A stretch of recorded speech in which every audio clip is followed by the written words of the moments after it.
Vitality and Falcons have bested the demons of FURIA. Down in a huge FURIA step up to the test. Oh, Apex straight! Ace on headshot. It all comes down to this. Out of control. Serious damage. Focus, breathe, believe. This is where history is written. Everything we dreamed of. It's right here. Only one will rise.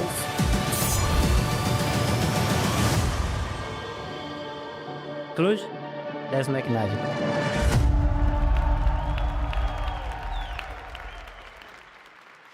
Greetings, Counter-Strike fans, and welcome to the first playoffs of PGL's Global Tour of 2026.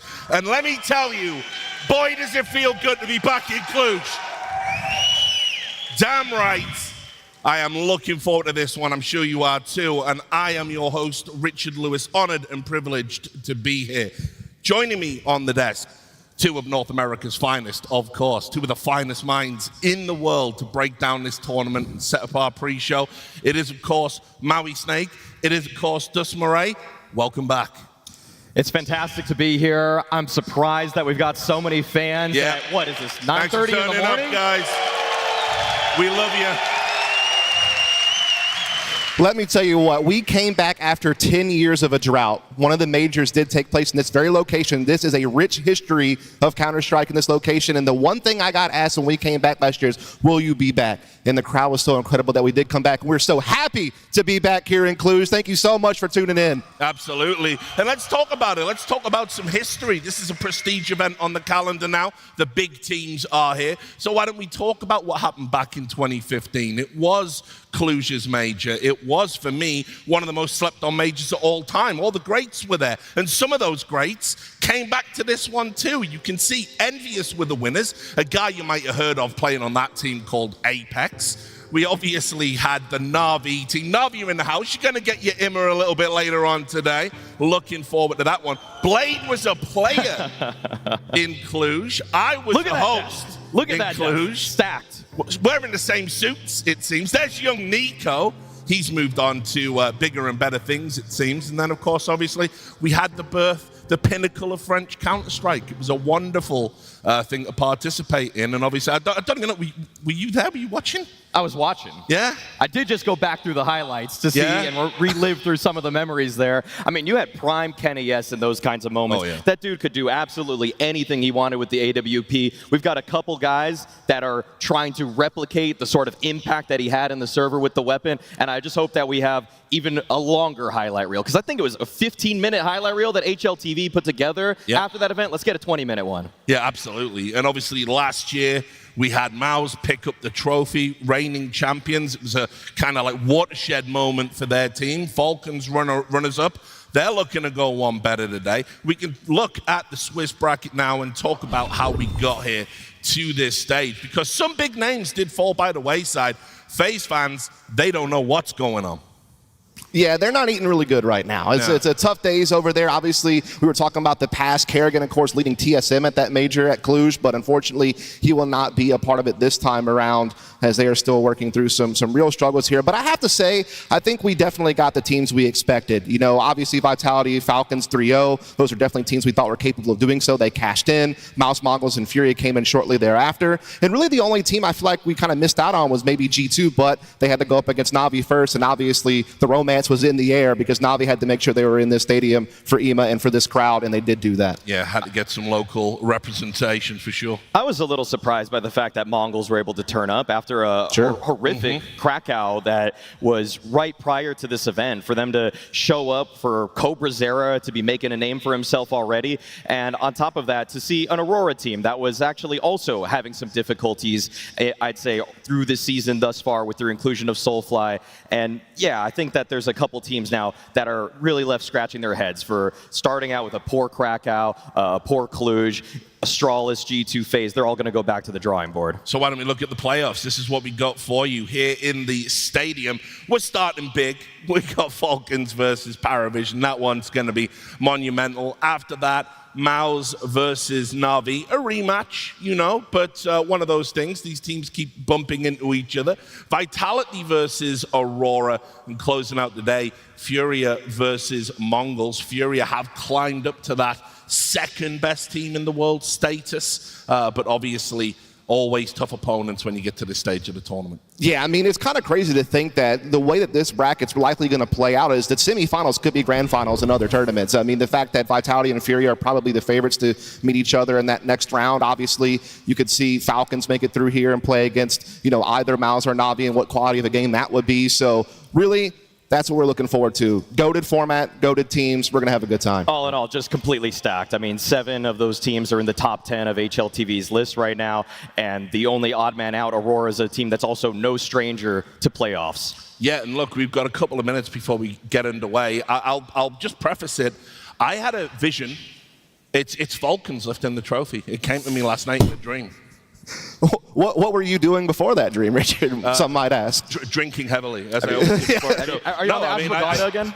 No, listen, I looked at the numbers. I looked at everything. I know Vitality are heavy favorites, but I actually think the activation of Kyosuke, which we'll talk a little bit about later on, I think it's given them that extra oomph, that extra edge. I'll tell you this, Falcons, the way that they're situated in this bracket, they have no excuses not to make this grand final. You know, we may give them a pass on Bounty because they were using Nucleons as a stand-in. We'll give them a pass maybe a little bit at Krakow because they had that close game against MOUZ Sports and it was their first event with their full 5 of the year. But now you have no excuse because your top 2 players on the squad are in the top 3 of the whole entire tournament. The amount of production that is being put out by 2 of the hardest roles in the game, your primary operator and your entry fragger, and they're the best of the business right now in this tournament. They are in such hot form, and I expect it to be pulverizing PARIVISION a little bit later. Yeah, absolutely. Anything to add to that? Oh, without a doubt. I mean, the fact that Kyosuke is in this kind of form after missing the opening event of the year, I mean, I think that he is constantly developing his game, and that is where a lot of Falcon's ceiling lies. That the fact that Nico went away from some of those best positions to give this guy all the room that he wants in the world,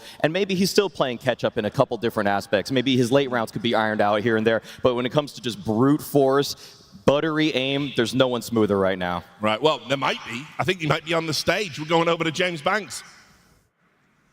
Thank you very much, Richard.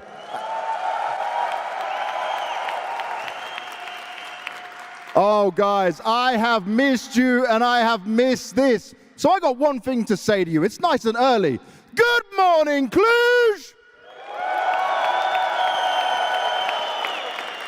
Last year, we returned to Cluj-Napoca after a decade away from this city. And you guys in Romania showed us exactly why you deserve great Counter-Strike. But with all of that, we saw MOUZ lifting a trophy in an arena, despite the Falcons putting up a good performance and Nico grabbing the MVP. But last year, we were missing a few good teams. But this year, all the giants are here. There are teams now that can compete for the very best, the best in the world, looking to take fight in this arena for this trophy and to become champions of PGL Cluj-Napoca 2026. No excuses, no doubts. At the end of this tournament, at the end of this week, I know you guys will have this arena shaking. So Cluj, are you ready?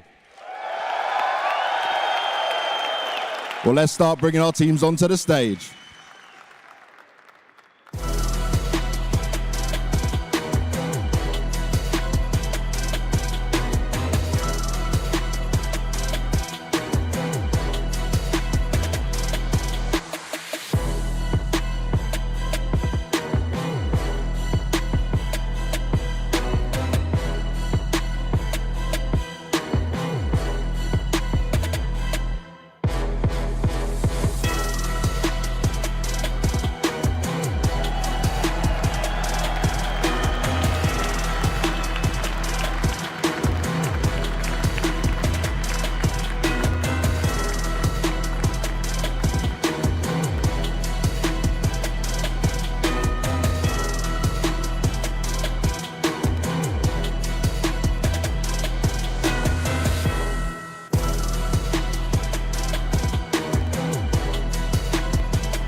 The Falcons certainly took flight here in Cluj-Napoca, going 3-0 in the groups and looking strong. Cluj, we got some Falcons fans in the house? I know you liked them last year. Now, their opponent already lifting an S-tier trophy this year, but some of these players are not so used to the big stage. This is something they have dreamed about, and they've played all the maps, all the rounds. So let's bring PARIVISION onto the stage.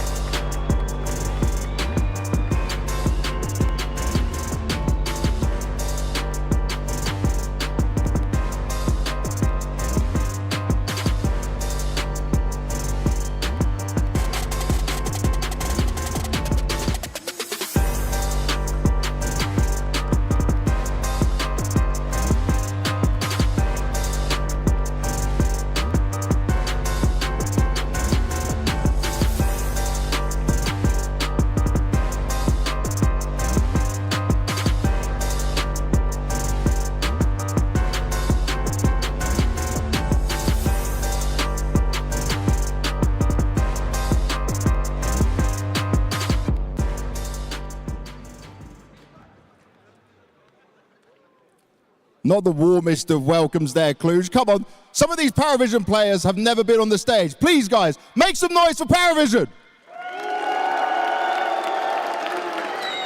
That's a bit better. All right, Belshanok, come up here. Kiksan, come with me. The rest of you can sit down.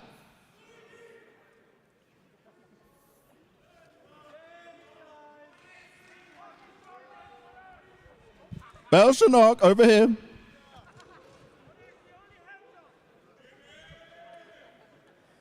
Okay, you told me at the beginning of this whole tournament, you were tired already. Then you played all the maps, all the overtimes. What's the energy like today? We'll see. We'll see.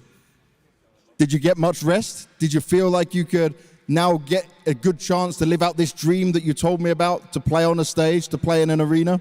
Yeah, for sure, for sure. And what have you guys talked about? Because 3 of you have never played on a stage, right? Played in this situation. What does that change? Honestly, nothing. We didn't talk about this. We just will play our game and that's it. All right. Well, a lot of people expect Falcons to win this. They come in as the favorites. But you did beat them last time. So what do you want to say to those people? Be careful with your thoughts. I like that. I like that. Kiksan, 3-0 in the groups, 3 days off. Did you reset? Did you rest? Or was it full grind? It was a mix of both, I would say. First, we took a day off, and then the last 2 days we just practiced, tried to fix some of the mistakes that we had in the previous games, and yeah. Now, last time you faced PARIVISION, it wasn't the full team. I know it was a grand final and it didn't go your way, but how much does it change now? Kioski's back. You ready to dominate?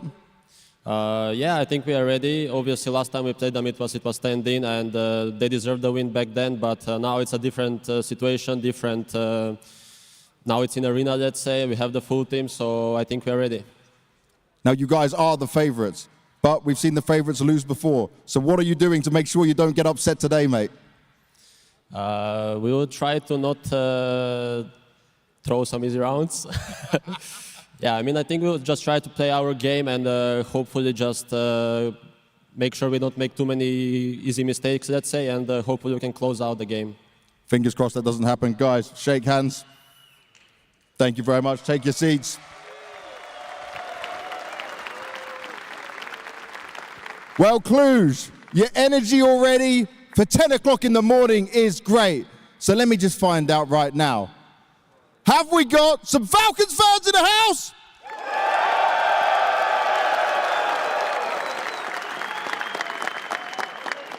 And now you can give me the honesty.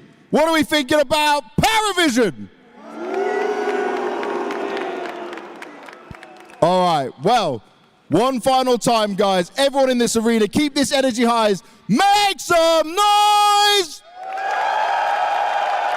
Richard, back to you. Yes, thanks, James. Well, it's good to be back talking about this one. What a spicy little setup we've got right out of the gate. We have the big spenders clashing with the min-maxers to make it biblical, dare I say, a David versus Goliath. And just like in the good book, of course, last time they played, it was David that won. It was indeed James time last time. They absolutely pulverized the Falcons. It was a 3-0, and it was pretty damn convincing. But Falcons was flying with a broken wing in that one. They were using a stand-in place of Kyosuke, one of their major star players. And let's be honest, in that game, when you look through some of the footage, they were trying to bully Nucleons and Kixen as much as possible to exploit the weakness that they had because they didn't have their full 5. But now this is Falcons' moment. They've been more fierce than ever this event, and they have their full standing lineup, and it's looking absolutely fantastic.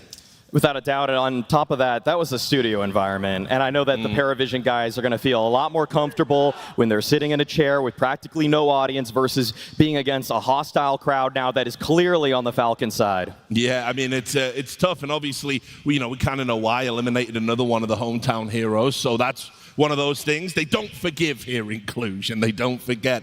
But Falcons will be wanting to forget 2025. Pretty much a lot of failure. Yes, it was PGL Bucharest that got them their one trophy of the year. They have higher expectations than that, and they should. I mean, for me right now, just on form, I think they're just behind Vitality, honestly. I mean, this has been a consistent top 5 force for some time. I mean, their opening event with Kyosuke at Cologne was disappointing, but they placed top 5 events in a row leading up to the Budapest Major, but then fell in the quarterfinals there. Again, rough start to this year with the stand-in situation, with Krakow not going with it they hoped. They nearly beat MOUZ. They should have made those playoffs against MOUZ Sports. They weren't quite able to do it. But as you can see, this is a consistent team. I mean, outside of Vitality, FURIA, and MOUZ, this is the next team that's always in that top 4, always making playoffs for the most part. And we know that they have so much talent, but it's about realizing it in the heat of the moment. When the going gets tough, when the rubber hits the road, and you're losing 5-on-3s and 5-on-2s, you're losing anti-ecos. How can you have the resilience to come back from that? That's what we have to watch out for in this series. I mean, you say consistent. The only thing they're consistently doing is burning money, okay? This is the highest paid team by far in the Tier 1 space, and so doing anything other than lifting a trophy at every single event is a failure, and they should be laughed at for it. If people want to clown them for spending that much money and to not lift trophies at the end of the day, they should have that right. So Falcons, they have a huge target on their back in this sort of tournament, and that's why Kixan brings it up to James Banks. The fact that he says he just doesn't want to lose man advantage or easy rounds, because so frequently that pressure is sitting in the back of their mind. Oh, sure. It's constantly there. The fact that if they don't bring a trophy home, they know that everybody's on the hot seat. Meanwhile, on the other side, their opponents, one of the youngest teams in the tournament, the youngest team left in the tournament, average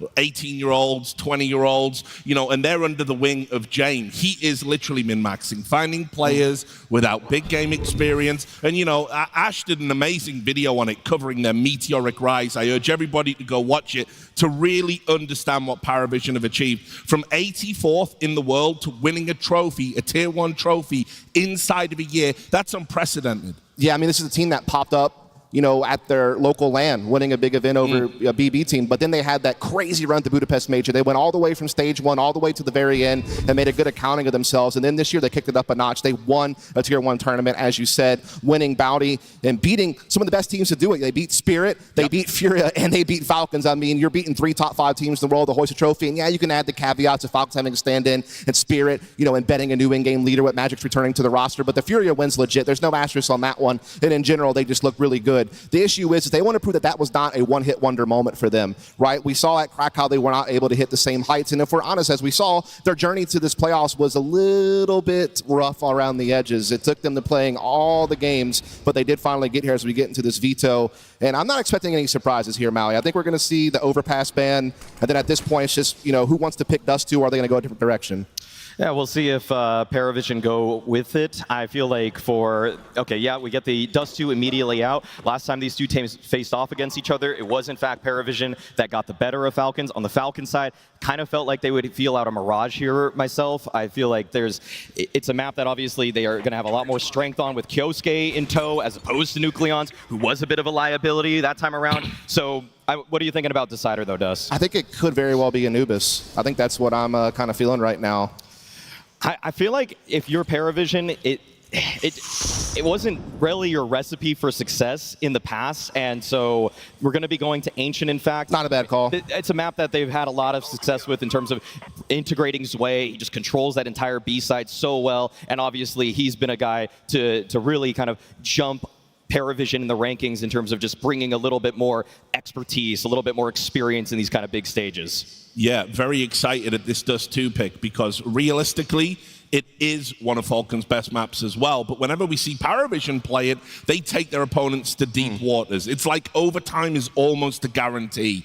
And then what happens? James tosses a coin, and all bets are off. So it's kind of crazy to me to see it come up, and it is going to largely dictate this series. I think this is where PARIVISION have to, like, hold their own. They got to pick that up. Yeah, I mean, look, both these teams definitely have a comfortable track record on this map. They're going to feel confident about where they're playing. You know, Falcons winning their last 6 out of 9 games on this map, and all their losses have been incredibly close. You think about, you know, the really damning overtime loss to MOUZ at Krakow, or some of the games where they feel like they should be winning. They should have a way higher win rate. And look, PARIVISION have a solid record too. The difference being this: when PARIVISION played Falcons at Bounty, literally all they did was dominate on the T side in the first half by quite literally just popping B every round or doing a mid-B split and just trying to bully Kicks and Nucleons as much as possible. Guess what? That ain't happening today, boys, because we got Kiyosuke in the server this time around, playing that rotator position on that side of the map. And so if the game plan from James is to try to rinse and repeat what he did at Bounty, it's not going to work. No. This is a very dynamic Falcons defense. When they have their full 5 on the server, they are so dangerous to deal with. One thing I do like about this pick from James, even disregarding the most previous result, is the way that he himself likes to get activated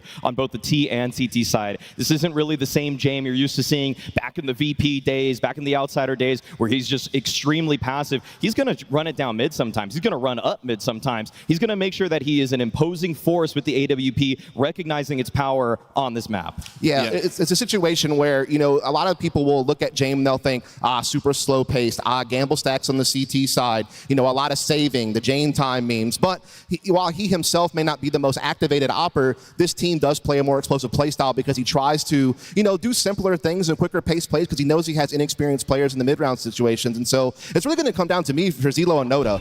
When this team was making their major run and when they were doing well at Bounty, it's because their 2 aggressive riflers were putting up big numbers. It hasn't been happening so far for them here at Cluj. They've really been struggling to produce the same level of production. Meanwhile, you flip the script, and Kiyosuke and Munisi are in the top 3 players of the entire tournament. They're exactly where you expect them to be, and it's going to be brutal of Noda and Zelo having to go up against those 2 riflers today. I'll back Cielo to turn the corner, though, for sure. I mean, he showed me a lot in a real short period of time. Obviously, he's not rubbing shoulders with the guys on your screens right now. You can see who has performed at this tournament, but he has been quiet. And now, you know, look, when you get to a playoffs, forget about group stages. It doesn't matter. It's what you do here on the stage in front of a crowd. And PARIVISION, I thought right from the interview, it's supremely confident. You wouldn't think this was like their first time in this kind of environment. I don't know if I could say that. I don't. You don't buy it? Pilchenok walked off the stage the wrong way when James Banks was supposed to interview him. That's just aura. That's aura. He missed his stage cue. He's never done that before. Pure aura. Well, he's never had a cue. Well, listen here, Richard. It might be all fine and dandy now when things were nice and calm and all you had to worry about was listen to James, feed him some questions, and he get to, you know, put his mask on and give those confident answers. But I have this feeling, Richard, that once Falcons start putting some rounds on the board, and once they're going gets tough, and once this crowd that we have here is so wonderful gets behind Falcons, which we clearly saw, I think it's going to be a little bit different of an environment for that squad over there. Yeah, I mean, obviously as well, you know, I've got to say the Nico factor is going to be at play. I know he puts so much on his shoulders, which are usually broad enough to take it, but of late, there have been some stumbles, there have been some fumbles. He's relying on, you know, Munisi and Kiyosuke to get things done, but still such a vitally important player to this Falcons lineup. I don't think that he always needs to actually bear the full burden of being the guy on this team. I mean, yeah, he's taken a little bit of a step back. I'm not going to say a huge one at that. Still plays a handful of great spots, still has a massive amount of impact, still know him as the secondary voice for a roster that often needs a little bit more veteran presence. But I'd say this year, he's already shaping up to be one of the 15 best players in the world. I think he's having a bounce back immediately. I mean, the bounty was fantastic. Oh, the reference. They've shrimped him. No, save that for the majors. Yeah. Exactly. They've shrimped him out of nowhere. Look, I mean, these stats aren't shrimp behavior. No, I mean, he's a top 10 player in the tournament right now. I mean, yeah, obviously he's kind of getting overshadowed by just the monstrous numbers that Kyosuke and MOUZ are putting up. But again, this is a guy who we've always discussed throughout CS's history as one of the most versatile riflers in the world. There are very few players that can claim that they can play all the different roles on the server as well as this guy can. You know, he's done some in-game leading. He's done entry fragging. He's been more of a lurker. He's done anchoring jobs. He's been a star CT player. He's really been able to facilitate a fantastic career by just being malleable and finding where he best fits on the squad. And for the time, he was the front runner. But once Kyosuke came in, this team made sure that they prioritized their 2 star players, their 2 young guns, and made sure that they were in the best positions possible. And Nico has been able to still thrive. You know, maybe he's not in the main, you know, control group or the main front man, but he can be a great extremity attacker when you need him to be. He can be a guy who makes big moments still happen. And so this is why we praise Falcons so much, because they just have so much talent to work with. Another man there who's been under a lot of scrutiny, Zonic, the legend. You know, the coach is really coming to sharp focus when you're looking to gain that extra 5%, that extra 10% to be the difference between a silver medal or a gold medal. And, you know, it's crazy to think that the guy with like 5 rings is the guy that people are questioning. I'm the guy questioning him. Sure. If Zonic doesn't lift a trophy in this season, for me, he's on the hot seat. I know that the joke is always to bring in one more superstar. I just need a more tactical coach. I need a coach that's going to put his foot down. I mean, you do watch the Falcons vlogs and the way he approaches the situations. I mean, Kassad had a point, okay? This guy, never say that again. Get off my desk. Sometimes it's a little bit too much about, like, I think we should do this. I kind of hope we do this, because he doesn't want to ruffle any feathers. But I feel like you need to get a little dirtier. You need to put your foot down a bit more, and not just to tell one guy that he should stop switching his mice. Yeah, I mean, look, or waking up earlier. I think this is the start of something big for Falcons. I really do. I sense they've turned a corner, and I think the key thing that we've talked about is obviously activating Kyosuke, getting him to understand you're the man now, getting Nico to understand you're not the man now, and just simply playing out the game plan and making as few mistakes as possible. Kixon knows that, right? So anyway, it's time to get into the action. I set this one up as a battle of the big spenders and the min-maxers. So now I'm going to throw you over to 2 commentators who are always cash money and always give it their all. 2 of the best to ever do it. Please show your appreciation for Sponge and Machine. It's a lovely intro, and it should be a lovely day at Counter-Strike today. A cold morning in Cluj-Napoca, the year 2026, and we have got a lot of big names stepping onto that stage today, Chad. Yeah, it should be a fun one, right? 4 games, and especially people turning out this early. You've had a lot of Counter-Strike coming your way. Hopefully we get all the maps, the bonus rounds. Fingers crossed. A day of entertainment. Yeah, no, I'm actually really hotly anticipating some of the head-to-heads, and I can't believe that we're starting with such a big bang. I think the desk has definitely framed it perfectly. We're coming into, what, a $1.25 million tournament. Start with 8. We're about to chop that in half. And sure, Falcons PARIVISION, that's a conversation, but what's even more exciting is that Cluj-Napoca, we're going to be watching Counter-Strike all day! Dust 2 as well to start. PARIVISION on the attack, but Nico's the one that's trying to bring the fight. Oh, all right, blocking that one, knocks it well away. Still got the line. Good info. Going to be walking out long. Tessus is giving up control, so he'll be playing for a little bit of info on the jiggles. Honestly, in lower tunnels, we'll have Yellow as a bit of a problem. So trying to clear him out while Tessus calls contact in a moment's time. Head-to-head, and Yellow put to bed. It's quick from Odyssey. Calls B clear. Now accelerating towards the A site. You can't get past the spam of Kyosuke. Already, those 2 starting early.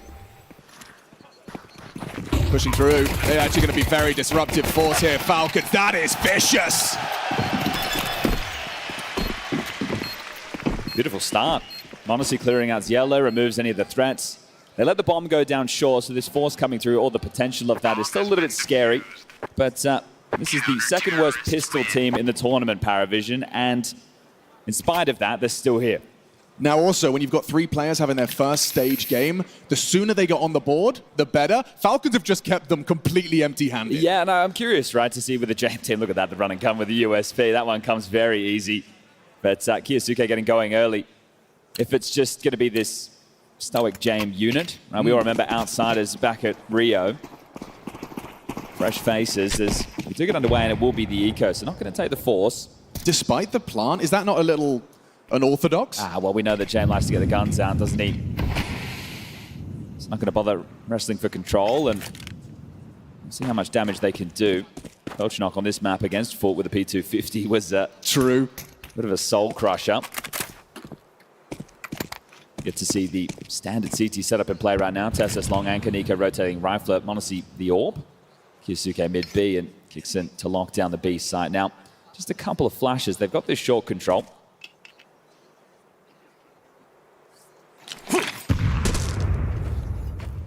Trying to erupt into A. See if they can get this bomb down again. So block U2 from MongolZ, here they come. Yeah, he confirms their commitment. The flashes will connect, and advancing is Belchenok. Yellow leading the pack. They've managed to close the gap for another plant. This is their mission, and they accomplish it. Sure, okay, you've got one kill to your name, but you've got back-to-back bomb plants. We always talk about the finances. PARIVISION, they play their own game. Penny pinching. Back-to-back bomb plants, but back-to-back rounds for Falcons.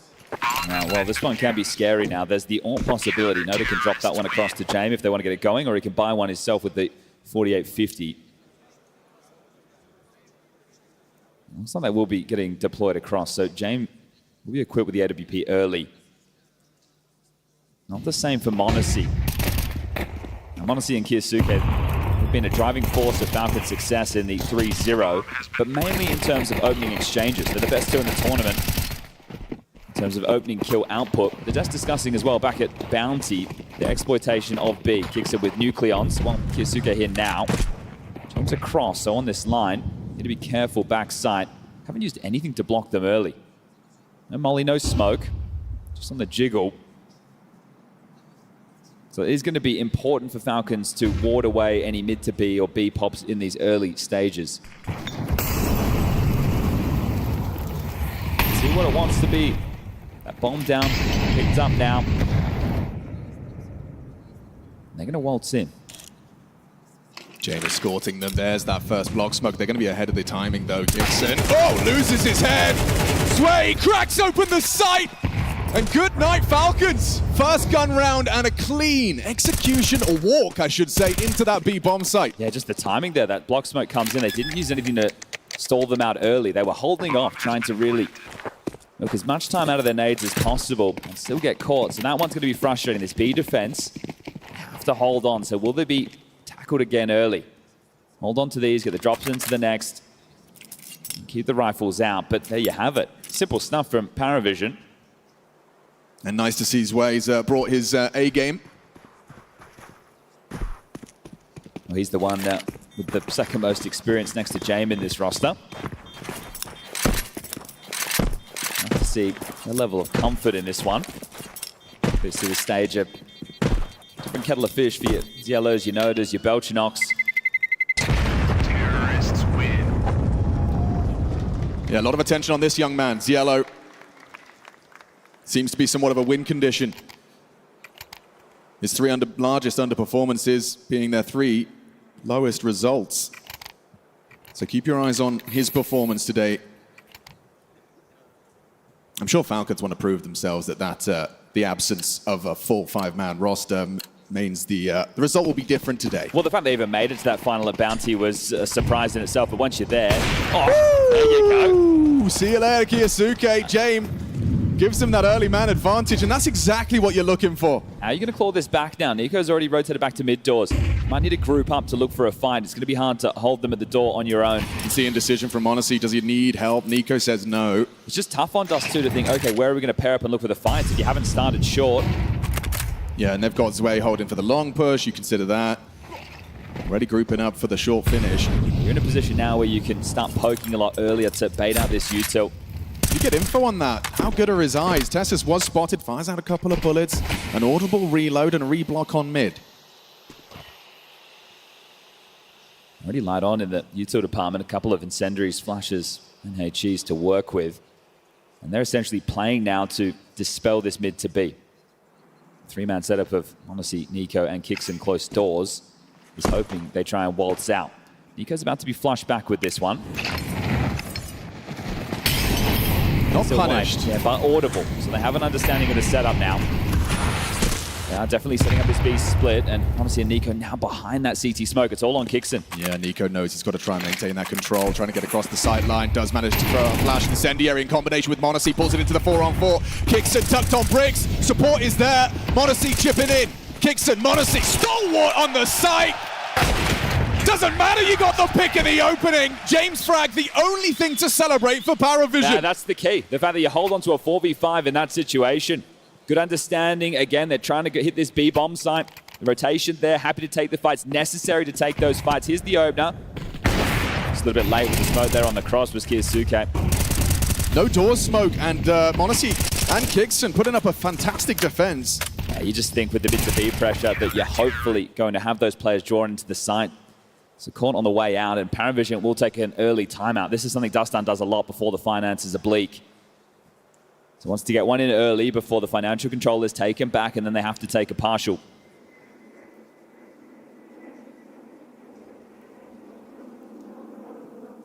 So they strolled into B, found 2 entries. They get one on the cross, they try the mid to B split in the 4v5 number advantage. It's got to be important to just show that you can hold that B site early, otherwise PARIVISION, they do have a tendency of bullying, picking a site and really making the anchor suffer. Look at the AWP out again. Might be more of the same. Jam heading over towards B once more. Notice Suicide Beltran outside of long. Honestly, starting short this time, though. Has the AWP. Oh, I do love some aggressive AWPing. Nico is going to be escorted for early push. Beltran to receive him. Barrel potentially going to be poking out the edge of that smoke. Masked for now. Nico's aggressions have been noted. He's covered. Who moves first? Who has more patience? Oh, you never believe it's James. Of course. Down goes m0NESY in the AWP head-to-head, an avant-garde collision from lower to short. So back-to-back James openers. Yeah, and this is it, right? Can they hold on to it again? So Darkstan's either called the double downs. Like, boys, we really want to condition this side of the map early, but no, that's not the case. Into the den right now. Tessas up close and personal, a lot on the plate. Yeah, he's got to be able to get some output here. AK-47, Shadow advantage. Only the one. Trades so good, so proficient from Nota. Yeah, but nobody moving from the B defense right now. Nico will trundle down to B to see if there's anything to sniff out. But sticking to this call, PARIVISION. If Kiyosuke finds his way, he's found him, but he hasn't got the kill. But now you react long. So do they want to risk this in terms of the number disadvantage retake? You need to deal with this way low. If you can't clear him out. Oh, they're trying, but they're failing. Sway gets another, finds Nico, and that's got to be the end of the round, surely. I think you use the resources right now to just take out Sway so you're able to save. Otherwise, you are going to be having to worry about that potential flank throughout. They're seeing if they can get back this AWP for m0NESY. Grab that. Now you need to get away. James top middle isn't going to get there in time. So just need to hold on to this in the tunnels. The fights are coming. The flashes are there. Kicks and knows. They do too. So the AWP has been scavenged back. Score will read 3-2. Yeah, tough fight for Nico. Sway does well. Terrorists win.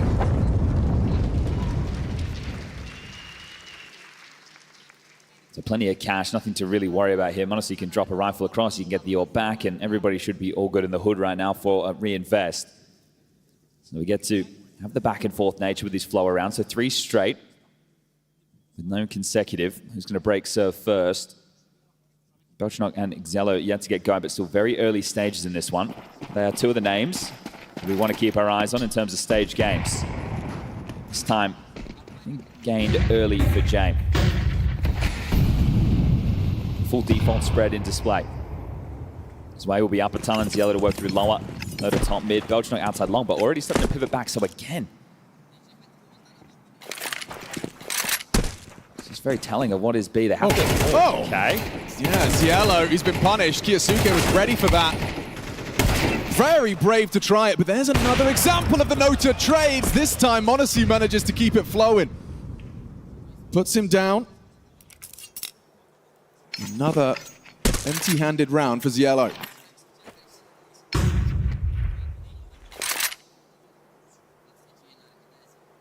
It looks like he wants to hold the rotations mid-doors. This is classic Jam here. Swam Belchnock to apply some pressure, walking out dry. Nico didn't spot him, but he's out now. Yeah. And that's a shot. They're in with the bomb. See you, Nico. Belchnock hands him a free haircut. There's one back from Tessus, dinks him. Remember, James has the rotation.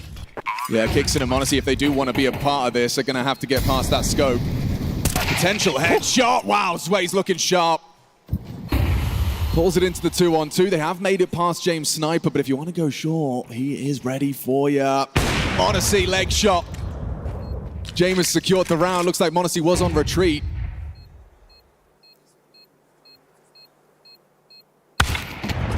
Okay, Monacy finding number 2. Well, this one was a CT side entry, right? They get that opening kill over towards middle. Kisuke catching them off guard, being close doors. PARIVISION's a very annoying team to play against. You know that they're always going to be worrying about that mid-door cross with James Orb, and they even used a flash to try and get past, but this one comes down to Nico or Belchnock. Right, he walks out dry with the bomb in his back, knowing he needs to make a play, and he's able to pip that gap, so Nico getting deleted leads to the 3rd round now, and we're all tied up. But it is good to see Falcons taking saves, right? That situation, if they go into it, maybe in another moment they'll be a bit more stubborn and lose everything. We have some long spawns, so now might be the time to change things up. Add a bit more pace into the mix. Might be the time for Ziello to get himself started. First big stage game. Oh, they're not playing for long on the CT side. He will get out. Yeah, this will be for free.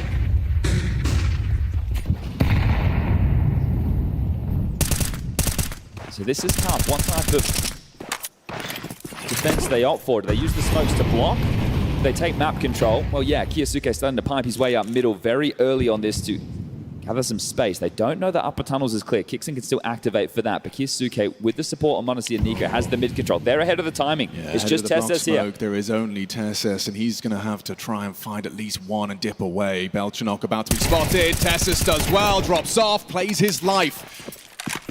Hamstrings the attack, now supported by the Monacy Orb from the short side. Forced away by the Flame. Bit of room for Noto and Sway.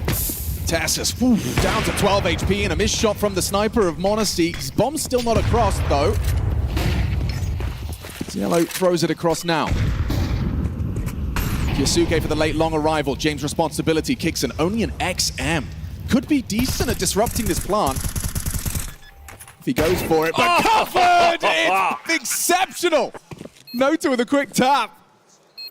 You talked about the saves. Will this be another one of those? Nico doesn't think so. He's going to go looking to make an incision into this post plant. Find a way back in. Tip of the head. Tapped away. Look at Nico cracking craniums. Still needs another. Ziello and J-Man, but absolutely none of that. And they lose it all.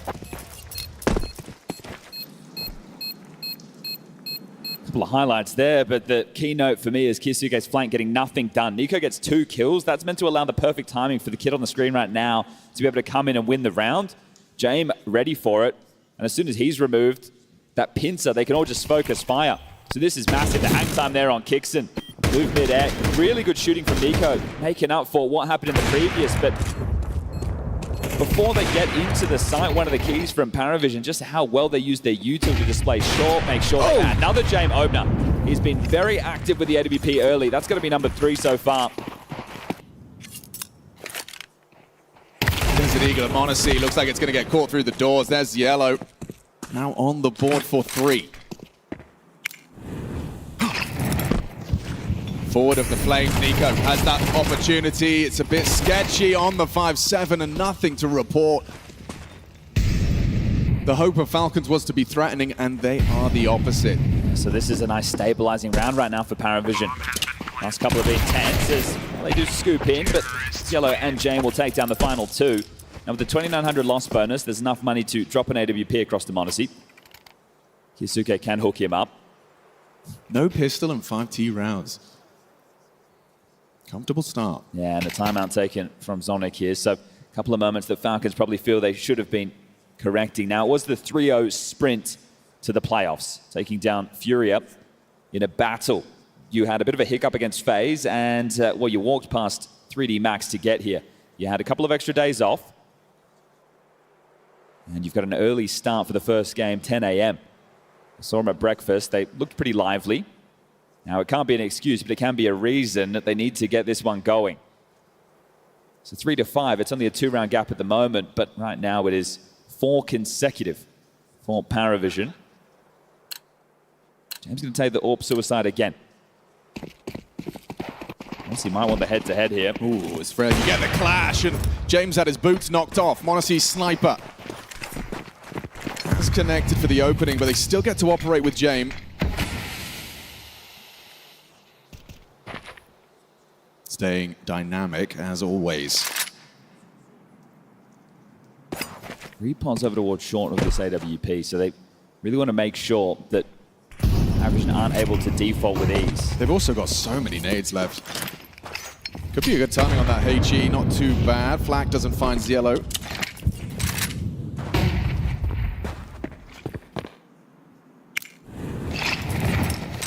It's going to be back to more of the B splits. James AWP upper tunnels.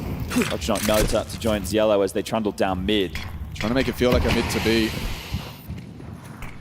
Dark smoke B, CT smoked. Yeah, Molly here. They're ahead of this. Yeah, MongolZ and Nico, they're ready to disrupt. This seems like a perfect setup. Let's put B on high alert. Nobody's actually taken the space off of that. Now it's Falcons that take the space. This could be very perfect as far as the timing goes. James lining up nades. You're not expecting this. Oh my God, he's behind the whole squad. Nico strikes. MongolZ reveals, 2 pushing the short side, but with Kixon gone now, they start to accelerate into Kiyosuke's B site. Hectic. Yellow trying to contain any rotations. It's Kiyosuke on high alert. The man must deliver something here, and in combination with TSS, he's doing it. Up and over from Zwei. He's lost his teammates. 15 seconds. Doesn't have the bomb. MongolZ gets it. Quick flick up. Solid from Falcons. Some proactivity on the defense. Yeah, that's a premeditated setup, though, isn't it? Understand that when that molly comes in, if they don't swing around the corner, likely to be the mid to B, they take the timing and they cause so much chaos. The comms in that moment for PARIVISION become mental. All right, they're behind our shot. We need to go mid to B. Time's against us. We had the pip there showing Zwei, trying to put pressure on upper tunnels to draw the attention to Kiyosuke as these boys are coming out mid to B. A good support there from TSS. And they break the streak. Oh, another one on the AWP head-to-head. Paints the wall with James Skull. More as well. The fact he's stuck around. Yeah, still fighting into lower. This is disruptive now. And if he fires the shot, Kiyosuke's here to help. There will be util thrown out. Turns that flashbang, still maintains vision. There's the cover, Kiyosuke and MongolZ.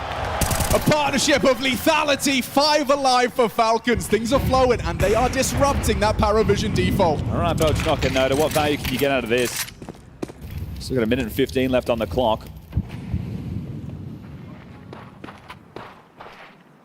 Just gone the Yom. It's one of these situations where you're probably hoping to save, but look at MongolZ filling himself now, taking so much space. Should have another one here on the plate, and yes, he does. All right, well, they're turning the screws. Not going to let you hold on to anything. Final man noted, and the rest of Falcons will now sprint into action to take this away. And there it is. Wipes the board. All 5 staying alive, tying things up, and more from the Bash brothers, Kiyosuke and MongolZ. They love getting stuck in, and well, when they're playing in this form, you love to see it. So keeping up some of that group stage play. MongolZ 12-4.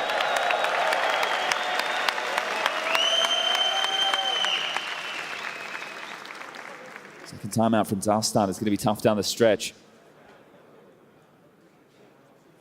Opportunity now to bring out a couple of AKs, maybe a Galil, and then something a little bit lighter, or take a partial. Full buy into the next and try and tie things up 6-6, which seems to be James' favorite number at the half. Now remember, they have a tough time with the pistols. Second worst in the tournament. In spite of that, 15 maps of play, and they're still here at the battle through on the final day. Every single map. Yeah, and you look on the other side, it was 8 played for Falcons. So a couple of games that went through mappers. The FaZe one is the blemish on the record, but here's that AWPing up close and personal.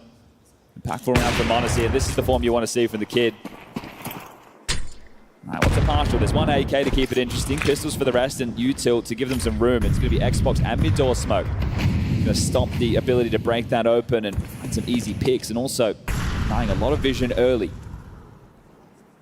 Playing for B right now, you've got 2 players, again, Kiyosuke and Kixon. So this is them expecting the potential of a B pop.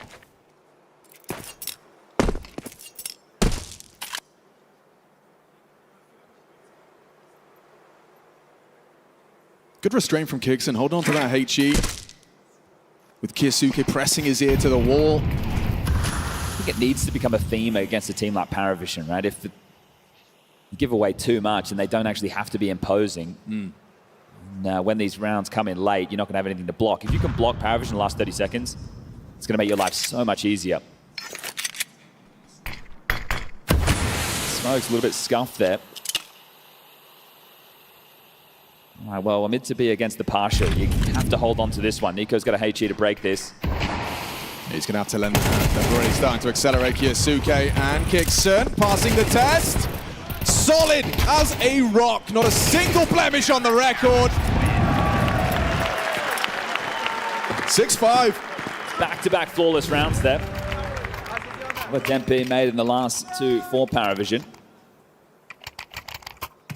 Remember, that was just the lighter of the investments. Now come out the guns, and it's still going to be a little bit scattered in terms of what's available. Jem can get out the AWP again. He has been a bit of a menace with the openings. But all in all, in terms of the kill count on the PARIVISION side of the server, it's relatively low. That's been helped out by the saves of Falcons. So James Suicide takes the shot. Nothing gained from that one.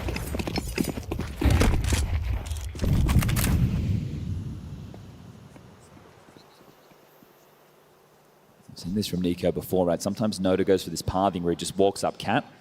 Fear factor of James Orb keeps the aggressive moves away. Oh, and that one hasn't landed perfectly. Unforced error there. He gives vision for MongolZ, and that's a mistake that he will punish immediately. Now Kyosuke will activate, making the moves. Confirms tunnels clear, or at least the upper. Could have backs turned here. This is nice, proactive, brave play from Kyosuke. Taps the back of Zwei's head. Job done. Can peace out now. Yellow trying to recover. Kyosuke will block him, and already that time, and your numbers are thinning. Oh, lost Yellow from the server there as well, so... Gets worse. Yeah, that's it. Not a great way to finish off your final rounds of the half here, but... this could be a new Falcons special. I don't want to. All right, just James. 1v4 goes down to MongolZ, and there you have it. 7-5 on the half for Falcons on PARIVISION's map choice. Great half there from MongolZ. We'll tie things up in the opening duel exchanges with James, 3-1. And it's a story of the AWPs finding incisions, but not always confirming the rounds. We will just wait a moment to get Yellow back in the server and then get things underway. Yeah, biggest takeaway, MongolZ in this kind of form is one to be feared. When I'm talking about it being an early morning, the two players I would be the most concerned about would be your MongolZ's and your Kyosuke's, but no issues at all. Especially seeing him pushing like that as well. Kyosuke, it does seem like Falcons do seem like unburdened with this fear factor from PARIVISION. They're not scared of you. They're happy to take these fights. Yeah, so the confidence nice on display. We know just how much these kids can output. And then when you're talking about your next string of players being the Ecos of the world, it's luxury. And that's why I think for many, they're expecting these boys to get a whole lot done. Now, I wouldn't say they have an easy side of the bracket, but I would say they have the easier side of the bracket. Okay. On the other side, Vitality and FURIA lie in wait. They're going to have to eliminate one another en route to that final. Whereas for Falcons, yeah, you're looking at it, you're going, I've seen you in plenty of grand finals. When are you going to lift that trophy, and will Cluj be the one? I mean, you heard the discussion on the desk, the discussion in the community as a whole. It is, you know, you spend this much money, you build a roster for silverware. Surely 2026 has to be where the cabinet starts getting filled up. Yeah, there's obviously the caveat of living in the Vitality era, but this is it. Someone's going to have to change that. Someone's going to have to start being a contender to it. FURIA looked like that was the case late last year. And they're also still in the pitch-up.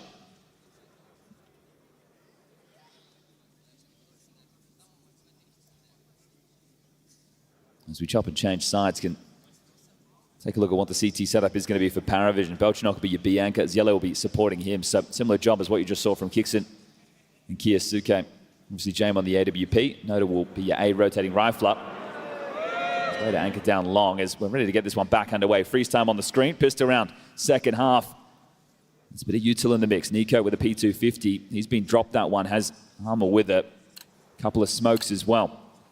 Dual Bretters for Belchinok and a smoke. Classic B defense. So hinge smoke being lined up by Tessus. He's still got to play tunnels. You see Nico paired up top mid. And kicks in with Suicide. So now I'm going to get this room. You can see Radar, no CTs posted lower, nothing close short. We're giving them this space. It'll be 2 for 2 in the pistol department for Falcons.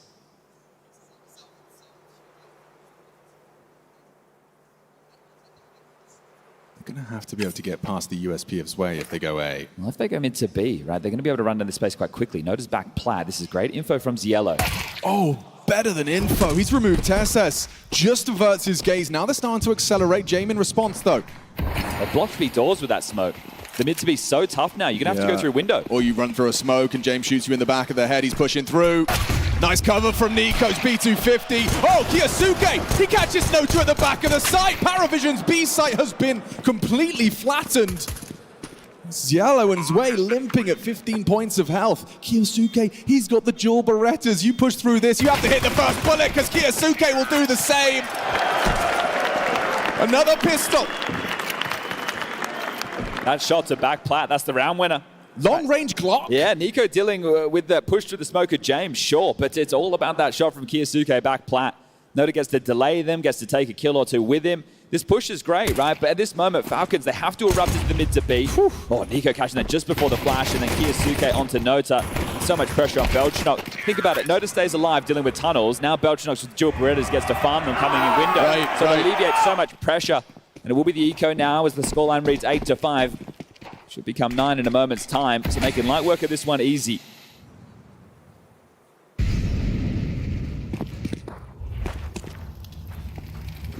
"18 years of age, Nota. First stage game. These are one of the two teams I think we're going to be keeping our eyes on throughout 2026, no doubt, being the Bounty champs. These boys and FUT. Yeah, it feels a bit different when there's thousands of fans watching you early in the morning. Yeah, at least probing into the stack for the moment's time. Everybody from PARIVISION clustered up and now combing forward. And are you going to get a couple of USB headshots are hit? That'll happen in the blink of an eye. All right, rapid stuff. There's the 9th, a little bit of damage done.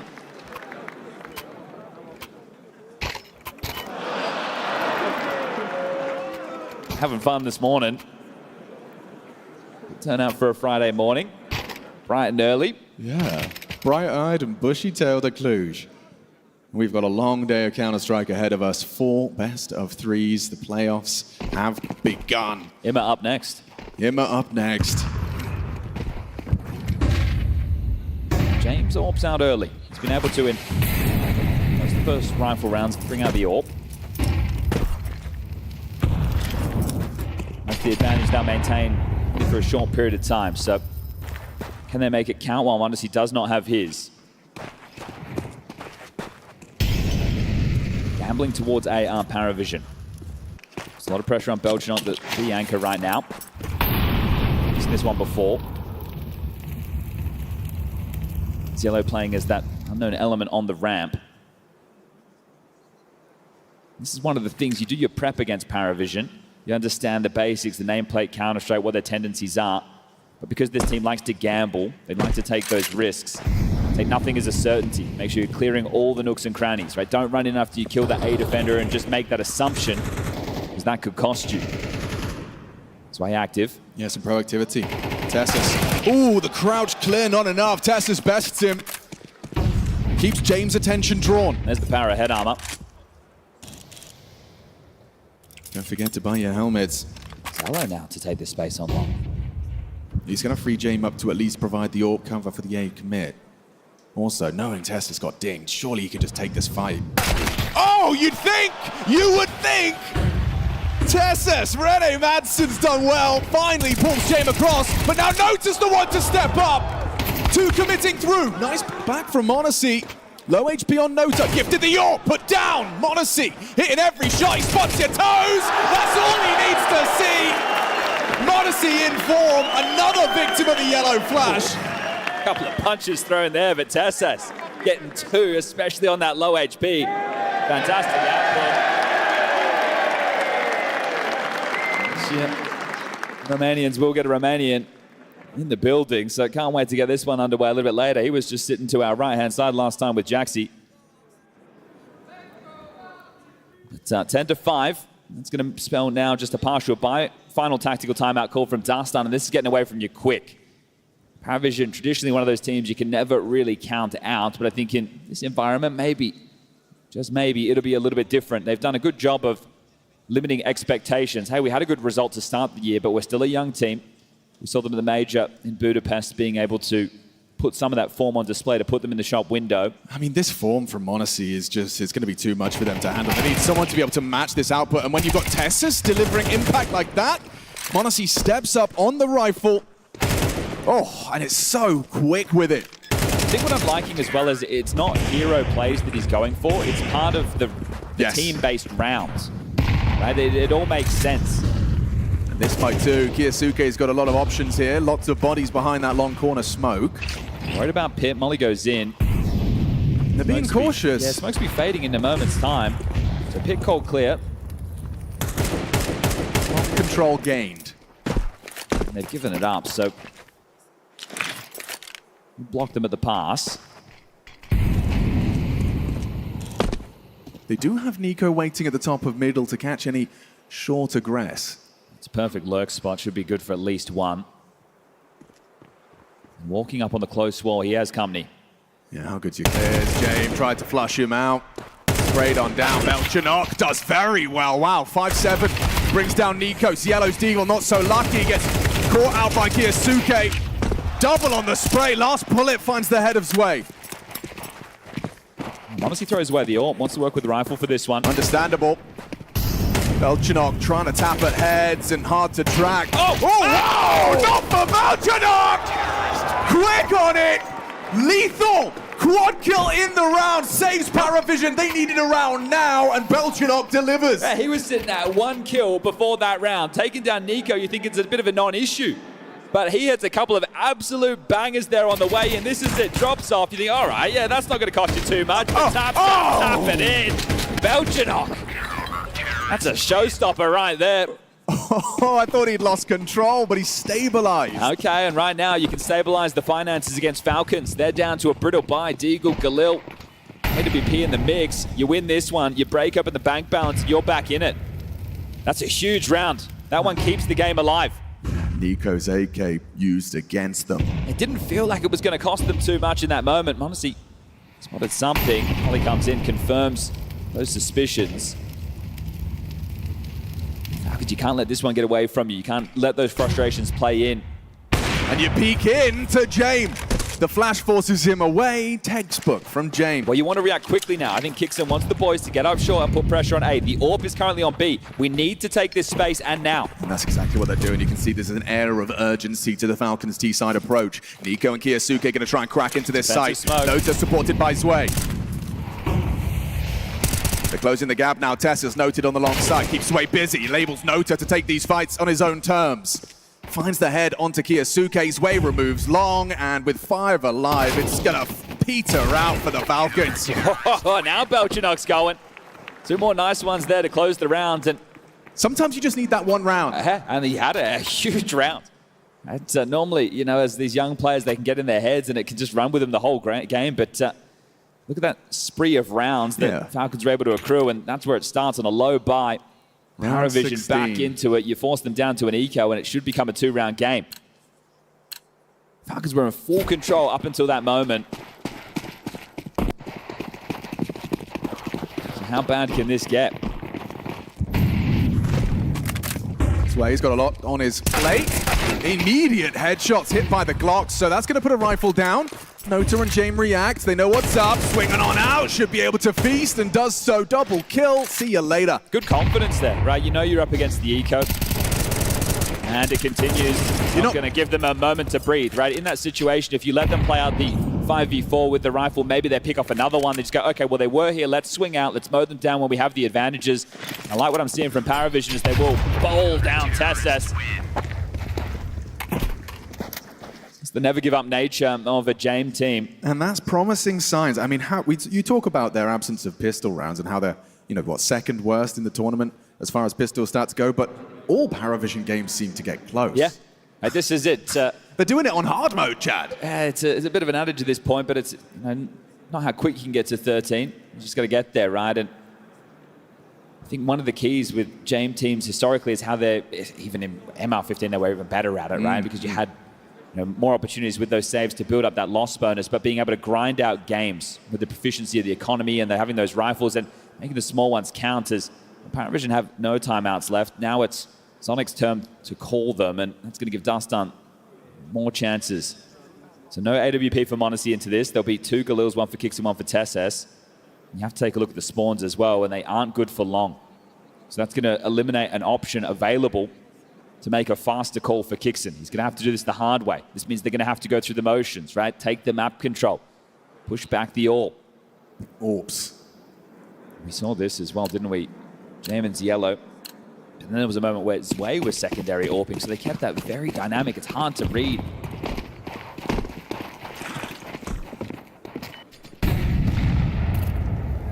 Control established.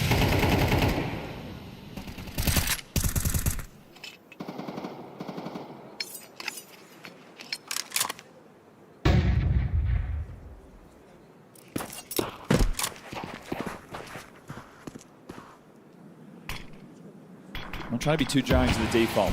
He's going to play the response with the nades. See Jane posted up. He's away with a lot of space on long right now, head-to-head with TeSeS available on the other side of those doors. Zielo also has a very forward line in upper tunnel, so a good amount of information at the moment for PARIVISION.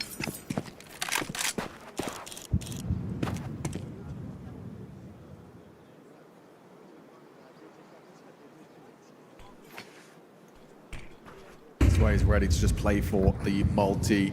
TeSeS not going to be caught out. He's done so well in that head-to-head. Look at this space. Kiyasuke just walking out. Yeah, the smoke break not going to catch him either. Miss thrown by James, now feeling pressure from both sides. Could catch TeSeS on the clear. Does so. James Orp now triangulated. Bad smoke. Terrible smoke. Yeah, he's going to have a gap to work with. He can punish you on the cross. Throws the bomb across. Okay, Nico finds safety. Kiyasuke, one and done. Nota on the trade once more.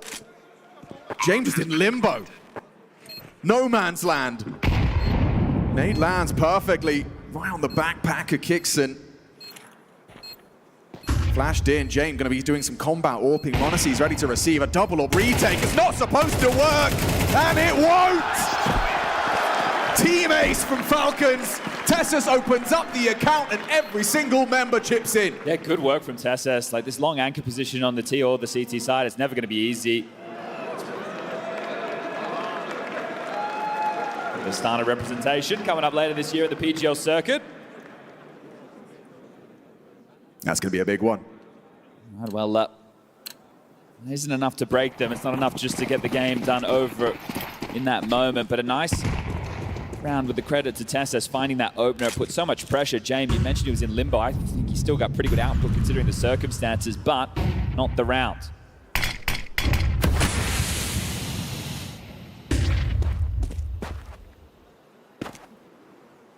PARIVISION lose this. Money is a problem, but James has kept enough cash in the coffers to get out another AWP with a loss bonus. Wait, he's sticking around here. This time they do want to be jarring to the default. Flash. HE at the ready. He's out there, Q. Yeah, counter flash. Kiyasuke's not blind. Tracks the first, removes Nota with no trade available. James did find Kixon. Oh, and the nade from Zwei is perfect.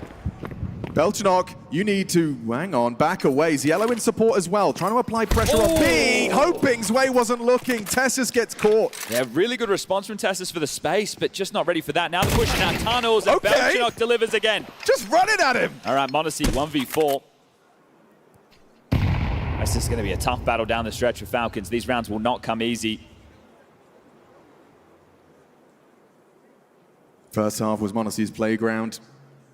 You can see his kill total, testament to that.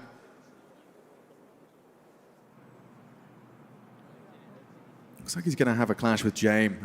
Another one in that head-to-head. James will take one back.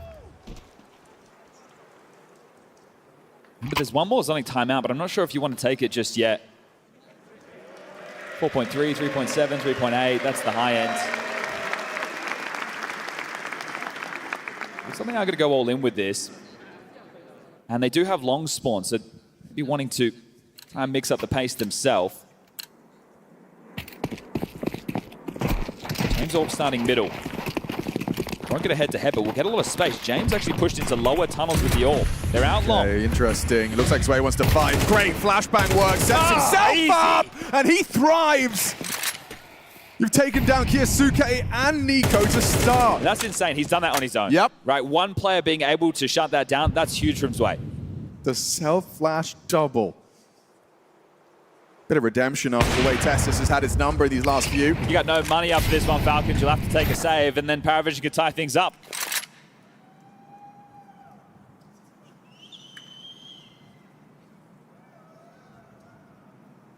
Such a resilient team, PARIVISION. Yeah, environment not seeming to bother them too much now, is it? Belchenok, again, just an absolute stunner of a round where they were on the eco. That's what started this. Since then, just throwing on round after round. Only one discrepancy since that moment, so it has definitely shifted the tide of battle. I also just love the way PARIVISION, you know, they don't mince words. This is not about the power of friendship and, oh, we're a family. This is all about results. And God, those results have been flowing. Desk highlighting their climb. They're going to erupt onto A. It's just Jame here. There's the smoke, there's the flashes, and here's the go. Primed and ready's Jame. Takes another one in that monoseat. Jame head-to-head. Bomb trying to make it across. Belchenok will activate. Quick to it. Perfect placement of the bullets. Denies it all. Things are flowing for PARIVISION. Who needs pistols when you can win gun rounds? Has to be the eco. Next round, you'll see the Zonic timeout. It'll come in next round. We'll just be talking down the stretch. So just the pattern of rounds we've had, sure, the loss bonus is going to be in the favor of Falcons, sure. But money will not be a problem for PARIVISION. Now, Monacy's had a great game. Kyosuke's had some moments. Tessa with some important kills. Is Jame going again? Yeah, this is what we've been talking about. Even against pistols, he's got the audacity to go for this aggressive maneuver. A little bit of short support, right? So okay! There's that infamous Deagle. Short support doesn't matter anymore. Could have another one here. Ooh, a chance on Tenota. Whistles one past the ear. Sway, a risk on the jump. They are testing Nico's Desert Eagle, and now an AWP has found its way into Monacy's grasp. Yeah, the nade just blew that straight to them. Didn't have to work for it at all. It could change everything. Look how vulnerable Belchenok is. They don't have a HE to break, so that smoke nice and deep as well. But look at Sway. He's still playing aggressively. Oh, wait. Lucky to be alive as Belchenok, but Zway's really just shrunk the map. Yeah, you're right. Belchenok's the only man here still. The rotation. Here they come! What have you got, Kyosuke and Nico? One of you can't hit the shot because Belchenok's holding on! Finally, Tessus brings him down, but the rotation's here. It's yellow in a position. Monacy slipping on the bricks. And that's a threatening smoke, enables him to just push through. Tess is going to have his work cut out for them. Fake on the plant, hoping to try and separate this into a 2-on-2, try and get a pick off pre-plant. 35's Yellow's cooking. Tessus won't be able to stop him. Sway comes in from tons. Tessus down. It's another PARIVISION round. Threatening, certainly threatening. Nico made sure of that. Yeah, this Belchenok impact in these rounds where you wouldn't expect it. Right, this one shouldn't have been tough. Jame playing into lower tunnels with an AWP against an eco gives them a way into that round, but Belchenok locks it down. It's a great shot, isn't it? Better from Belchenok. He's under so much pressure. I know it's the pistols. These aren't the hardest kills in the world, but in the circumstances and the frustrations of Falcons, a familiar scene as... He knows. You kill Belchenok, you've got a real shot of the round. There's that timeout from Zonic, so final conversation to be had with the boys before they're on their own for the next 2 rounds of play. We know that PARIVISION and Dust 2 are synonymous with overtime. Can they get it done in regulation? Quite the run to close things now, and not getting that bomb down. Yeah, if they prioritize that plant, would have given them a little bit more to work with in this one. This running is a bit straight down the it's a biff right now, taking some space as Kyosuke, taking some chances. He's going to have James Orb to contend with if he does try and force the issue short side. Jame, Hail Mary flick on the jump spot lower.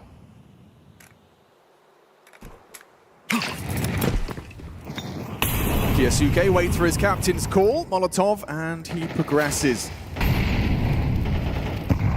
trade of Flame, Incendiary to replace, and a nade could be very well placed. Kiyasuke avoids. James retreats. Right now, they're playing for mid to B with the defense, right? Noda and Ziello both close doors and both CT side. So they are really trying to stuff this mid to B play if that's the option. And they're even going to gamble. Noda and Ziello with the smoke transition across to play for the B hold. That one hurts. If they can A execute, they have to get past the AWP, but then it's going to be a very winnable round at that point. Kicks in with the smoke, a couple of flashes. You have to get past James and relatively cleanly. We know PARIVISION are very strong on the fundamentals with the retake. That's heard. Yep, they know Long's occupied. James going to be in prime position, but he didn't catch Kiyasuke's drop.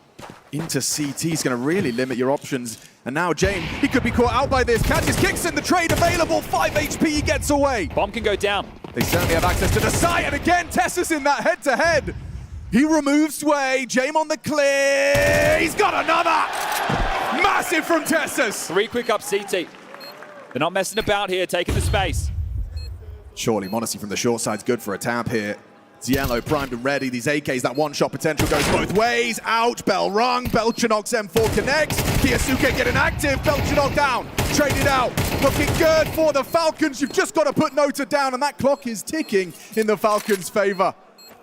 Jumping up, his position noted. Now a nice headshot, but surely not. Plan. Oh, it is. Tessus is open, missed the shot. He can just sit the defuse. This is it at 11-11. Oh. He can't hit the no-scope, and Nota's clutched up. Counter-terrorists win. Oh, all of that hard work from Tessus. Kiyasuke nimble into CT. Nico's contribution, all for nothing. Nota, 18 years of age and clutching on the big stage. As soon as he knows it's the short plan, he's sitting that defuse every day of the week. Tessus noted that he was low, long HP at long, and James chips away with that one. This is beautiful. Tessus has had some amazing rounds. Just being a nuisance, long doors. The shot onto m0NESY. Whoa! Not playing for the bomb, and that is going to cost them. Remember, no timeouts left. We're straight back into things. Oh, that could be the backbreaker. You talked about overtime. If that round's living in Falcon's head rent-free, this could very well end in regulation.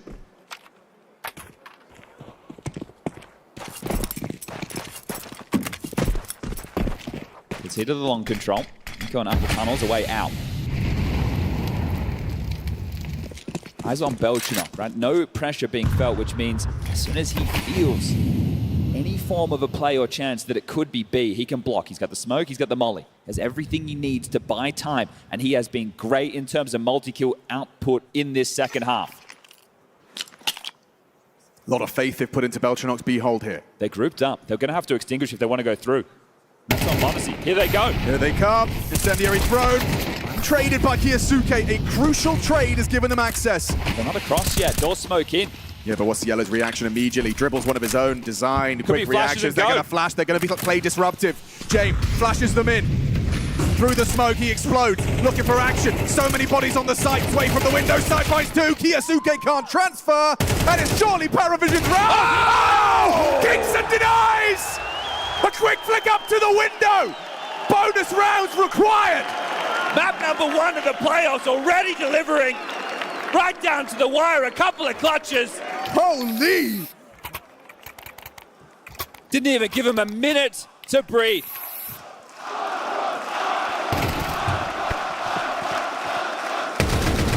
That's not an easy one. Kingston makes it look so. Holy! Still trying to piece together what's happened in that trades after trades. They've come in quick, but we're back underway. Clutches on clutches. MR3. First to 16. Took the chance with the AWP. Pick long. Settle into this one now.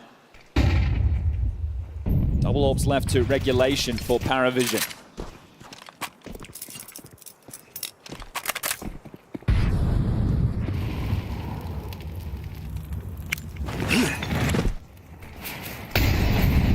Absorbed, dispelled, pushed away. Still playing for PARIVISION. We've seen them go for this gamble a couple of times.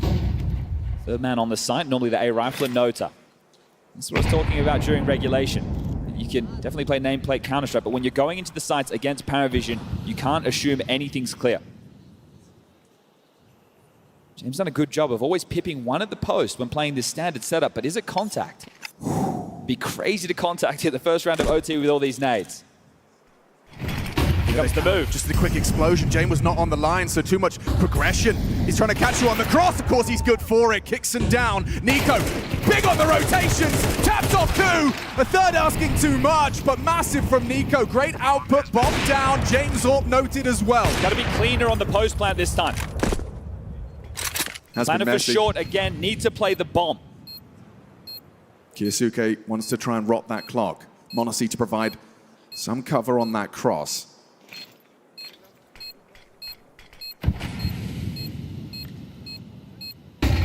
Great flash, it connects, they get MongolZ down, Zwei hits the headshot. Kiyosuke can't do it either! Massive from Zwei. Tessus has been brilliant, all he has to do is stop that defuse. All he has to do was stop that defuse. Have they got it? I don't think they got it. I don't think they got it! A 1 versus 3 from Tessus! Down to the wire, that one got tense. Just a little slow on that. Yeah. A little slow. That flash for MongolZ was perfect, wasn't it? He gets taken off the line. Kiyosuke is low HP. Goose, that's not an easy fight. But they still snatch away the round, so it's getting tense now. It's high-octane Counter-Strike, isn't it? And MongolZ's cool, doesn't he? Who needs an energy drink or a coffee when you've got Counter-Strike to wake up to? All right, well, we go again. Money's still there. If they lose this one, PARIVISION, the buy going into the final round of this OT is going to be rough around the edges. They're going out long. All right, this is quick. Yeah, Tessus actually going to be leading the pack, leading the charge. He gets flashed off, drops into pit, trades out onto Nota. The second is tough. Yellow's already rung his bell. Surely he's a dead man. You'd think so. Zwei's even got an aid. Didn't tap his head, not far off. Goes for another bite and gets Zwei low. And now they're going to pressure B. They're going to walk in on contact. MongolZ and Nico. No, not contact. Oh, they throw out the nades. Announcing that presence. It's just Belchinok here. Miles away from any cavalry. He is alone and concedes the site. Retake on this one, or is he? Or is he? Playing around those smokes, spotted out, Nico. Crucial frag provided, should enable the Falcons plan. Tough retake. Zwei already had too much damage inflicted by Tessus. Yeah, it looks like they're backing away. Get that JM AWP, get out of there. Saving in overtime, you never love to see it, but the money restraints will put them in this position. It feels like since the final round of regulation, the game's gone up a gear in terms of the tempo, and it feels like PARIVISION have been drawn into it. And sure, they were stalled out there with the 3v3 on the retake, but Nico killing 2 on the rotation, that's a massive round for him.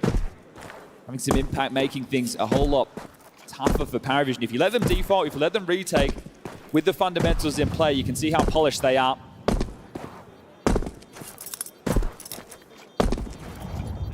Call that 14. Terrorists win.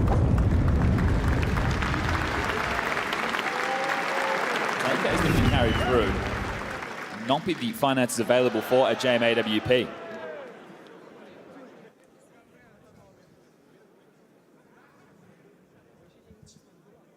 Aston will take his bonus timeout. He wants something before they swap sides. I think this is a real big hit to the defense right now of PARIVISION not having the ult, because think about all the times they've been getting up short and then Jane will get the first kill no matter what. The flashes, the smokes, the scaling there, but Jane would be able to find that opening.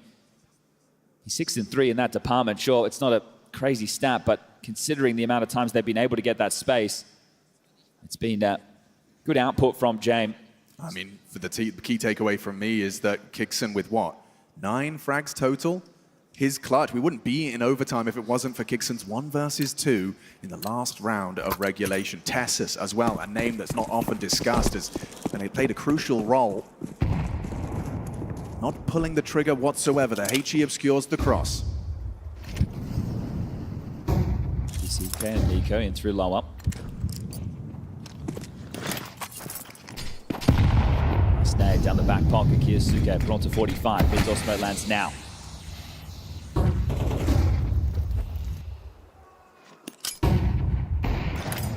On the break.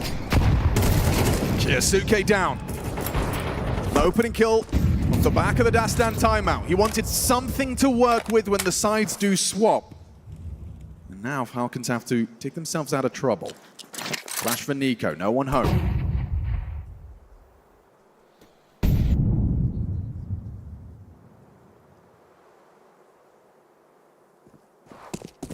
Like Tessa's done a very good job against Sway. You see him playing a bit more of a passive angle, not so up close to doors like we've seen him doing an awful lot throughout the tournament. Yellow will tuck in Piot on the low HP. Loose piece. Belchenok and Jame on B. And remember, in a lot of these rounds, they were playing for B splits. Well, right now, Gamble's in the wrong spot. This is a standard defense. Pull the Molotov out with the lurk smoke. You've got one of your own. Yellow, look at this. Pushing. This is huge from him. He's going to have a back turn. Oh! Turns us down. Doesn't matter if you got low HP if you hit that first bullet. Yellow's got the clippers out. Have to go B now, 20 seconds. Oh, Belchenok just looked away. Nico catches him. Jame couldn't provide the cover. That's a double entry out of Nico. Bomb's still going to get to the side right now. It's going to get there. It's going to get there. I think with a second to spare, you have to get past Nota. Smoke's not there. The bomb's not going to make it across in time. You need the kills. It's not going to happen. PARIVISION take the round. Oh, I thought they could make it across. Nota denies with just a little bit of a connection. Puts them into the mud, slows them down sufficiently. Yeah, I think they're not assuming they're getting into that side at all. Like the long flank comes in. I think at that point they think it's going to be a stack. Nico getting a double kill. They're already rotating away and then rotating back. There was just no time. Frustrating round for Nico after he does manage to break in. I think time, obviously their greatest enemy there. Well, the call was made. He was meant to sell that and keep the B players planted. He's not meant to kill them both. Or if he is, it's meant to go down differently. And he just kept on fighting. Okay, they get what they wanted. PARIVISION off the back of their one timeout. Get that one round as we swap sides. To the T side then. There's a real safe nature about this B cross. They were so late to get over. They didn't want to give away a pick or any damage. Seen this setup before with Nico and MongolZ ahead of that Bricks Molly. This is where PARIVISION can take back over the tone of the game. They can slow it right down, go through the motions, back to their bread and butter of the default. Back to these B splits. Here's the tension of overtime. Make this Kisuke and Kixon defense a little bit more brittle. Nota, we go through this same flow. Flash comes in, pops up his head. Got to get out of there, MongolZ. Tick of the flame heard, information relayed, and a nade. Solid connection onto Ziello. Second one where that came from. Ouch! He found output on the low HP before. He accomplished the mission, which was to force them back off short to make them into be easier. They're quite quick into this as well. Nico doesn't have a smoke for mid to be break. Kisuke tasked with the fight onto Belchenok, can't handle it now. One man. Onto Kixon. Missed the molly. He's in trouble. He's in so much trouble still with a missed molly. He gets a chance. A frag onto Jame. Doesn't feel like enough. Nico quickly tending to this. Tessa's found a flash. There is a way back in now. See the save option. I know you don't want to see it, but Bomb has been planted. they're doing a lot of talking. Flash being given to MongolZ. The two rifles will attempt to get back in. Everybody low on PARIVISION as MongolZ backing right off. Are they going to go for this late? Make them think it's a save and then try and pipe in? Just see if someone misplays. Start to hear the sounds of an exit. Here comes that late flash. Pop. And Buzzway catches the window aggress. PARIVISION have broken in, and MongolZ's going to lose it all as well. Brutal.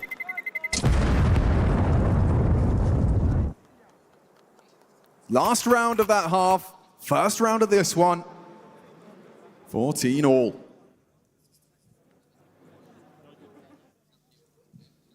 Already an hour into this one. First map of the day. 4 best of 3s, and we know when PARIVISION are in the server, it can be long old series.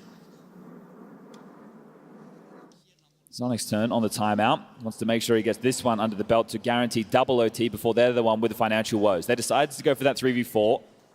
They're hoping that PARIVISION start to leave the site and they can catch a timing, but Zwei, he ain't going anywhere. An absolute rock in that position. Crazy to see him top ADR with such a poor opening death statistic. He's managed to keep himself at the top of the tables, regardless of a couple of opening deaths. A couple of good long spawns here if they wanted to use them for the PARIVISION side. It looks like they will. Tessus, as the long anchor, has the worst long spawn possible. So is Yellow's AWP going to be able to get early info that long is unoccupied? I think they have to just wait for the smoke, don't you? You can't peek the corner until it's blue. Ooh, whoa, Tessus. Lucky to be alive. Early util for a B-test. Look at Kiyosuke's aggressions. James ready for this. He's so ready, he hears you. Oh no, misses his shot. Uncharacteristic miss from James. Lucky to be alive. There's Kiyosuke. And Tessus. Those assumptions being made when the AWP fires off long that they can't be one in upper tunnels.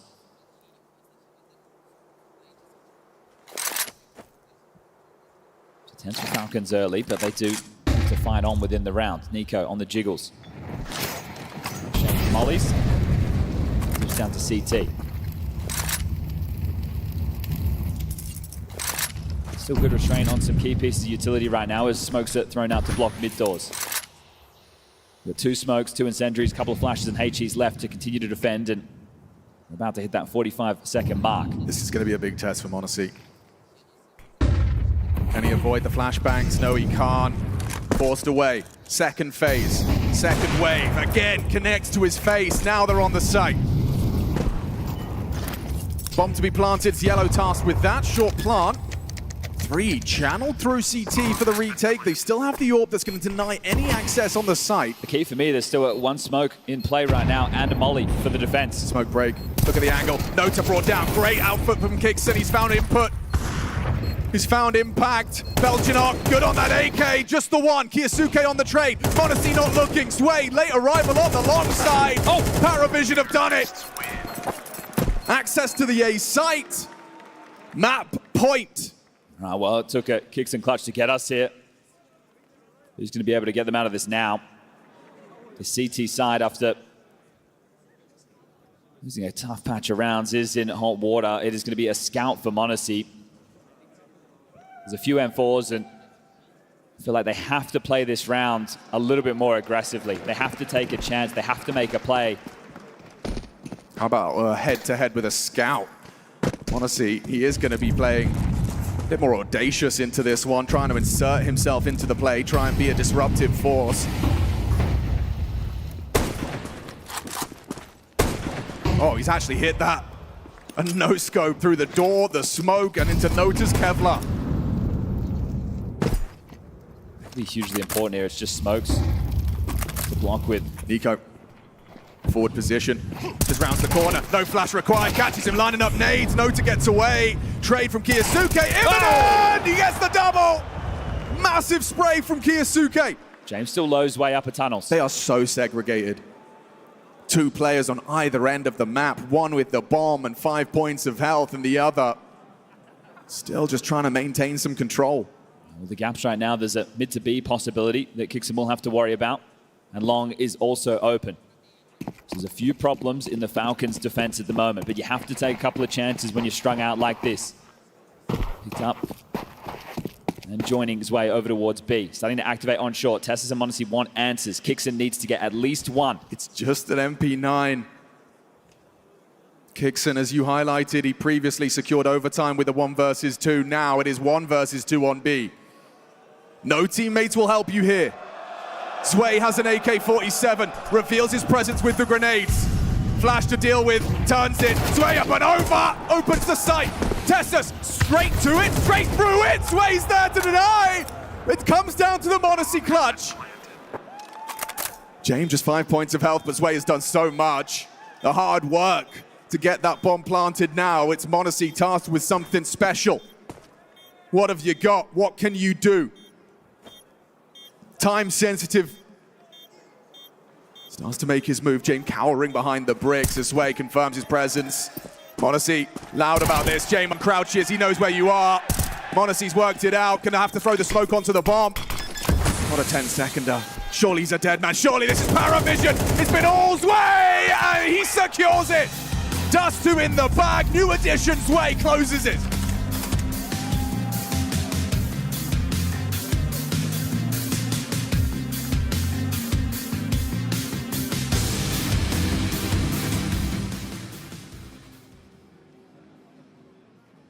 She said she loves you. But she can't love me. But I love you.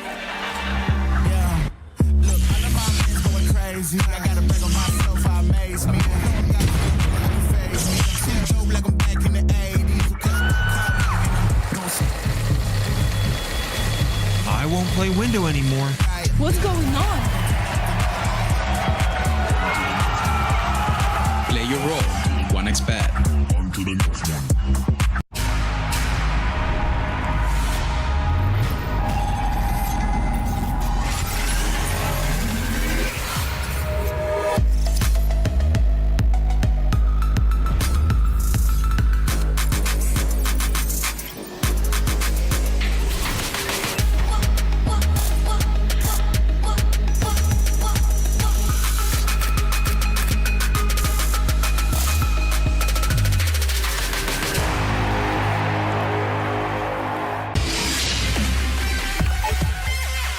The human body was built to move. Not trapped at a desk in one singular posture for 12 hours a day. It's time your chair evolved. This is Secret Lab Titan Evo. Ergonomically engineered for you, gamers, hybrid workers, artists, backing your every move.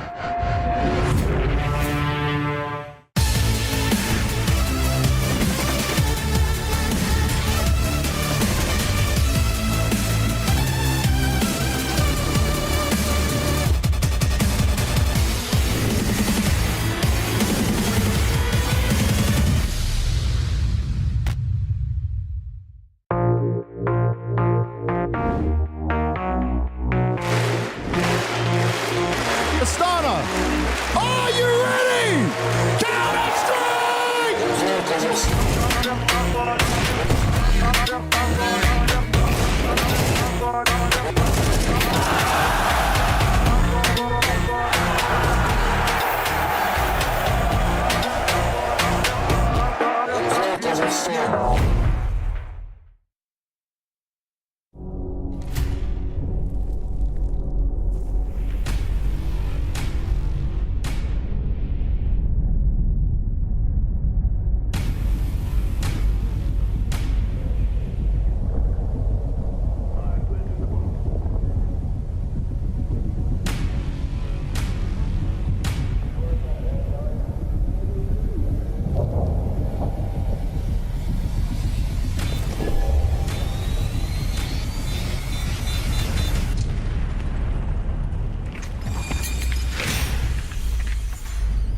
Yes, welcome back. First map of the playoffs is done. What an absolute banger. Great way to start us off. You will get value for money when PARIVISION play. I tell people this. I don't know when people are going to start paying attention to this team because they say it every time. It doesn't matter who you are. They will find a way to be competitive against you. They are mandated, divinely it seems, to get 10 rounds every map they play minimum. And if they go to OT, toss a coin. Yeah, I mean, here we are. You got to respect how persistent this team is. I mean, even throughout this game, they had cold starts in both halves, losing both pistols, not being able to get off on the right foot. But they always found a way to fight their way back into the game. And like you said, PARIVISION's value for money right now if you're a ticket holder at this event because they've played every map you possibly can so far. I mean, they played all 3 maps, all the group stage games, multiple games went to overtimes, and this was no exception. I think this is the 4th time Dust 2's gone to overtime. Yeah, it's their fifth map of overtime at this event. Yeah, it's like crazy. I mean, this is just also a catastrophe in terms of finish for the Falcons side. I mean, you had this one ready, ripe for the taking. PARIVISION, yeah, they bounce back, they fight back. You get a couple little heroic performances from individuals. Belchanok had a really nice couple multi-frag situations, even though Falcons felt like they had their foot on the throat. This is a huge surprise and a huge shock to Falcons, one where I must just say, get the screenshots out again. I mean, some of the rounds that they lost in this one just felt completely completely unlosable, which is exactly what Kixen said is the one they needed to avoid. Yeah, it's one of those things where if we're just kind of, looking at on average what took place, I mean, when you're comparing the T-sides of both of these teams, it seemed like PARIVISION really had no trouble implementing their game plan, whether they wanted to go for the mid to B splits, whether they wanted to go for their pop plays, but in particular, just simple stuff like crossing cat, they were so effective at flashing MongolZ off the angle, allowing themselves to get onto the platform, get bomb plants. When you saw Falcons T-side, that just didn't happen. I feel like they were never able to unseat James AWP. Anytime they went A, it felt like James got one freebie as they were crossing cat and always put them a man behind, and it kind of took heroics to steal the rounds away that they did get. So, it was very alarming to just see them not be able to have the basics down in some of their takes. And if you are a Falcons fan, or maybe Yanko chilling in the hotel, look away now, because it's happening again. It's Sway coming back to haunt them. I mean, what a fantastic performance. Let's be clear, Sway was deemed surplus to requirements on Spirit. He had that major where he finally showed something in one series, was still cut anyway. James was there to swoop down, gather him up, give him this second chance, and since he's joined, it's been a redemption arc. It's been extremely impressive. I feel like map to map, you don't know what you're going to always get, but I think Dust 2 is one that James outlined that he can have Sway as his right-hand man. When he's controlling on T-side, this entire B area, just left to his own devices on the lurks, he is usually good for at least one, and you could see kind of towards the tail end of this game how some of that stage experience really does come in tow. The fact that he is extremely clutch, that he doesn't let the game move too quickly for him. He's able to slow the situations down, and even when Falcons are trying to apply all the pressure, he was able to stand up. Yeah, really good anchoring from Sway throughout the entirety of the CT sides. Really the only time that it fumbled is when they tried to get a little bit too aggressive, and Tessus was just sitting back waiting, was able to catch a couple of kills that way. But when they played a little bit more standard, it didn't get a little bit too forward. It just, again, it seemed like Falcons were never really able to, get those clean A splits that you want, being able to get that space or get that key entry. They were always fighting from the back foot. And then, as we'll discuss here in a moment, it's those critical rounds that you have to win to be able to either win the game regulation or at least stay alive, and they just crumble, and it happens oh so often. And I mean, it's just, kind of happening here again in this one. Why don't we take a look at some of those rounds? We've highlighted one here. It really goes to show Counter-Strike is such a uniquely cruel esport, Maui.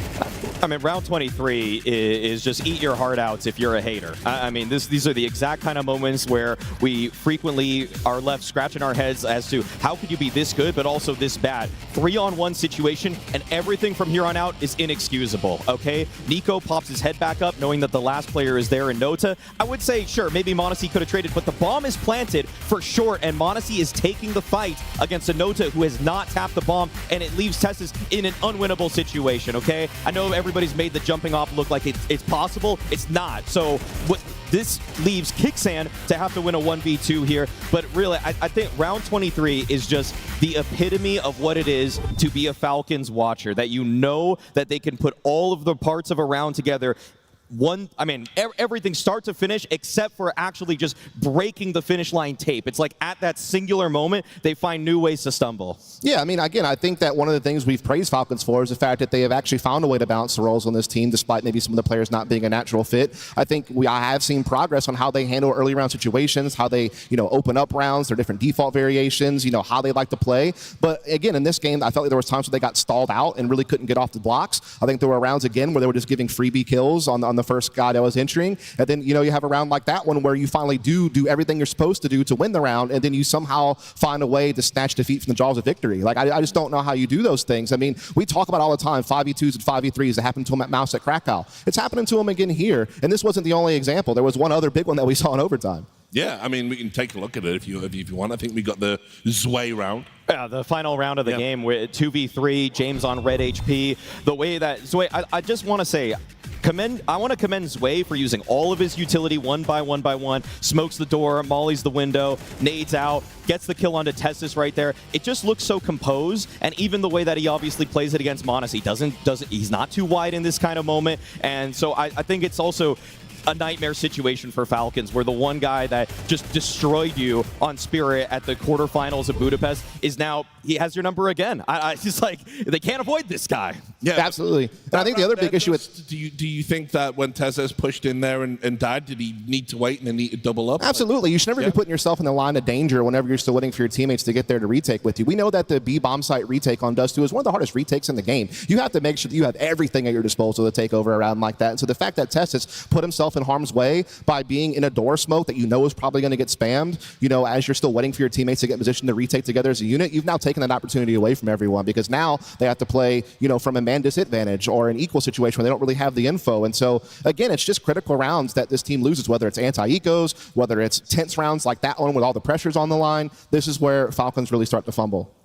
What about the overall sprawl of the tactics? I mean, we haven't talked about it with James so much, I feel, across the tournament. We are talking about a major winning IGL.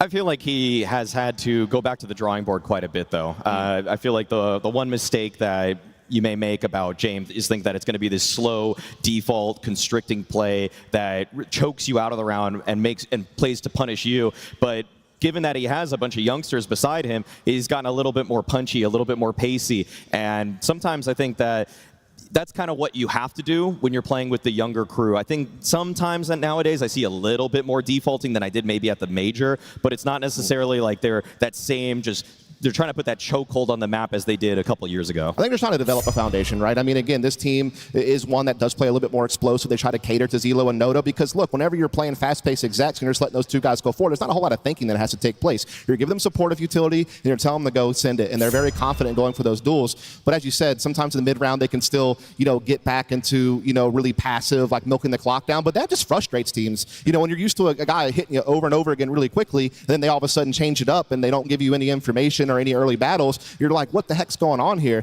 And also, look, James still good for a good gamble stack somewhere on the CT side. He still has some of his old trademarks, but it's definitely not the same James of the past. And here's the problem, right? We go to Mirage. It is Falcons' pick.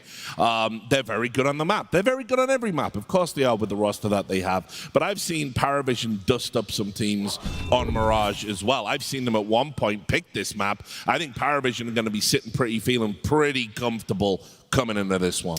I'm not so sure, Richard. They've lost all 4 Mirage games they've played at this tournament. Meanwhile, you look at Falcons, they've won the last 8 out of 11 games. They're a 9-5 overall, and 4 of those 5 losses are from FURIA, and most of them were in overtime. So I think, you know, they are a really good poised team on Mirage. And the one thing I want to point out is something that I noticed in their game against FURIA. Nico has changed his position on the T side. When they brought Kiyosuke into the squad, they had made Nico more of just an A lurker to, you know, allow Kiyosuke to be an entry fragger, be in the main control group. But now they've moved Nico over to the B side of the map and put Tessus at A. And I think this was a calculated maneuver to try to get Nico a little bit more involved in helping them take mid control from underpass, you know, being a little bit more on the pocket trading and things of that nature. I think it just makes their mid control a little bit more dangerous, and they still can go back to some of their trademark, you know, fast-paced executes and things of that nature when need be. The right decision to give Kiyosuke the positions over Nico? I would say so. A lot of teams are using that spot that Nico's now occupying as their star player. I mean, I think K Serato takes up the same role for FURIA, for example, just gets to be a more of a late round player, gets to help with the mid take in general, but oftentimes is not the first point of entry, not the first guy fighting into con or up the short side. So he gets to pick and choose his spots a little bit more carefully, whereas Kyosuke just has to be that first in guy. He's getting set up by Kixan. If he's able to get the entry, that's great. Nico can work behind that. But even if Nico has to be that contingency option, he can fill in. I think the other big thing you have to think about is Munacy on this map. He was phenomenal on Dust 2 on average. Yeah, he had that one mistake on the post round that we pointed out, but there was a highlight reel to be had throughout the rest of the game, if we're 100% honest. And he's no backline bozo. This guy's a forward-facing opper. He's going to be in your face throughout, you know, very dynamic defensively on Mirage. He's going to go for opening picks on the T side. He's not going to be like James, who kind of just holds angles and plays more supportive. He's going to be really brawling with Kiyosuke, and he and Kiyosuke have done a phenomenal job throughout this tournament of just really showing you the strength that they have in those early round situations and in their openers. Their success rate in these opening duels at the start of rounds is very, very high, and that's going to hopefully create a lot of opportunities for Falcons. It's just more about making sure you don't fumble and bottle those really clutch hits rounds. Yeah, here's the problem as I see it, though. You know, Joe, call him P vision, all of that stuff. There is a P word that's coming in here, and it's pressure. You know, James said in an interview before this, he said he has no expectations, that we're just a young team, we're going to make mistakes, and we make the type of mistakes that mean we can't win tournaments. That's what he said, having already won one, of course. And so I think it's in Falcon's head right now that, oh my God, it's happening again. on stage at a tournament at the start of the year. I mean, to echo the sentiments of James was Doston immediately after the Blast Bounty. He did something that I've never felt a coach do before, which is that immediately after they won that event, he came into the talent green room to tell all of us, guys, please don't put any expectations on us. Please don't hype us up anymore. Don't go telling everybody that we're going to win every event or beat all the top teams. We just think this is a good run now, and we'll be happy to make playoffs. Well, someone I always have high expectations on is, of course, our commentators. We now go back to Sponge and Machine. Thank you very much, Richard. Yes, one hell of a start to the day. Could be a long day if each game goes like that one. Well, always with the PARIVISION game, right? That's why we're doing this one first. Kind of set the limitations for the rest of the day. But how's this, Alex? I was just taking a look. In the first 15 rounds of that game, MongolZ had 22 kills. He ended the game with 26. So in the next 15 rounds of play, he only managed 4 frags. Yeah, no, that's... Cooled off. I mean, ice cold. Yeah. Ice cold, and not in a good way. Yeah, no, that was an absence, a notable absence, and Dust2 going the way of PARIVISION puts us into this territory. The desk has set the scene. Anything you want to build onto that? I just think the 4 straight losses mean that we should be seeing this one go the distance. Okay. The distance, potentially. Cluj has filled out nicely. You guys have had your breakfast. Now we're ready for some more Counter-Strike, a snack. Again, just a reminder about the PARIVISION pistol stats. So even if they don't get it, not the end of the world. But a Mirage might go a long way to getting things done 2-0. They're gambling A. Nobody beat, just Xelo playing short. Min through underpass, 2 on top mid. First exchange found. Palace smoked, nobody home, and Yellow information in buckets. More than information, bloodshed. Kiyosuke down, doesn't get to play the pistol round. Well, they're splitting B, so this is still a good position for Falcons, regardless of the opening death. Unless Yellow does another one of those. And he hasn't hit that first bullet onto MongolZ. MongolZ does manage to ring his bell. Glock headshot running at him. Can't finish him off, finally. Last bullet of the Glock pulls us into the 4-on-4. B site accessed. You've got Belchenok at the back of the site. Nico puts out game, and there's a nice one back. MongolZ's double kill. Zway is kicking up a fuss. The arch enemy. Zway versus the Falcons. He's a big reason they've got that first map under their belt. Now Nota in a clutch with a kit on site. Will he have a look? Will MongolZ leave with more than 3? Another hot start for Illy the Kid.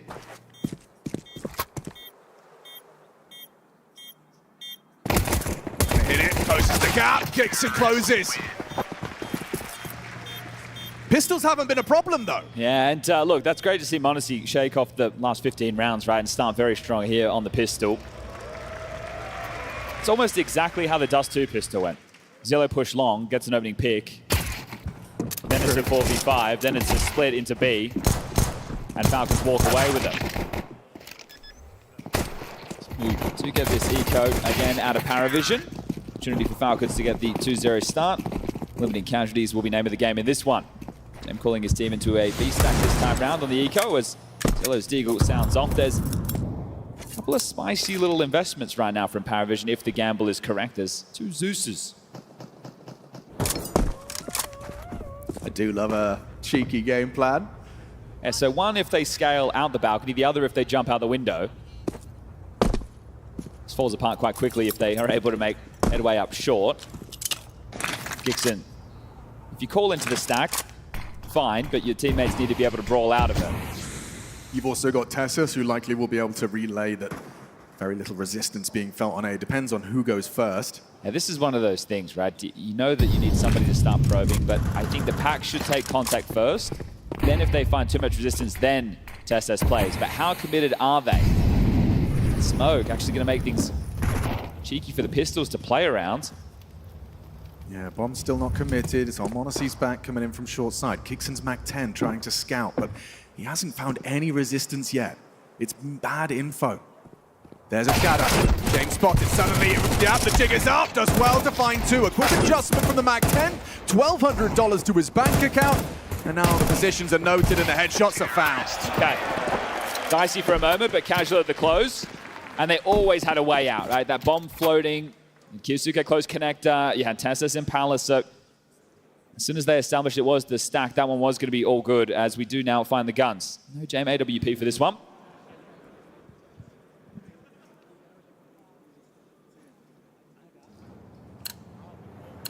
think the game completely changed after that Belchnok round on Dust 2, round number 16.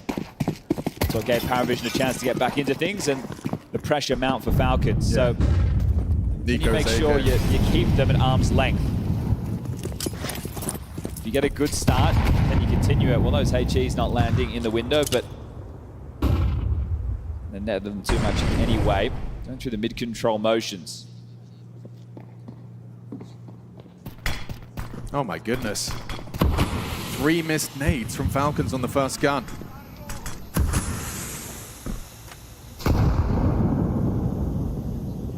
Kiyasuke's still going to try and make his move. He's been set up to succeed.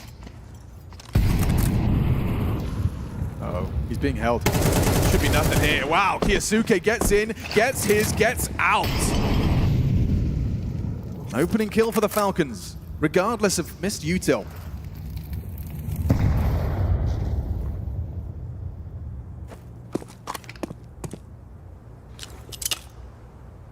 Back to a B finish now. Noda playing ahead of this. Zella here as well. Essentially 3 on the site. And these JM gambles. They come B, we can win. And here they come. Sway's in the right place. Tracks the drop, confirms 2 there. Kiyasuke solid, those yellow. How's he got 3? Kixon coming in from the short side, but you're not ready for Nota. MongolZ unprepared. He's got his back turned. No covering fire. Easy jump scare. Nota swings on out, puts MongolZ on his ass. Just kicks it in that close. Belchnok's rotated through 9 seconds. He hasn't got the time for this. He hasn't got the time. Gets the headshot. Just has to run at him. Where's he going? What's the plan? Okay, PARIVISION will take it. Kixon survives and upgrades, but the job is done. The round is won. Okay, this is going to be a tough buy now for PARIVISION to come back in. With the board completely wiped, Ziello, because of those kills, can get on M4. There's going to be a couple more available as well, but they're going to be light on with the util. So that one is still a good opportunity for Falcons to reset PARIVISION in the early stages of this. Stack was in the right place. Nota did exactly what he had to do by being this third and unknown element to confirm the round. 3 is crazy from Ziello. You're going to be kicking yourself though if you're Falcons that you don't get the job done on that one. And you get that opening pick thanks to Kiyasuke, and then you walk into the stack. Now this is always the case, and this is what I'm talking about, is you can't make assumptions when you're going into these bomb sites against PARIVISION. You have to clear everything, but when the time's not on your side, the pressure is there, the comms are chaotic. Sometimes you're going to overlook this as, again, it feels like Darstan's saying, every game I'm going to take a time at about the 4th or 5th round. I think credit where it's due as well to Nota for not overplaying, right? He knew that he'd been overlooked just by delaying. Catches MongolZ planting. It's just understanding the expectation, saying that PARIVISION do very well and then subverting it on the other side. Mid-biff, BP flashing. Out they scale quickly. They want to take some fights. They're hoping that PARIVISION offer up some mid-control. They want to, hey, you want to fight from shore, you want to jump out window, that's okay. We've got the better guns in this one. P7 and FAMAS around the M4s. Still emissions. Falcons 2 kicks in. Drops an M4, gets in with a Mac 10. Next wave of mid-control utility being lobbed in. So tough for an in-game leader if you keep walking into the stacks. The mind games feel like he's in your head. James absolutely reading you. This time, this is a very A-centric defense. They are playing retake though, right? 2 towards ticket, 2 essentially jungle and window. So they are giving you the A site if you wanted to execute. They don't have any HEs to break. They do have the kit on Belchnok for the retake. Kiyasuke with vent control. Still fanned out now. 40 seconds and Falcons will have to start making a move.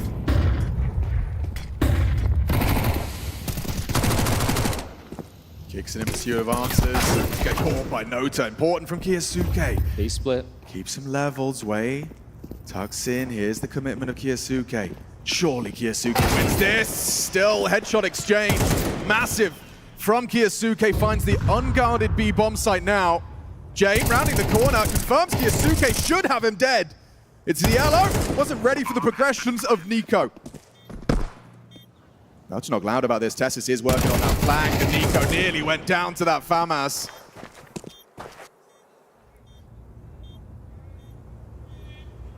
And Nico and Kiyosuke round. And yes, I believe it will be the James time, won't it? Okay, well, look, he had a little stunner move there. Within the mid-round, as they're splitting B, he makes the window jump to short. That's why he was so quick on that flank. And he was very fast to get behind them there in that motion. But this is Falcons essentially resetting PARIVISION. Because with that round that they won, their loss bonus went back down to only 1,900, and they had to rebuy everything. So they didn't have a whole lot of extra cash to be working with. They do hold on to this James M4. They can take the eco behind this, and they can get a gunny out into the next. So I'm sure it's going to be waylaying this AWP. The outcome of these kills, that could be changed in the conversation. So Dustin took a timeout, wanted to make sure they set them up for the biggest moment of success.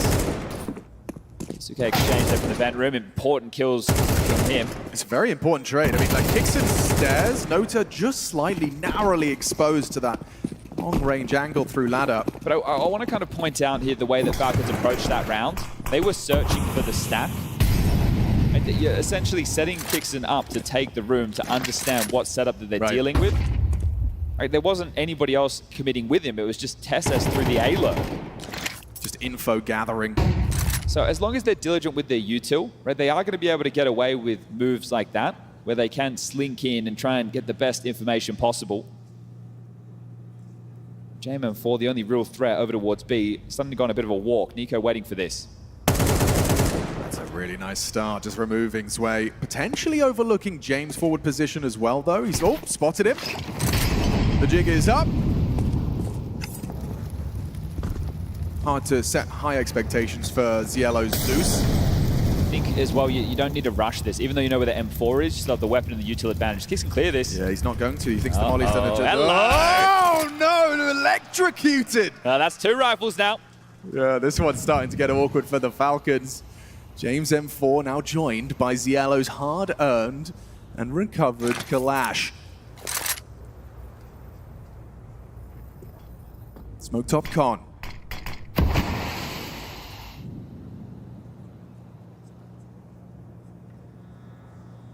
Really light on time, Chad. And grouping towards B. Zielo will be able to help us from short. Oh, big find. Really important. That was going to be Zielo chipping in on this B finish. James now still it's just here. going to collapse unless they can't find James. 15 seconds. How's it clear? Nico's not looking. Modesty trades. Just in time for the plant. Just in time for the round. Keep it tense. You can see Nico there. that one got damn close regardless. So 4-1. They deal with the easy one, and now we get the guns out. Fair play to Zielo. Fair play. Finds a safe haven. Like his immediate reaction to that Molotov, climbing the ladder, stops the spread, no tick of flame, kicks and overlooks. But it is an important find from Kiyosuke, keeping him humble. Otherwise, he would have made that, in that crossfire with James that could have been lethal. And I think the kills here have helped James get out the AWP ever so slightly. So Glass Cannon AWP in the mix. Honestly, AWP taken over towards A. Fight coming his way. Belchnok's close. Oh, turns the flash, and wow, he's quick, isn't he? Returns his aim, pre-aim. James leaves. I think they want to fight middle right now. They're coming short. Yeah, they do. Kiyosuke, he's going to be very vulnerable and susceptible to this. I think he gets the info. Yep, spots the tip of the head. He is surrounded from both sides. Nota one side's way, the other. Little left, right, good night. Everyone's here. Peek at your own peril. Oh, Tessus! As he jumps, James pulls the trigger. A missed shot from both. That smoke is threatening. That second one dribbled forward by the CTs. Now Nico will activate. Catches the backstab. Here they come, though. They want to fight for Nico. Take back control of middle, but the site is lost and the bomb is ticking. Sway's backing off. They're saving already. Yeah, this one's over. Not going to risk it. Don't want to lose the AWP. Don't have a kit. And they're going to be holding on to it. Falcons, 5-1.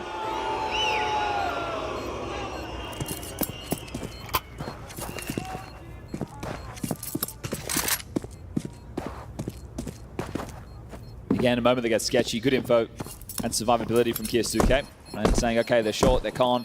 Response time from PARIVISION was swift, but they know that the reaction to the noted mid-controller is going to be to waltz into a site. They were there to be threatening and to throw everything in the kitchen sink their way. But this is a common theme when we have PARIVISION in the server, you need to put him away quickly. You can't give him a chance to work back into the game. So this is a good start, sure. T-side, 5 rounds to the good. I think one other boon that you have for Falcons right now is PARIVISION have lost 4 straight Mirages, and they've all been here in Cluj. Now, those saves with the loss bonus do mean another threatening buy, so nothing's really come too easily for Falcons so far.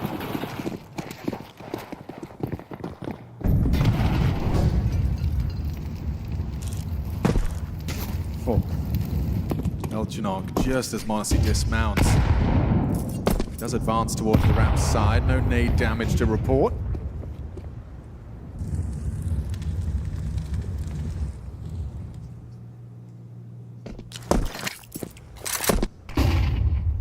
Mistimed on the flash, doesn't dissuade Kyosuke, still takes the space. If he's blind, they should be too. As he joins kicks in top mid, Nico applies a little bit of pressure to B. Nico flushes out Ven.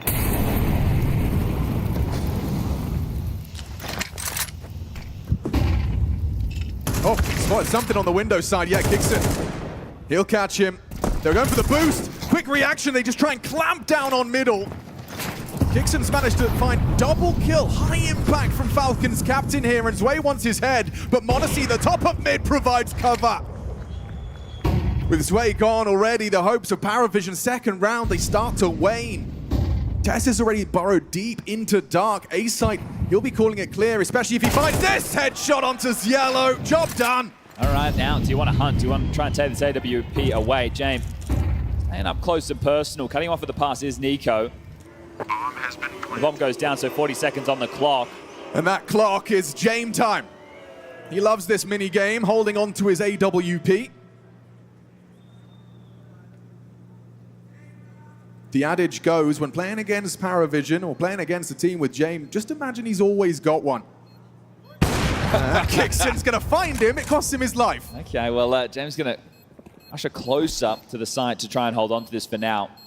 With the loss bonus and the residual cash he has, he can buy another AWP into the next, and he's getting ever closer. Are they going to be able to find him? Nico's clearing out market, and he might be getting away with this, so Tessus is going to be able to get here in time. He doesn't miss these. Oh, but he does when he's flashed! Right in the nick of time! Well, is that going to be bad info? I mentioned that he still had the money for an AWP, and he's just bought one immediately. Dustan's going to take the timeout right now, so maybe he doesn't want that to be the play, but there is enough money to justify a buy without all the bells and whistles. But because of that timeout, does mean that Zonic gets a chance on the mic. Is he astute enough? Is he got the abacus out enough to warn his boys that perhaps there was misinfo? If you're going to be sitting there saying there's no AWP this round, you are wrong. I think you also touched upon it, right? Against this team, you always expect that threat. Yes. You just assume that they're miracle workers and they got more money, they're taking it under the counter. Yeah. So you know you're likely up against something still threatening. There was that opening from Kixon, so no to just getting caught on the edge of that smoke. An important one back there as well, and then this is where Zwei could have really taken some liberties. Bit of a clunky mid-crunch, wasn't it? Yeah, it's just obviously no to going down before the exchange could be made elsewhere. You're now having to trade back in, and you need the multi to capitalize. This is where, you know, you could go with the T side, keep it simple. Ooh. Stupid method of group up and execute. And to take, having to worry about any of those threats out of the equation, you go through your motions, right? Your palming. Searching a ramp right now. Nobody is home for Belchinok and James.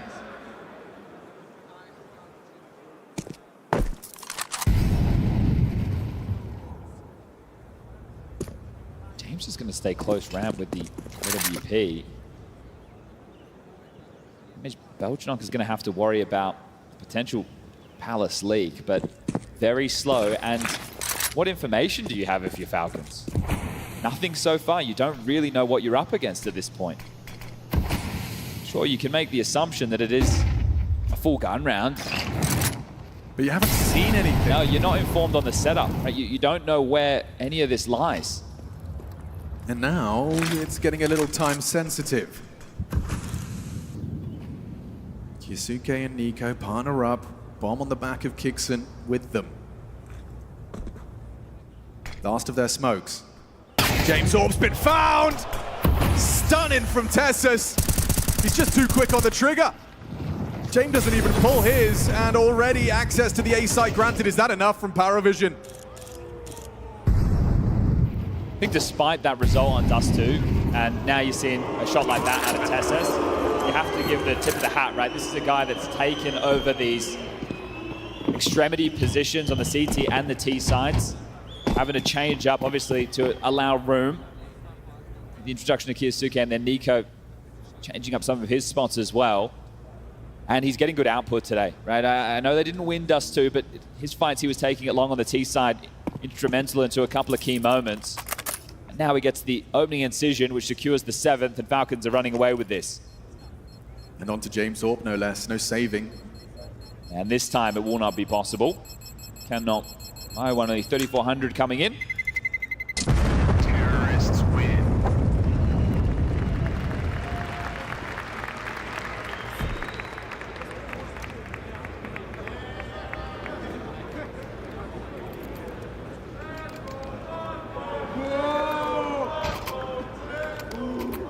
James been dropped. The same round, just with no AWP. So we're still on that MP7, and away we go. Can there be any resistance on this, or is Mirage a massive hole in PARIVISION's map pool?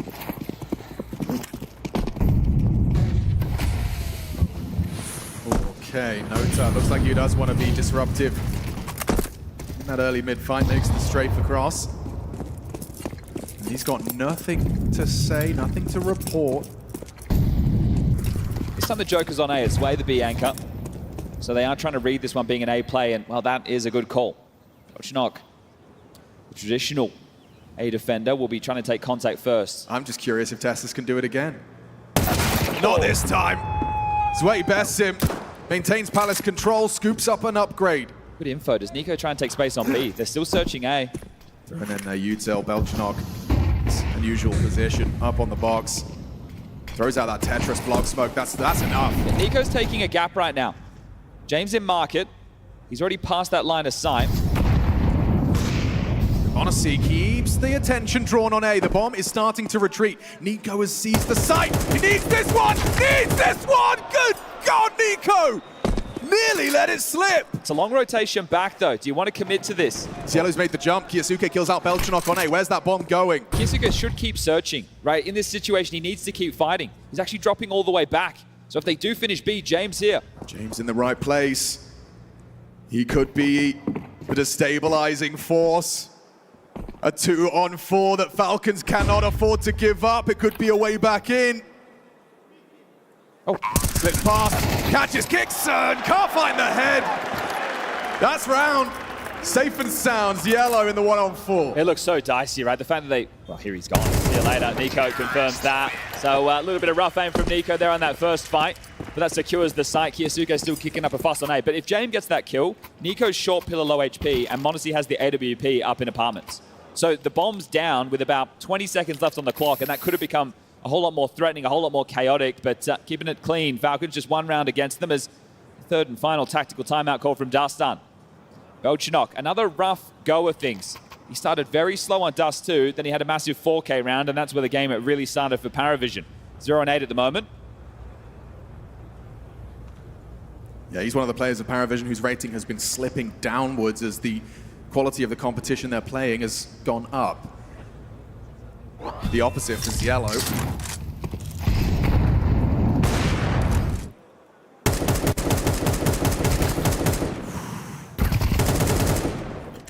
Different round if Nico fumbles that. Probably a different Nico for the rest of this quarterfinal. James a little bit remiss with that one. Knew he had a chance, but they're back in. The lost bonus, the saves, and that's why they keep having guns, but they don't have any rounds. That's where this game needs to shift. 3 straight to salvage 4. It's Yellow, short player, sandwich, so always a loose piece. James Orb on short to get mid-info. Found an opening. Yeah, James that was was on the peeked out AWP. on the short side. Yeah. James Orb is really struggling to insert himself. A swing and a miss. Everyone's finding openings for Falcons on this T-half. It's not just one man, right? It's a bit of a team effort in that regard. This one not delivering in the same way Dust 2 was. The game at this point, especially if they convert this with a man advantage, you'd say has gotten away from PARIVISION. Way playing for info. Belchenok rotating back to his side. Yellow tucked in as the loose piece. This time no longer sandwich. And another one. Oh, just like that, it falls into place. It's casual at this point. It certainly is. Look at Belchenok. Can he get himself that first one? Yes, he can. Position noted. And now they're going to crunch. Palace activating as well. Yellow hiding out the back of sight. Belchenok versus Tesses, forced to turn that flash. I think he caught a whiff of him. Tip of the head spotted. Tesses removes the threat, but are they going to overlook Ziello on that low HP? Yes, they are. Baxter turn, needs the multi. Does he provide? In combination with Sway, it's all come down to Tesses. A way back in for PARIVISION. And he's just been flanked up by the USP. A massive round out of Ziello. Is that just a blemish on the radar, or is that the start of something more? Always a loose piece, something to worry about. So it's not a 5-7 into a picked up AK into a crazy couple of taps, but it is a round that could cause some frustrations. They're not going to have any dramas with the buys in the next two. That's the opener. So AWP noted short. Where's Yellow? We haven't seen him throughout the entire round. Belchenok low, so I think you're going to try and surge in. Great shot, but not cleared, and the multi-kill on 12 HP. They naded that spot. They just didn't clear it. Didn't have confirmation. That's the lifeline that PARIVISION are looking for. It has to be aimed for if this conversation's going to keep going. And it has to be the pistol. Yes. This window smoke.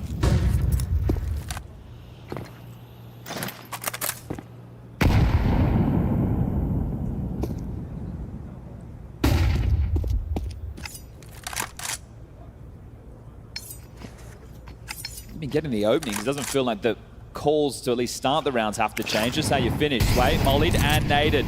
Oh, that's a good amount of damage there. Solid. Forced to extinguish as well, so forces out the smoke relatively early. He's peeking into Jame. If he's not careful, could be Jame getting that AWP. A first frag. Okay. That is crazy. That is crazy. He's going to work it out. Oh my god. Oh my god. Cluj betrays PARIVISION. Nico profits, and this one comes tumbling down. I wonder how he knew he was there. Yeah, I don't know how he worked that out. It's like Nico has played on the stages before. Understands the environment. That's a great way to reset. Just noted, they'll go plant over towards B, and that's where PARIVISION are going to start feeling a little bit hard done by. That's where the reality of where they're at is going to settle in.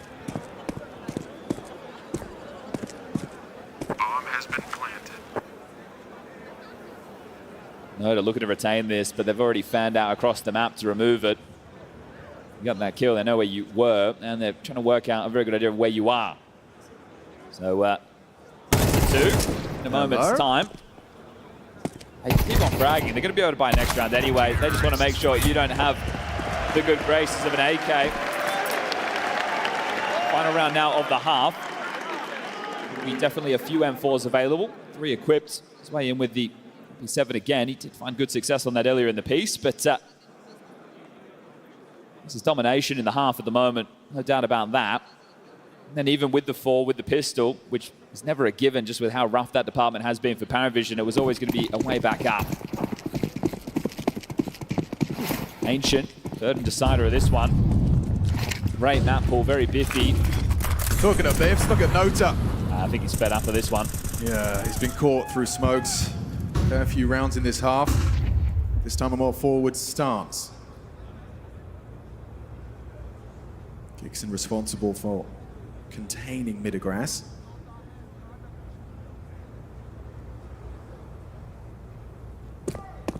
You take this map, this is what you couldn't do back at Bounty. It was a 3-0. Sure, you had the stand-in on the team, but PARIVISION, I won't say they're relatively unknown, but especially at that level of competition, I think when the expectations changed for Falcons, they became the favorite when they were going up against PARIVISION, regardless of Nucleons.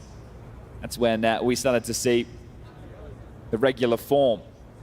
But right now, to pick this one up and to remind yourself, hey, Dust 2 should have been ours. It could have been a Dust 2, but we can still take this. Not out of it just yet. Here's that Sway, MP7 again, Tess is fouled. Oh, Sway! MP7 has won them the third. Something to work with. Sway with the maddest of 3Ks off the back of the newly buffed SMG. Yeah, he's done that a couple times, hasn't he? So great output, but really it's probably too late in this one. 3 from 3 in the pistol department so far in the series. I think if anything, Falcons. it's just going to give Sway a bit more confidence in that Tessus head-to-head. I think he might have rocked his world a bit on Dust too. Sway had his number, Tessus had Sway's number. So yeah, definitely kind of, righting the ship a bit in that respect, but does feel too far gone. PARIVISION haven't shown they can win a pistol.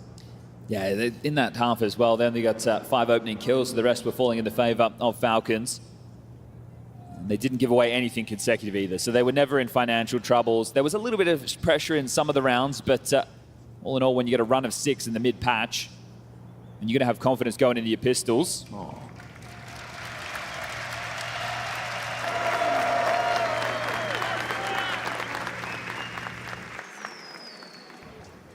Generations inspiring, generations inspiring, generations. At this point, we're a long way down, aren't we? Well, let's get this one underway, shall we? Second half. Will be flawless with the pistols. Falcons on the defense, and starting over towards window 2B. A site's vacant. And well, they don't have a kit for the retake. So this is the best opportunity yet for a PARIVISION pistol. When you hear the util land, consider that bomb planted. And as you highlighted, it's not going to be easy to get back in, never mind defuse. A must-win pistol for PARIVISION, and the A site is theirs. But that's all their nades gone. They don't have anything for a second wave. Bomb has been planted. Gonna be flooding in through CT's yellow. Got his work cut out for him, actually concedes it. Doesn't want to take that fight. MongolZ with his signature removed. Silencer, still silences yellow. Falling apart for PARIVISION, needs something back. Belchador can't hit a shot, Tessus can! And it's 5 alive for Falcons! Can't get a better retake than that, can you? And look at the smile on the face of Zonic, coach, very happy with that. The reason I point out there's no extra util for a second wave, you're not expecting them to play retake if you're not keeping a flash, right? Or that smoke that we see teams trickle deep in towards CT to constrict that. You're hoping to get the jewels and be able to put yourself in a mid-round scenario with the bomb down where it's tough. That is 5-man retake. The flash was there. They pushed in. A shot where MongolZ gets his bell rung but still gets the frag, and at that point it all falls apart. So we could be running away with Mirage. This time PARIVISION will fight for their right. It comes the force fight. Laid out a spawn, so this call maybe a little bit more on the fly. Didn't have the good graces of a timeout to talk it through, and if they don't get anything done here, it'll just be force buying out the game. So riding on the wall at the moment. Kicks in MongolZ on the A side. Nico able to chip in from connector quickly, and Kiyasuke can pick up the loose cap that could be mid-crawls, underpass lurks. Jam with a boatload of util to lob this out mid. Now, Nico being ahead of this in con. He's going to respect and give the space, but 2 on A, and now they block ramp. This is looking good, but they have to come through. And they will. Okay, just mincemeat. Oh, a flying Tech 9 gives them a way in, and now another headshot hit. MongolZ tucked on triple, Belchador low. Needs someone, it's Nico that arrives just in time.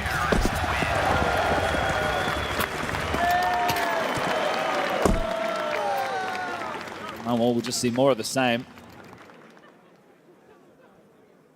You take an eco now, you give them 12, and then you have to win 9 straight of your own. And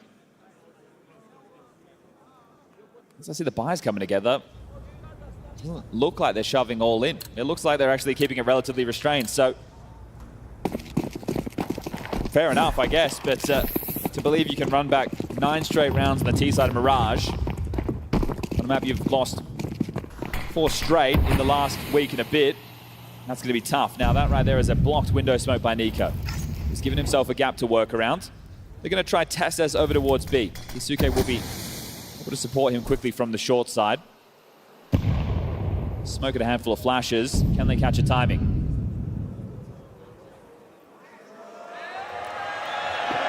SS starts to unload, gets absolutely nothing. Into the site. Reaction from Kiyosuke delayed. The bomb's already getting planted. They surge and spread into the B bomb site. Headshot from Belchinok, back of bench.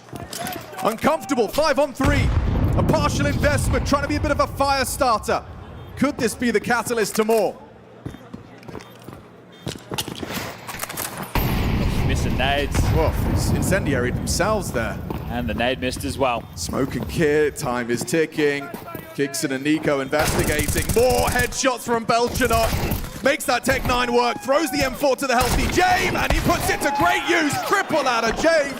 B site collapses. A little hot under the collar for TSS. And you see the Nico reaction there. So does it begin already? That was their chance to get 12, make sure overtime was guaranteed. You lose that one, and it looks ugly.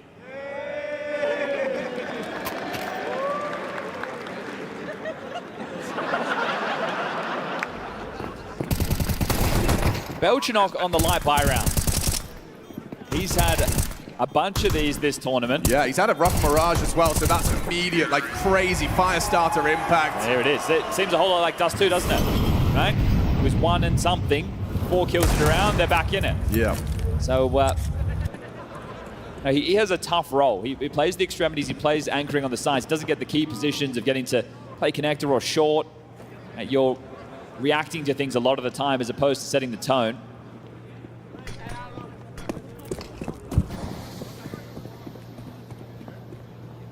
So instead of coming in with the force with only the 1400, they've decided to take the eco. 1900 lost bonus coming into the next to get out the guns. MongolZ's AWP will be possible. But easily walking into what will be their 5th round. So if this happens again, we question whether it was the inexperience of FUT and them ends up losing the series and PARIVISION locked themselves in. If they do it to Falcons, experience is not the same conversation, but the mental definitely is. He walks past this one, and you won't see Falcons bother doing anything too crazy in this, right? If you can hang around and get an exit, get yourself an upgrade, that's what you're going to be looking for, right? You know that your buy in the next round is going to have some omissions for a couple key players. Just wild, the T side with 4 M4s. So highway robbery in the previous has set them up pretty now. Start working back into things. And what should have been an open and shut case, love this. They're not just going to exit short. They don't know what traps. They don't want to give away these guns. They're playing it by the book. This is not the most glamorous side of Counter-Strike, but it's definitely sound CS on display. So all 5 staying alive, but the key are not giving a gun over. Obviously can AWP. They decided to set the save for this purpose. Nico can come in with the M4, Famous for Kixon, and it's going to be the TSS, the B anchor, and MP7. This can get out of control pretty quickly with the buying pattern they've chosen. They lose this one, it's only 2400 going into the next. It has to be partial, and even if they get the saves, you're not going to be able to drop the guns in the same way. And if you do, we're talking Famouses and SMGs. So let's see how quick PARIVISION can work back into things. As a fumble against some light pistols really cost Falcons a quick game.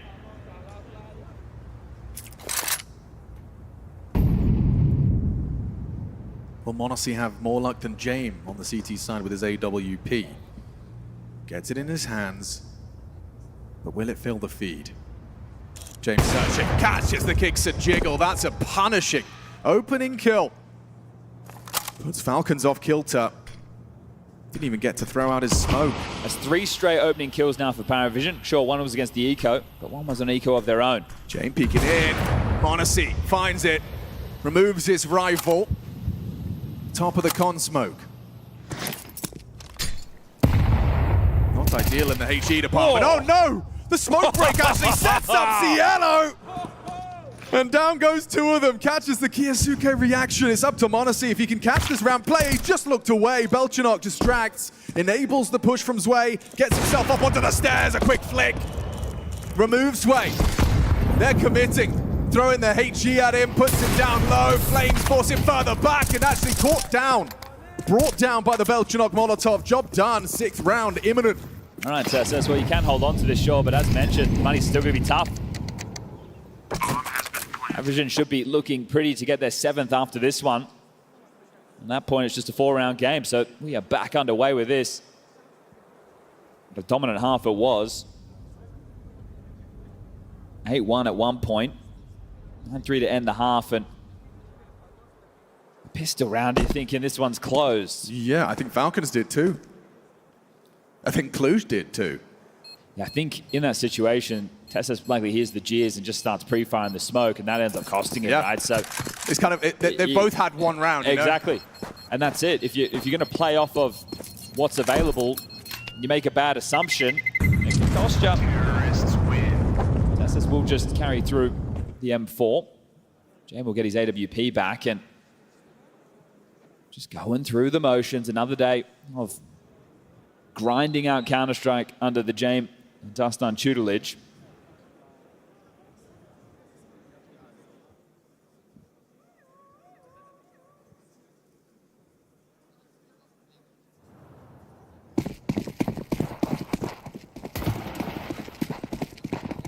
It's been a good map so far for Nico, 17 kills. But MongolZ called in that first map. First 15 rounds of play, he had 22 kills. The second 15, he had 4. Now, he obviously put in a lot of heavy lifting to get them to such a lead. Just note it here. Even if he goes down, the rest of the team can still capitalize on the information given. SS playing a little bit more of a core position in this round. Not condemned to anchor B. Blocks the stairs, smoke, that's big. It's going to enable him to kind of play off of Nico's contact, swing up the stairs if they do choose to push through, which they will. Nico high alert, damage already inflicted, a pistol, headshot, puts Cielo down to just a scrap of health, and they retreat. Are they calling it off, or are they just recalculating? Yeah, they're definitely darting back now. They've seen enough. They need to finish now over towards B. Kiyasuke playing from Market. And he's not in a key position to do an awful lot of damage right now. Yeah, there's no smoke for this, but bleak. As soon as they strafe past, Jame can take that line. And the rotation, it's only really MongolZ who can make a move to help him. The only way this has to be nuts. It has to be a crazy first headshot. Oh, kind of like that. Nails Jame, doesn't matter, the trade immediate. Still give this one a go. They're going to buy into the next, so how much more can you get out of this? MongolZ does hear Belchinok arriving in apps, so knows he's got a window for the flank. TeSys rounds the corner. M4 primed and ready. Not anymore. Yellow's low. Yeah, I think you can see the tip of the barrel.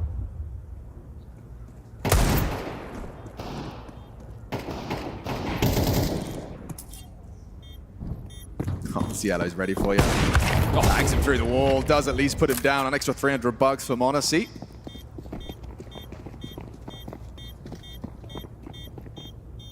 There's that 7th round.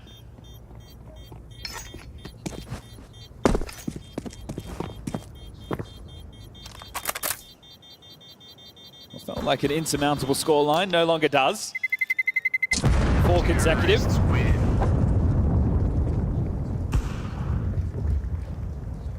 It was 8-1. It was 9-2. Half goes 9-3. You win the pistol. You win the second round. And you put him on Eco. And you put him on Eco. And then PARIVISION go on a 4-round run that has not only Cluj-Napoca, but everyone watching at home in disbelief. Like, this can't really be happening, right? Falcons, it definitely can. This is a team who we see the unthinkable happen to more often than not. What do you reckon, Cluj? Are we going to map 3? A couple of thousand Romanians disagree with you, Chad. Well, they're fully bought up, so they got the MongolZ AWP out again.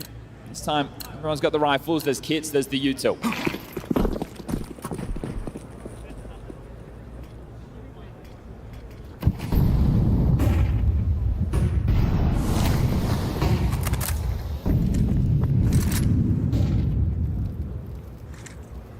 James up towards B. Fishing, that's Yellow with him. No pressure on middle at all. They throw the window smoke top cat, they molly con. Look at the setup from Falcons. They don't have any info themselves. And they are playing a bit of a box right now. Ooh, James got a reaction out of that. Throughout the molly, wasn't looking for anything else, but confirms that there was someone playing tucked, and it's forced out a B because smoke. The question is, will he be playing on the balcony on his own, right? If that mid-prong of Kiyasuke, Nico, m0NESY were all trying to clamp down, he's actually going to jump back up and restore the position of the balcony. Nico cheats over to make it 3 strong on B. He's pushing. He is. Tessus trying to get some answers, but he needs to find a kill on this. Kiyasuke positions himself ready to provide the trade. Ziello primed and ready. Swing from Tessus. Kiyasuke finds himself the double kill. Jay peeks in. Ding, but not dead. James finds it. Eye to the scope in time. Sway trying to accelerate. Sway down to Nico's M4. Falcons stabilizing. Kiyasuke providing that 1-2 punch of Nico and Kiyasuke. Too much to handle. Resurrects hope for the close. Yeah, I like that, right? There's a lot put into pushing Tessus away, and they say, all right, we're not backing down. We're going to take the fight. We're either going to win the duels or we're going to get the space. And, well, they got both. And then Nico cheats over in time. So this is a really strong round from Falcons because it's a team-based response. There isn't hero moves going on where it's one individual trying to take the game into his own hands to close it. Right. That right there fills you with confidence that, yeah, we can make that third map of Ancient. Game fast. Oh, he is taking some risky moves straight up cat. m0NESY's doing the same. What a hell of a shot. Oh, both of the orbs are active. Gixon surges into the space taken upon the death of Ziello. Ramp called clear. The bomb's in T-spawn, Chad. He might find it. Just going to try and stop that, or actually it's Belchanov that's in the palace. Nice find from Nico through ladder, catches Nota. And there's an easy one. Sway just walking into the crosshairs. Fallen flat, Kixon can catch him, bomb's gone! Ancient booked! A ticket to map 3, first quarter final. And believe it or not, in a game with PARIVISION in the server, all 3 maps are required. They want to go every single map possible. They're enjoying their time in Cluj, but Falcons like that. That's 5 straight losses on Mirage, handed to Visionaries.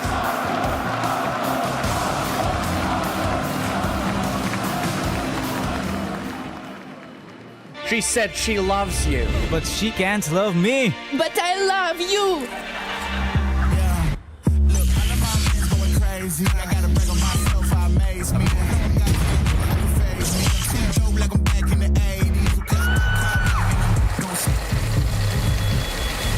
I won't play window anymore. What's going on? Play your role. 1xBet. On to the next one.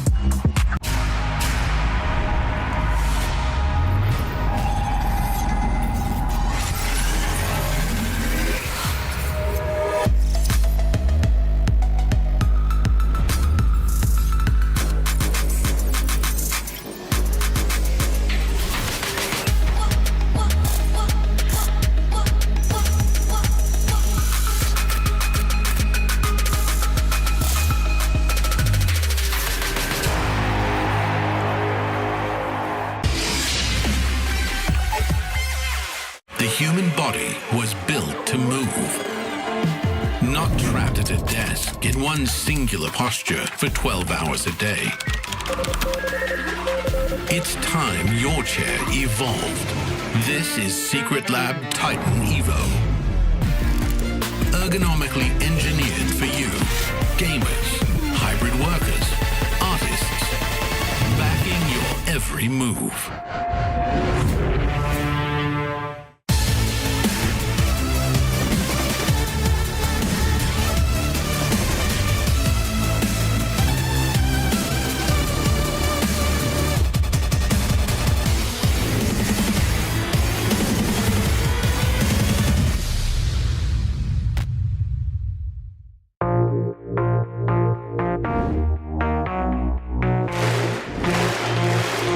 Astana, are you ready? Counter-Strike!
Yes, welcome back to PGL Cluj-Napoca. We've got a tied series here in the first quarterfinal we're playing here. Falcons coming back on their map pick of Mirage, and in fine style, one of the wider gaps we've seen PARIVISION lose by. So, hands up, I was wrong. I thought it would be competitive. It wasn't. Not the first time I'll be wrong. Not the last. I can live with it. Deal with it. You said that Falcons were going to win the tournament, so I suppose all according to your plan? You have to kind of operate on several levels when you're a desk host. You wouldn't understand. I try to make takes in multiple directions so that I can never really be wrong. I mean, try as Zway and James did in this one. Falcons looked like the comprehensively better team. I mean, I think a lot of the T side in terms of their approaches, it's almost like they could choose practically anything. But in general, I'd say the mid crunches. And they were frequently taking that space.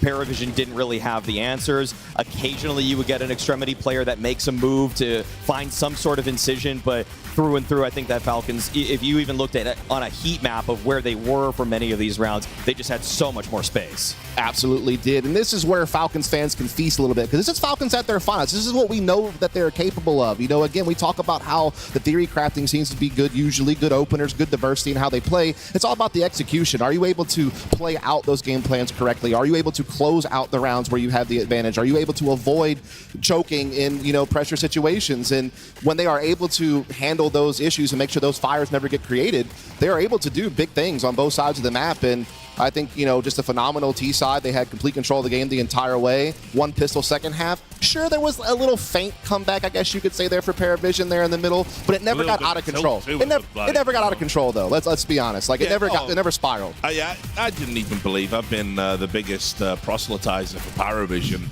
this tournament, and I didn't really believe they were going to get back into this one. I mean, they made the scoreline semi-respectable, but this is what we're talking about. You know, there's so much depth on the Falcons roster, and of course it's that guy, now the old man, you know, had his 29th birthday, the experienced, the veteran, showed all of his veteran smarts in this one. Also, on top of that, I mean, not a bad debut for a new MOUZ. Okay, Nico looked extremely sharp in this one. As you can see, a lot of it is towards the... Wonder if he'll be on Telegram blaming it. We'll see. Better not. Okay, yeah. I think there's too much writing on that one. And I think that he was thriving in the new spot that he played. I mean, towards the B side of the map, especially on the T side. We talked about in the pregame. I mean, Dust brought it up that it's a position swap for him, but he was doing a great job of taking space there. It's somewhat constricting, obviously, when you're making your way towards the B apartments, but Nico just handles all of these sorts of situations, and it kind of reminded me more of Nico Sports era, where he's just kind of on that side, handling his business and just taking space one single step at a time. Yeah, I mean, again, I think this positional swap for Falcons was smart. After Krakow, they decided to pivot test suspect over to the A side and put Nico in that position. And what I think it allowed him to do was multiple things. It allows him to come underpass and be more active in mid control, gives you an extra body for trading and entering. But what it also does is situations like that one, where you stick him inside the B apartments and you let him just use his experience that he has a wealth of to figure out really good timings, to backstab, to get information. Sometimes just getting plain entries and giving his team an option to just rotate the bomb all the way back to his side of the map once things maybe quiet down at the A side. So really good diversity there. And I'll stay with you, Dust, because we want to highlight this on round 11. This is something we picked out, right? Yeah, exactly. Again, after a lot of mid-control, Nico started trying to go for timing plays in the B apartments, you know, really keeping them on edge. And look, this is kind of a funky situation. You're both playing inside of a smoke. Nico gets behind Zway. It's very awkward. You don't know what's going to happen, but Nico just having the mind to realize, hey, there could be someone behind me. I should watch out for that. Finds it. But it's really the second entry. I think that was really the big impactful moment in that one. And again, he did this time and time again throughout the game. And it really allowed Falcons to pivot that bomb to his side of the map if they felt like A wasn't working out in the early round. I don't know if I would call it presence of mind, because in a studio or an online situation, he's not turning around. He turned around in that moment because the crowd erupted. There was a third-person perspective, and everybody here was just going nuclear. I mean, those kind of moments also are based off of experience, where you know that, okay, there's a reason I'm in a smoke, the crowd is going crazy for some reason or another, so he just dead stared at Zway's off-angle position. Yeah, I mean, obviously, we've talked about experience. Part of that is using the different environments. And, you know, it's something that's never going to weigh in the game. And Nico, like I said, just too smart in that situation. Were there any bright spots for PARIVISION there on Mirage? Anything that made you think they might, you know, make something of it? I think it's a pattern we've just seen with PARIVISION throughout this tournament, unfortunately, is that they just not had the same consistency that we saw at Bounty or even throughout their major run. Their star riflers, Zilo and Noda, are not able to consistently output what they've been able to do in some of the situations where PARIVISION's been successful. And that's really a big problem because you need those guys to facilitate something because, yeah, James is an experienced veteran, but he's a backline guy. He's passive. He'll be able to support you. He'll be able to hold angles, but he's not the guy that's going to take space for you. And so Zilo and Noda are going to have to find a way to be those aggressive riflers that did have so much impact in PARIVISION's previous success. Unfortunately, it's a tall order when you're going up against guys like Kyosuke and MOUZ time and time again. Yeah, and we highlighted both of them. We said the aggressive riflers really needed to come alive in this series. Do we feel they've done that, Maui? Yeah, I think that, well, Kyosuke didn't necessarily have the sickest map. That was a lot of the Nico show there. MONOZ kept up a lot of the form that we build for him. I feel like most people on Falcons had at least some moment here on one of the first two maps to at least say that's why they're in this sort of position on a roster that is as bloated as it is. I don't really think that I need to necessarily say that any individual needs to step up where they haven't throughout the series. I guess you would want more from Kyosuke going into Ancient here, but I mean, I think he's been doing just fine. Yeah, it's kind of a weird one because, you know, it does feel that there was a huge gulf in class, you know, going all the way back to Dust 2. It felt like probably for 90% of that map, that Falcons were the better team, but then they just lost one or two maps, and, you know, we highlighted MOUZ in that one making a critical mistake, but more than that, I think like he went from something like, you know, 24-4 to like 26-12. Yeah. And it's, I think the issue I always have with Falcons, why it's hard to believe in them sometimes, is that they do have these like streaky moments, and they have these off moments, and they have these little mentality crumbles at very inconvenient times, and even the best players seem to do that. Yeah, it's always tough, right? Because MOUZ for a long time has been a top 5 player in the world, usually kind of ranked 3rd below Ziwu and Donk for him, and he does so for good reason. I mean, the guy has an incredible amount of impact. He's probably the most aggressive opper out there besides Ziwu as far as going for openings, trying to make things happen, and he's fantastic in those early to mid-round situations. It's just like you said, though, sometimes in those 5-on-3, 5-on-4 things have been the crack, but I think he's going to be really important on this map as well. You know, this is a map where, you know, opping can sometimes be limited. Some people try to just be like an A anchor with the op and really let their riflers thrive in middle. Just as well, he's one of the best riflers in the world as well. Exactly, that's what I was getting to. Like, he's really good at defensive rifling when he needs to be, but he's one of the rare oppers who is going to be a little bit more dynamic for me on Ancient on the CT side. And I think for me, we were talking about Zilo and Noda earlier. These are the two guys that are going to have to be dealing with that mid control, which a big part of PARIVISION's game plan on Ancient is to control middle as often as possible. And I think it's going to be up to Kyosuke and Nico and MONOZ to try to stop that from happening. I think Maui pointed things out correctly. Like, Kyosuke hasn't had the same series so far that we've seen throughout the rest of this tournament, and what we know he's capable of. He has a critical role on this team, playing mid both ways, and he needs to have success to make sure that PARIVISION don't get control and start, you know, bringing this one into contention. I guess the thing about PARIVISION is that it is a little bit daunting to run into Nico, MONOZ, and Kyosuke, but frequently they just love to group up and go for their side execs, so they can actually dodge that trifecta of Falcon's death that is so waiting them in the middle of the map. And for me, that's going to come down to some of the other guys. I mean, I think that Zwei on this map oftentimes plays a very pivotal role towards the B side of things. I did notice in the FUT game that they just played before this that he kind of moved away from that area, but watching him when he was first getting integrated onto this team, frequently he was always getting a chance in the middle of the round if they had a more extended default to prod towards that side of the map. And I think that Zwei is a more talented player than Kixan and frequently Tessus. So if he gets those opportunities to just try to hunt them in those mid rounds, it can create a win condition here for PARIVISION. I think PARIVISION's win condition, though, is so reliant on those executes you're talking about. I think their mid-rounding can be very weak at times. I think if they get denied access to mid-control in the early round, they sometimes kind of fumble and just rely on, you know, plays out of spawn or the heavy util execs. But there's good anchoring across the board for Falcons. And again, with MONOZ just being so mobile with the op, you never know where he's going to be to try to pick you apart before you can really get rolling. They can be very disruptive, I guess is what I'm getting at, which you saw a lot of on Mirage there. I think for us, though, it's like, what version of Falcon shows up? Is it the Falcons that we just saw in Mirage, that's one of the finest teams in the world? Or is it the failing one, the one that can't get it done in the big moments, the one that can't convert the big pressure rounds, the one that crumbles under the pressure, as we kind of alluded to earlier. Yes, the pressure's on PARIVISION too, a lot of young guys with no stage experience, but Falcons, with all the experience, still sometimes fail to deliver on it. So, I mean, that's something to watch out for. I think to your point about pressure for PARIVISION, I think the pressure, if you want to use a word, is localized. Yes, you're under pressure in the here and now, but the minute the game ends, if you lose, you walk off the stage and everyone says, well done for making it to playoffs. No one has any expectations. You've still achieved something phenomenal. Meanwhile, for Falcons, they've kind of limped through 2025, being a weaker version of themselves than it looks like they should be on paper. They're aware of this. They know they've got up until the major to really rack up some trophies and maybe even get that major win for Nico. There is a big narrative at work here that they believe this is their time, and it starts here. It starts with this competition. If you're Falcons and you walk away from this season with a bunch of semifinal finishes, you make a bunch of playoffs, no one's going to applaud you. No one's going to be happy about that. You don't spend this much money to just be a rich man's MOUZ, literally. All right, guys, we're about to find out if Falcons will take the first step to realizing their dreams for 2026. I will throw you back over to Sponge and Machine. Thank you very much, Richard. Yes, it is time for map 3. Going the distance, no surprises when PARIVISION are in the server, but a couple of surprises in the discussion of the desk, suggesting that this has got to go Falcons' way. You've got to justify that pay somehow. Yeah, I think the community has that same sentiment, right? They want to see Falcons do well or not. It really depends on which side of the fence. Yeah. Or the expectation is for them to do well. But looking for revenge from that bounty final. Kiyosuke's in the server. We're set now. It's just one map. Down to Ancient. Let's get this one underway.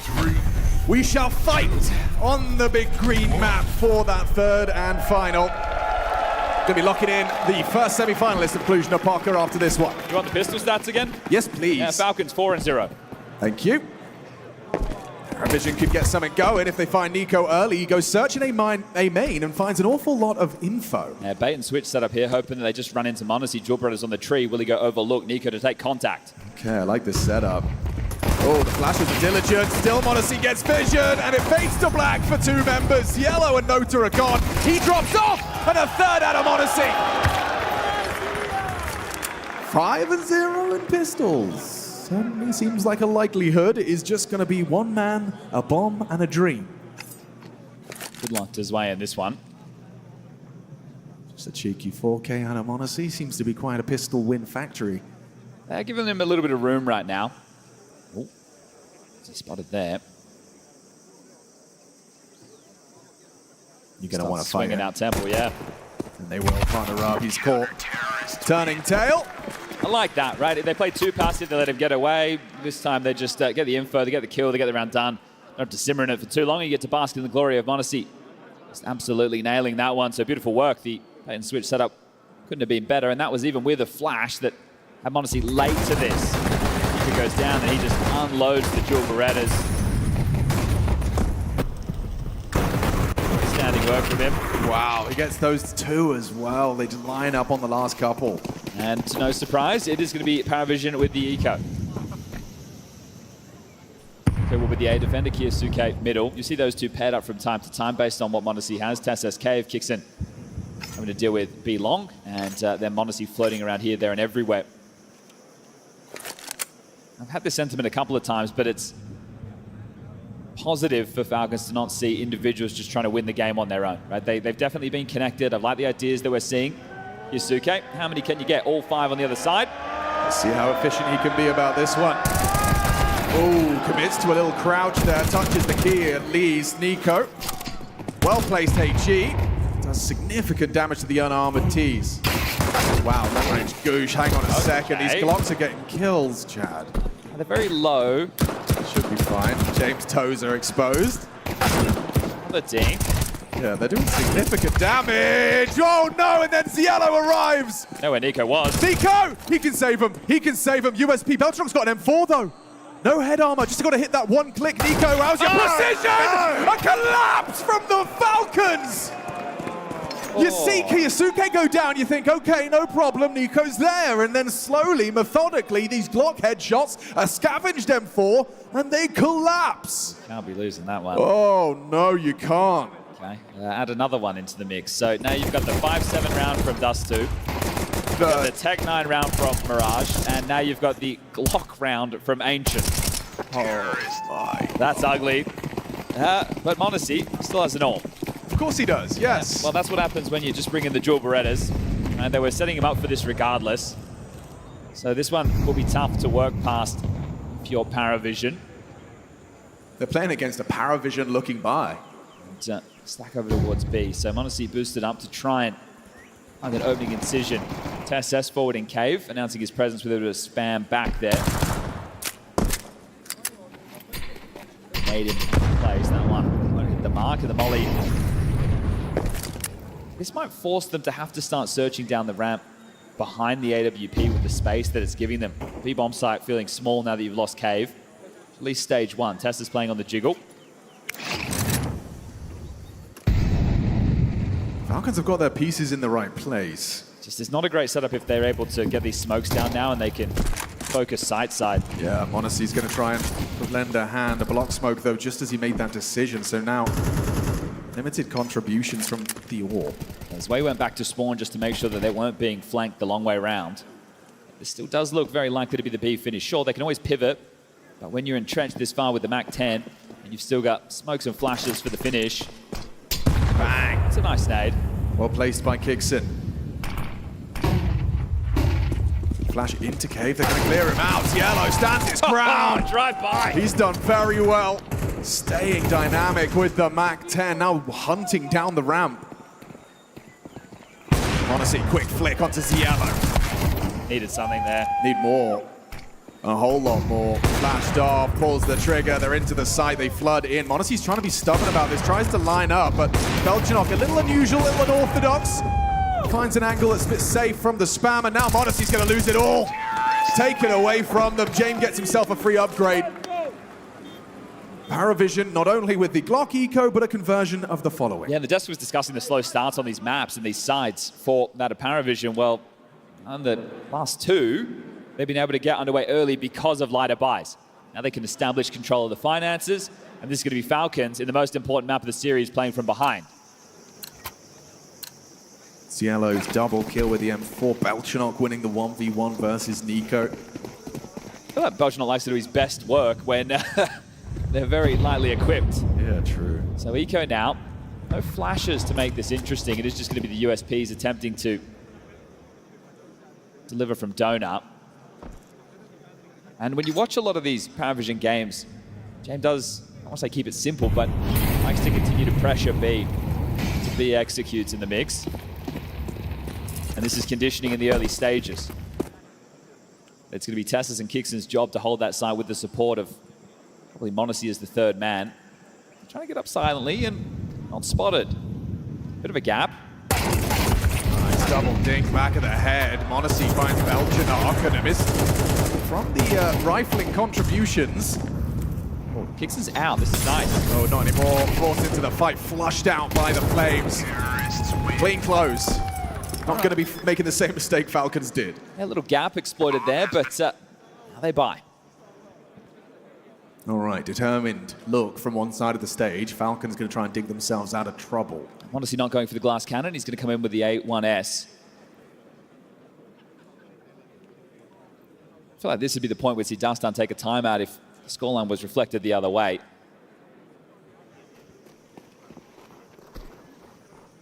Maybe even with that AWP in the mix, but either way, the mid control.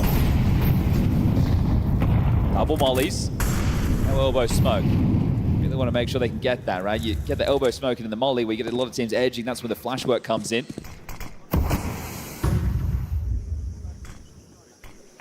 Slow about this, allowing the CTs to go through their block util. Oh, okay. Wow. Just a timing spray from Cielo is actually giving them the opening kill. Tessus was trying to play around that forward smoke. Now up the ramp his way. In and out, not full committing, but definitely a lot of threats. And rotating in, multiple players from Falcons here to deal with this. Gonna need output from all of them. Nico through the short smoke. James picked off Kiyasuke. The boost onto the box. Now Zway activates. It's fallen into place. Oh, he just pieces them out. Zen from Sway. Beautiful shooting there, isn't it? Okay. Well, look at his save, is Monacy. This is tough already. 4-1, T-side Ancient. It's so agonizing. They're like extracting teeth. They're so slow. The nades keep getting layered on top. You never get comfortable on that bomb site. They poke, they probe. Steps are heard, nades are thrown. And it all comes up PARIVISION. This is where losing that second round really comes home to roost, right? This is Falcons making it hard on themselves, losing a Glock Eco. Unforgivable top level of Counter-Strike, especially in a match like this. Sure, you went 3-0 in Swiss. Walk past 3D Max, you have a hiccup against FaZe, you have a battle against FURIA, but now all those lives that you had from Swiss, they don't count. You don't carry those through, you don't get another opportunity.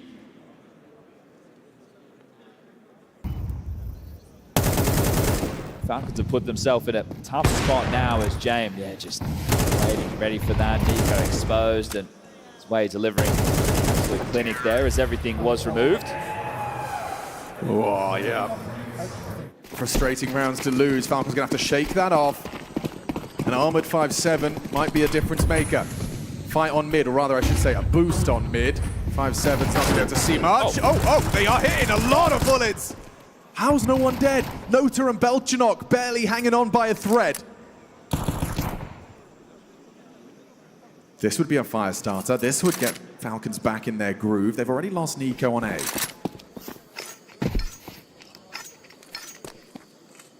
He was caught by Zway. Now Ziello starts to search.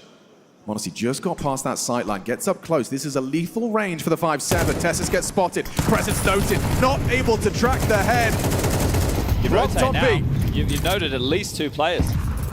You don't go into this, at least not with any hurry. Yeah, but Tessus is immediately going to be trying to get himself into a powerful position. He's not going to be able to get across to A main in time.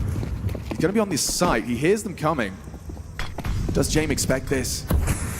Covered by Belchanok, missing the orb shot. Nice pivot from Tessus. Rotations here now. Isolates James, now supported by his comrades. Another headshot to Yellow low. Still stands his ground as a solid spray. Double kill, PARIVISION. They got 40 seconds. They're in no hurry here. Don't forget the health. Don't forget how much damage was done on that early mid biff. Kickson profits off of it. Softened up for his P250 headshot. Now, we see movement out of MongolZ. Kickson caught crouching. Enables Way to go for the plant. Belchanok's read this. He's read you like a book. Jiggle out does nothing. PARIVISION will close it down. Zway, what a valuable asset. What a pickup this young talent is. Slots in so quickly, so nicely into the PARIVISION ranks. You lost your X-ray privileges, did you? We'll see if they come back. But in that situation there, MongolZ audible running away. Oh, J-Rez says no, no, no. All right, well, you got to stay on your good behavior, everybody.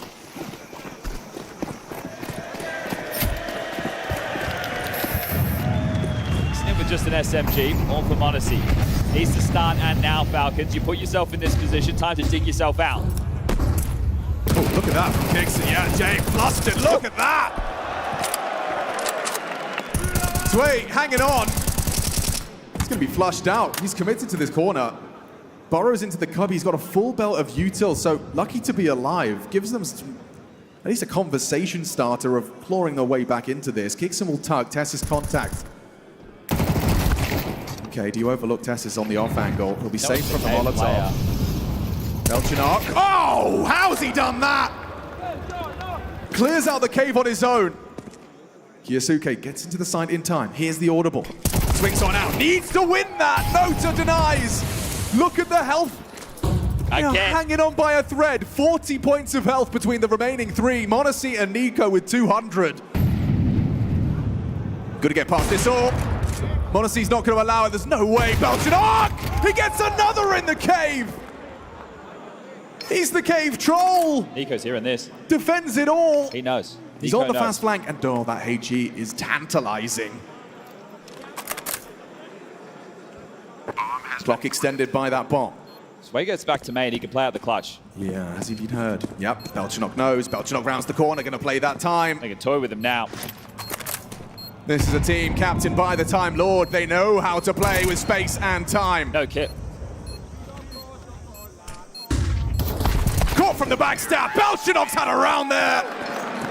Impact again from Belchenok. It's fallen through their fingers now, and this has happened rapidly. Kiyasuke 0 and 6. What advantage?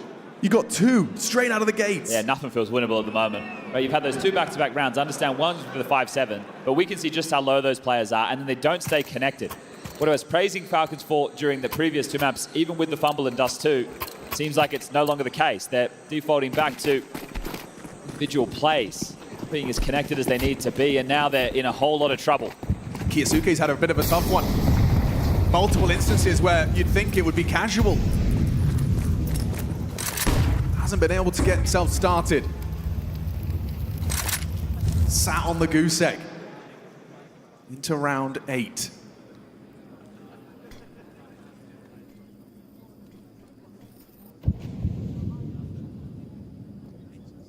Monacy trying to be a disruptive force. Yellow confirms the orb's location with a jiggle. Testes goes wide, trying to stay alive. He can't handle it. Nota tracks him. Another opening for PARIVISION.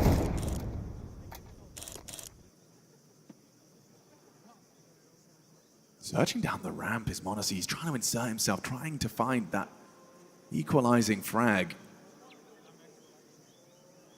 Gonna see an orb collision here. How's James gonna play this one? Oh, he was trying to stay on his teammate's head. Belchenok didn't know, and Sway doesn't go down. Saved by the corner of the box.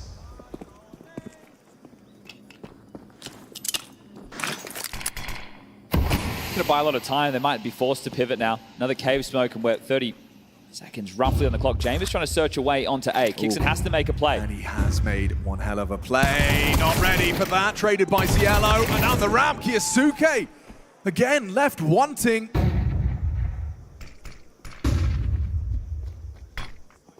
They know Monacy was here. 15. They have to commit into the orb. There is no other option. You have to get past Monacy and his AWP. 2 in quick succession. 1 miss and it could cost him. Cover from Nico and there's just no time. Running away is Nico! Oh, he nearly hit it through the wall. A sigh of relief. A moment of joy in what's been a miserable half. By seeing things, there was an incendiary as well there meant for ramp that's been misthrown. There's just a moment again, like players know they have to make plays. No one's going to have to capitalize. Honestly, pulls in. That's an incendiary right there, top ramp. What's going on with that? But so lucky. Very late play coming in. Does that get them started now? Stun takes the tack. Got at least another buy, maybe 2 after this. Kiyasuke still yet to go going 0 and 7. Opening kills, lacking. Is that 6 out of the 8 so far in favor of PARIVISION, and one of the keys in the group stage of success was the fact that Kiyasuke and Monacy were the 2 higher-rated players in the tournament of openings. So with them getting dictated to at the moment, I also want to point out it's been so B-centric up until this. Sure, there's been some late pivots into A when they've been blocked, but this is where you could change it. You could really change the flow. You could go for something a bit more pacey towards A. Looks like more of the same.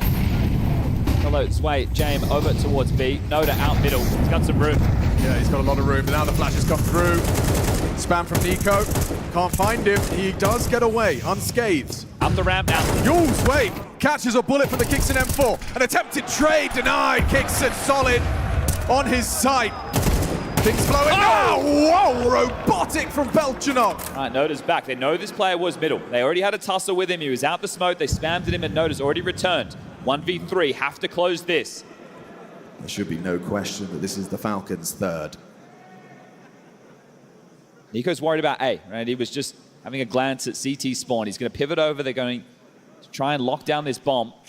Oh, they just smoked the bomb. Yeah, I'm not sure what's going on here. Maybe they didn't know it was loose. So Noda has an opportunity to head over and pick that up if you'd like. Surely. And then the round does open back up. Can't believe his luck. Weaves through, picks it up. And now if he wants to pivot, he definitely can. But also, the seeds of doubt will be sowed for Falcons. Eventually, Right. they're going to have to go in 10 to 8. Nico's starting to cheat away. Bomb's Tessa's gone. playing forward. Bomb's gone. Where did it go? Where did it go? You let him pass. You let him pass. Leave. You let him leave. He takes the headshot. You won't click here, Suke. Now he's going to peek out. Oh! Dead now, of course! Now Nico has to save the Falcons from the Nota 1 versus 3. Nico's coming. He's got the aim primed and ready. Nico's solid. Oh, that got dangerously close. Falcons are making this so hard on themselves. They're not playing like the team we saw on Dust 2. Just going back and spamming the body. Not playing like the team we saw on Mirage, but still trying to work their way back into this. Some really stressful moments. Well, why are we smoking the bomb? For entertainment value? Maybe it wasn't 100% confirmed. I don't know. Either way, there's been some quizzical util in the last couple. Falcons. Shout out to Kixon. Right? He's the only man finding opening exchanges. When you see that start of the highlight package, you wonder never look like this. How it ended like this. It should never look like this. Kisuke's still yet to get a kill. He's playing forward for that fight as well. Trying to instill himself with some confidence right now, but this is still tough. Honestly, starts the orb over towards A. Kisuke starts on B with Kixon and Tesses. Nico blocks mid, but he's out. That the red smoke is a possibility. Donut there, red is up. They're able to cross. So that will have to be picked up by Kixon or Kiyasuke. Someone has to worry about the red slip. Do they go back as a unit and clear it together? It looks like it. This is a classic response, but if James gets a little bit of info on this, he can just pipe it to B again. It's just Tesses right now. Oh, that's cheeky. Gonna throw a smoke that's gonna force them to feel like it is even more so. Commit to the other side of the smoke. Now, who is it on the site? Just Tesses has to play retake. Just a flash, nothing to block. Again on this B side, PARIVISION just abusing it. Tesses readies himself for battle. Belginok crossing, no gun out, no trade potential, swings into Nota and is punished, but there's Kiyasuke, takes his place for 2. Announces his presence. It took him 10 rounds to get going, but a double kill to secure a necessary 4th. Zielo's only got 2 HP, gonna have to be more from Nota here. They got 30 seconds trying to piece it together. Swings on in, Kiyasuke number 3. Martyrdom for 1, and there's MongolZ. Okay, Falcons just about shaking off the shakiest of starts. And they're getting going now. It's about recovering what should have been a strong start. Still sketchy, isn't it? Tesses getting the first, and Kiyasuke swings out, not ready for this one, and then he starts to heat up. He's gonna need more of that. Finance is still here for James and Co. Not a perfect buy, but it's more than serviceable, especially when you're winning Glock ecos. Oh, blind. Oh, the flashes are supreme. Nico's blind, and Belginok hits a couple of blinders. He's really hit his stride. Tesses taking a gamble on the little swing through mid. James caught jumping up, doesn't find the finish. No HE to punish. Honestly, Donut. Obscured. Splitting A. I think James will play through this smoke on the contact of his A main players. Oh, he's playing it like such the tactician he is. They don't have any util, right? There's no smoke. There's a molly from Zwei, sure, but where are you meant to use that has to be contact. He's walked through. MongolZ drawing attention from the A main players, and that's James putting him down. Tessa's forced to stand his ground in the flames, down after 1. Combination of hot lead and the flame bomb going down thanks to James. 13 points of health. See if he's unlucky. Heard him now. Running at him. Cover is there. Zwei, solid on the hold, gets it. Saves his captain and secures 7. Okay, and this is where I said the money, it was still good for that of James and Co. Well, it's not the same. It'll be rough around the edges on this final round of this half. Not taken from Zonic. He needs the 5th. What kind of close? Feels like the fifth necessity. It's tough that you get that opening kill, but you're banging about those flashes. It's so suppressive. The two players, they're playing forward. Right, when you have the PARIVISION team constantly playing over towards B, right, they're not really playing through heaven in the same way. It's not the old meta of, all right, let's come out heaven, let's come out middle at the same time. Just so many flashes to set up Nota. Only be able to go 1 for 2 in Falcons' favor. That ain't good enough.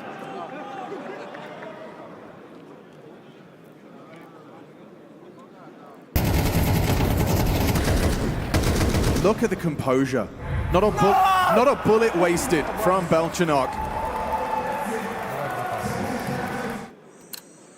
This is going to be a very important round for Falcons in their campaign back in map 3, first quarterfinal of the day. Still 5 out of 6 in the pistol department, so if they can rest on their laurels and make it 6 from 6, the conversation stays open. Nota, the second timing. These are those flashes we were talking about. Gets Nota out. Kyosuke behind the red smoke.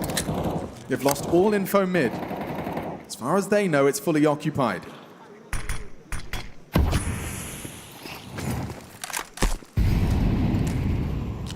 James acting bigger than he is. Look at this defense from Nico, right? He's on the jiggle with the incendiary. So as soon as he takes contact, he needs to drop that and stay alive. He's just got his gun Put it out. away. Yeah, he's going looking. Peeks on in.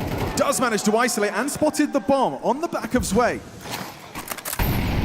It's a dream start to the round for Falcons.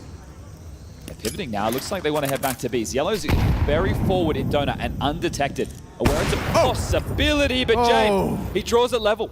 That jiggle out of Tess is punished. No other team plays like that. An AWP holding for the cave jiggle as 4 players try and press A. Nico picks him up. Where's that trade? Modesty provides it, but at what cost? He's gone down to Nota in the donut side.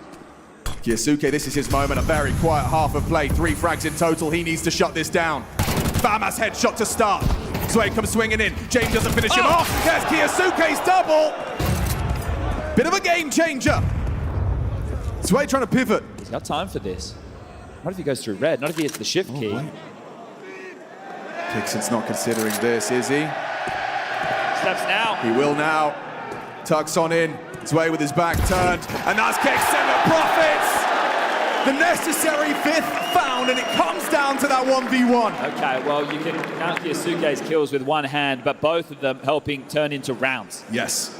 And in terms of what you want from him, you definitely needed more, but when he did deliver, they were able to convert. So returning to the pistol stat, can they make it 6 from 6? Been clean so far. This map started with a Modesty 4K. And more of this James time in store. PARIVISION announced their presence to the world back at the major Budapest, playing some solid CS. Bunch of kids he took from the street, he said, putting them into contenders in 2026. They already have a trophy. Sure, define bounty as you want, but for PARIVISION to break through that early now, just trying to control the expectations. A stage game against Falcons. 1 half away, winning the opening quarterfinal. What has been a couple of tough back-to-back maps. Dust 2, one to remember. Mirage, one to forget, but Ancient could be a solid old memory for James and the boys. Look at that round history, tells the story. It starts with a Glock Eco loss. These are the rounds that Falcons just keep on losing, the rounds that they should never lose. Out mid on the timing, James probing. Oh, made a step. That'll be relayed. Monacy not committing yet. Okay, that could be the cue they're waiting for. James departing middle, not sold that it's going to be anywhere else, but now he's pulled away by the util. Selling the fake. The nades from Kixon have pulled the entire party away, and now an open runway opens up. It's just going to be Belchenok hanging out.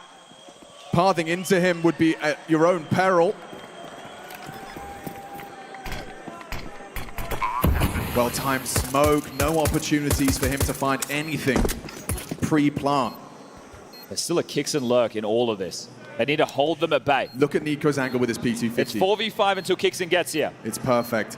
He's going to be there, but to flank in, especially if Nico taps ahead here on the temple exit. Yes, he will. Of course he will. Nico just gets out the guillotine. Chops off two. Where you looking? Belchinok sideline. 6 out of 6 pistols, chap. That's not been the problem.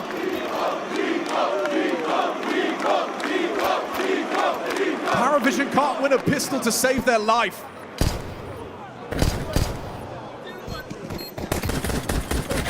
You'd love to have the luxury of an extra timeout here if you're Zonic just to take it to stabilize them for this one. It is a USP eco, but I think you just play with a bit more, less caution, right? Like, yeah. Eco's going to run up the ramp. Exactly. That's what you want to see when you have these players. Obviously, there's a fine line, and when it goes wrong quick, but don't be too cagey.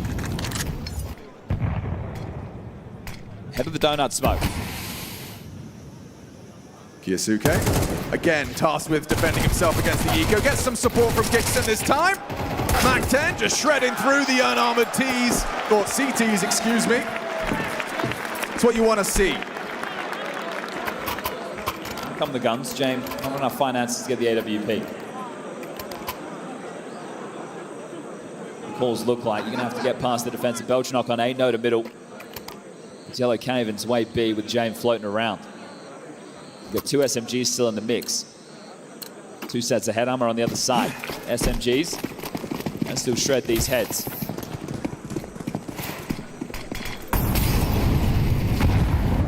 Nico to take lane control, kicks in to watch the ramp and take a little bit of damage there, but he's over. This is the space they need to connect for mid control. Yeah, mid control seems like a certainty now. It was responsibility of the donut player. Bit of damage does land over on B, negligible. Lost red control. How do they want to tend to this? And does Kiyosuke play active on a lurk? Or does he wait for his teammates to try and pull a rotation? James was quite noisy there, but yeah, he's heard a jump. Kiyosuke's heard that. Mouth just moved. Oh, hey, head to head. Nota should have him. Yeah. Late, MongolZ on the smoke crawl. May have spotted out the 2 of them though, and now Kiyosuke does get active. Perfect. James, not ready for that is Kiyosuke. Just sitting in spawn right where he started. Now if Tessus goes down, seems like it's a guarantee. They're just partnered up. That's pitter-patter right there, isn't it? One at a time. Falls into place so easily. Nico versus Nota. Oh my God, it's reloading in the open. He nearly lost his life for that. This round is feeling already done and dusted. Do they want to just hold on to this? Doesn't feel like the most glamorous way to spend the next 30 seconds, and especially if they go down after time, but I don't see a way that they can win this one, and with the bomb starting to peter back towards spawn, I think we'll call it 8-7 in favor of PARIVISION. That one came without much friction. Yeah, this is it. MongolZ missed timing that cross behind the smoke, exposed in the open. Kixon going down after time is still a possibility right now. 2 in tempo, they might carving out, so he could still get caught. This could go wrong for Kixon. Whoa. Good damage, sure. Dead, surely dead. Now they have to hold on to the rifles, the CT side too. A lot of casualties there. Good output from Kixon. Damn, guess something when you'd expect nothing. Okay. All right, well that is going to make things a little bit trickier for the CTs. Some drops will be required, and they've kept the financial pressure on, not letting all 5 stay alive. So the best of both worlds. You hold on to the guns, you take a couple of players, and you don't really get too slugged for that. MongolZ brings in the AWP. He's got a good spawn. We know the kid likes to go for some of these fast mid picks. Is he going for one of them right now? Looks like he will. This is the Falcons' signature move. MongolZ go kill, backs away. The util too strong. They started heavy there. Belchinok spamming away. Wow, Kiyosuke's done very well. Really wants to push on this. Synchronizes with nothing. There was no flash, no support, just a solo maneuver. That advantage short-lived. There's shallow nades as well. They had a good idea that there was a swing available. Now Kixon has to call them into this 4v4. A couple of smokes, flash, molly, HE to work with. Just still a decent amount of util. The smoke's been on MongolZ and Nico. They're over towards B. Tessus lurking A main. There's nobody home right now. Nota jumping up heaven, has a duel, and Kixon will take him with a Galil at range. Okay, makes it even harder now. But that's a mid defender. A defender and mid defender down. Tessus takes the space off that knowledge. Kixon probes in. This is looking like Mirage, right, where they were able to canvas the map and then make a calculated decision. It's a long rotation back through spawn. This one's always very risky. James tending to the potential. They've pathed far enough away. Does James catch a sound cue? Not at all. He has now. Oh, he has. Rotation will be there. He knows what's up already. You can see the pieces start to move. It's Yellowin's way.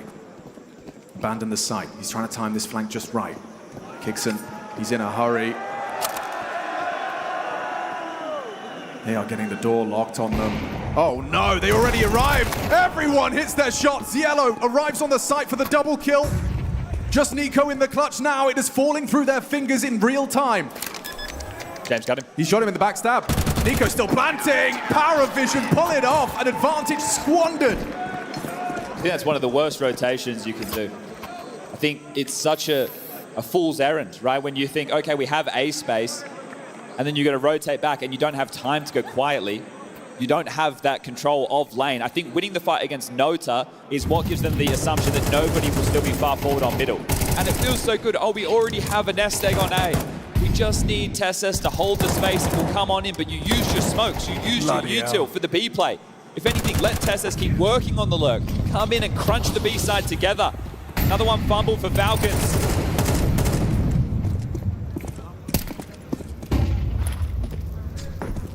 This is where they're hoping that the Desert Eagle of MongolZ and Nico give them an eco round win of their own.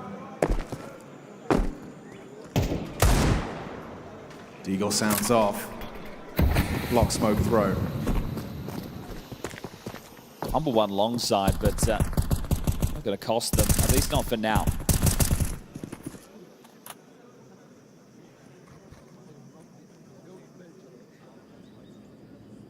Nico's going to be peeking into this. Oh, and James got the sniper primed and ready. Kiyasuke will pick it up. Kixon trying to bait the shot. Kiyasuke unable to find that headshot. Comfortable for PARIVISION. Oh, a collateral for good measure. Farms up the Eeks. There's one on the Deeg.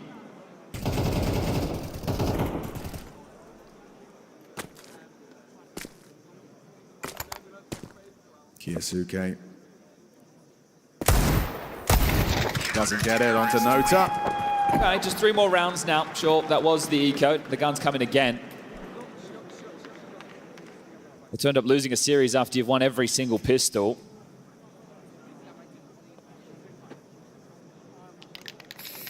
Not what you want to remember. I think what would be more impressive or a more preferential framing would be PARIVISION potentially taking this series without winning one. Yeah, well, I'm sure their pistol stat now would make them worst in the tournament. Yes. Right, being second worst coming into this one now, not winning a single.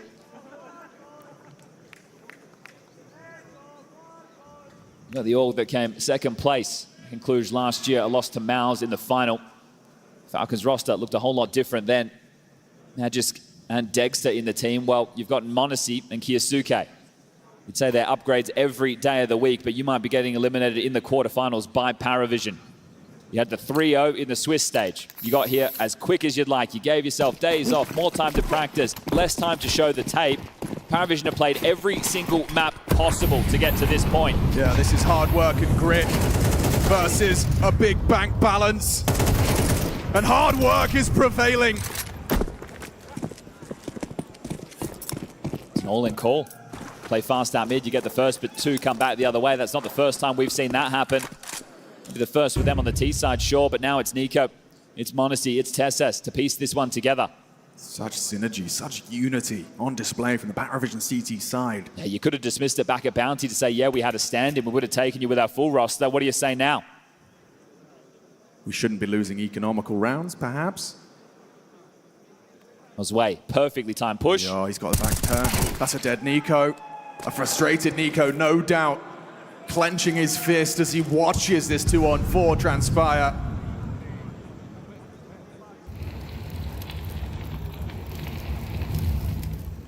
Tessus has bailed them out on a couple of tough situations. He's got his work cut out for him towards Red Room. They're so ready for this.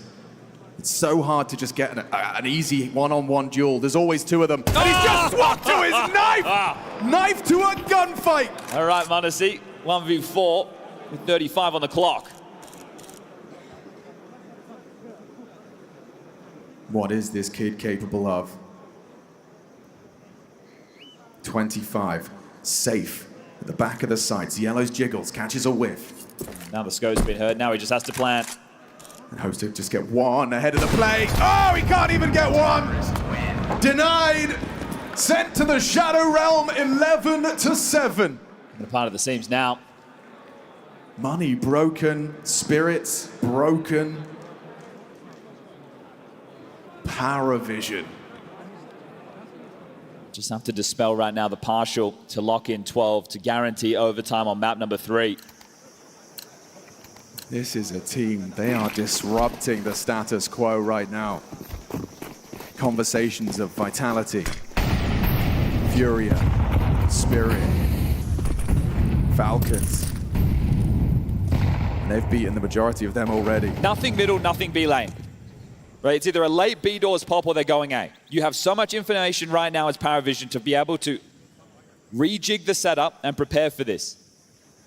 Over towards middle, they're playing anti, waiting if there is a bit of a flash pump through.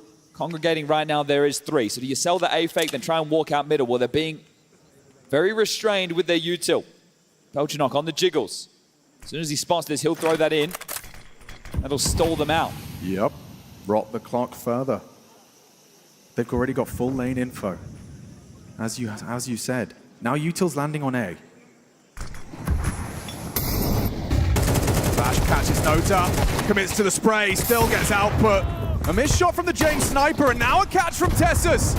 Yellow a misstep. Belchinok picks up the pieces and puts it back together in favor of PARIVISION.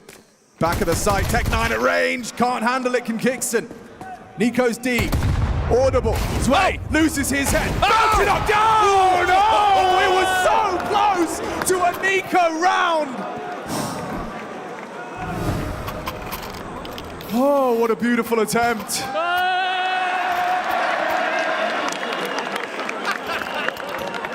It's going to be at the Crown's dismay, but they've got Navi coming up next. Oh, some zingers here from the man himself. Oh, these crosshairs they're crossing in the right place. There's those frustrations. Has to be 5 straight for overtime. Or did PARIVISION have them right here, right now? Grand final for the first tournament of the season. A quarterfinal this time round. Kiyasuke with empty hands goes looking mid. Again, a combination of Nota and Belchinok winning out on that mid fight. Falcons have to do this with a man down.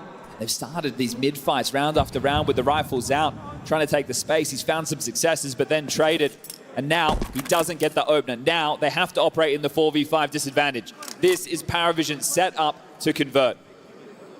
While we talk about Falcons giving these rounds away, I don't think we do the same with PARIVISION, with a JAME team. The excuses are running dry. You've got your full roster this time. It's not an easy bracket, but it's the easier side. This is a hard way back into this map. JAME has built this roster with the help of Dastan. Nico transfers onto the 2 pushing. That's what you need. You need individuals stepping up to the plate, and they're going to need a whole lot more of that. Okay, 1 of the 5, thanks to Nico, picking up where he left off in the previous round. Belchinok and JAME will operate on the save. But that's it. Against PARIVISION, you need to be able to get the 2. It has to be, especially right there with them being the number disadvantage early. The money, the reason this save comes in, their loss bonus bottom of the barrel. Sure, they've won 5 straight rounds, but a couple of them have been close. It's not a stack of cash. Now they just need 1 round, sure, but if you're able to break them, that's where you can get back in. JAME sounds off the AWP, get away from the bomb. All staying alive. The drop available for Kiyasuke. Dare taking his chances in the middle again.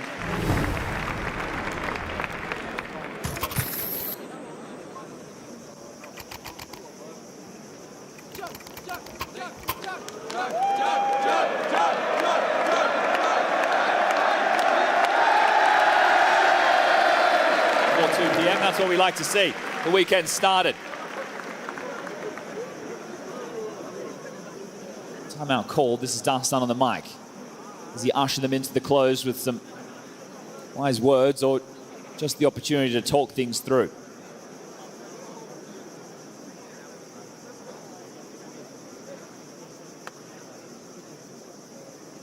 This is tense. This would be character building comeback for Falcons.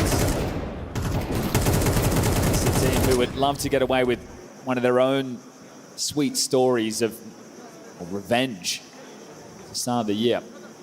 We had our third tournament where already deep in February, the Counter-Strike just keeps on coming. This is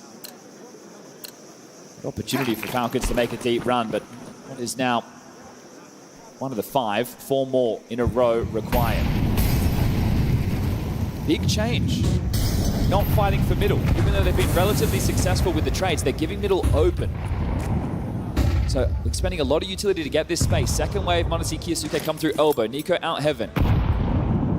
What adjustments has Dastan been barking at them? Well, this is the one. Not to fight for the mid control. And we're playing a bit more. We'll give them enough rope to hang themselves, essentially. Don't give them a chance to find those frags. Just use our util, play for info. Notice getting so much info for free off his jump spot. Monesi's been unable to catch him. Insignificant damage from the HE, and that's all they have to report. Well, if you're stuck. Oh, ooh, kicks and slips off, commits to that. Nota confirms his commitment. God, he's so irritating for Falcons. They just can't seem to catch him.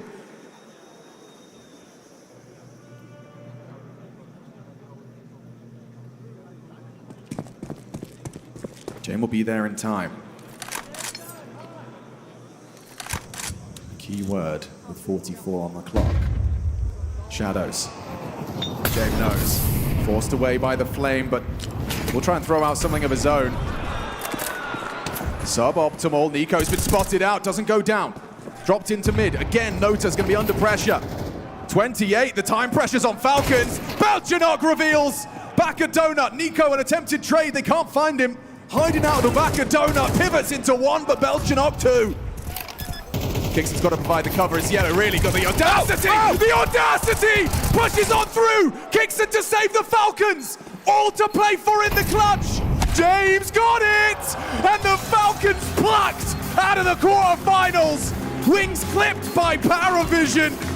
The giant killer has been assembled! Yeah, well, you've got your full roster, and it doesn't matter. PARIVISION book a spot in the semi-finals.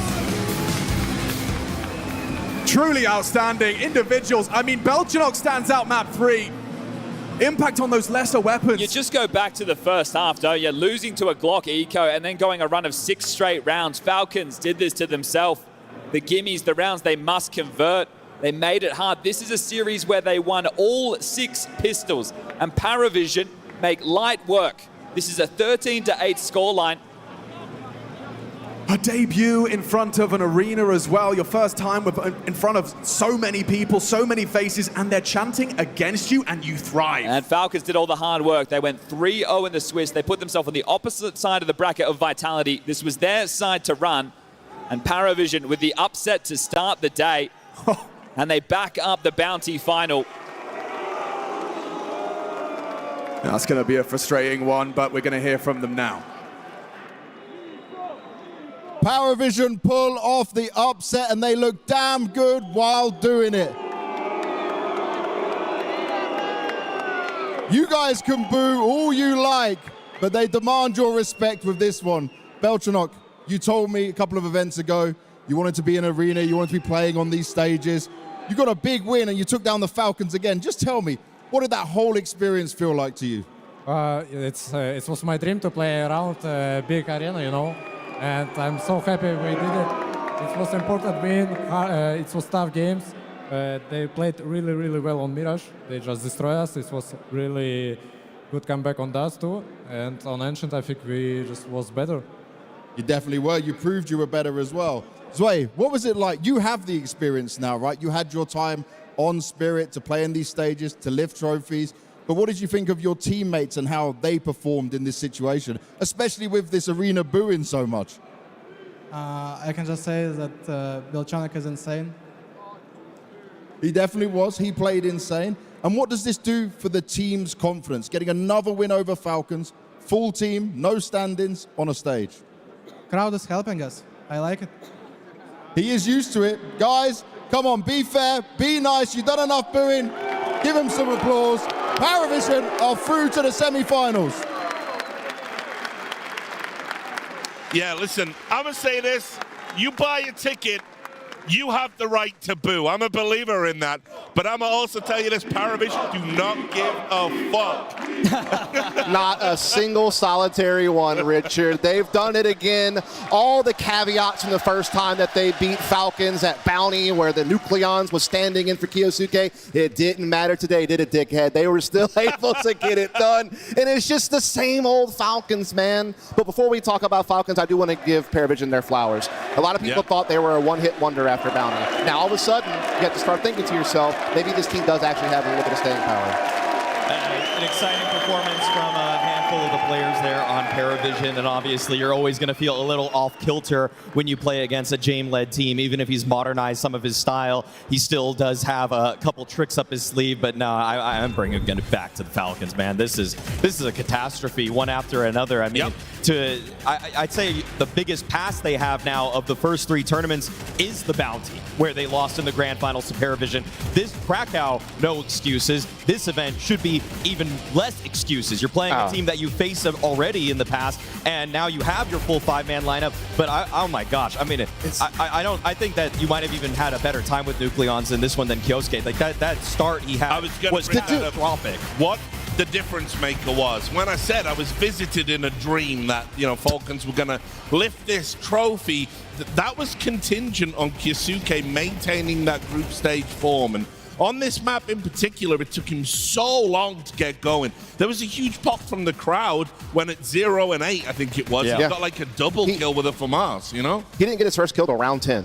Round 10. And you're playing one of the most important CT positions on the map, middle, you know, trying to stop and slow down the opposition, leave them with less options, and he wasn't able to do that. But look, I'm not going to pin it all on him. I think this is a systemic failure for Falcons that we've seen for some time, and it is the fact that again, they lose a full eco in round 2. Like, how in the world are you doing that? They lost another round with man advantage. It's all the same stories. It's going to be more screenshots on Reddit of mini maps of this team not being able to win critical rounds when it matters most. And they just fell way too flat. Again, they talked about in the casting desk, you won all 6 pistols in this series, and yet you're still unable to come up with victories. They were getting hot starts to halves, but they weren't able to build off of them. And in some cases, like in this game, they weren't able to win the second round and convert. And it happens so often. I see this team lose anti-ecos, you know, lose 5v3s, lose 5v2s. Like, I don't understand. It doesn't make any sense. Well, you know who was the first to die to the Glocks? Kyosuke. Just wide in the open by himself. I mean, just to stop you there, we might be able to get some insight into what happened, because I believe James Banks is with Nico now. That's correct, Richard. I do have Nico here from the Falcons, and certainly a fan favorite here, Nico. But I got to start by looking at this game for you guys. You looked really good throughout the group stage. You come into against PARIVISION again. You started off the game well, I would say, but on this Dust 2, it slipped away, goes into overtime. What is still happening in these situations? Why has the Dust 2 fallen off like it has? Honestly, I have no idea. I don't know what happened. It's a huge disappointment losing in such a fashion. I mean, we knew that they can be a tough team to play against, no matter how well we are prepared for them. And even if you knew what they are doing, they're still, for some reason, very tough opponents to go up against. But we are just bad, I would say. We are not winning the rounds that we are supposed to win. And if you give them the rounds this often, this is the result. And it's just hurting us. And it's hurting us the result-wise, but also the confidence-wise when we start playing. So it's really frustrating, and no excuses. Honestly, it's very, very frustrated about how we played. When you're talking about the confidence, when these games start to slip away, when this starts to happen, do you notice a difference in the server? Do you see the mentality changing amongst yourself and the other players? I think we obviously see some of the decisions that we make in the rounds that are just the decisions that we usually don't do, or we do way less than what we do. I think we know that we have players that are aggressive, they like to peak, but we have to minimize those things to minimum if you wanna win. And as I said, we have the team to afford the mistakes, and it's fine that it happens, you know, once maybe per game, but to happen so often, it's really embarrassing. And yeah, I mean, I think it is noticeable that we are just making wrong steps. Sometimes we want to finish the round too soon, take a duel too soon. Sometimes we don't take the duel when we are supposed to take a duel. I don't know. It's a very hard situation to tackle right now. Obviously, we don't have the right answer. it's something that we have to look deep into this, and we know that we have been, it's been quite a disappointing season so far, and we know that we have to do better. And I really thought that this event could be the one where we go the next step, And just lastly, this crowd does love you. They loved you last year as well. Anything you want to say to everyone inside the arena or the fans back home?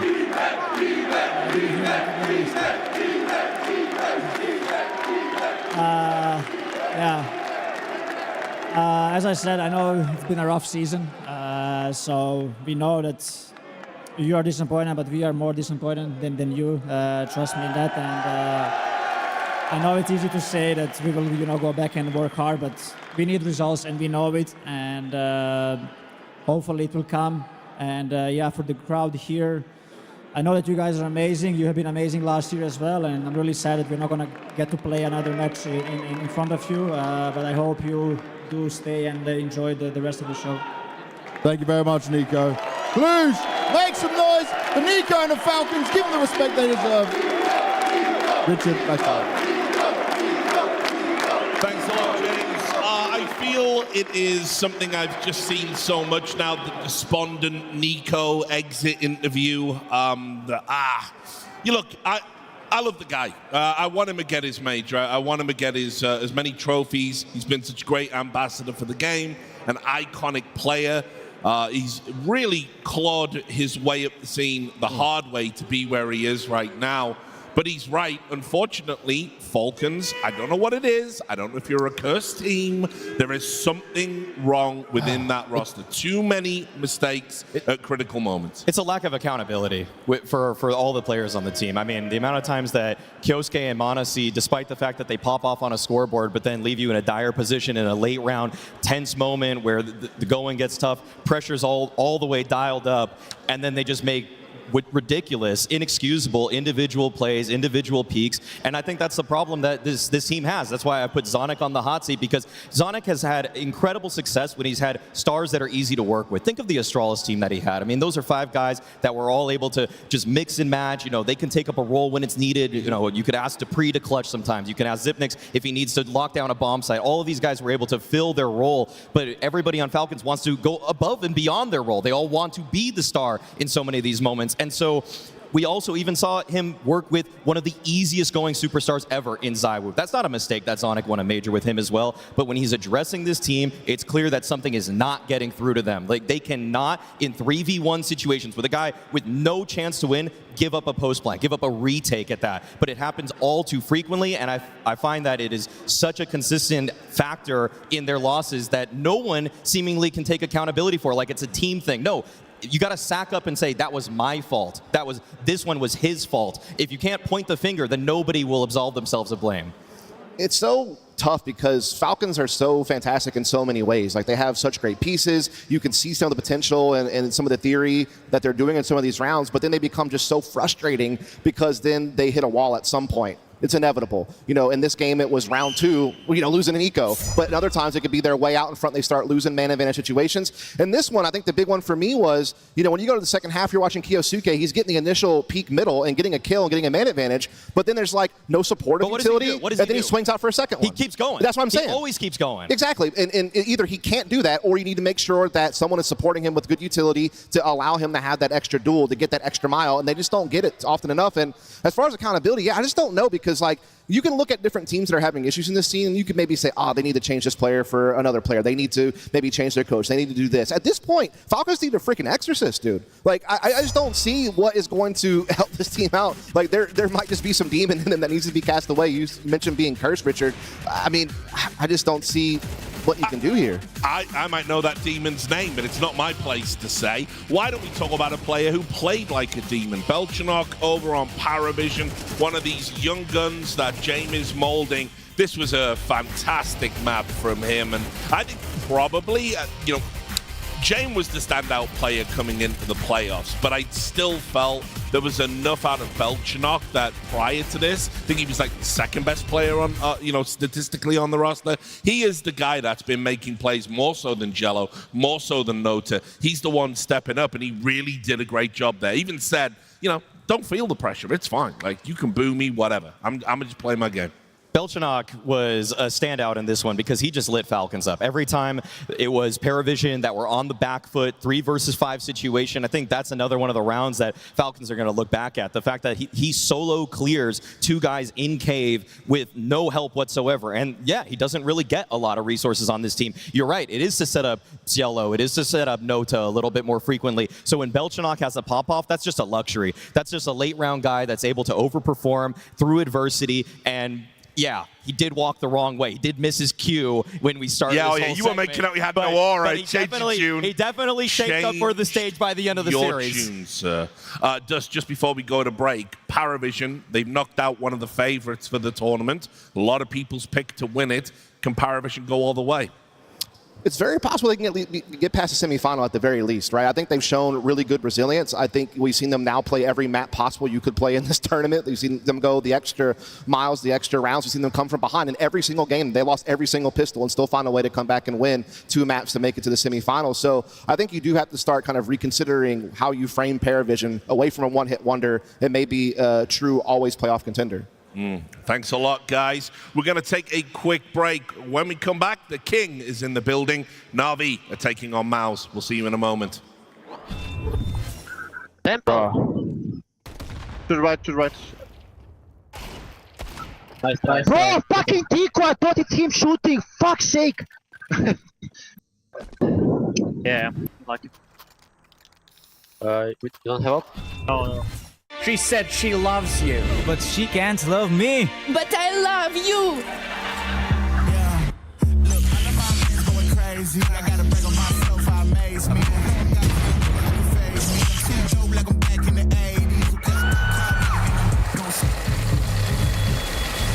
I won't play window anymore. What's going on? Play your role. 1xBet. On to the next one.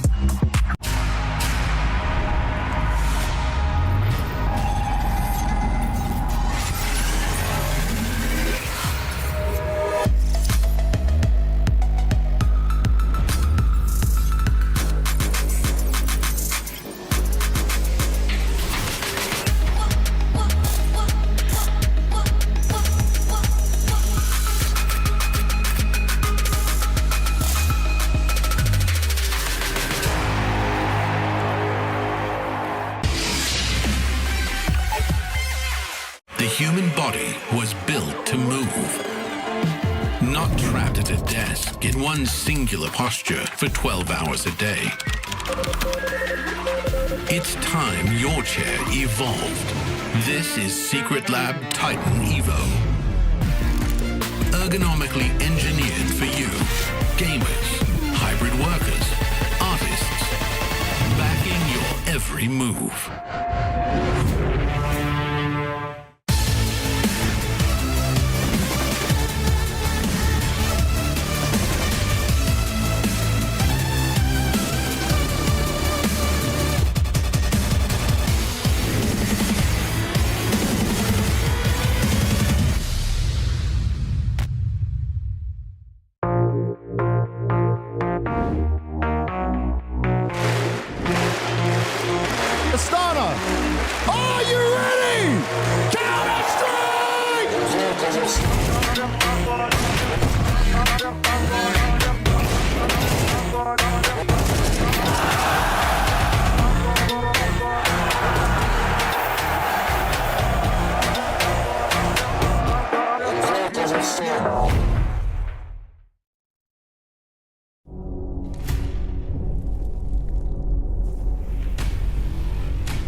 We're playing Mystery Player here at PGL Cluj-Napoca, and I got a very special guest. It's the first time.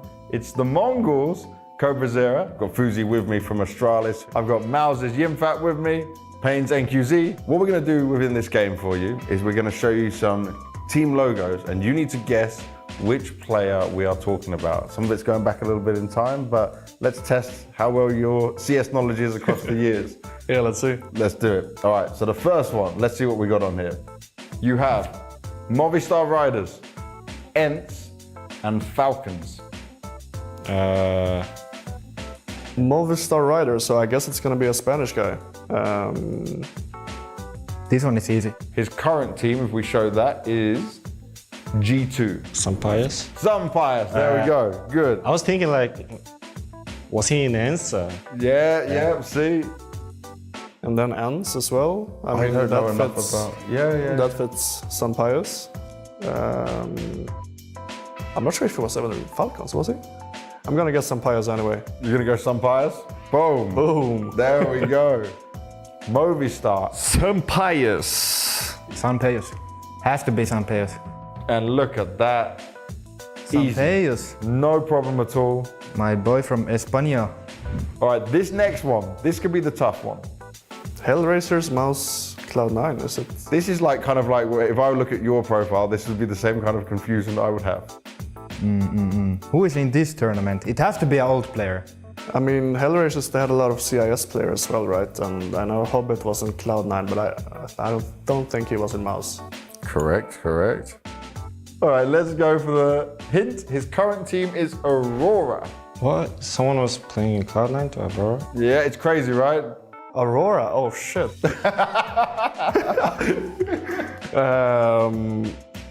Oh, so it's Voxic. Yes, it's Voxic. It's Voxic. Is it Voxic? Yes. Yeah. Voxic? Voxic, yeah, correct. There we go. Okay, this is Voxic. I hope it's Voxic, but I think... yeah, it's Voxic.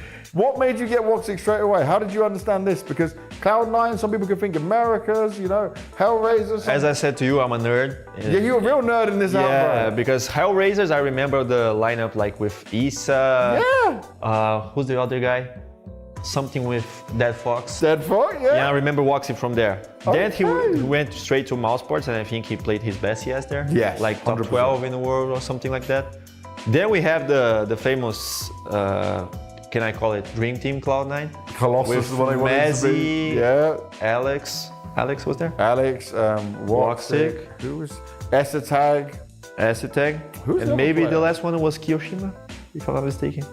I can't remember. I don't remember the fifth one. Yeah, but I'm gonna trust you because your knowledge seems really good. So you're killing it. The final one for you. You've done pretty damn well so far.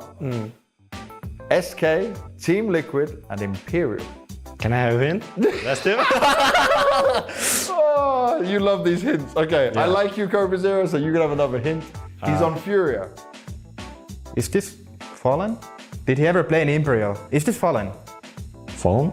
Yeah, there we go. I think I know this one. Yeah. Is it Fallen? Boom. Okay. I think maybe this is simple. No, I'm not just kidding. It's Fallen. Boom. Yeah. Boom. And Professor. it is Fallen. Yeah.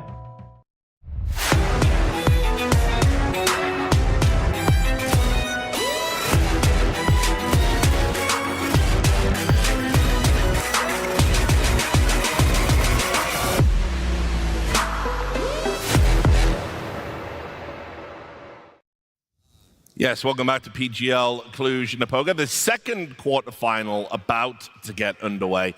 MOUZ versus Na'Vi. We're going to be breaking it down on the desk. We've got lots of time to talk about this one while the teams get ready, guys. So let's start by talking about MOUZ. I mean, it's easy to forget.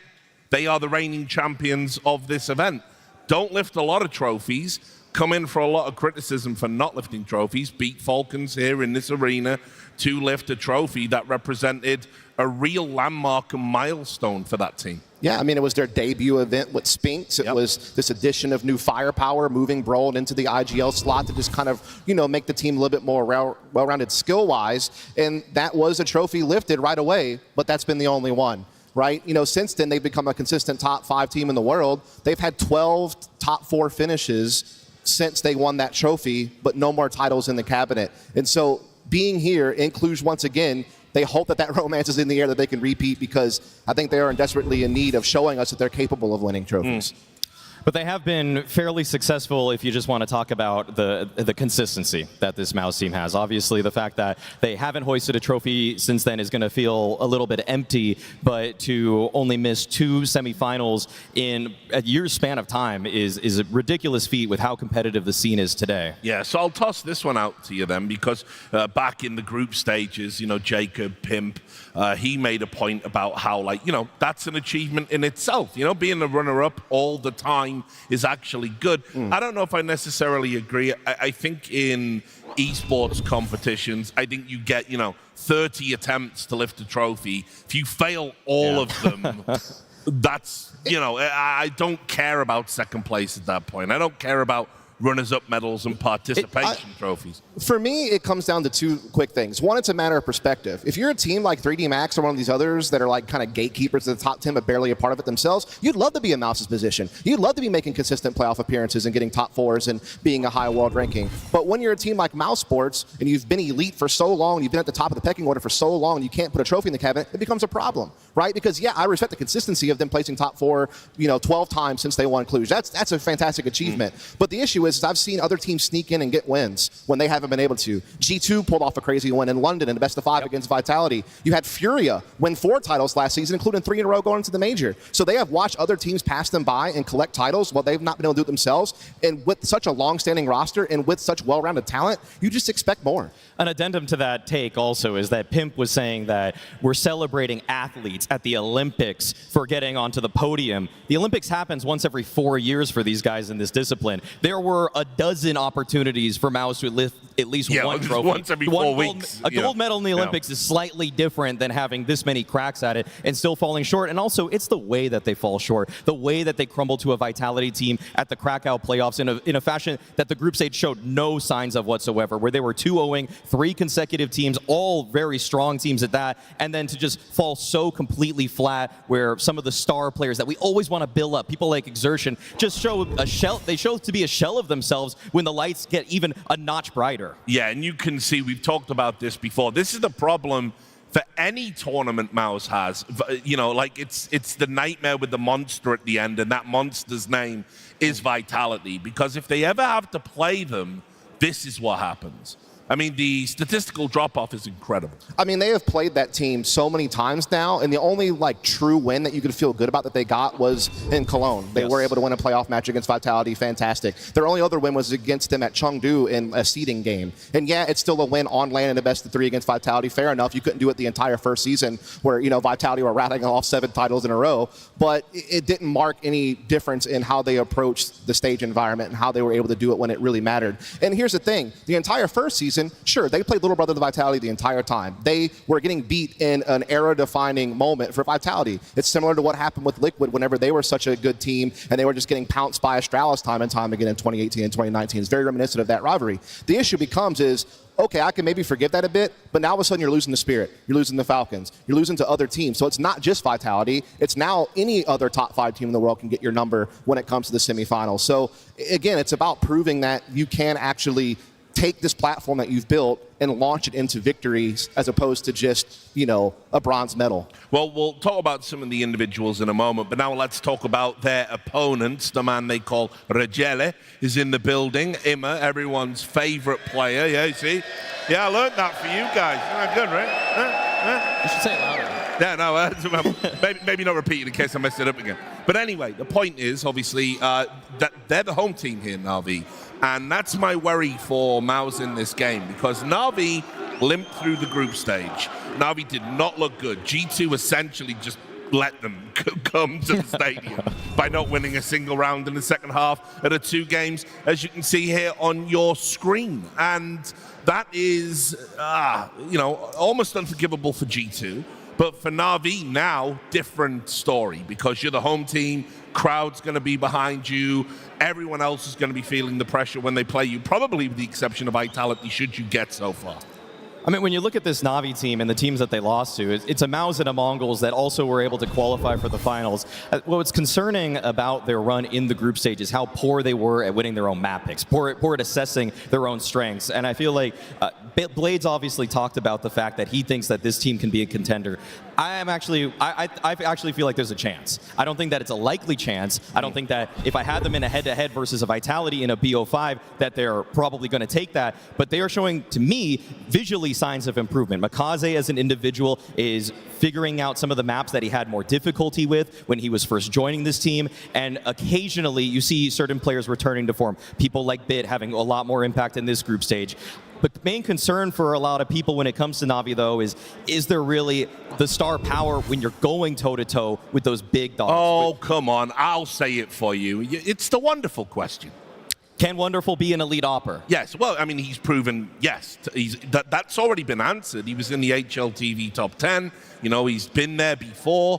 For me, it's that I think there's this insane amount of pressure on him. And look, you can see from the stats, he's not at his peak at the moment. He's not at the top of his game. That's very true. I mean, this is a team that we got excited about at the end of last year because they started making some moves. They started having some good finishes. They won a smaller tournament. They did really well at another one. They had that run at the Budapest Major, and we were hoping that that could transfer in the offseason because they elected to keep the same lineup, thinking that they had the potential to still be a title contender without making any adjustments. And obviously, their debut event didn't go so well. They're hoping to rewrite that here. And yeah, Wonderful is certainly a part of it, but I can really say the same thing about the entire lineup. I mean, look, Na'Vi prided themselves in 2024 when they were the team of the year, and they had their major, and they had those runs of all those wins. They were a team that was better than the sum of their parts. But the fact of the matter is that even though they didn't have necessarily one of the best players in the world, Bit and JL were top 10 players in the world. Like they did their roles very, very well. Now all of a sudden, it's not quite the same on really any front up until this tournament. I have seen Bit turn things around a little bit here, and you know, he's the number 6 player in the tournament. I mean, let's be real. Bit has been the driving force for this Na'Vi lineup.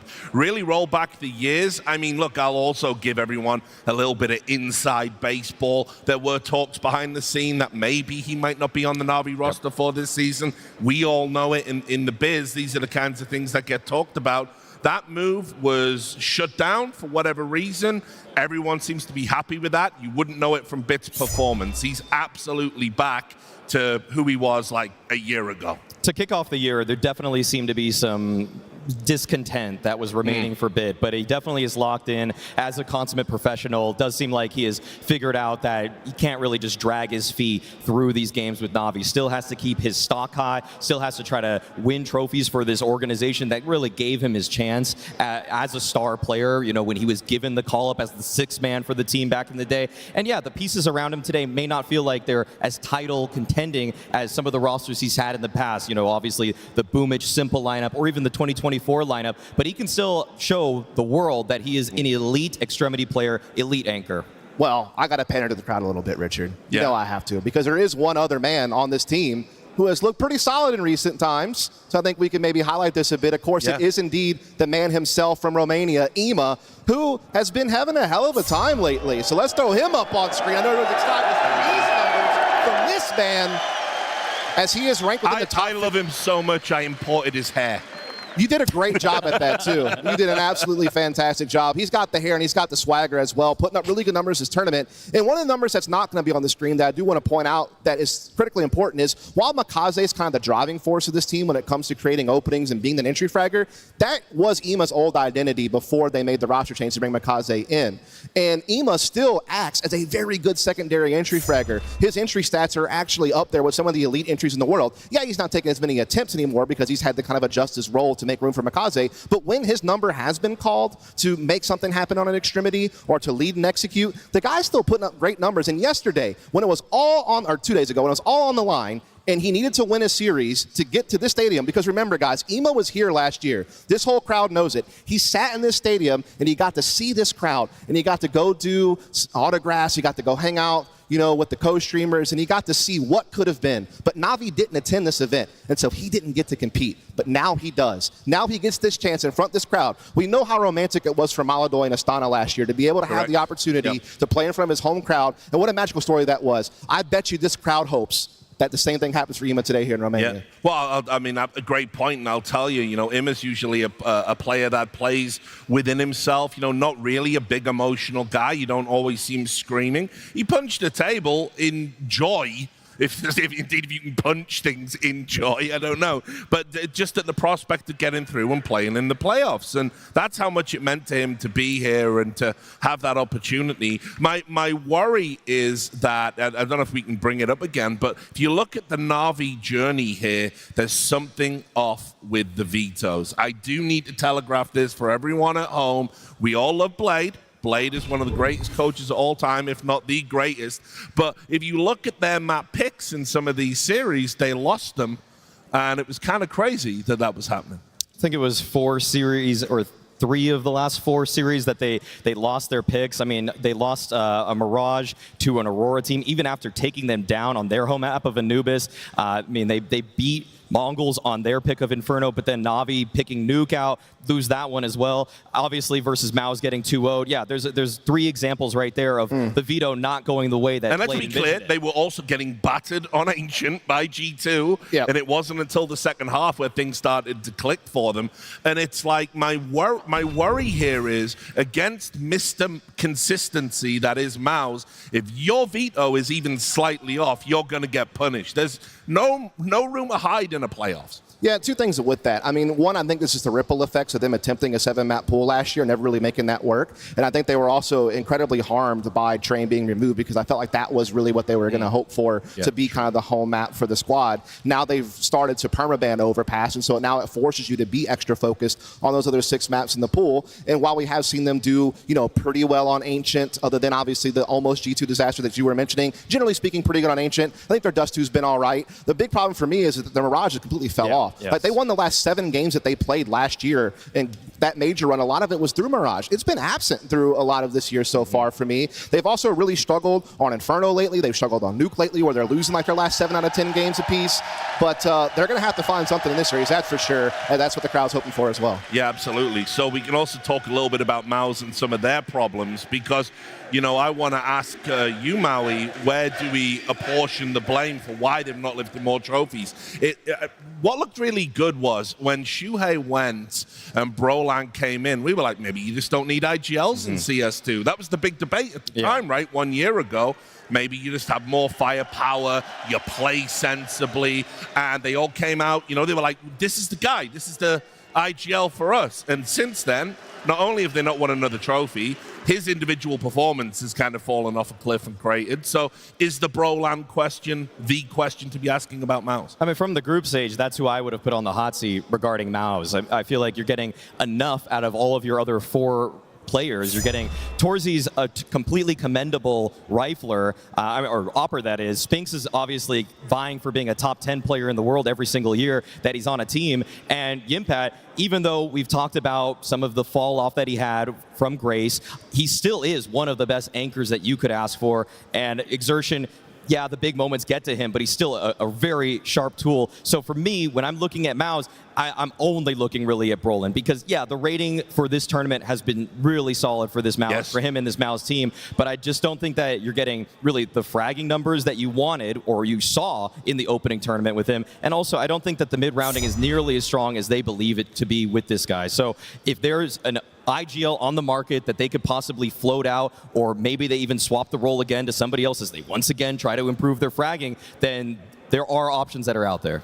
Yeah, I mean, I think it's a combination of the fact that while they do have a lot of talented players, there's no one true superstar on this team either, right? I mean, Spinks is probably the closest that you got. As you mentioned, he was a top 10 player last year. I think that's fair. He's a great star CT player, great trade fragger. But I think the other guys can sometimes get a little bit flaky. Like, you can see Xerxen be one of the best entry fraggers in the world. He was the bulk of last year. But guess what? The tail end of last year and into this year, his entering has been way below standard for, an entry fragger on an elite level team. I think Torzi can sometimes crack with the op. I do think Jimmy is not the same guy that was a superstar are in 2024. You know, I think you can point a lot of those things, but the other thing you can really point to, and we've kind of, you know, I guess hinted at it with what you were talking about with mid-rounding, is their T-sides are awful on some of these maps. Like, let's just be honest. Agreed. Like, they're either totally reliant upon fast-paced plays and just trading and banging with their talent, but yeah, their mid-rounding struggles. I don't know if it's a Brolin not developing as an IGL, if it's a too many cooks in the kitchen, too many voices, or what it is, but they just have not been able to flesh out their attacking side on some key maps, which holds them back because they have such good dynamic defenses to put them in winning positions. Even when you listen to the comms videos from MOUZ that they release after a handful of tournaments or games,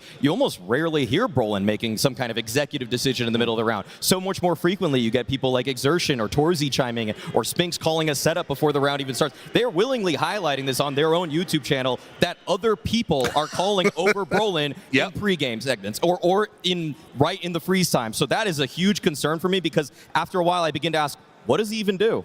It's a valid question, but, you know, might prove you wrong at this tournament. We'll see. It is a rematch. I want to remind everybody at home, they've already played at this very competition, so we can take a look at that and how it went, and you can see for yourself that it was a 2-0 to MOUZ, and ultimately one that was relatively comfortable. I mean, this was kind of when we were raising eyebrows about where Na'Vi kind of were at, and if you look at the scoreboard itself, it's kind of like, yeah, you know, the people you would want fragging for Na'Vi are doing it.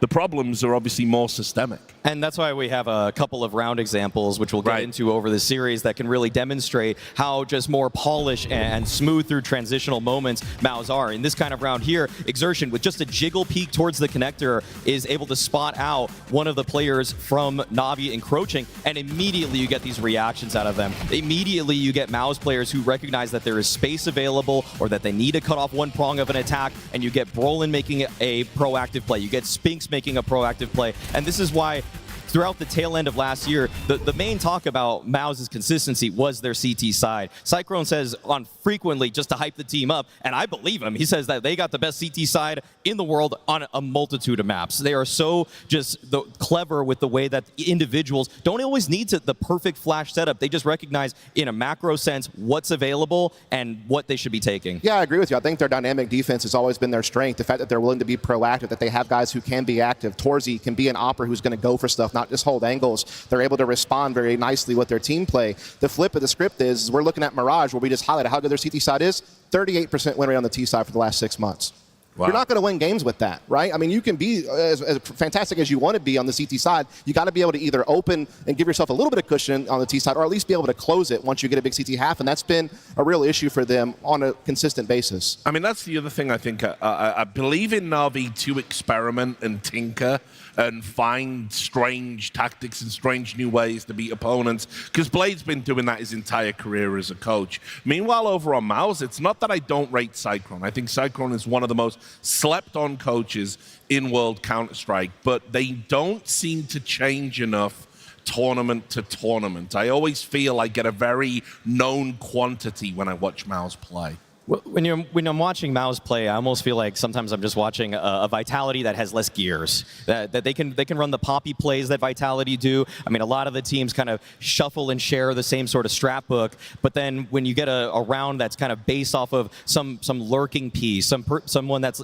say, a ROPS equivalent on the MOUZ side, you would probably look to Yimpat, and occasionally lately he's popped off with little kills out of, say, Halls on Inferno, but it's not nearly as frequent that he's just holding space safely, which can then lead to Brolin going back and forth in the middle of a round.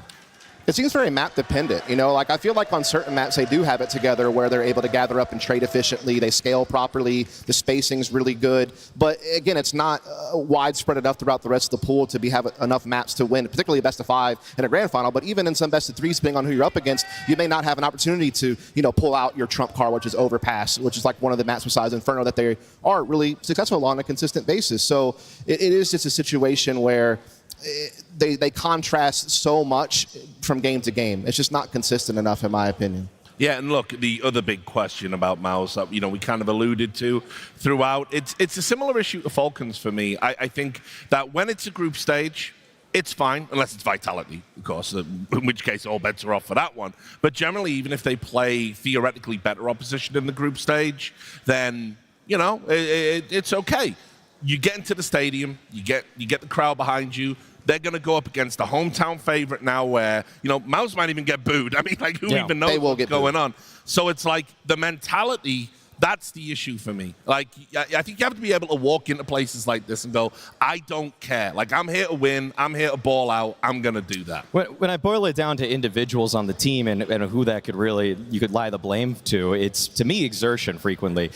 I would say that watching him as he was progressing on MOUZ in the beginning, the first couple of years, so frequently you're getting a guy that's just going to run an entry route till he dies. And he's not exercising any sort of judgment nor caution about if there's any kind of roadblock. Does he need to slow down? Does he need to rethink moments? And even the way that they lost to Vitality, say at Krakow, multiple rounds where they lost anti-ecos was just down to exertion really dropping the ball or being part of a clear communication pair that wasn't on the same page. So this guy, for me, I think he'll handle Na'Vi actually pretty admirably, but when it comes to the high-pressure moments, I think he's a little bit too frequently on just autopilot and trying to run a strat to a T and not actually addressing the new information that's coming in around. Yeah, I'll never know if it's the cause or the effect, but Xerxen's entry power has just declined rapidly over the last 6 months. You know, again, I'm not sure if it's an effect of a poor system or if he's the one actually causing the system to falter, because they usually have been able to rely upon him to be able to take the space and convert some entries and set up some trading. I mean, again, this team is most dangerous when they're able to get Xerxen out there as an entry and they get Spinks and company into space, because that's whenever they can trade frag and feel confident and be able to get the bomb down and do great things once they get to that point. But there are certain maps where, you know, kind of as you were alluding to, it just seems like the spacing's not quite there, the supportive utility's not quite there, Xerxen's not quite connecting in the same ways that he used to, and that makes the whole game harder whenever you're not able to get that one clear foothold in a round, whether it be a man advantage or at least some key map control, you're not having to bleed a lot of resources to get it. That could really hold them back in a lot of games for sure. Yeah, and other question, Aura. Is it all just memes, Maui? No, there is obviously something to the aura, the cultural impact conversation, but that's more for the social media team to decide and to figure out those kind of problems. The problem is that they have good personality. I mean, Yimpat has a great personality. Torzy has a fantastic Especially personality. by, you know, Finnish player standards, right? They're usually very stoic, you know? I mean, in one of the most recent vlogs that they had for their team, I think he was talking about playing against Alexi B and that he was going to clap his cheeks. Like, that's a quote. That's a quote, or as close as I could say it. He might have even used a worse swear word there, but I digress. The old Big Hurt special. A lot of people dislike MOUZ for a variety of different reasons, but really, I think in some ways they're an extremely relatable team. They're a team of just 5 guys who just play Counter-Strike really well. They're not trying to be bigger-than-life personalities. They're just trying to do their due diligence, get through these games, and play as well as they possibly can. They do get fired up when they're intense moments, when they win big matches, but just so frequently, they don't have that bigger-than-life personality, that superstar, going to be the front page of a magazine sort of face that's going to make you think that they deserve your respect. So they need to earn it from us. And I don't think it's any coincidence that Na'Vi were at their best when they had JL on the roster. You know, you think about what he used to do. It was like he was oblivious to a crowd. He didn't care. You want to boo him, fine.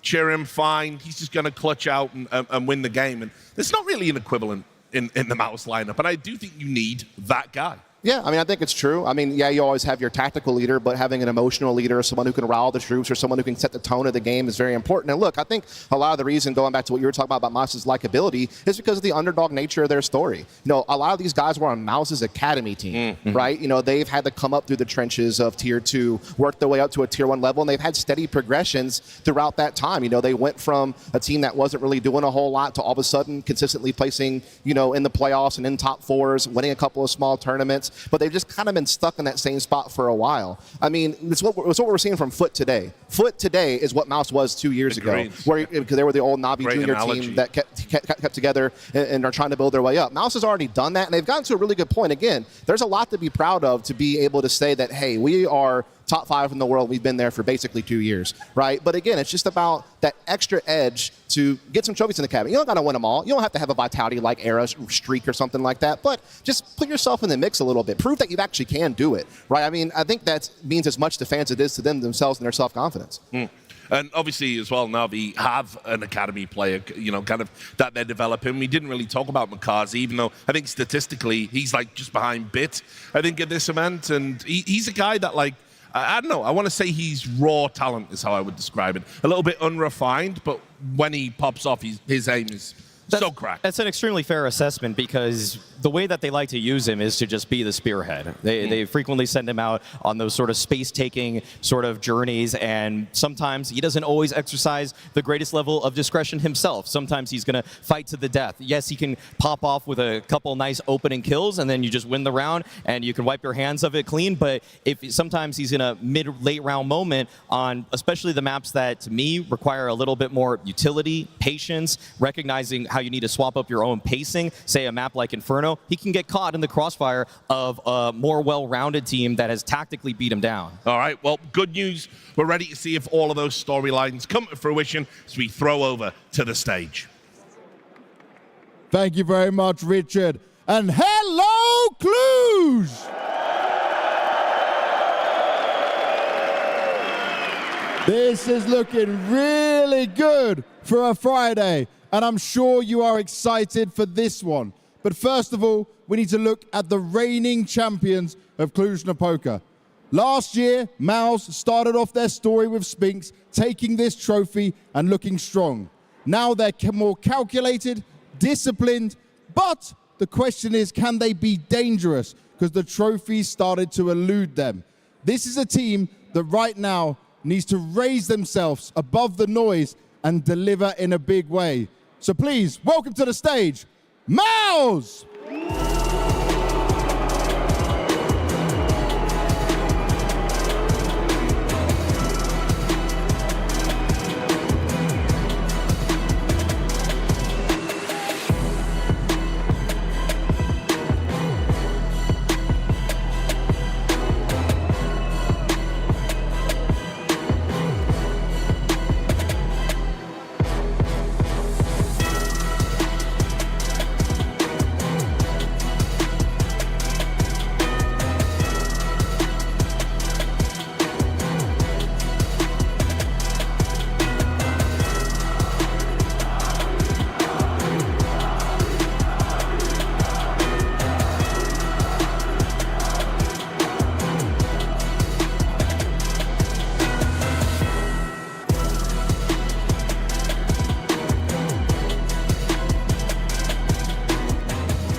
Well, Cluj, you were loving these guys last year, but I can understand why.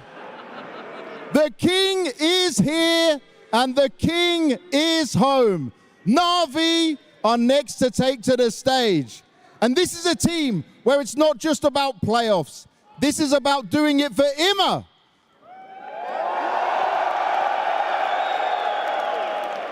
This is about delivering for their teammates on the stage and reaching a height that has escaped them for so long. Na'Vi have had their struggles, but you guys might be able to be the sixth man of the team. So please, welcome to the stage, it's Na'Vi!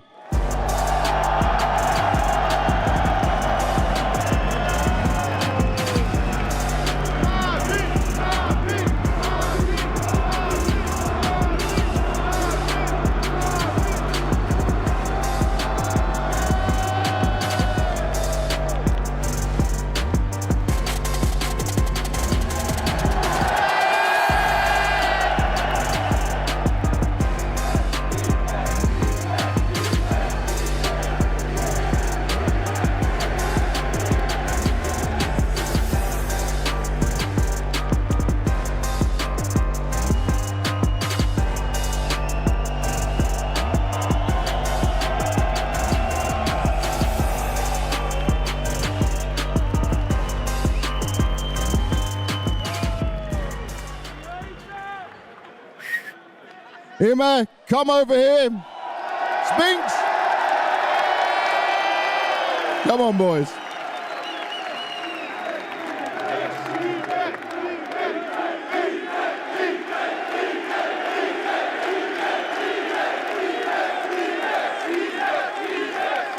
There'll be plenty of time for that later on. But Spinks, you have some good memories from here. Last year was a great event for you guys when you first joined the team. What's the feeling coming back to Cluj? Is this where things can finally change for you guys? Maybe back to back. I'm just happy I have interview with Ime. because it's the same height as me, so it looks better on the camera. I know you're worried about the height a little bit there, but are you worried about Na'Vi? You already beat them this tournament. Of course, they are a good team, but we are better. We are better, confidently saying that. And looking at that, the crowd isn't on your side, but you don't get a home crowd in many situations. So it's just normal for you guys? Yeah, well, of course I will cheer for Ime. I understand them, no hard feelings. But I hope they will be quiet today. You might be the one to quiet them.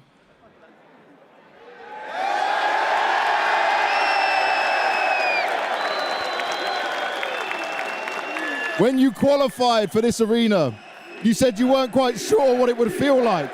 Tell me now! I mean, I cannot hear you. No, I was joking. I heard you, but yeah, it's amazing crowd. I knew that it's gonna be like this because, like I told you before, I knew what happened last year, and now it's gonna be way different. But yeah, I love it. You do love it, and they love you. But MOUZ, they pushed you hard in the groups. What have you done to change things this time? I mean, like you said, 6th player in the team here.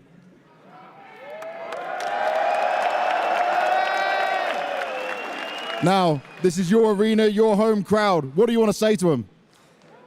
Oi, thank you very much for your support, guys. You are amazing. Then I just want for you to cheer for good Counter-Strike. Thank you very much. All right, shake hands, boys. Go take your seats. Good luck, have fun.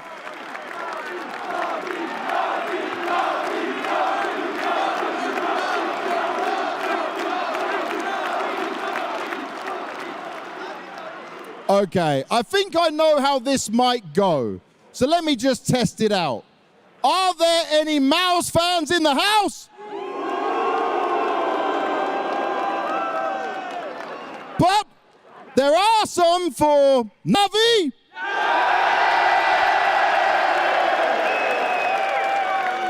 Now, I was told that you guys have some chance for your Romanian king. So let me hear it for Ime.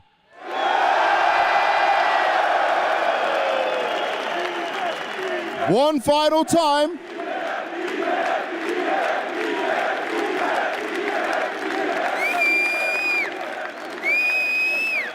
Cluj, make some noise!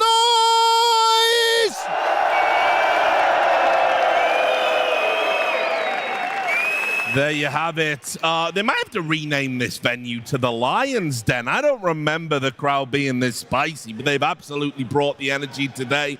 They know who their favorites are, and they are going to absolutely shout that to the rooftops. And so, look, let's talk about Na'Vi. Let's try and set this matchup with a bit more granularity than we did in our big sweeping pre-match segment. I hope for Ime's sake, Na'Vi are doing a lot more behind the scenes than relying on the 6th man today, because up until that point, they've looked a bit flat. Their vetoes have been questionable, and we're going into one now. Yeah, no surprises here to see the overpass ban. We know MOUZ will also ban Anubis. What'll be interesting to see is what punish picks do these teams feel like they might be able to pull out here? I think the main thing for me is, do Na'Vi go to Mirage, which was their best map of so many years, or do they try Ancient now? And I do like the fact that they're going for Ancient now. They've had some more recent success on it. Mirage has looked so much shakier. And if I'm MOUZ, why would I flip the script? Why would I change anything up? There could be a punish and nuke, but I think Inferno is a much safer haven for them, as they've shown that they are demonstrably better in the previous matchup. My curiosity is, do one of these teams let Dust 2 become map 3 when both teams have taken so much time off from playing it? You know, MOUZ didn't play it the entire 2nd season last year, and yeah, they're like, we're not playing it here either, buddy. Yeah, and I feel like if you're Na'Vi, I think you just got to go back to Old Reliable and go to Mirage here. I think, the ban here looks to be Nuke, and yeah, Mirage it is. Even though it's been a lot rockier for them lately, and they weren't able to take down MOUZ the last time around, at least that they've changed things enough that they can get Ancient, which seems to be building up to be their new home map. I'm liking Ancient for Na'Vi. They've won their last 9 out of 10 games on this map. And it's just one of the maps where they look the most composed. Yes, they've had a couple little banana peel slips here and there, but for the most part, when you look at them on average, this is definitely a big strength for them. And meanwhile, MOUZ Sports have only won 5 of their last 15 games on Ancient. You know, it used to be a strength for them, but it hasn't been lately. And it kind of goes back to something that we've discussed often. Their T-sides just lack on this map at times. And why is that?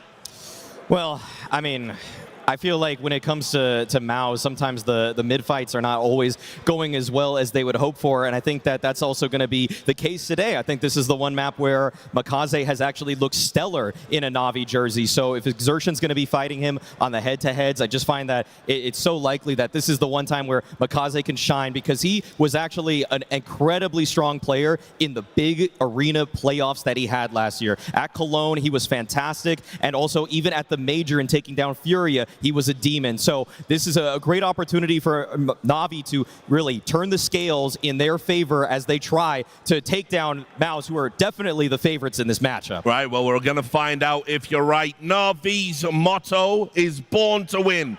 Everyone is a winner today, because you are about to hear from Scrawny and Launders. Thank you, Richard. Thank you, gentlemen, for your insights. Thank you, Cluj-Napoca, for setting a beautiful scene so far.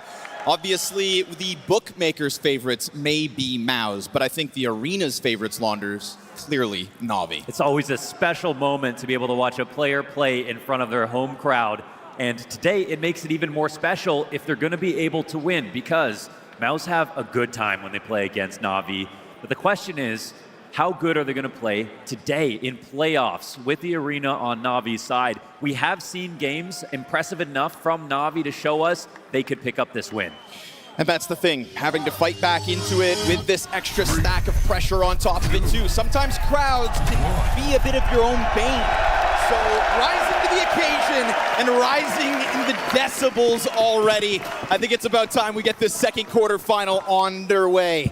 MOUZ and Na'Vi duking it out on Ancient, and Na'Vi looking to actually leave a mark this time around. Yeah, they've got their work cut out for them. The crowd on their side, they're looking to be prepared. But Torzi with a clean headshot to kick it off. Tries to go in for a second one. Will end up finding Wonderful towards top shelf instead.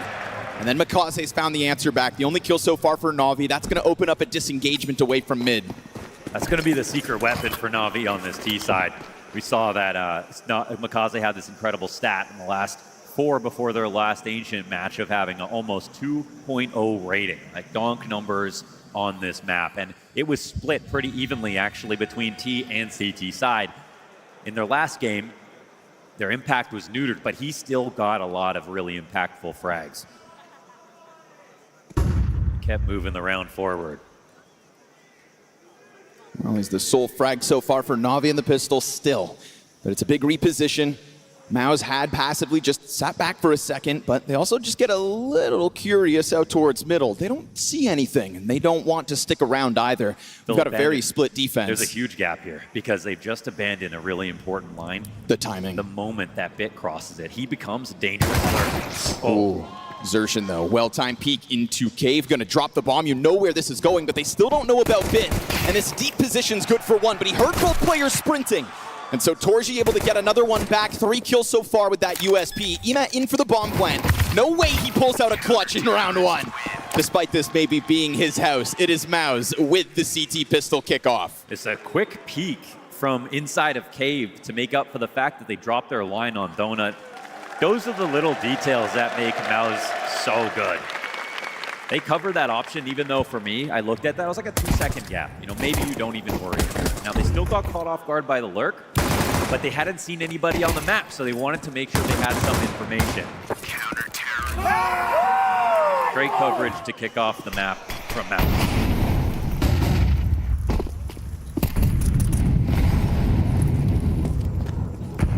Wonderful's Desert Eagle tasked with any kind of upsets here for round 2, but a good chance for MOUZ to maybe just cool their nerves.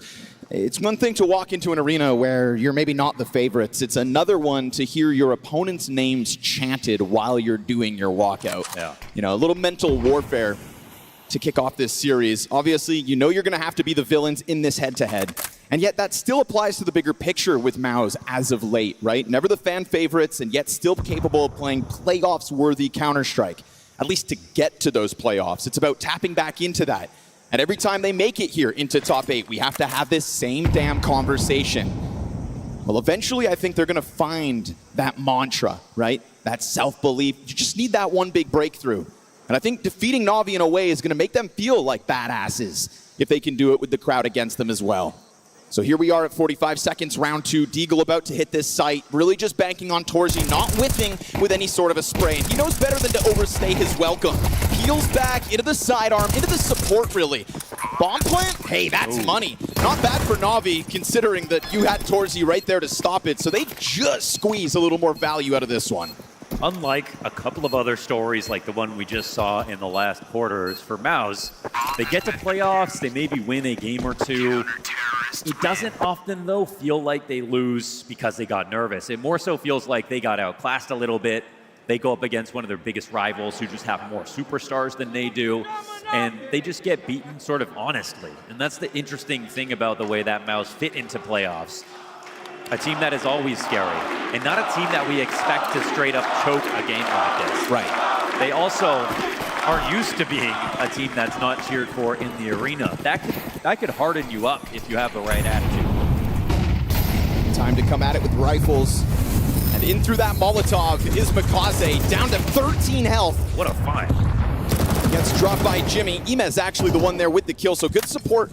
But at the same time, get Imez dropped right thereafter. Man advantage barely held onto as Torzi's taken down to 13 health. Little pressure here inside of the cave. Alexi really wanted in with something, but Brolin's not going to offer over space for free. Keeps an eye on that smoke and then peels back, making sure that he can keep himself alive here. Jimmy goes for the jump spot red room, then decides to disengage. He's got a lot of responsibility between middle and A site right now. This one's not going to get spotted right away. Oh, that's a great kill from Bit, and a second.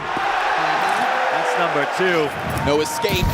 Oh, SMG comes down to try to reclaim this, but you know now Bit's gonna have support. Of course, Na'Vi coming over to try to make something off of this. And so Brolin tasked with just about the same responsibility as Jimmy, who is still sitting over on the opposite side because they don't know, right? Huge gap in middle since the start of this round, really. For all Jimmy knows, he's getting flanked. And so Brolin peels back away, gives that space back over to Na'Vi, and they will find a real chance to put footwork on this bomb site, but Brolin could still interrupt it. Neither player watching. Wonderful speed from back. Felt like right before Brolin was about to try to make some kind of move. So Na'Vi in their first gun round, it's a hard-fought man advantage and a bomb plant over on B. They get into that moment where it's all about timings, and that's sometimes where Na'Vi are the most reliable. They know how to make you make the awkward move, to peek at just the wrong second, when 1 second ago would have been fine. So a quick response here for Na'Vi, a great 2 kills from Bit, and if we're talking about players who could save the day that aren't Ima, Bit is definitely the guy on Na'Vi who has been putting up a lot of his better individual moments, a lot more clutches. The clutches that we saw when it was year 1 Bit on Na'Vi, a lot of 1v1s, and we were even talking about 1v3s, 1v2s that we can remember.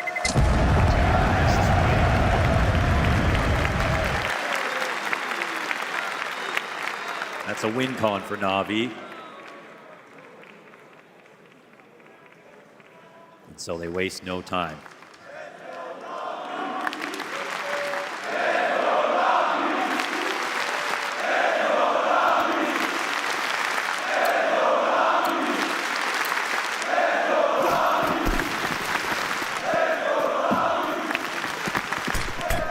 Immediately back into the mid play for MongolZ. It's going to be a challenge all day long, but one that he's happy to take, and one that this round he picks up victoriously. Beautiful over that red ledge. A third, perhaps, as a back is turned to him. Brolin doesn't feel like he'll get away from this for free. They send in some utility, and it's actually Spinks from within this corner. The old 1-2 switcheroo here for MOUZ to bring this back by 1. You won't get chased. They've got the bomb outside of A at the moment. Jimmy, he's always so acutely aware of what's happening. He also recognizes, his team recognizes, they need to help him out in a different way. They're going to go for this push down the ramp. Looking not to get caught by Bit yet again, and they will find it free for the taking. Spinks catching a glimpse. The moment MongolZ turns around, he should be dead. He's so low on health. 9 HP. Jimmy takes his position inside of Donut. That's going to forfeit the bomb site over. They don't go for an immediate plant. They're coming to clear this. Jimmy turns back and finds the duel, but wasn't really, I don't think, visualizing that happening. So kind of caught off guard ever so slightly. They moved so far up into the site. We had that lurk. Just got killed out of MongolZ. The information came just a touch too late, and that worked out beautifully for Na'Vi.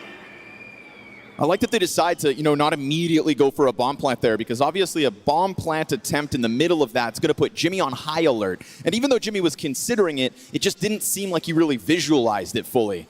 So Navi, slow burn, creep and crawl in through that A bomb site, and we've got a tied game early days here for Navi's pick. Yeah, I mean, with a shrewd anchor like Jimmy, you have to make sure you just give him the least amount of information possible. That's the best way to kill him, because he almost always gets his. But here, no trade required. He goes down in Donut. Navi win this round with 3 alive. And I think Navi will be relieved that MongolZ was able to get out mid that round. He's got such a difficult job all the time. I feel like all week long we've been watching this guy get bombarded by utility, trying to take over Banana, bombarded by utility, trying to swing out mid. And even in that first attempt, he gets stuffed in the pistol. So now, gun round in, converts it. We get this half-ass SMG swing, but it still works. Oh, there it is! Back through the double kill of his own. Alexi's got the cover for his Romanian teammate. And Alexi B keeping pressure on Caves, really going to limit MOUZ's options now. Uh-oh, that's the last of your money, MOUZ. It would have to be a tragedy to strike in this situation for Navi. They've got a very big advantage. 2 players up. Oh, Corsi gets shot at. And they should actually know that both players are here now. That cave was smoked. Ooh, but this is happening a bit too far away to actually draw the reaction they're looking for. Oh, so that's what you get instead. MOUZ walk it down both sides of that attempted execute, just waiting behind the smoke grenades. An alternative option to the A bomb site being carved out by Alexi V, but it is MOUZ that just stand their ground instead. Alexi has to go for this. He's got lots of time left over. Trying to figure it out, but the fire in front of him is going to then take some of that time off of the clock. There is a moment, though, where you can isolate a fight. He knows he's got one on the ramp. He's going to look for timing spams. Alexi looking for the kill, but Spinks wins that. That's 3 in the round for Spinks. Rock solid hold from inside of Cave. Not the first time we've seen him catch them with that same corner. Previously being rope-a-doped in by Brolin's departure. We had it in that head-to-head interview on the tip of the sage. Spinks said, "I hope they'll be quiet today." He is the first to silence Navi in an advantageous position. This 4 versus 2 was looking like a golden moment for Navi to not only pull away with a lead, but then from that point on have money in question for the MOUZ camp. And he was in the midst of a recoil reset when he got that second kill too. Brutal way to lose a round after that start.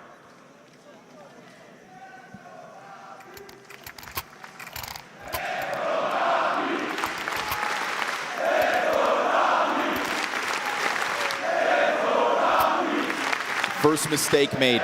Round 5, remember it.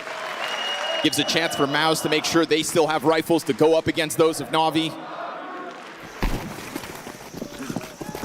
It was majority alive in the round previous, so Navi's still able to afford, but clearly here with limitations. What a different world we would have been in if that 2v4 doesn't come through. Jimmy here hurt early, tries to get out of that cutout, doesn't really want to stick around in case there's more utility to come his way.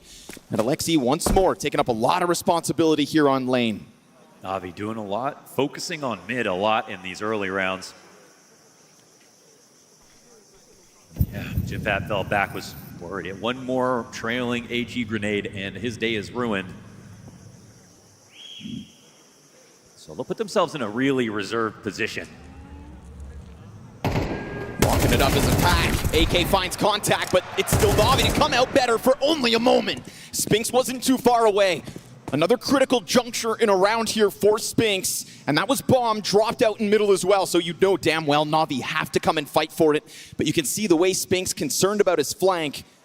Once again, Navi could be anywhere as far as MOUZ are concerned, so they will remain active. And by pushing down that ramp, they get the contact. Now it's going to be Spinks to look for the bomb again. but it's being picked up, and this confirms both bodies for Na'Vi out middle at the moment. And Bit would have ran over a smoke right here. Molly comes out first. This stops the rotation. He can smoke on top of it and plant the bomb. Feels like he's found safety. Brolin's gonna flash Spinks through, though. Coverage comes up short. Oh. Spinks goes big yet again. Oh, another miracle from Spinks.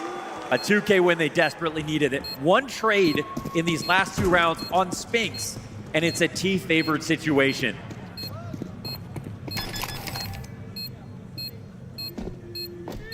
He'll deny them again. Best part about this round now for Na'Vi is the bomb plant. But I don't think we're gonna see a buy.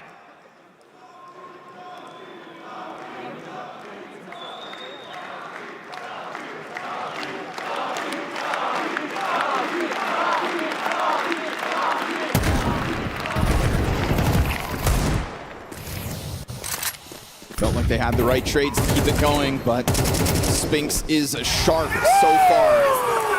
Are you guys impressed by Spinks?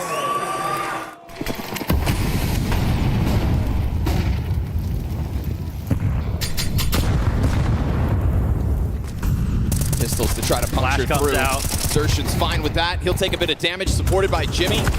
Ooh, but it's Alexi's Glock to the back that made it interesting for only about half a second. Quick slaughter as far as MOUZ are concerned, and Xertion even able to survive that push early. So 5-2 up for MOUZ off the back of that one. And again, remember round 5. Oh, what could have been. The 2v4 that has now allowed MOUZ to pull ahead with 3 rounds the difference. It's even the last round, and it's a 5-2, but again, Na'Vi made 2 of those last 3 rounds very competitive. I know they're still focused on making a good mark on this half. Round 8, another buy comes in.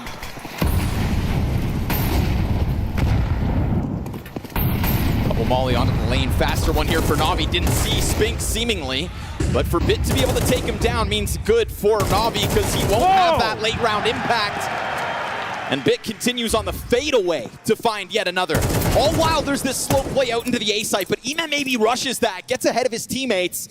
And so MongolZ's got a slow burn, looking to maybe actually join forces with what will be that bomb carrier. Yeah, they still got decent control. Jimmy might get peeked, and he doesn't go down right away. Wonderful's got that trade at least here for Na'Vi. We go back 2v2, another duel picked up. It's Bit's turn to find a multi-frag impact moment.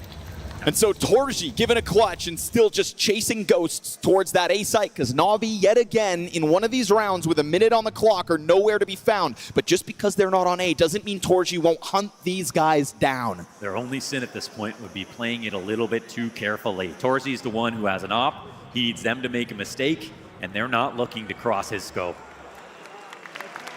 And he's not really looking to make a move too brazen out towards middle because he could have tried to catch a timing on the climb up. Doesn't. That op will be tucked safely into his back pocket. And it's at this point we have officially got a good game. MOUZ have won some really hard situations. Jimpat getting 2 kills there was pretty miraculous. That long-range spray to start, the reaction kill into Donut as well, and yet Na'Vi still pull the round win out. Look at Bit go with another multi-kill. Yeah, that's what you were looking for, right? An individual moment from somebody over on Na'Vi. Well, for the most part, they've been quiet. This is that big impact hit from Bit. And it starts off with the double entry into the B bomb site. 2 separated 1v1s. They want this Torzi op. Bit gunning for the quad now as he tries to chase down the Hungarian sniper, who is fine to go into the next one with the big green. So they'll have to game plan around the existence of this op, but they also know that MOUZ have enough money they could have rebought it anyways.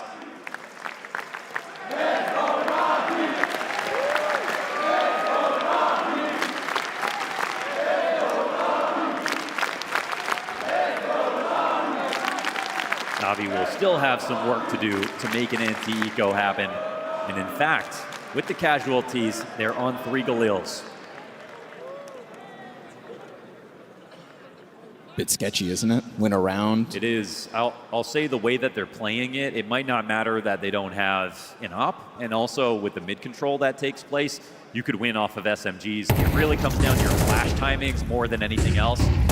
They have caught that latest flash, as I like to call it, when taking mid, and that's the really important part about stopping the CTs from pushing down. The question for me is, are MOUZ going to come full strength into mid and fight them? And they are. Yes, sir. Here to try to hold them back. Ooh, the late flash. Nate There it dunked is. on. Yeah, perfect call. Flashbang comes out, There blinds it them, is. and Emat chucks out another one. Then you get that cave response, because every time MOUZ fight, tooth and nail for these ones. There's always an additional layer here with MOUZ. It's fisticuffs so far. And so that fallback allowed, as yet again MOUZ will be split across this map, and Na'Vi goes silent in the meantime.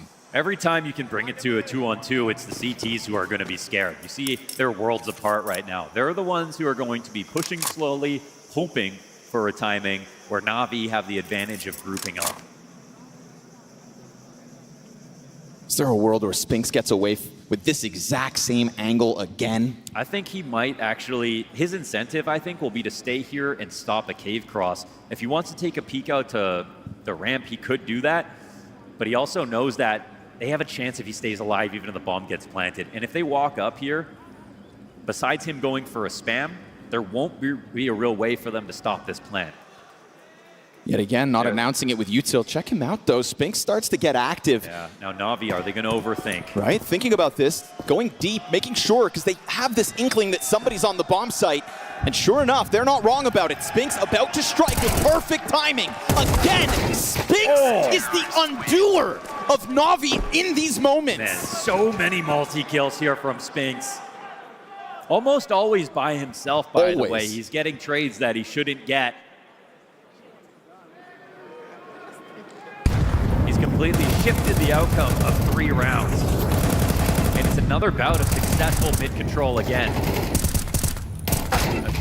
Cave overall has been a very valuable position in this match so far for MOUZ.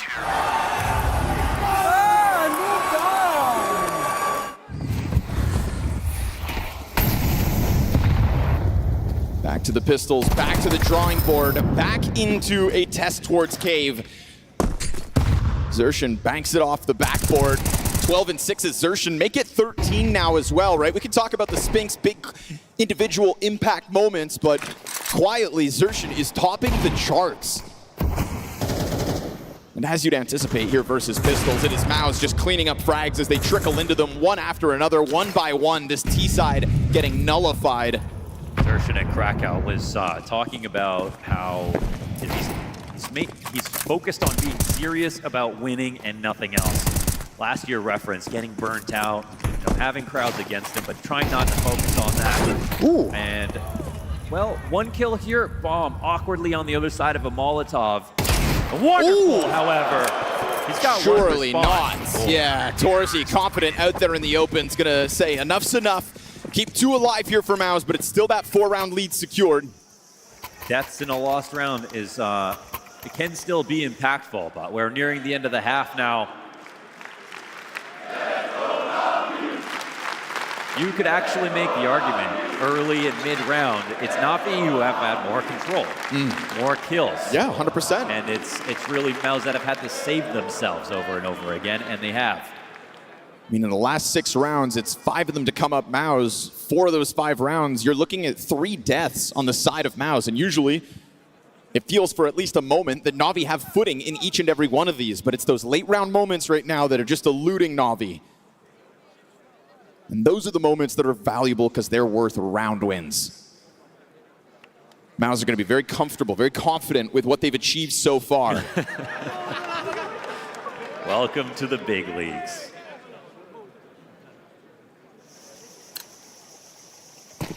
The scoreline might look daunting, but I think there's still a lot of game left in Na'Vi from the way they've started a lot of these situations. I think Blade will be quite happy with the game plan and disappointed a bit with the micro.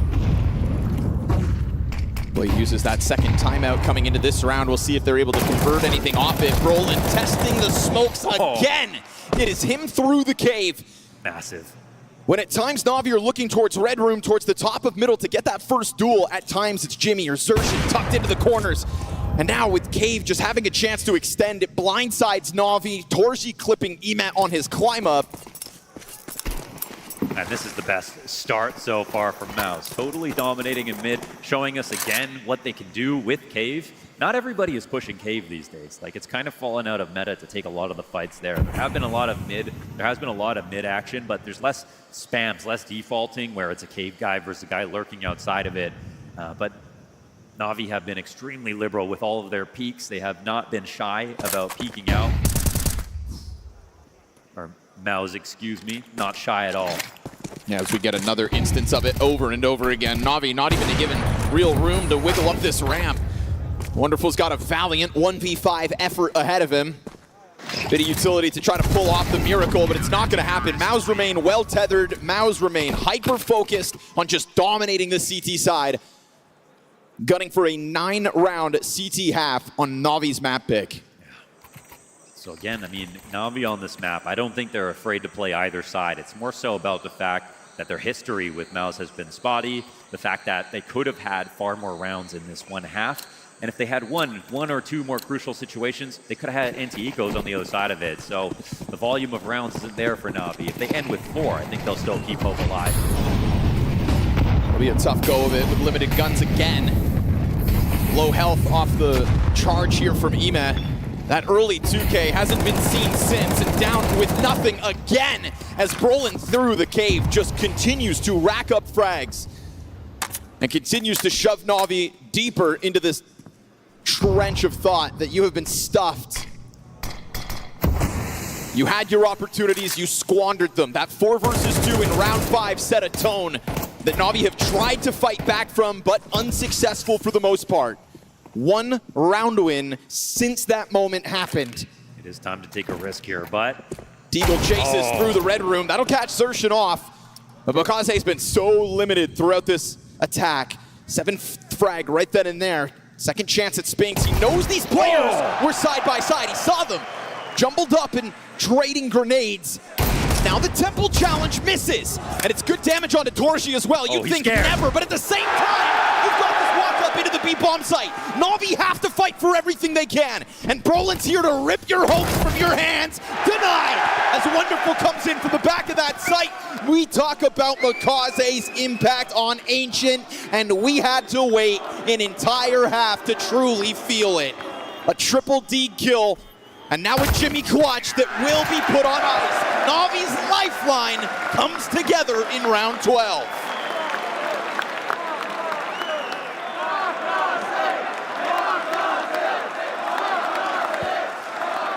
And just like that, a match is struck here in the BT Arena. It was a difference between a tragedy and some form of success. They get around they're not supposed to finally. That has been the story of MOUZ all game long. Such a big moment for MongolZ. We know he tries to go for mid lurks constantly.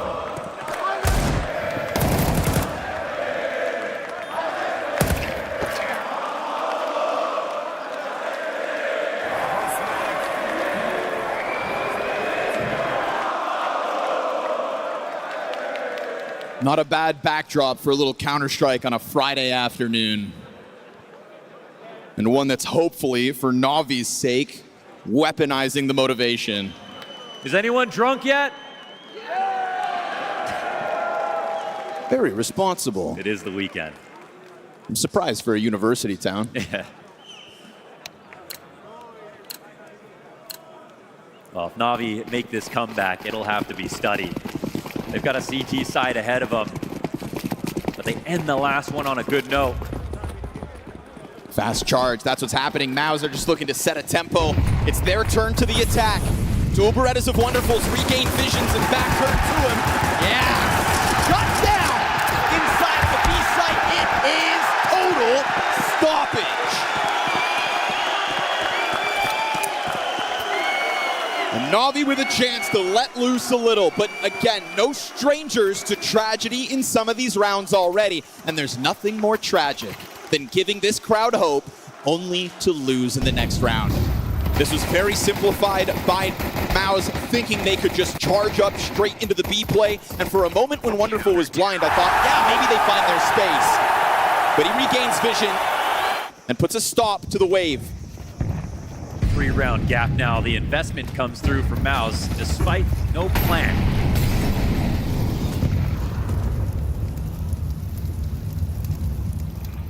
And Navi expected this. They've only got one MP9. They've really invested a lot.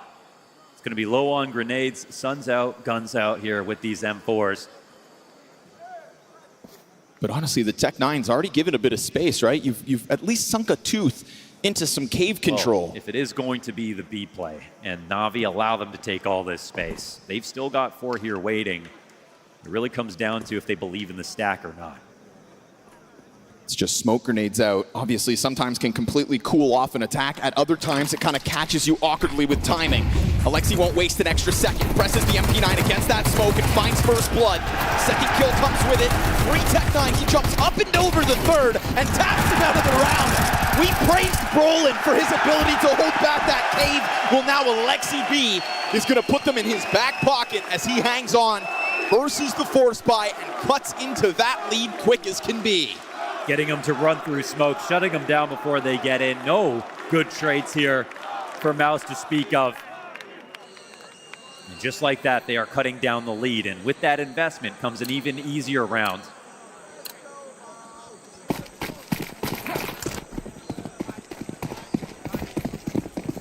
How are MOUZ going to find a plant? 3 for 3 back to the B bomb site out the gate.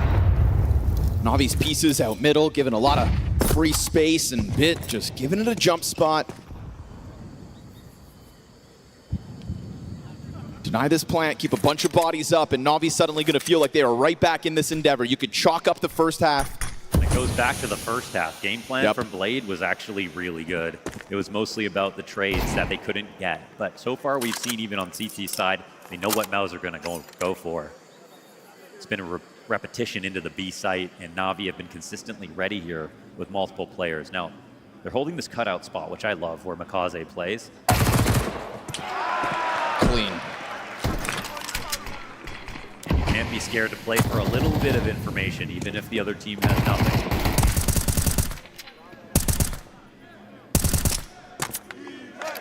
They're trying to slow him down and bleed the clock out. And as long as MongolZ is here, it doesn't matter about the late round rotation back to Donut. In fact, this is a crossfire. Give it a little support, chance for Emed to maybe redawn his confidence. A 5-11 scoreline, not what he was hoping for when he rolled out of bed today with crowd advantage. So MongolZ going to put a quick end to it, and that is exactly what we were talking about with Navi. This is 3 rounds in a row with 0 kills for MOUZ. That's a ton of cash in the coffers of the CT side. 0 kills. 0 kills. Ooh.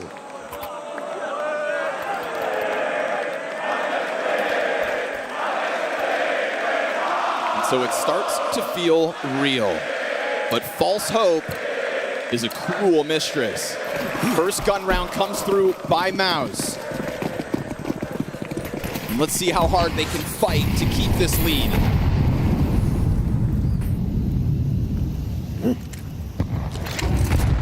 Now we finally have a change up here for MOUZ. They're looking to lean towards the other side of the map. And this will be a first test for Navi, who have given a lot of love over to B. Are they going to finally be suspicious that this is the time an A play happens? Imo will be the first mover. He's moving sluggishly still because, again, from the bottom of the scoreboard. This comes down to MongolZ. How close to the top of Donut will he get? He takes the peek onto the signpost and dies. Both defenders die. Just like that, MOUZ given a chance to find kills, and then Wonderful with the Hail Mary attempt out through the smoke, utterly denied this round. MOUZ find gun rounds, and it is success instantly. Yeah, this is really intriguing for me. This makes me wonder what happens next. I mean, Navi were in a spot where they could have closely got those kills, but when you see a vacant A site, we have no op playing in Temple, it is the perfect time to hit it.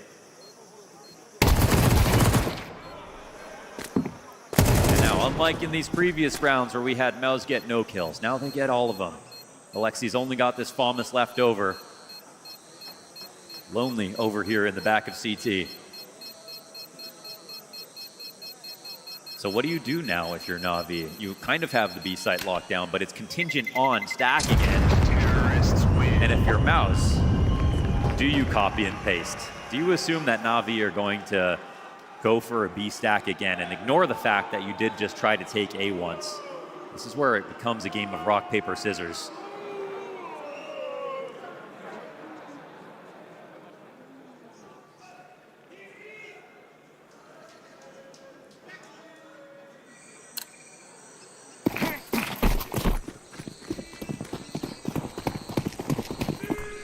See just how much Na'Vi decide to bite down on the need to maybe better defend that A site. Reality is, you've got MOUZ right back on the doorstep of B.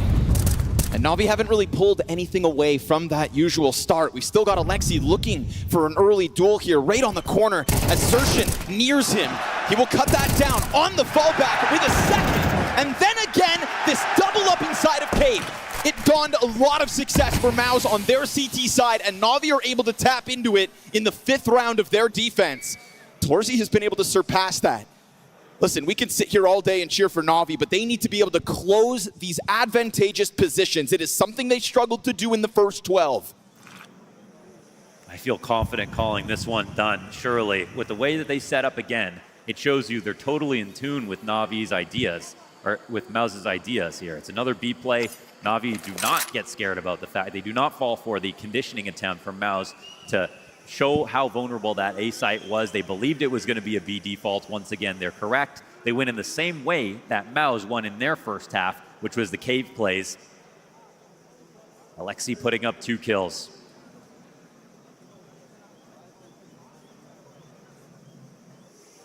And because MOUZ had kept so many players alive last round, they know if they save these guns, they will have a chance to buy again. It's a little late to be coming into mid, so you have to wonder what the idea is.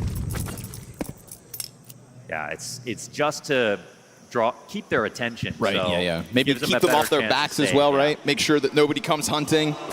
If there's any threat that they could still play through Donut, yeah, no one's gonna come check your spawn. So MOUZ just trying to ensure that they move these 2 guns into the next one. But this is a total shutdown by Alexi B. It also encapsulates what's happened in both halves of the map. It's whoever is playing CT side cave. It has the most important position on the map because of the amount of action they're getting. A timeout's going to be called now for MOUZ.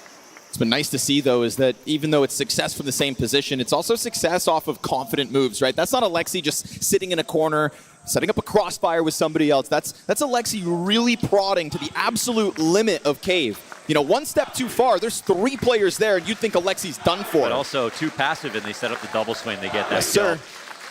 So right now, so far, Na'Vi proving that they can find that same sweet spot that Brolin and MOUZ were able to back in the first 12 rounds.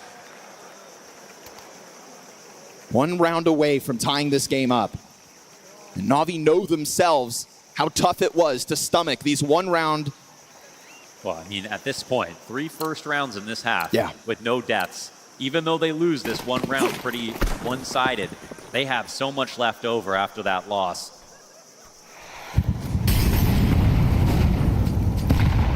Na'Vi are in the money right now. But for the time being, so are MOUZ. Roland still hunting. Yeah, finds that climb up from MongolZ. Alexi B giving a little space over this time, not really pressuring that smoke, and Brolin finds just enough of vision around the side of it to get a man advantage established here for MOUZ. MOUZ really have the incentive to try to grind this one out slowly. They need to make sure they keep players alive. They need to make a default win happen so they can take out. Oh my goodness. And that is the kind of cave play that we aren't really getting lately. Those spams have sort of fallen out of favor. Alexi says, I can still identify the exceptions. Perfect time to sprinkle it in, and you'd think some teams would just fall away from that, but seemingly Na'Vi want a little more. Oh, and by stepping into that crosshair, Jimmy's gonna punish. Pressure falls onto Wonderful, and he rattles that off. They know exactly what they're up against. It's a quick reposition here from Wonderful to try to get another chance, and he will do exactly that. Strikes Spinks down. Alternates between these 2 lanes yet again at 30 seconds. But the flashbangs continue to pressure him, and it opens up that door for the cross. Wallbang attempt for Alexi yet again, but no kill off of this one. And so Wonderful retains control of lane, waiting for this piece of support to now be right alongside him. Jimmy's got another chance, but he flubs that one. And so pressure onto Torzi, and he'll hit his headshot. It's low health here for Wonderful. It's Alexi trying to fight his way out from that cave. And still Wonderful finds one. Torzi cuts it down. Locked into the corner. It's a slow squeeze, but Na'Vi have taken this to the tie game 9-all. Shout out to the leader of Na'Vi for a big game as an individual fragger. He could hear how low on ammo that last fight was. And he doesn't mess it up.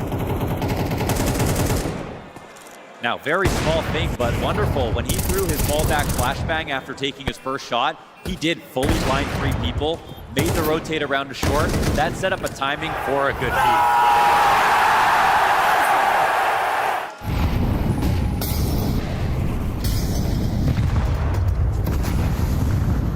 Expensive rounds, again, not a problem here for Na'Vi. They've still got cash left over. Ooh, dangerous game bit. They're going to close the distance. MOUZ see that as enough of an opening. Draws back the cave player. Alexi steps up to the bat again. And it's Wonderful to come through. Then the off returns the favor back from Torzi. Little bit of vision over towards the long side. Double walk up here on short. Torzi continues to tear through. But it's a good push here from MongolZ into the cover of the site. Jimmy dealt with nothing. And Na'Vi now lead. Na'Vi get 10 rounds first.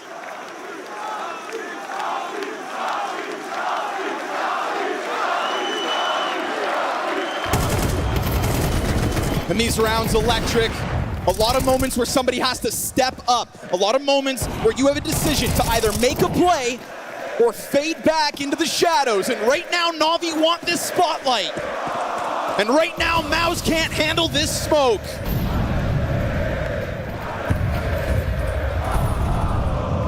MongolZ could have shelled up, but he decides to go big and swing and take control of the situation, take control of the economy, take control of this game. And it feels like 2 names you never really talk about together. Wonderful and Alexi B have been pairing their frags on almost every single hold. Look at how much, in terms of stepping up, like you say, Wonderful has done here on the op. That first half was consistently too expensive to really ever see him get the gun.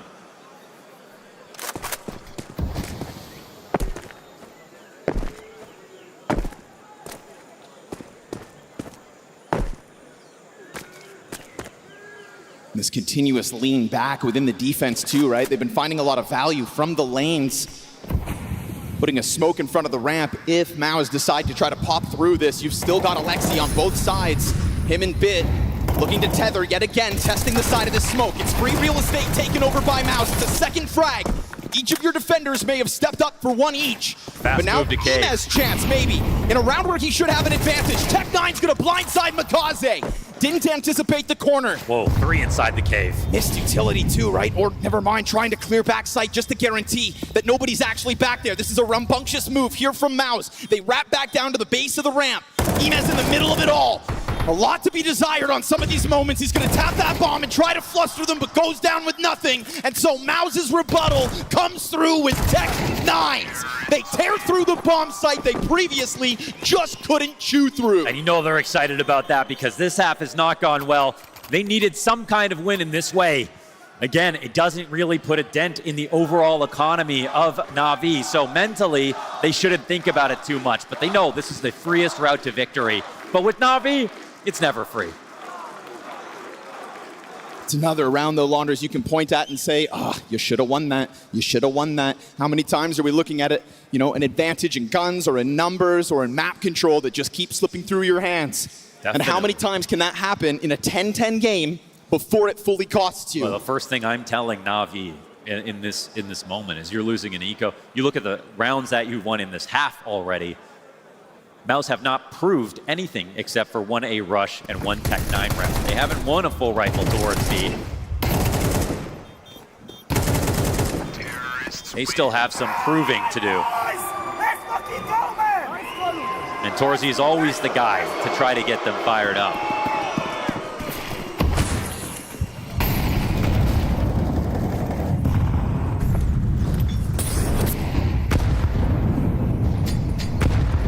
It'll be him game specifically to try to get this round rolling. They open the smoke a couple times. We get this front cave push. No, not occupying it out of the gate, then sending somebody seconds later. Alexi B's gotten a lot of value so far from these positions, but this round is different. In the 21st, he's the first to fall. And that kill takes a lot of wind out of mid. They have to back up a little bit. There's a lot of pressure on Na'Vi to make something happen now, but where do they find an opening? Wonderful's passive, but how passive can Na'Vi be without letting MOUZ get too much for free? Goes back onto this line, utility soaring beyond him. He knows he's playing in front of this. Wonderful knows that there's an opportunity at hand right here, right now, but he's missed the chance to fully chase them. That's interesting though, because he's gonna see nothing. They're a little bit lacking outside of B. Bit? Whoa. Oh, there's info. Yeah, caught a glimpse of that. However, Imma's the one rotating over towards A. They have the right idea. They're keeping options open. They don't believe it. You see one person lurking outside of the cave. The reads are here for Na'Vi. You've given a lot of space. It's A main again as MOUZ get ever closer. This is the key spot. Last time they found Na'Vi unprepared to defend this bomb site. Cave player goes down. One rotation back. Does Wonderful hold his ground? He's got to. He's got to land this shot. He will. That's an easy fade back. It's an established 4v3 and a chance for the Cosmo to peek out, peel one off, and Emed through that smoke gets his. No answer out of MOUZ. I don't know how they read it, but they read it well. Just seeing his shoulder go into cave. They don't fully bite down on it. In fact, it's the opposite. And they get ahead of what was going to be a heavy A-site commitment. That was massively impressive out of Na'Vi. They read that map beautifully off the back of attack pause. We go into another one. But I think Blade's got the edge over Cyclone right now. Even in that first half, most of the rounds, Na'Vi the ones set up with an advantage, had the right read on what site was going to be taken. The same is happening now in half number 2. It's a one-round game, but I honestly think Na'Vi are actually the clearly better team at this point. But now, the rubber's meeting the road where the trades are also coming with the good setups.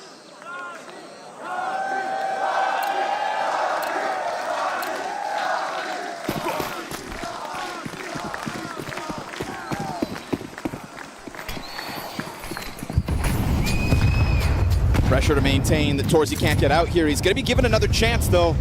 They keep popping this open, MOUZ, and as they do, it's going to cost him. You can't miss shots right now. He's going to be able to find first blood. Alexi B yet again remaining adamant about not allowing you through this smoke. And there's a world where you could have just shelled up, fallen back into the cover, but instead MongolZ wants to make MOUZ work. And what's MongolZ's next? Oh my goodness! Why not, right? Just keep that pressure up. That's play right. the odds, find the chances, take the 5v3. We saw a little desperation in the peak there from MOUZ to get one back inside of cave. Na'Vi had MongolZ jump up to double up outside of cave. They knew that MOUZ were going to stick around.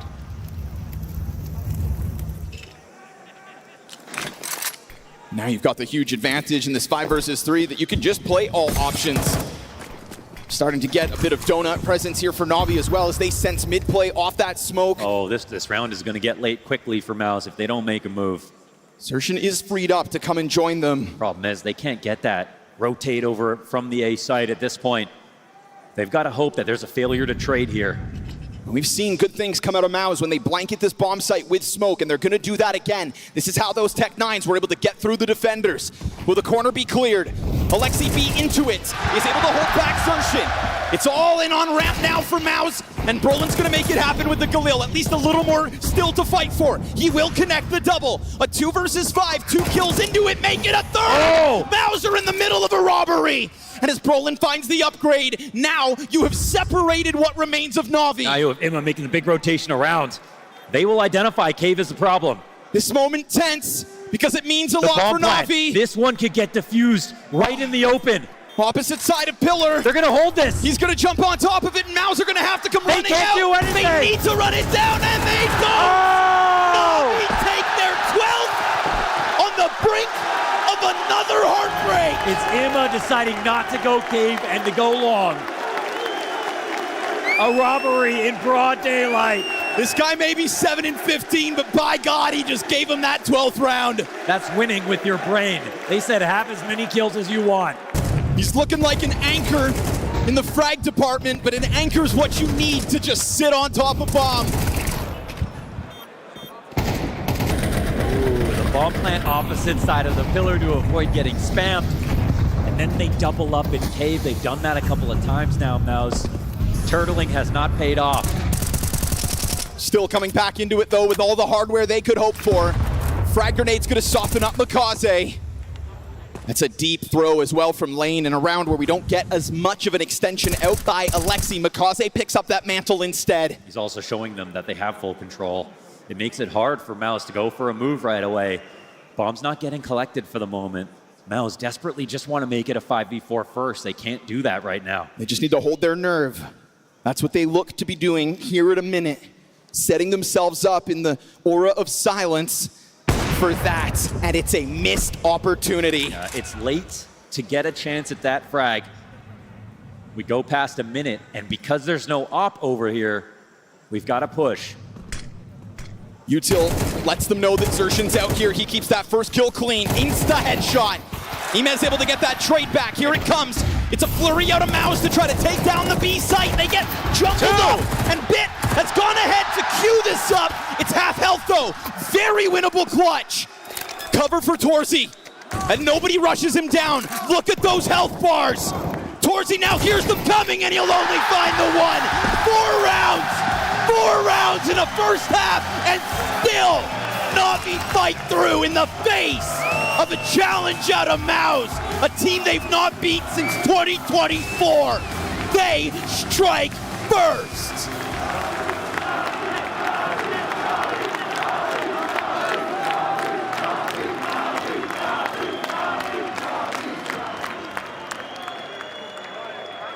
She said she loves you. But she can't love me. But I love you.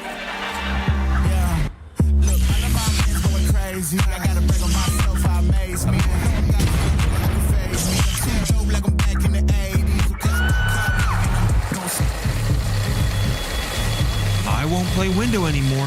What's going on? Play your role. 1xbet. On to the next one.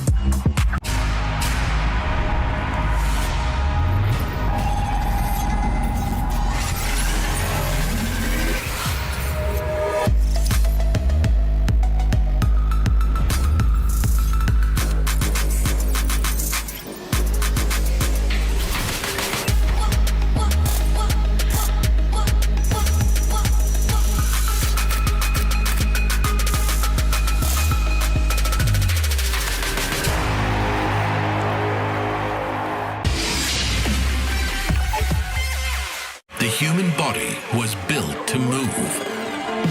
Not trapped at a desk in one singular posture for 12 hours a day. It's time your chair evolved. This is Secret Lab Titan Evo. Ergonomically engineered for you. Gamers, hybrid workers, artists. Backing your every move.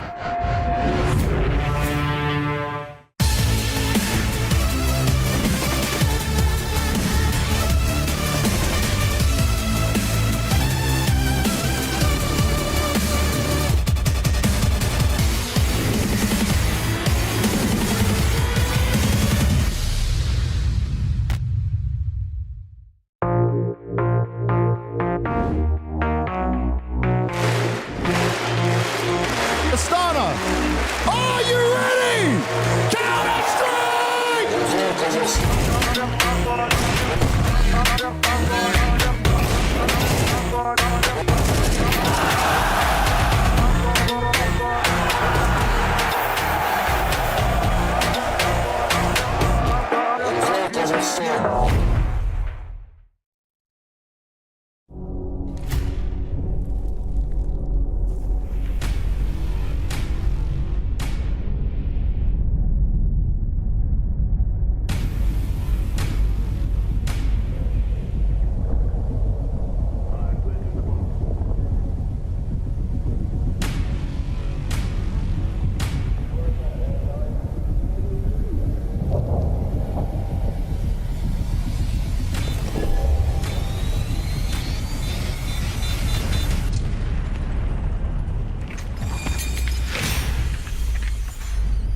Yes, welcome back. The fans wanted that one to deliver, and they got their wish. Went almost all of the way. An incredible opening map in this series, and one that is strange and defies recent history because, of course, Na'Vi came out on top, guys. They did, and they did so from well behind, right? I mean, we got classic MOUZ Sports in the first half, which is fantastic CT sides. You almost always get them. That's one of the things that they pride themselves on. It's the foundation in which they build any of the sets they have is really what they're able to do defensively. And yeah, I mean, really from start to finish, they dominated that half. You know, Na'Vi, to their credit, found a way to slip a couple in there, give themselves a little bit of something to work with. But they really doused gasoline on that spark in the second half for sure. Great moves from MOUZ to make sure that they had a dominant first half, but obviously it wasn't enough. The holds from Na'Vi turned out to be even stronger. And yeah, those little rounds that Na'Vi kind of walked away with, kind of snuck away with, in fact, ended up being the difference maker and proving paramount to how close the scoreline got to the very end. Yeah, look, we set it up, right? We said MOUZ have these solid CT sides. We literally said, this is how it's going to be. It's their win condition. Yes, it's their win condition. And we kind of worried a little bit about, you know, whether or not they were going to be able to do it when they got, like, you know, it's kind of as far ahead as you think they're going to be able to close it out with. And then it just, I don't know. The writing was on the wall. Yeah, I mean, the T sides just have struggled for MOUZ across a lot of the map pool outside of essentially Inferno and Overpass. And I mean, it's actually somewhat impressive, but also damning that Brolin was probably their most critical component of being able to create openings on their T sides. I mean, there were so many moments where Brolin would get an entry, get a double entry, even won a couple of crazy clutches, and really kind of tried to drag his team across the line when they were really struggling to close out, but it just wasn't enough. This is one of the examples right here from Brolin where he was doing all the right things, but then unfortunately it still winds up being a Ninja Diffuse for EMA, doing it in front of his home crowd in a big way, and certainly getting the crowd pumped up. I also want to give credit to two other guys from Na'Vi, Alexi B and Wonderful. Those two clicked on so hard in the second half. Alexi B, spam kills, big holds, Wonderful hitting some beautiful op shots. I mean, it really was a team effort to get them back out in front and ultimately win the game. It was close, though. I mean, even with Wonderful having, you know, a great game, we sort of highlighted it. We talked about which version of him was going to turn up potentially in this series. There was still that moment there where you saw that defuse where it's like, you got to hit the shot, though, bro. So, you know, but I guess it doesn't matter because you're the ones that got to 13 rounds. And ultimately as well, I have to say, probably his best game of the tournament for me. In terms of just the stakes, it's hard to disagree with that. I think statistically, yeah, there's got to be a couple of maps here and there that he definitely played better. For me, actually, I was kind of surprised that we went with him in some ways. I guess I need to veto these a little faster because to me, I really liked Alexi. I thought Alexi on the CT side was the huge difference maker. Absolutely. I mean, he got 14 kills on that defensive half. He controlled Cave also well, and I feel like with how frequently MOUZ were really targeting that B bomb site, it looked like they wanted to pick on a weakness there, but Alexi having a map like that just kind of says that, okay, there's a reason we went for this as our pick, even if the T side didn't go quite as swimmingly as we drew it up. Yeah, I mean, if you would have told me before the game that, hey, this game's going to get determined in the second half by who performs better between Brolin and Alexi B, I've been like, what? That's our win condition for this game, but that really was the case. Again, MOUZ, continued to kind of fumble the ball on T side. Brolin tried to make some heroics happen, didn't quite always work. Meanwhile, as you said, Alexi B playing a really pivotal position. I mean, that BK position is so difficult, right? When do I hold? When do I fall back and try to help guard, you know, the B site? When do I maybe push out a little bit further and actually try to help control middle a little bit with my teammates? You know, it's a lot of decision making, and Alexi B made the right call, you know, 9 times out of 10 on that side. Had a lot of impact and, you know, just a good team effort. And, you know, you kind of said this in the pregame, and we'll echo it again. Like, this is one of the maps where MongolZ does seem like he's a little bit more comfortable. He seems a little bit more bold, but not necessarily overdoing it. You know, we definitely saw him have his moments as well throughout this game. Yeah, definitely. And look, I know you want to highlight some rounds to kind of talk about, you know, some of the minutiae of the game, so we'll get into that now. I mean, well, round 12 to just show how MongolZ, or actually the first couple here that we actually get are kind of telling the story of why this was so dominant for MOUZ, actually. The fact that Spinks would have been the man of this match had it not been for Alexi's heroics in the second half, because he was just finding perfect incisions in the mid-late round where MOUZ were on the back foot, but then just kind of holding his ground in Cave. I think that this moment actually for Na'Vi was a little bit kind of wonky. They had a lot of Molotovs. They crowd eerily quiet at this moment, I noticed as well. They could have flushed him out of that position, and also being flashed through in the following round in round 6 to be the hero. It really felt like this was the guy we were going to build up. And really, for me, when watching MOUZ throughout the entire time they've had this 5-man lineup, Spinks has been the reliable source of fragging output and even just calmness in the big stage moments. Even when they're facing against Vitality, I don't think he's going to drop the ball. Even when they're playing against opposition that they should be matching or even just exceeding consistently, Spinks is usually doing his job. Again, he's the closest thing to a star player that they've got. You know, a top 10 player last year, a guy who, again, plays his star CT roles very effectively, as you saw in that clip. A guy that, when you're able to create that initial space, a very good trade fragger and closer for you in the round. But unfortunately, they just don't get to that point very often. You know, they really struggle in the entry department, and it's one of those things that it's just a dichotomy of MOUZ. You know, it's a team that has a lot of talent and team play and can play well CT side, but on T side, it's just not the same potency. And now we can take a look at round 12, which of course is all about MongolZ. I mean, we were billing him up, or I've just always liked what he's been providing for Navi in this map in particular, taking the mid control, flurry of opening picks go the way of MOUZ to kick this off. And you'd think, man, this half is done and dusted, 9-3. MongolZ with just the deagle, but he was able to truly rise to the occasion. The pressure that he exerted towards the red room, it really adds another dimension to Navi on regular gun rounds, but even on an eco like this, where it's a force buy for the final round, the pop-off that he had here, where he's still able to fight through just getting shot, you know, having multiple targets presented to him and chasing down Torzy, who is supposed to have an op, by the way, allowing Wonderful and also Bit to find the post plant. I mean, that kind of moment just was worth its weight in gold. Just any more buffer room for him and Navi going into that second half instead of having that. I mean, 9-3 just feels, you're so depleted after that. So I'm glad that he was able to step up right when we needed him to. And look, it doesn't always happen, but let's take a look at some of those highlights of Alexi B. We can do it. It's rare we get a package for him. I know. It's almost like the production. We're like, we can't waste this one. It's so rare to use it. It's the unicorn of CS. But I mean, look, obviously not always amongst it with the frags, but he had huge impact here. Absolutely. I mean, he dominated this K position. We talked about how well Spinks played it, and yeah, he definitely did, and it's what really allowed MOUZ to be able to put up a good CT side. But Alexi B was just always really good with his timings, you know, when he would spam, when he would fall back, when he would choose to hold his ground. Here's the spam kill, of course. It's just, you know, having the awareness of the timings of where people could be and how you can get away with some stuff for free here and there.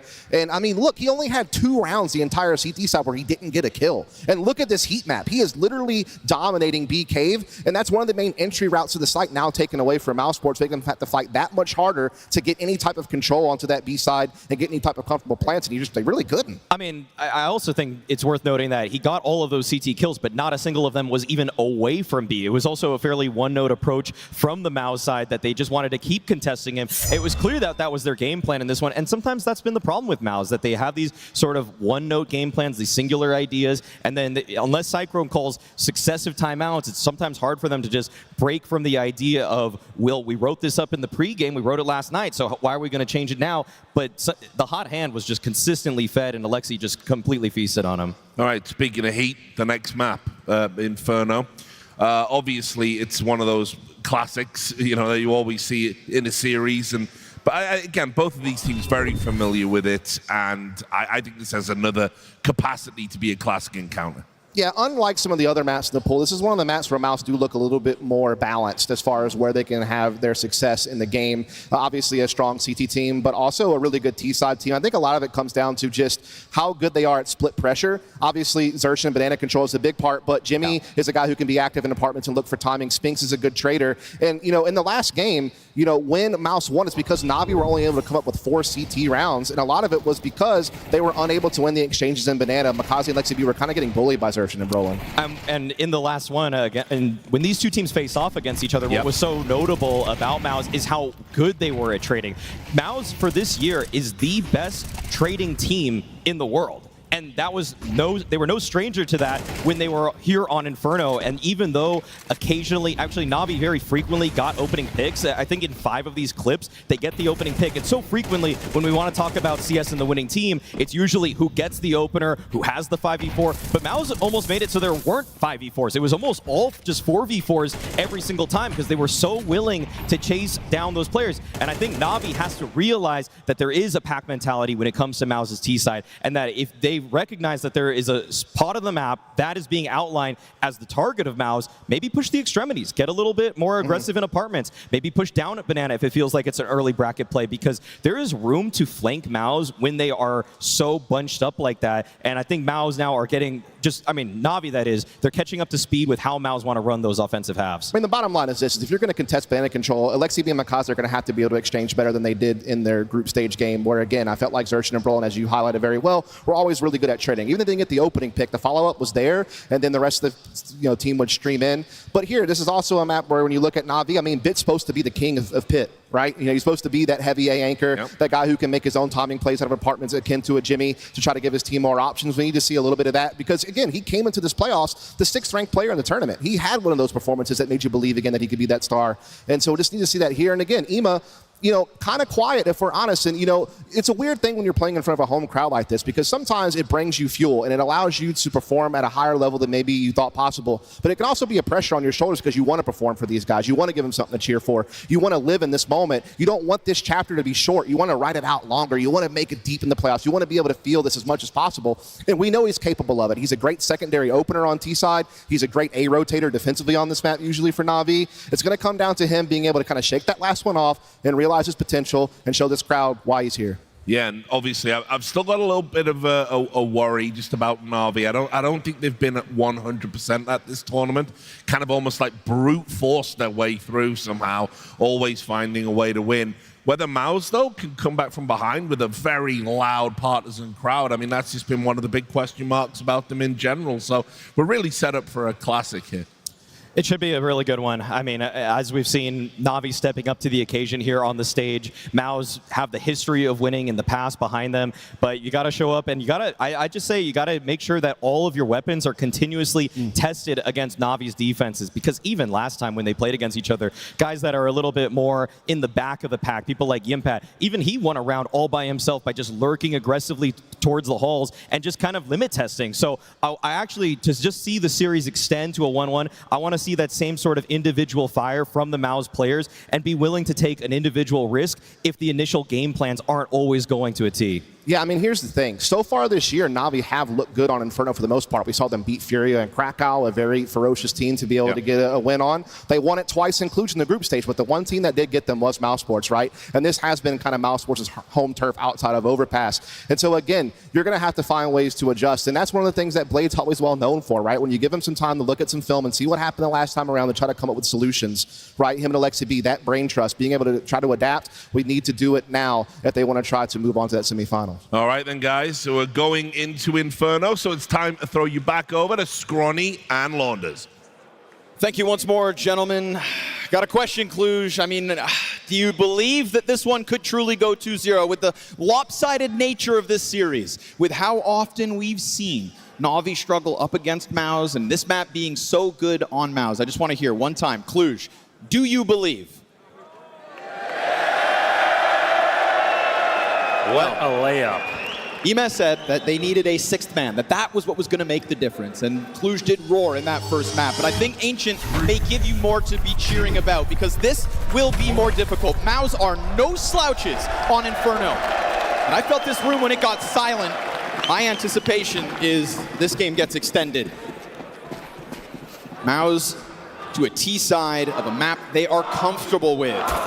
Na'Vi may have an uptick off of Ancient. Maybe they believe as well now. It was a beautiful comeback in that second half. Credit where it's due. But now it's MOUZ's chance to shine, and they will punish MongolZ on that fallback. Imez Berettas go down with nothing. Spinks is finding a quick move up through Banana into now the waiting hands of Alexi, who only gets this one. Looking like a site primed for the taking. They've totally plowed it now. I mean, 3 players ready to hold another situation where Na'Vi, they're right about where it's going. I mean, they're actually in a spot where Xerxes low. They don't maybe know it. Pull back a bit. CT's not even thinking about it. If they wanted to run at this, there was an outside chance that they could pull the win out, but no kits on these two. You go ahead and you keep your Kevlar and you chalk it up to an inability to hang on to Banana. You know, MongolZ just wanted to run, Mo. He's not asking for too much, just wanted to get back into his bomb site. Instead, tracked down, hunted, and MOUZ gonna run with that momentum into a pistol victory. So be it that Xerxes dies to the bomb. It's MOUZ with the first on Inferno. Now, even when we look at the last map, I mean, I don't think MOUZ like lost a map they were supposed to win. I think Na'Vi were the better team and ended up winning it. So it's not something I expected before the series started. I thought if Na'Vi won, it would be, they barely got it by. They got the clutches they needed to. But even though the scoreline was quite close, I think that's only because MOUZ were the ones who were winning rounds they weren't supposed to. This is a playoff match, and that does make a difference when you've got a team like Na'Vi. Fast move. Not going to waste any time here. MOUZ looking for the fast conversion, but Wonderful's gone unnoticed. He's going to just push that smoke. And curiously, drops the bomb carrier. Bit's got a little bit of room to work with, and he's going to find that headshot. Na'Vi trying to bounce into this with the force buy. You've got Dorji preoccupied. Bomb's still on the ground, and here comes MongolZ. Through that smoke. Spinks to make the difference here. He's going to be able to disengage, and now you've got the last guy in Alexi stuck on the wrong bomb site. So I think they've got one gun inside of Halls. I'm not sure what he's going to try to upgrade to. Should be that FAMAS. Yeah. But he's really taking his time here. I think he just thought that I think the way he read it, he thought they weren't going to expect him to be here. Okay.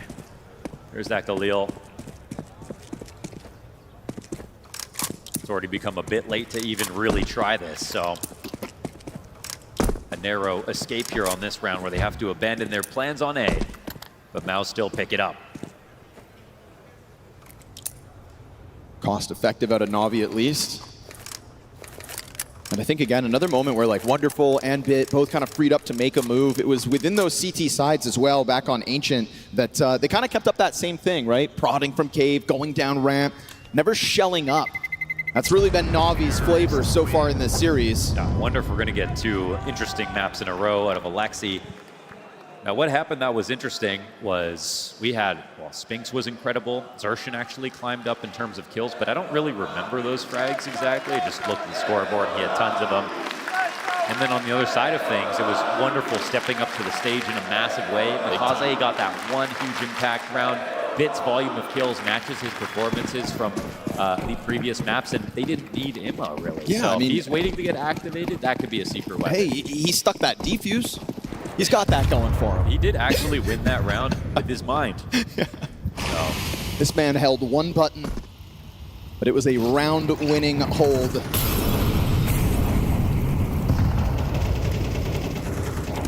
Still waiting to kind of get the game going. We'll see if this Galil can find much. Continue to rack up a price tag versus MOUZ, and maybe you soften them up for when the gun rounds do get going, but it's a free take of Banana. It's a free bit of damage on Alexi. He shoots one bullet around that corner, takes a shot to the helmet. You'll have to just fade back on his 35 HP. Doesn't feel like MOUZ will be deterred from following through into this B site if that is what they want. They just saw a boost, so I don't know if it's 3.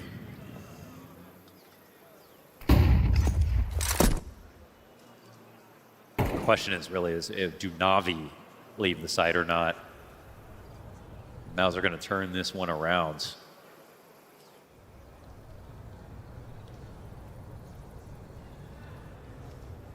Here we go, Bit's pressure. Could have been the chance. That would have been a gun in the apartments. That would have been a more timid looking MOUZ once they went for brackets, knowing that the flank could be open, but instead they're just going to steamroll in through this bomb site. And here you're going to take the Galil into the next round and not really think about it. This is well earned here from MOUZ. Yep. It's a rotation, but it's not desperate at all. They got enough info. They were very careful about shoulder peeking before they peeked into Banana. If they had gone for the CT smoke offhanded, without shouldering first, maybe they die to a Galil on the boost. So avoiding 2 tactics here for Na'Vi. That should be good enough to win an into eco.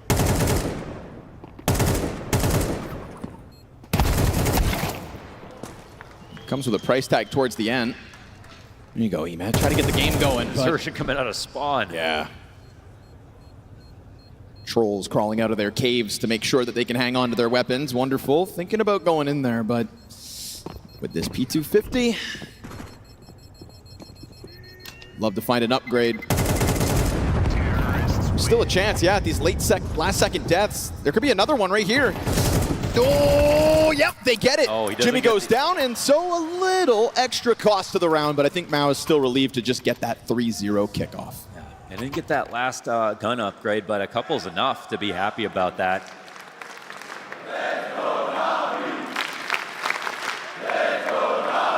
2K on Torzy, Xertion on 44 before this round gets out of spawn.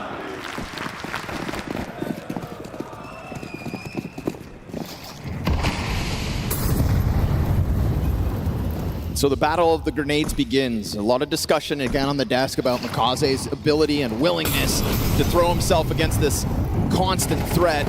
Right now, he's just done a good job of dodging that util. Na'Vi gonna try to go off the flash. MongolZ finding his, and Xertion's got the answer, +1. That's huge.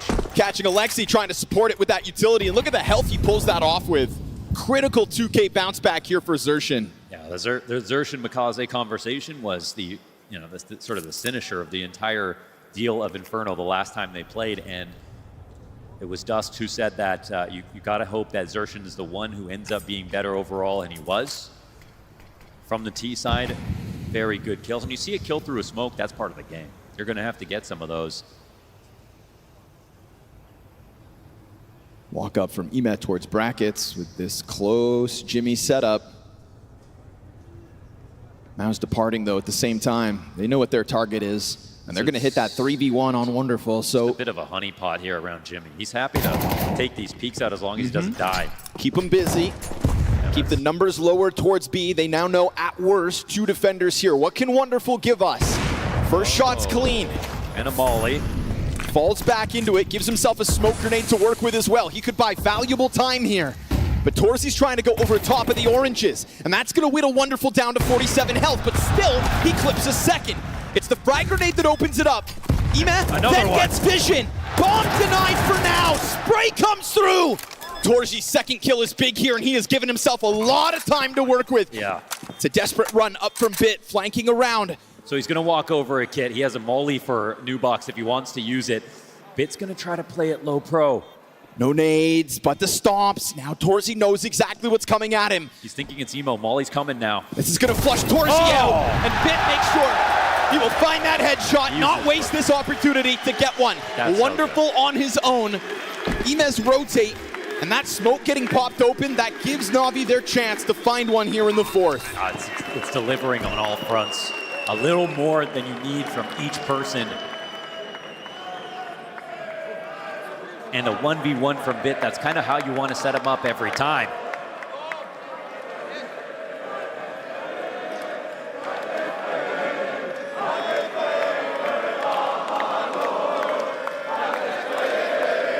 So all it takes is one to believe. That's pretty huge considering that starts off with winning banana. Xertion 2K.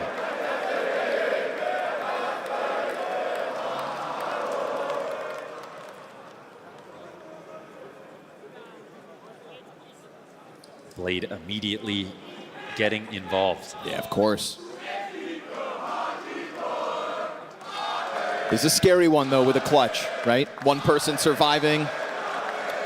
It is. It's just the opportunity at hand is so great now. Now, normally you wouldn't burn your timeouts on CT if you don't need to. But if they win this, it's actually MOUZ who will be broke. Need the extra time, even just to think about the buy, to make sure everyone's got the utility they need. There's no concessions. This is a utility-heavy map. It's a banana-focused map.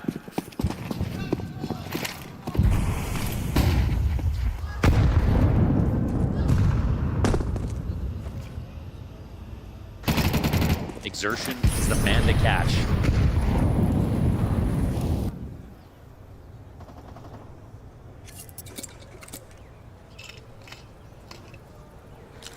An interesting spot. MOUZ are trying to keep this really simple. I mean, it's Na'Vi who do not have vision on B, even though they're playing to the top of car, but they aren't willing to rotate just yet. Retake utility starts to come through. They'll see nothing. This has got to be the hold. Bit from the pit. Utility comes over top, an early warning sign. Bit's gonna need something big here. It's already boots on the ground. MOUZ have emerged. It's Emet instead with one, and Bit's gonna go down with nothing. Wonderful at least catches his. Tries to hold on to one side of the bomb site. Nice trade. But it's numbers strong here by MOUZ, and now MongolZ's Farm is quick to try to follow suit. That op shot rings out. And wait! Alexi's got the burn in the deep depths of the corner. That is the bomb dropped. And that is Alexi's chance to come back at this. A single flash. That M4, he saw it. He knows where both players are. He knows damn well where you're standing. Alexi, oh, Spinks over top of the smoke for the headshot, and MOUZ's fourth. Spinks had 2 health, 1 bullet, he's dead. That's a 1v1 where you know exactly where it's planted, where that one player could be. And off the back of the attack pause, Na'Vi lose this round. Bit eats the flash who's hitting in big pits, and this leaves things up to Chance. His job is to find a pick off on one guy jumping over the railing, then he can talk, go into some of his fallback utility, and then they can try to make something happen. But when they got into Mini, and they had a guy coming out late out of halls, his 1 kill was best case situation.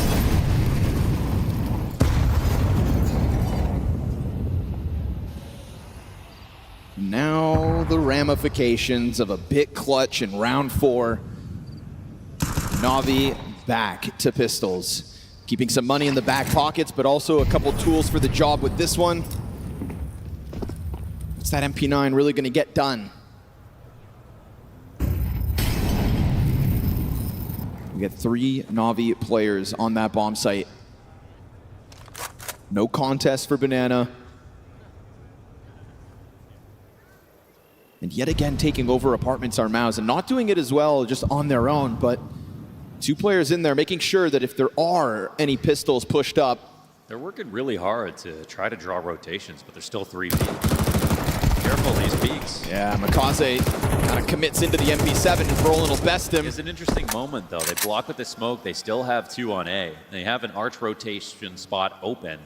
MOUZ are gonna throw a bit of utility, and Na'Vi in the spots have been pretty good about reading exactly where MOUZ are gonna go, but right now they're forfeiting the B site. This is much better for MOUZ when you compare it to Ancient, where they really weren't tricky Na'Vi. Yeah. Weren't ever really working the body, just kind of headstrong and coming up short. This time, free B bomb site out-rotated. We'll see if Ema can hang on to the gun, because Cash continues to be in question. MOUZ going up 5-1 on their T side. That's that confidence I think MOUZ will be able to tap into on a map that they have been making their home. I don't think anybody really disappeared for MOUZ necessarily last map. Torzy did have a couple of op shots where they could have wanted a bit more from him. Jimmy takes one out here in the flank. That would have been nice for the damage. Only 1 death so far this round for MOUZ. Yeah, could have found an AK upgrade. Would have chipped away at MOUZ a little bit, but that's not the case. Ema down with nothing. Single kill for MOUZ to have to stomach, in stark contrast to the round win that Na'Vi have. This is 4 players alive, the most players alive so far for MOUZ. So a chance to stabilize as we're now beyond the halfway point, and MOUZ comfortably 5-1. So we have the bit clutch, which is huge. If Wonderful is going to impress us in this game, it's going to be on CT side. That's where he'll have a few chances to op. Otherwise, it's a bit of a nightmare map for any opper. It's another advantage to the T side that you just never have to buy it. It keeps your economy really nice on the rounds you lose. So many consumables used as well.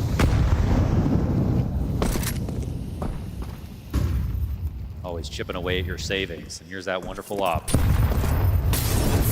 Yeah, really making him uncomfortable with the nades. Doesn't Flash is good. Get allowed back in for the angle, and Brolin's gonna make sure MongolZ goes down with just 1, but a missed chance here from Wonderful. Alexi wants to be the hero. Double kill's good. Maintains an advantage for Na'Vi.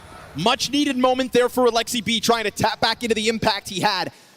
Only 2 rounds on the CT side of Ancient where he didn't have a kill. So much impact throughout. The bomb is so... What in the world? The bomb is so far away. I mean, this is a spot where they could blow this just by trying to retake too early. Man, Torzy, if they think he left. Man, Torzy. Oh, if they think he left. He's gonna walk out, sees both, and gets them. Oh, that's huge. Now the bomb's gonna be picked up. Easy sprint over to the B site. Torzy's patience. Whoa, this but is wait, weird. wait, the timing's good. Yeah, it's huge. If he goes mid, big if. Well, he doesn't know what's happening, and they're also wondering if he's going to be rotating over to B. Could still catch it. There's still some work to do here, but bomb gets spotted, and now Ima has to act. Torzy just rip-roaring his way up the scoreboard. 10-3 off this 2K. MOUZ would have to blow this, but Ima has a full kit of utility. He's working with half his health bar. Torzy is extremely low right now. Still smoked off. That smoke at the halfway point. He has no diffuse kit. Sure, he's got the util, but what if he puts a smoke down on CT?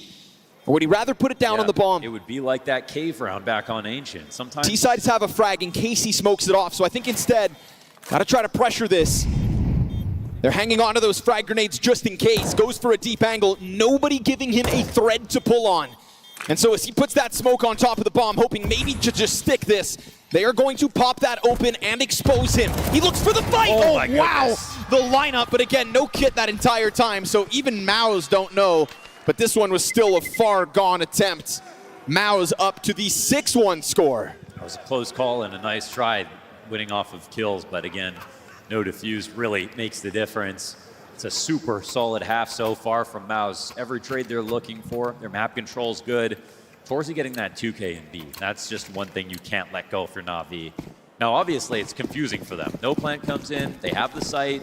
Why would anybody just be sitting quad waiting for this? So it's actually an error for MOUZ, but the fact that they covered their tracks and used it to their advantage speaks to how good they are.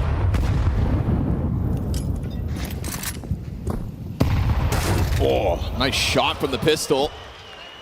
Very little to work with, but it's a big edge on Inferno. This would really be one of MOUZ's biggest mistakes yet. Full pulse control. Oh, bit Bomb trying to disengage. Yeah, he knows Torchy's got to run that over. Pit control gets taken. SMG goes down. They're still trying to escort it in, and Emes strikes. Still trying to keep that pressure up, trying to keep this round electric. Where'd that bomb go? Down on the site. It's getting planted now. Spinks has to stop this. They're going to keep charging up the short side. Spinks looking to give that cover, allows for Torzy, who's 12-3, to just tuck back into the corner, but now that smoke blocks them off. Spinks is only able to get his one, and it's a Torzy clutch needed. Alexi beat down, and MongolZ is able to trade out. Na'Vi dish out MOUZ's biggest mistake yet in this series. That was so good. Being able to separate that crossfire, put so much pressure on Spinks to multi, and for both of them to get a multi-frag, ultimately to win. A clutch moment here for Na'Vi. One where they gain a slight tempo. If they had done that on a rifle and lost 4, next round would still be very expensive. But now they'll get the full buy they're looking for. You know, previously... They did spend a lot of money, though. I wonder if they were... You know, previously we've seen Spinks and we've seen Jimmy come into those apartments together as MOUZ's attack. This time Jimmy goes in solo, and that 5-7 finds his face. This is the best bit of leverage they could ask for, because otherwise I don't think Wonderful sees an off this round. Chance to grab a tempo here for Na'Vi.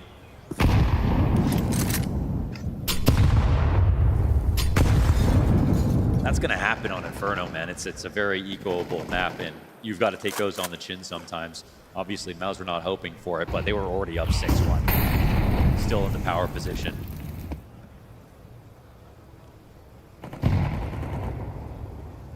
Wonderful starts to consider it.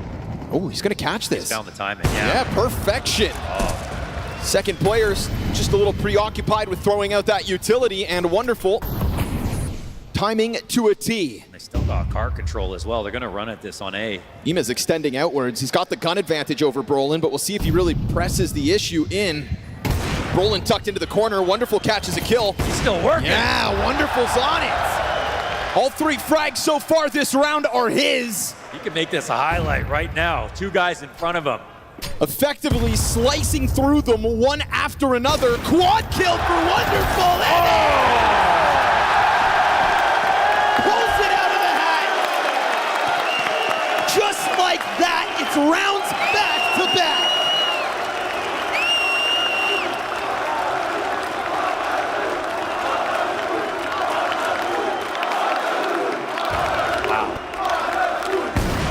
Full aggro here from Wonderful.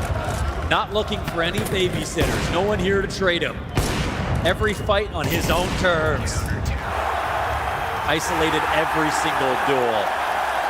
A perfect off performance. And one that they got because they won on an eco. Wouldn't have seen that op otherwise. And one that begins with his internal clock being perfect. right? Slicing through those first two front runners as the second player is playing with grenades, almost as the first terrorist is getting into that smoke to compromise Arch. He's looking to catch Torzy, who starts off 13-5, but Torzy really hasn't even had to get on the op yet. That'll be in the second half for him. There's been a lot of discussion about Wonderful trying to find form as this Na'Vi roster's gone on. And with that ace goes the money of MOUZ. Got a 1 Galil on Xerxin. Wonderful was turning heads back at Budapest, and then with the start of 2026, we kind of questioned whether he was going to be able to tap back into it. Well, you know how he plays at majors, and this is the Cluj major. Yeah, for Na'Vi it is.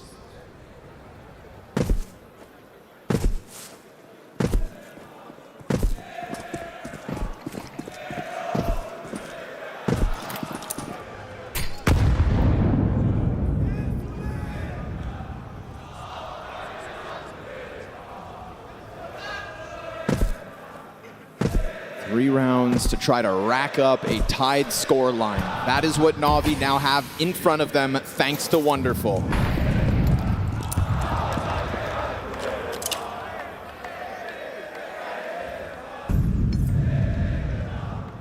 It can be scary when a T-side comes knocking on the door of this B-bomb site with little to lose, and that is the state that MOUZ find themselves in right now.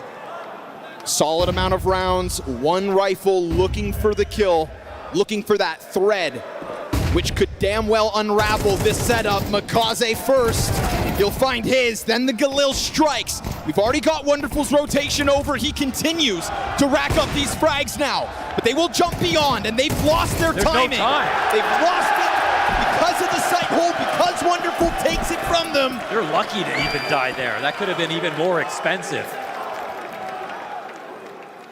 It's 3 rounds consecutive out of Na'Vi when things were starting to feel bleak. They got fatigued from all the choice they had, given up so much space on the map for that long, and they just couldn't make the decision to go. That was a guaranteed rotation and timing out of Wonderful. They didn't even have a CT smoke for that. That's where it gets scary mentally for MOUZ, because you see a round like that, you don't expect to win. You're looking to get a bomb plant, but they actually couldn't even do that. That's got Bit bored.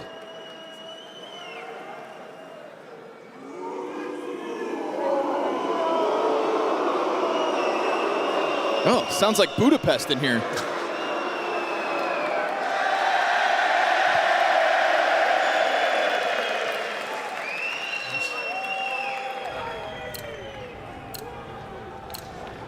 Guess Na'Vi are the new face.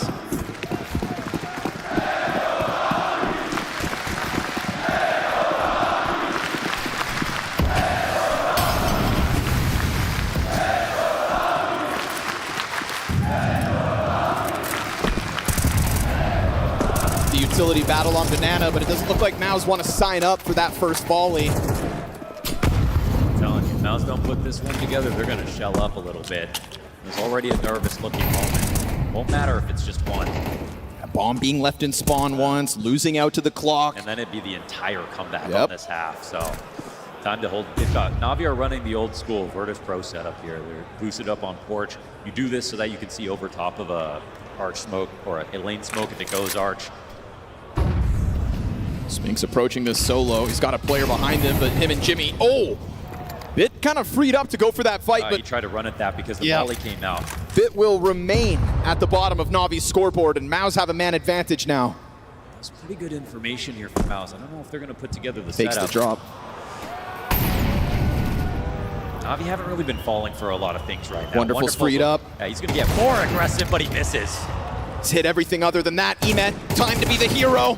Also goes down with nothing. 3 defenders on this short side. You will never expect the 4th, but oh boy, MOUZ just tore through this bomb site with no hesitations. Every single kill comes to them swiftly. That was real beautiful, actually, out of MOUZ. I mean, even Spinks's personal awareness to watch for getting pushed in that moment.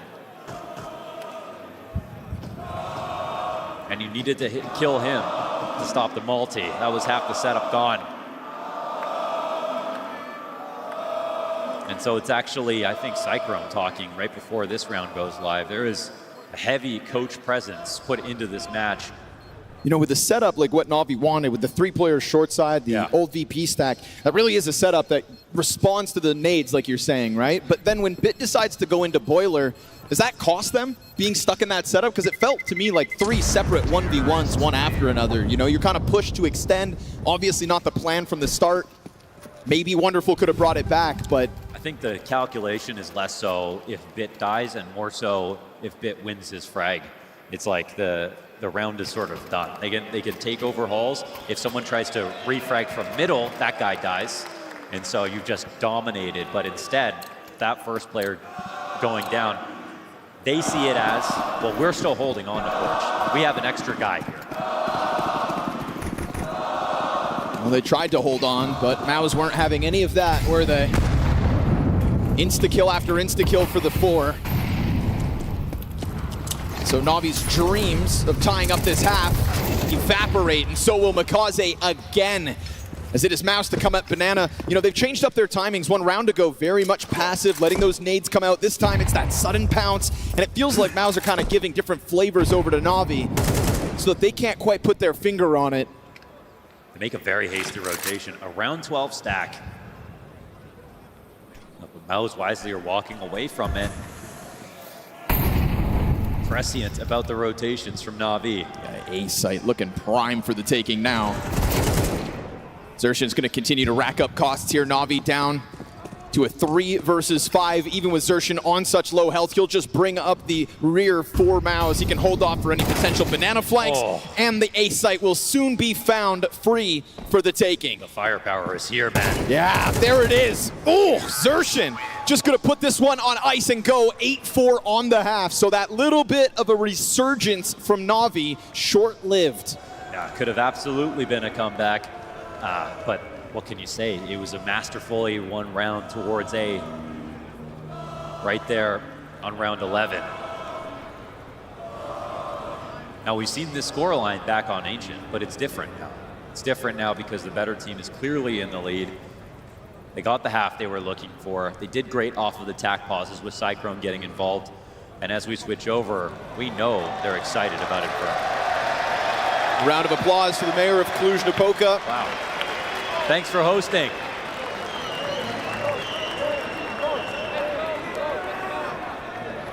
Not just hosting, but showing up. Yeah. It's hard to ignore. We've got a stacked BTarena, and it's only Friday.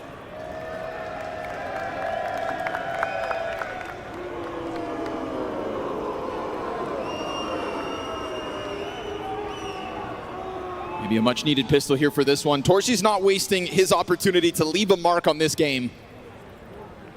14-6 in that first half. Takes over to the CT side. So you can hold your breath for the Navi ability to close 2-0, but again, they have not been able to get a series, organization versus organization, since 2024. It's a damning head-to-head.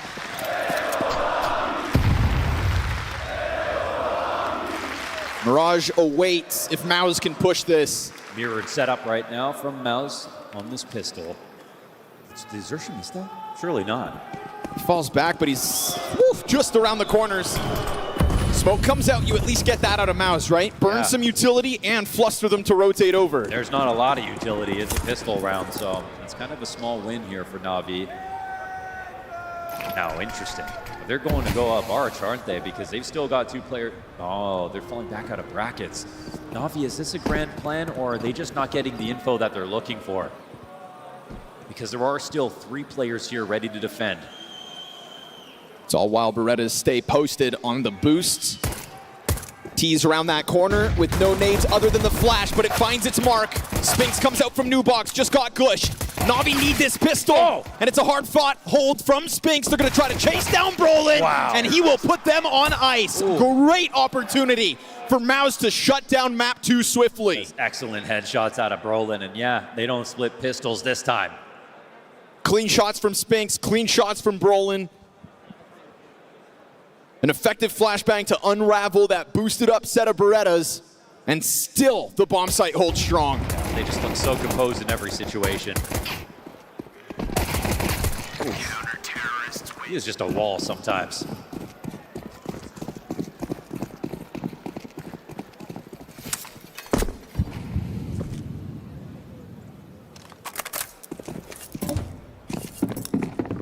It's going to take more than a good idea to find a round win victory right here, Navi. They have almost nothing to work with. Ooh, see ya, MongolZ. You could just see the aim elevate Yes. here for MOUZ on Yep. this map too. So much comfort, so much comfort. Jimmy just had a jump scare moment, but not too much to be afraid of. Where's Ima's gun? Not sure, actually. Yeah. Wanted to extend in, find the upgrade. He didn't want to bore us with an attempt on a pistol like that. Felt like death was just an inch away, and sure enough, he rounds the corner, falls out. We go 10-4 up for MOUZ.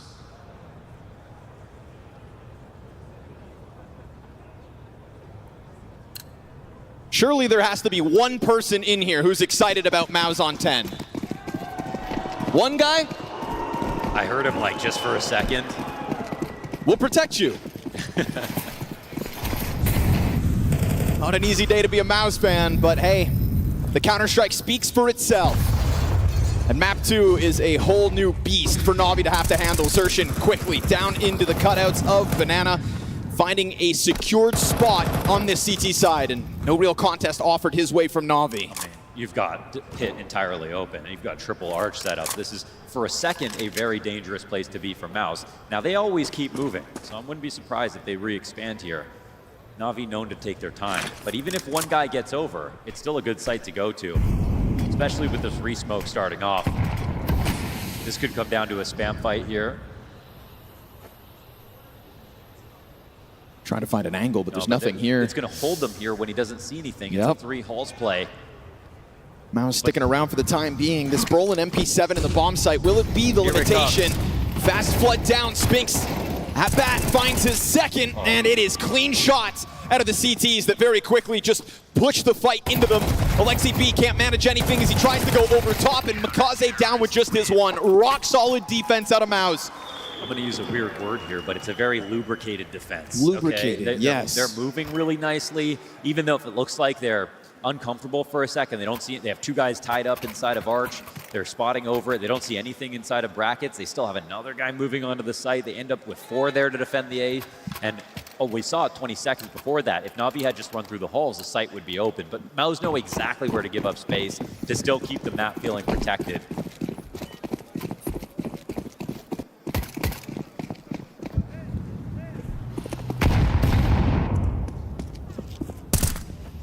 Ooh, again, early damage. You've got that prying set of eyes on Torji towards middle as well. There is no safety net, Navi.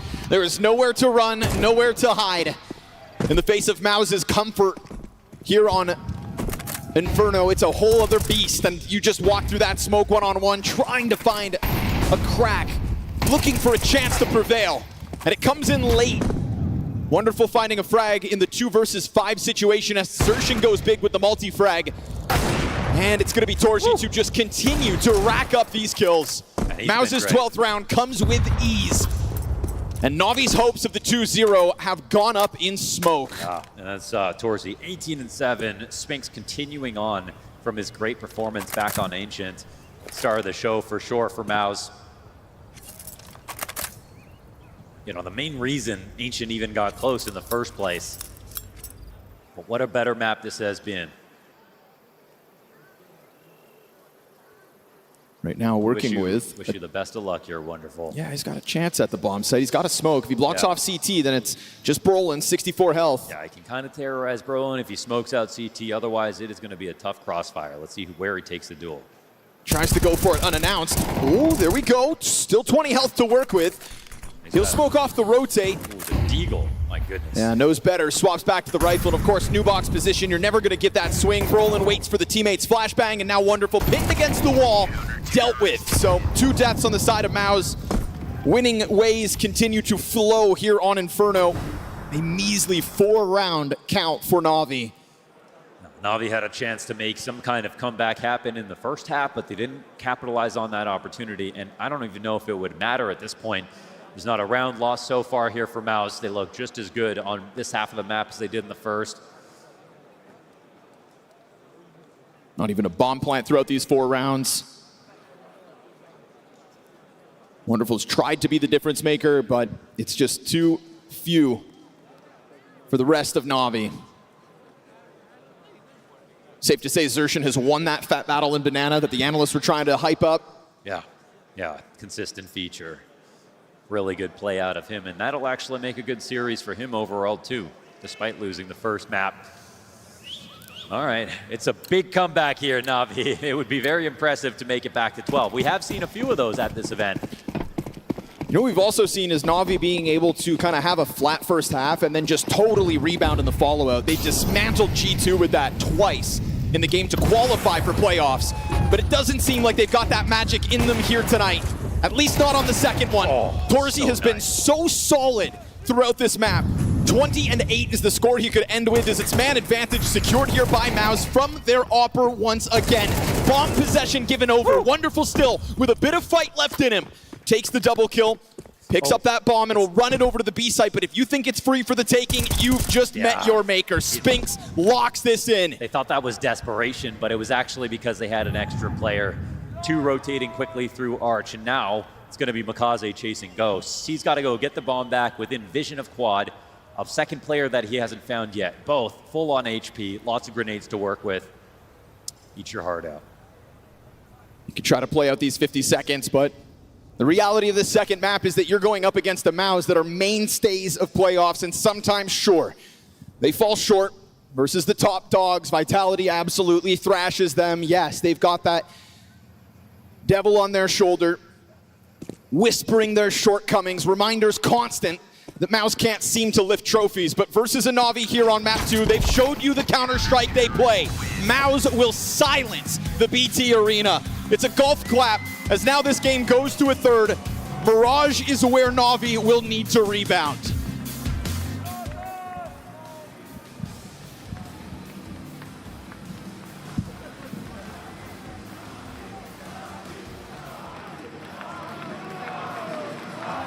She said she loves you. But she can't love me. But I love you.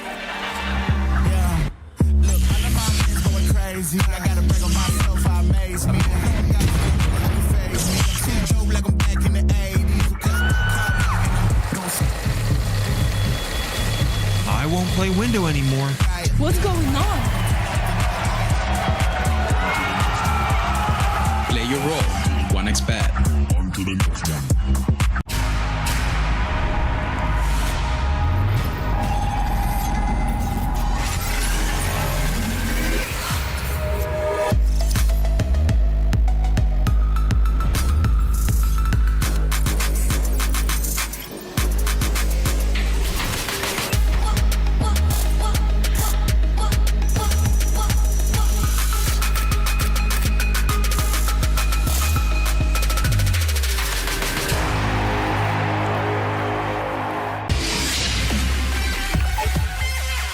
The human body was built to move. Not trapped at a desk in one singular posture for 12 hours a day. It's time your chair evolved. This is Secret Lab Titan Evo. Ergonomically engineered for you. Gamers, hybrid workers, artists. Backing your every move.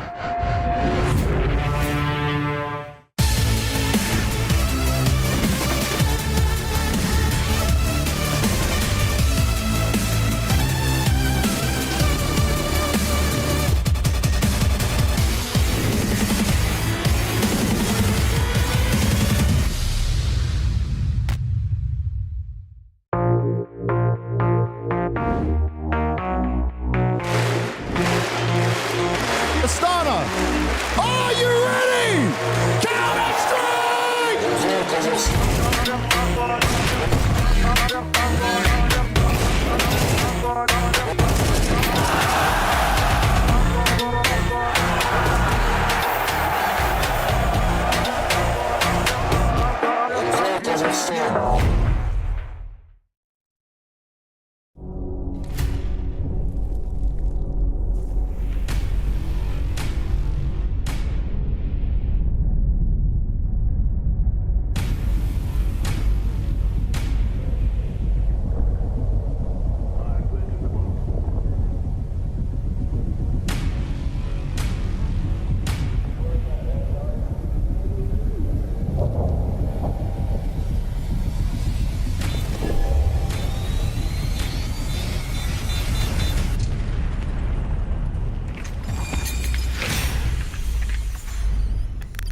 Yes, welcome back. A bit of deja vu. We've tied up a series and silenced the crowd.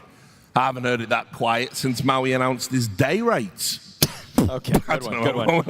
Any Spinks fan? Yeah, no. Just crickets. Just us crickets. now. No, it's actually crazy. But I'll tell you what, for all the joking aside, I mean, we might have said MOUZ are an auraless team or whatever, but I mean, under such duress and attention and stress, silence the crowd. Really have. I mean, unfortunately for the fans of Navi, that was basically just a rinse and repeat of what we saw in the group stage on the same map. I mean, you know, we critique MOUZ Sports for not having the best T size across their map pool, but Inferno is one of those ones where they just have a little bit more comfortability. And just like last time they faced off, they were able to find 8 rounds in the first half on that T side, which just gives them so much breathing room when you know how good they are defensively. And it was kind of a little bit different, though, in the sense that when MOUZ beat Navi in the groups, it was really predicated on dominating Banana and just kind of bullying the opposition, where you know, MongolZ and Lexi B weren't really able to quite land up against Exertion and Brolin. But this time it was like Torzy, honestly, with the AK-47 was really popping off and having a lot of impact. Well, we've said that before down the years with MOUZ. I always feel if it's going to be someone, Spinks might be, you know, the biggest person in terms of output, but in terms of the pressure of LAN environment, the pressure of being in front of a crowd, you know, usually it is Torzy that kind of steps up and seems to be a bit immune to those types of pressures. He's unfortunately, I'd say, even though Torzy is a great player that you can root for because he's shown so much emotion, oftentimes I'd say on the T side he doesn't get it done, which is why this map was such a welcome surprise that he was a great rifler. I think he ended the game with under 5 op kills. I know that for sure. I'm pretty sure almost the entire T side was predicated on just being a trading rifler, and honestly, this was one of the better rifling showcases I've seen for Torzy this year, because I'd say frequently almost all of what he does in terms of kill count is predicated entirely on a CT side. Like, I remember in the group stage, I'm pretty sure he had a 0 kill T side half on one of the maps they even picked. So for him to come up with this, it's really, really special for him. Absolutely, I have to agree. I mean, usually that's kind of Spinks' role on this team, is to be that kind of trader in the slot, or you're relying on Xerxen to create the space for you. But it was him finding times. He was kind of doing it all over the place, like whether he was helping trade frag up Banana, whether he was able to fight at brackets. There was even a couple times, like you're going to see in this clip, or perhaps next one, where he's getting timings out of balcony, just like catching a couple entries. Here it is right here, just, you know, things you'd expect Jimmy to do basically in a situation like this. He's finding ways to do it. And so it was just really cool to kind of see him wreak havoc all across the map. And Navi so limited. I mean, if it wasn't for the fact that Wonderful had an op ace, they won an eco, and then Wonderful had like another big 3K op round, they would have had nothing in that first half at all to work with. I mean, it was a very dominant first half for MOUZ Sports, and they didn't take any time closing, really. Yeah, no doubt. We even highlighted bits, you know, we were like, oh yeah, the Prince of Pits, he's here, he's going to do it. Totally up. He got buried in is what happened there, bro. Nothing really. He was more in the coffins on the other side of the map. Yeah, for real. So it was just one of those. I mean, this has been the story of Navi's tournament. I get it. Everyone's willing it because, you know, hometown hero and all of that stuff. But they haven't looked clean going through these through these stages of the tournament, and their vetoes remain still strange and fascinating. At least they were able to win their pick in this one. Sure. I'll say the CT side just never really came together for them. I mean, they tried a couple different looks. I mean, I think around round 11 or so, we saw them being like putting together a more A-centric defense, but everybody's just dying one by one by one. Unfortunately, they weren't able to find the kind of crossfires that they want to assemble, and that's such a shame. And we in fact do have that round where we have Spinks throwing utility out of the boiler room, and Bit tries to challenge him, recognizing that he's going to be separated from the team due to that molly. But then you're going to see there's 3 players still on the porch side for Navi, but just watch them all die one by one by one. Exertion's holding for the peak here from Wonderful. It's not a terrible move to go for an op pick right there, but then you see that he dies, Jiggle peek, and I think the double peek comes out to take down Ema as well. And then Alexi, who is responsible with holding the halls, dies by himself. It seems ridiculous to me that you can run a 4-man or a 3-man with a rotation setup, and you never are taking 2 fights at the same time. You're never putting anybody in a crossfire. I think what's interesting with that clip as well, obviously I think he would have mollied it anyway, you know, it makes sense, but I think he heard the crowd, maybe thought it might have like worked against him in that instance. It seemed to be he was very assured that there was maybe more than one person there. So you know, these things do go back and forth in a LAN environment. But again, it's one of those performances from Na'Vi where people just didn't show up. Absolutely, and I mean, I think it was always going to be an uphill battle on Inferno. We know this is, you know, MOUZ's other kind of home map besides Overpass, where they typically are able to do their most work, and we knew that this is a map that Na'Vi haven't necessarily had the best luck on. Now, Mirage is just a total wild card for me, Mally. I'm not even sure how to think about it, because when MOUZ entered this tournament, the last 6 months, they had only won 3 of their last 9 games. Their T-sides were below 40%. It was just awful, but they've actually looked a little bit better, and, you know, they beat Na'Vi, they beat FUT, they've seemingly made some improvements, but Na'Vi, for a team that was so good last year on this map that helped propel them to the Budapest Major to that top 4 finish and helped give them some hope, it hasn't been there for them this year. They've played it 6 times and only have 1 win to show for it. I mean, I feel like everybody just understands how Na'Vi want to go through the motions on Mirage now. Try to constrict the middle with Ima coming from underpass, Makaze from top mid with Alexi B, but then they just love their A crunches so much. And I feel like at this point, teams understand how to deal with it. I mean, even when MOUZ played them in the group stage, you had Brolin making individual plays against Bid. You had people like Spinks making individual pushes. And when you have all these players that just feel so empowered because they've gone through these motions before, like they've basically been playing the same skeleton framework of Mirage mid-control or against Na'Vi's Mirage mid-control for 2 years now. It doesn't really feel like it's gotten really changed all much, and I feel like Blade right now needs to come up with something here. I think there needs to be a slightly different emphasis on a side of the map, because they can go for their B plays, they can sometimes do B crunches, but I feel like when 70% roughly of your whole game is just predicated on take mid into A crunch, teams are just too used to it. Especially whenever you're going up against the likes of, you know, someone like Xerxin, who's going to be very comfortable on the A connector. Spinks, a very good B rotator. I mean, that's the thing about MOUZ, and they're going to get to start on the CT side. They have such a dynamic defense. You illustrated it pre-series. You know, they're a team that's going to be very proactive. They're going to fight you in connector. They're going to push the extremities. They're going to move towards these op around. They're going to disrupt you, because that's where Na'Vi's most comfortable. You know, when they're able to lay down their platform and kind of, you know, pick and choose their battles and kind of just run their strats, yeah, they can do really good things. They have good scaling. They have good utility, but MOUZ aren't going to let you have that space for free. They're going to find off timings to peek you from window or swing you from cat and really just make it hard for you to feel comfortable in the round to set up your execs. And you're right. You know, for a team that usually is credited for having a deep playbook, they sometimes are a little bit too reliant on the mid control. And if you're going to do that, you're going to have to see Ima and Makaze step up, because those are your 2-point men, and they're going up against talented players who are very good at defending those areas. Well, let's talk about that stepping up, because a lot of talk about Ima, obviously the hometown hero. We've highlighted him. I'm going to highlight him here now. We're going to bring up his stats in this series and take a look at how he's been doing, because obviously... No, I think we are going to do that. They're going to hate us for that. I don't care. They're going to tear us apart. I'm going to keep it real. Like, this is kind of where we're at, right? You know, this is... Yeah, guys, like, you know... They cheered for the image, but then they read the numbers. Yeah, exactly, and then they got sad real quick, and they should be, because, you know, look, we've talked about different types of pressure that players can come under. Yep. Ima really wants this, obviously, really wants to get into, you know, those later stages, get to the final, you know, do right by a home crowd, but obviously I think he's been... you know, a little bit in his own head this game. He hasn't had that fluidity, and this is part of it, you know, like you want to deliver for your people, you want to deliver for your fans, but sometimes it works against you. It can. It goes both ways, right? I mean, again, we saw Maladoy really rise to the occasion in Astana when he was put in a similar situation as a rookie from obscurity that was playing against, you know, really high competition on really his first big LAN stage. And there's a romance in the air about being able to do something like that. And I think for Ima, it meant a lot to get to this point, and now he finally got here. Again, he didn't get to compete in this arena last year. He had to sign autographs and watch other people compete, knowing what could have been if he could have been here on this stage. And then they went through the group stages, and they went and they fought hard, and they won some, lost some. It was a very labored route to signing here. autographs right now, mate, rather than getting his head ripped off. Absolutely, but he'd love to be doing it in the victory circle rather than being knocked out of the tournament, right? And this is your last chance to keep this run rolling and stay in this arena for as long as possible. And look, he's the star of this team in the sense that he's the other guy like Makaze who's going to be taking space, and he plays the A connector on CT side, which is the most vital piece of the map in a spot that most stars are going to play. And he's going to have a hard time defending what has been a pretty potent, you know, offense from MOUZ Sports so far this tournament. So this would be the moment of any to make something happen. I mean, I don't think Na'Vi and Ima are really strangers to playing as the hometown favorites. Wherever Na'Vi go, they usually have a very sizable fan base. So I feel like this is where and that's just James Banks.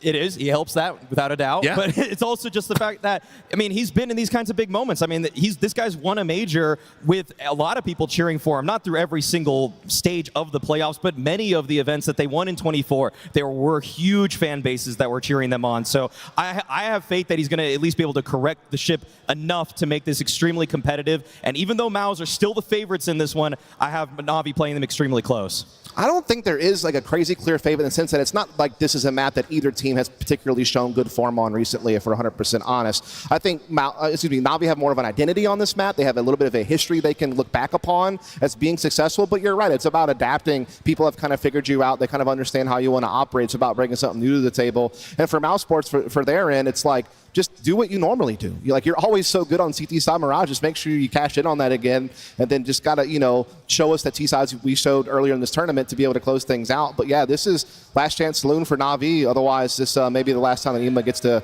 play in front of this crowd for a while. Yeah, and you can see the feeling, the stress there. Yeah, come on, wake up, wakey, wakey. There he is.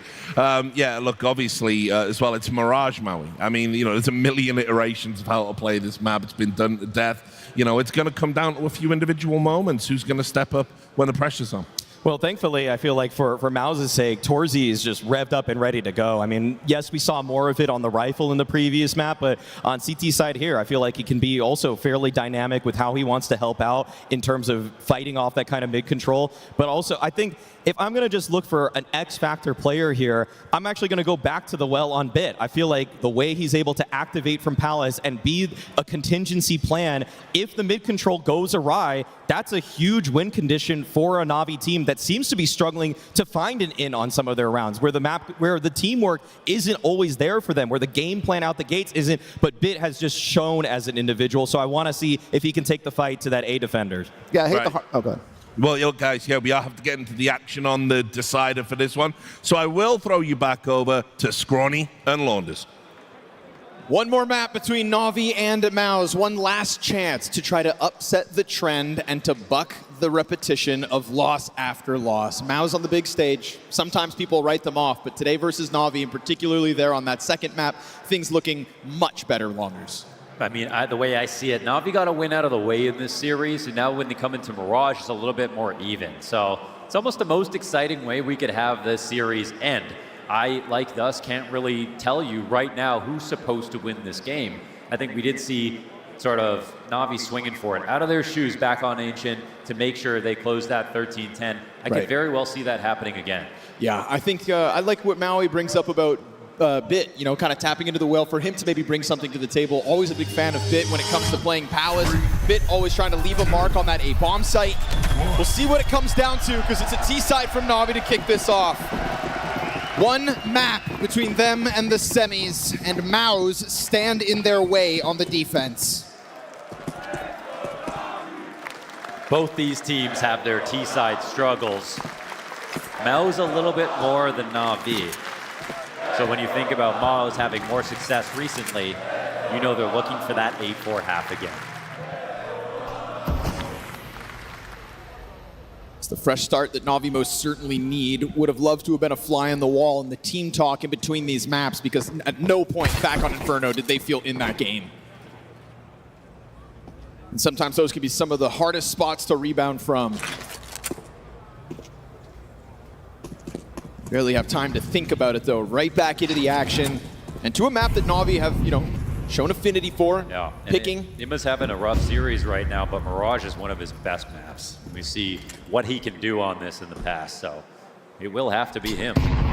This will be his final chance to leave a mark on the BTarena. Torzy and Brolin gonna catch headshots first. Oh, what is that? Speak of Bit, he strikes early. And now as he looks for another one inside of the B side, he's got a teammate to come up through the catwalk. Ime is able to strike one down off window. And so for a moment, Navi had an advantage, but then Jimmy comes in quickly, puts that bomb down, and Wonderful's gonna have to scoop it up soon, but with players still breathing down his neck, Ime has run in with these picked up Berettas, and it's actually Wonderful to connect the headshot. Jimmy into the clutch. 15 onto the clock. Plant's gonna be difficult. They kind of have to hunt him down. They go wide, and sure enough, it is Ime to find his.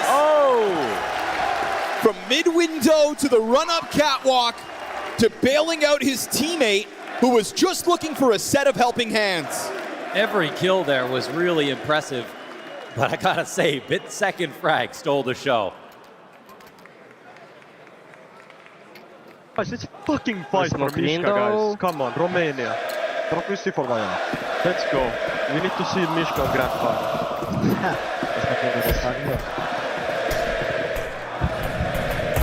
Out to a default here for Na'Vi. They know the force-up is coming for MOUZ. Oh, fast out A. Lots of CTs here. First kill to them. Careful now, careful. Don't spoil this good start. Na'Vi down to the 3v5. This is something that was glaringly obvious back on Ancient. Oh, they wanted so desperately to end this round quickly. Ran up fast into that A site. Two great responses here from MOUZ. Full control of the situation. Now, I say full control. Na'Vi still have middle. How they get their next kill is everything. Right now it feels like Ime could try to be the hero. He's the one that has the most amount of space. Difficult to get this double through the palace. Yeah, it's like a guaranteed trade position, sort of. Especially while Spinks sits there tucked into the corner the whole entire time. So here we are on board with Ime. MongolZ and Bit start to inch this one forward, but we also get MOUZ on the ramp. Ticket. All of a sudden, the Ticket Scout finds its damage. This is still looking for the kill back, and Torsi's not having any of it. Now with Ime dead, all you have are the two players in Palace, and they won't even be given a chance to truly take a step out into this bomb site. Na'Vi have flubbed the opportunity at early round wins. Oh, they went for the fast A play. It's a perfect call for MOUZ to stack it. They were maybe just a bit too worried to go for a default and risk getting picked up by the scout. Well, it happened anyway. You go running out that ramp, you meet your maker in the form of 5-7s. The damage just coming through on the sides of those smokes, and there's no guarantee that you even get to hang on to what's left. MOUZ won it all, and so that Galil down for the count. After time. Insult to injury. That's pure pain. The instant buys come out here for Na'Vi. That is a brutal way to start.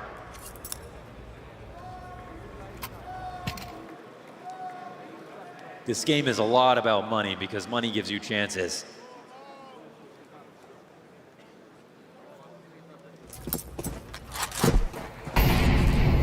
So just as MOUZ pulled out the eco versus Na'Vi, they'll have to respond with their own.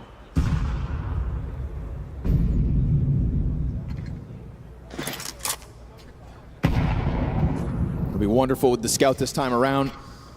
It's got to be one hell of a call, a great deagle shot, a couple of scout tags, and no mistakes in between. Might be too much to ask for. But you can't only be on the receiving end of these kinds of rounds and still hope to walk away with the series. You managed to survive it back on Ancient. You switched sides and fought back.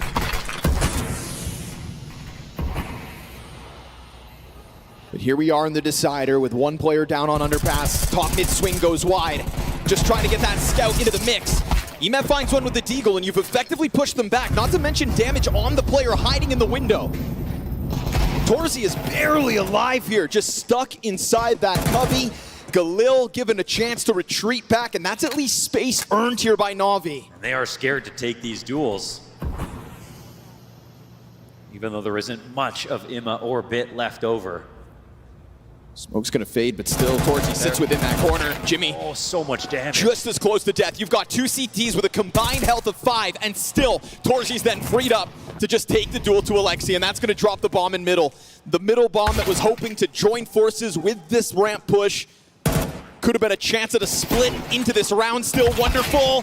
Yeah, it's a late opportunity to leave his mark on this, but despite the best efforts, despite the damage having to be stomached, it is still MOUZ to do what Na'Vi couldn't and convert. I honestly can't even remember the last time that this has happened. You get the eco, and then you also get the deaths after time in the same round.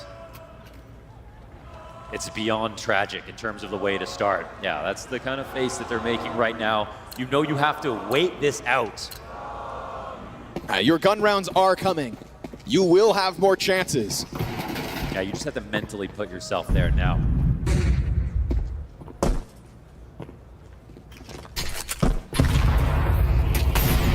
For now, you'll be sitting on these pistols, just having to stomach a tough start. It's a roller coaster going from a pistol win to this.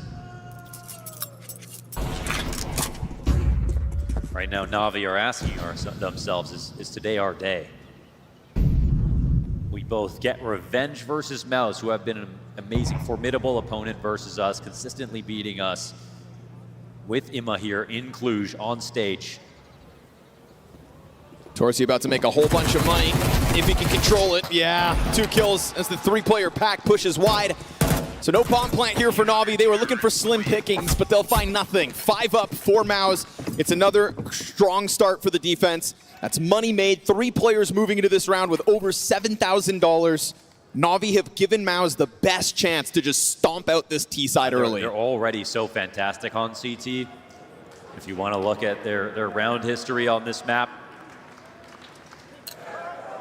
worst part is Wonderful doesn't have that up. He put an ace together back on Inferno. He'll in fact only have a Galil.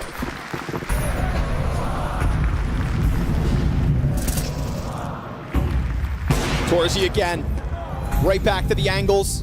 Was lights out over on Inferno, and he is looking to piece together 2 strong showings in this series now. Willing to challenge that smoke, it'll cost him. Imez got the answer back. For now, evened out again. It's actually interesting. Wonderful still alive. The op is out in the open on Cat. It's actually very possible to go and grab that. They can establish map control, take that at the same time, make this 4v4 a lot more challenging for MOUZ to figure out. MongolZ still had to double back, though. He'll scoop up that bomb. He's cautious about the apartments push, but it's not the B site that actually pushed beyond. It's A instead. Actually, Wonderful not even... Wait. Okay, there, he'll pick it up now. Grabs his trusty op. Zershin peeling away from this one, It's but perfect, now... actually. Wonderful made a little presence, and they immediately ran away from A. Pulled one back, but the question still is Brolin. He's gone unnoticed, and so we'll see what Na'Vi have to deal with an eventual fallback from him. There's that op. Zershin trying to stay alive. Yeah, there's wonderful. that op. Puts his hands on it, gives the cover over. And so just when you think Brolin's going to find a chance to disrupt that A-bomb site, instead it is Wonderful to make a difference. Deep push here from Ema, the guy who got it started in middle at the start of this round. Zershin has 2 kills, and all he wants is to grab this op and get the hell out of here before that bomb pops, but no free exits. Na'Vi with a slow squeeze. Let Wonderful find that op out catwalk. And again, Torsi, strong start. Good showing on Inferno. Nice beginnings here on Mirage, but still toppled, and his weapon in the hands of Wonderful costs MOUZ a round. And this is the Ima that you want to see ultimately. He goes and gets this op down, they game plan really well around it. Again, Torsi in his spot. He had no one to trade, no one to protect that gun. And Wonderful does the perfect thing, shooting a couple of times into B. That pulls a rotation, picks up the op, turns it into the play of the round. It's such a massive find to make up for all the money they lost. But there we go, back to reality. Ema instead an opening death. Zershin ran through 2 health as he gets back to the top of connector safely. Damn near 4v4 on the fallback. Instead, that's a body. Ema enters this 3rd map with a 0.75 rating on the series. But he's got a round to be proud of. And he'll have to battle that mental struggle. Now we did see Spinks actually just slink into ladder room.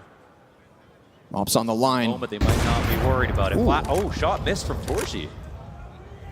Now Spinks is going to come down the ladder to potentially blindside that op. Yeah, he walks out, but the op is falling back loud. And Wonderful gets tucked in.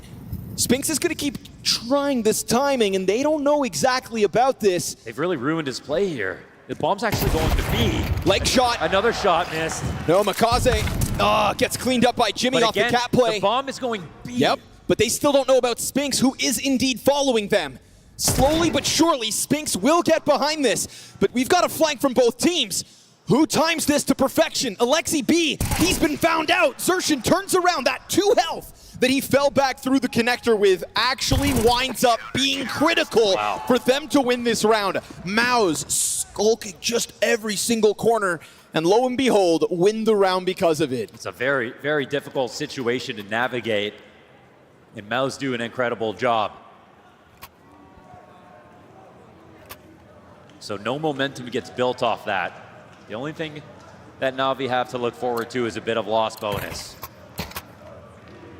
But they've got to do something about that opening duel, going the way of MOUZ inside of middle.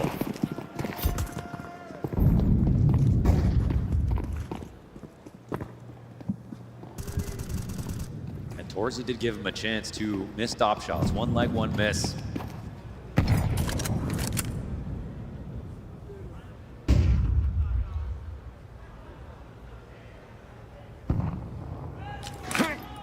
That one's all about Spinks using his brain.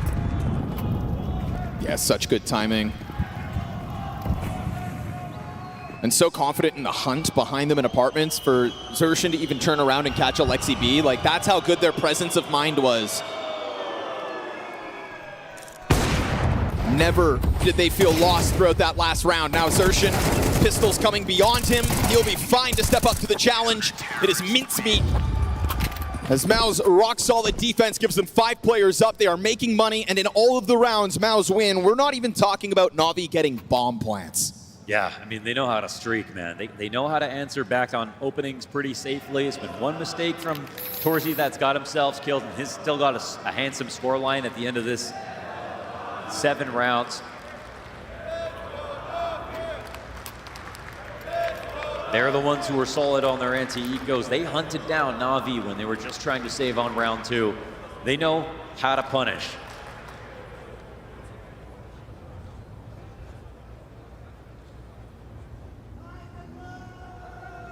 This is the kind of game that fills you to the brim with bitterness if you're Na'Vi. T-side's hard enough. Now you don't even have that many chances to play. As soon as Wonderful gets an op, he makes a highlight, and then the next round they lose it. Now he's back on a Belil. It's like Groundhog Day with a long winter ahead.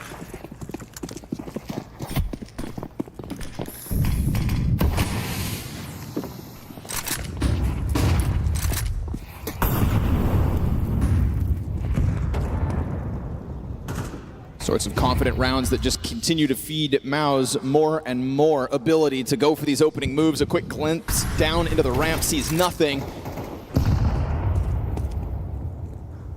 So it frees up a body to just kind of play closer towards middle instead, but still nobody home. Na'Vi reeling back still, despite being here with guns again. And again, we get this MOUZ sort of floating defense. They stay active, they stay fluid. Yes. They got things covered, and if they don't, they'll be right back to watching them. This is MOUZ at their finest. And Emma could just get walked up on right now. There's no one at the top of mid. He's actually taking quite a big risk. Oh, and he still gets the kill. Swings in, catches his one. All while, Na'Vi will find a vacant A-bomb site. The numbers towards middle ends up giving over space. And Alexi B, good presence to just hold off on the flank and find Spinks for free. So now a man advantage here for Na'Vi. Yeah, it's the speed that actually looks great. They go into their next decision quickly. But this Torzi challenge, he's over towards the ticket, and Zershin's just gonna challenge what a find around the side of that smoke. And with the distraction that Zershin serves up, suddenly Torzi's got his angle, but a missed opportunity to strike one down from that ramp. Slow burn here from Wonderful. He'll be chopped down to size. Bit catches the back of Zershin. You still know about that op on the other side, and what you don't know is where the hell is Jimmy? And 10 seconds, they need to plan. Tech9 goes through to challenge the bomb sites. Bit's coverage now down into the sandwich. Jimmy late on arrival, catches the trade back. And you know that the bomb planter stranded here inside the cover. Alexi still good to hang on. The only thought going through my mind is it's a must-win 2v2. Hard-fought battle out of Na'Vi. And they will keep this a 2-round game. And again, it's these little moments actually from Imma. That smoke lands behind him inside of window. They don't have anybody to escort him out of underpass from top mid. He takes an early peek. It's a wide swing, full commitment. Gets the kill, gets the information. When the trade comes out, they immediately take over A because they identify there's 3 in mid.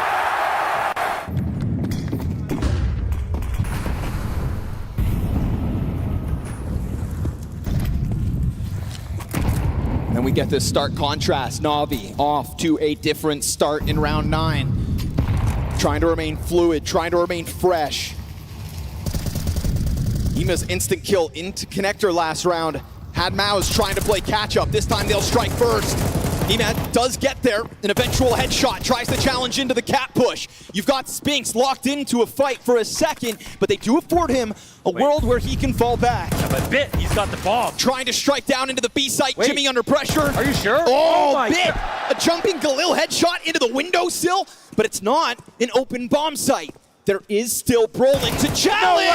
And Bit reads it like a book! The audacity! Operates on his own, the catwalk player down. Spinks is doing a good job of at least keeping these numbers even. Bit is the reason this bomb has been planted, and now it's MOUZ's retake needed. Yeah, the total disrespect. And we've got Spinks going on to the up because of his health. Bit staying open, playing confident. This lineup could be easy. Bit's gonna continue the spray. Torzy into the retake on the brink of a third kill. There's the challenge. What a shot! Snaps it over and will continue the trend of one-off Na'Vi rounds. Oh yeah, Torzy.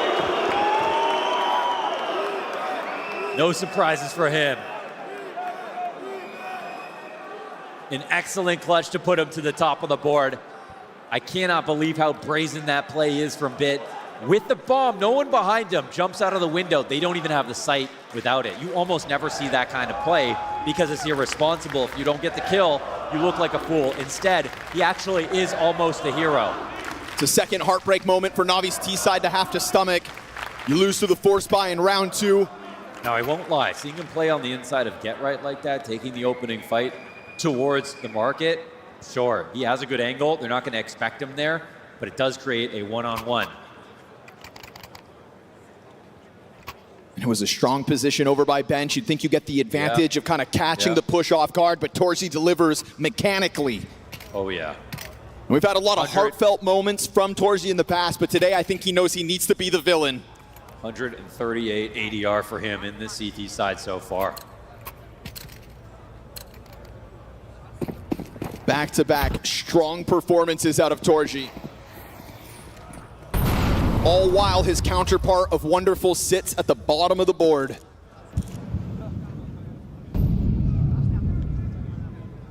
And Na'Vi may have found an opening in that last round because of Bit's sudden pop into the B bomb site, but how many more of those moments are going to come your way? 3 rounds left to play out, but limited with pistols again. This is a tale that Na'Vi have become uncomfortably accustomed to.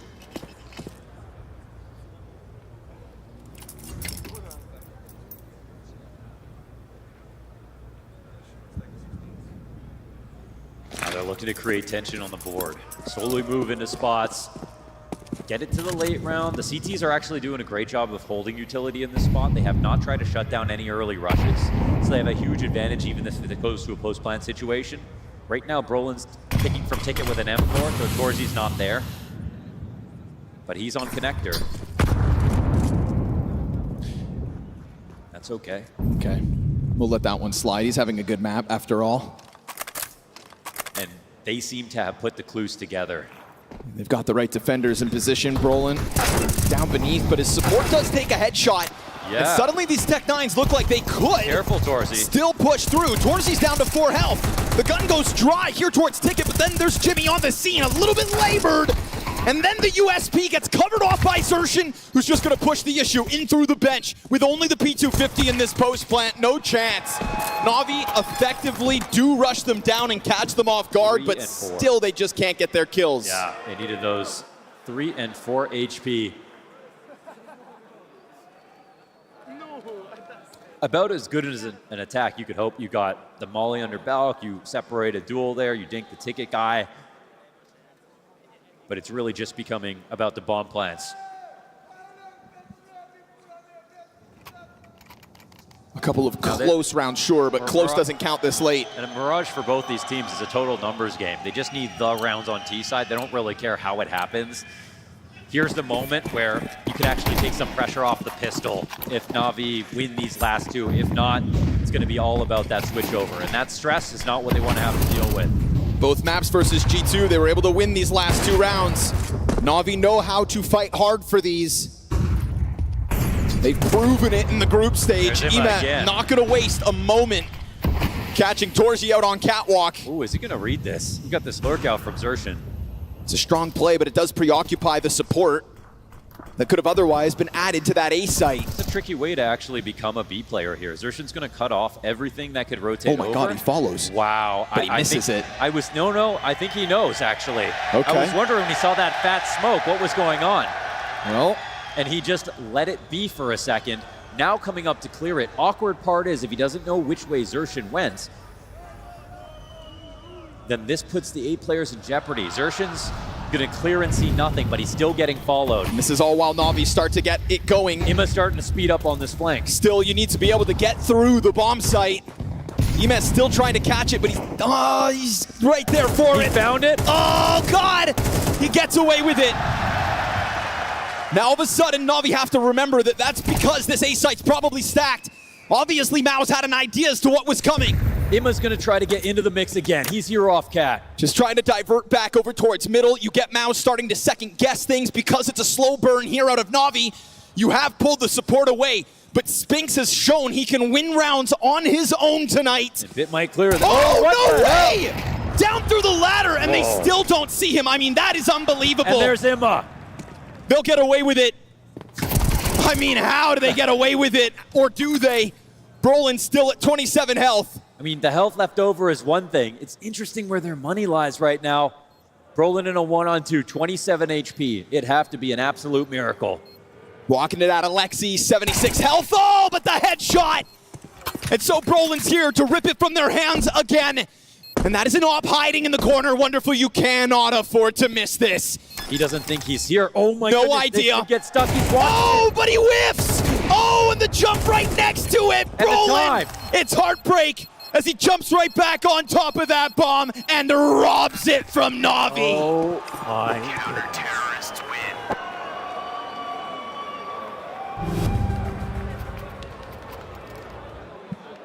The op shot gets missed.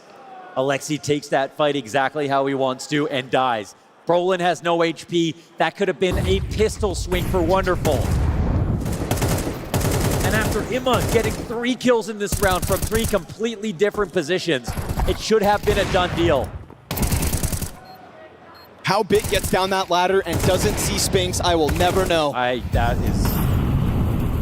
thought for sure when he turned around, he was getting cleared. MOUZ operating with plot armor. Heartbreak after heartbreak for Na'Vi, but they will still continue to fight for these. Oh, just a reminder of how many more rounds they could have got this half. Another successful opening off cat, this time paired with one in connector. If they win this match, they might be in tears.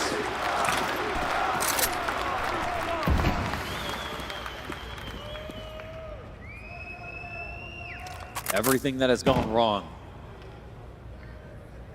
you could have never expected. Ooh, timing there as well, pushing through. One goes their way. Bomb still gonna follow through into the only remaining MOUZ player. Oh, careful! As he jumps back into the cover, that frees up the bomb to depart. But if he gets this kill on Arch, then he's also free to sprint over to the other side. No, sir, not on Wonderful's watch. It is one for the road from Na'Vi. A hard-fought battle across these first 12 rounds, 4 one-off round wins. The least stressed Na'Vi fans right here in this crowd as they get through a half, not a single round in a row. They get the pistol and can't convert. And they could have easily won that last one. Boo 'em all you want. Torji is putting on a show this evening. Yeah, MOUZ are full focus. Trying their hardest to embarrass Na'Vi on this stage. And maybe they'll have fans in the next match. We saw them here last year. The crowd was on MOUZ's side. But he obviously got him in it.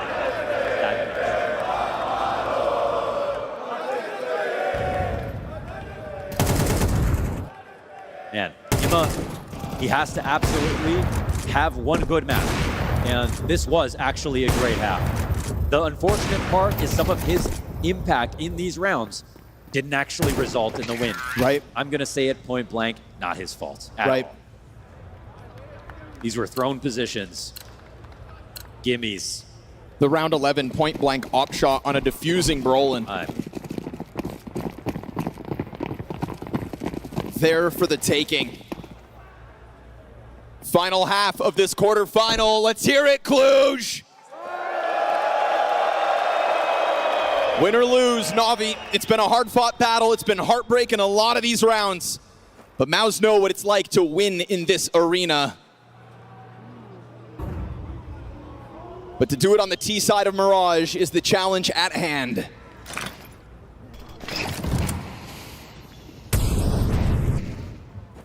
Was 4 rounds the quota. MongolZ with a chance to strike first, eventually gets there. No cap presence coming through from MOUZ. It's a flood out through the apartments. MongolZ's got a second, and then off of the reload. Now we get the wide swing. Alexi over towards default, bomb drop. MongolZ, so the pistol's there, but don't forget they won it in the first half, and the force buy silenced the room. Navi, no strangers to heartbreak in this quarterfinal.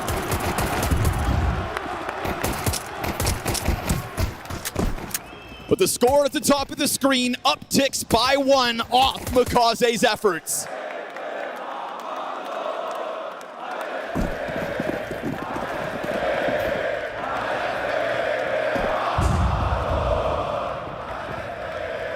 An inspirited way to win the pistol.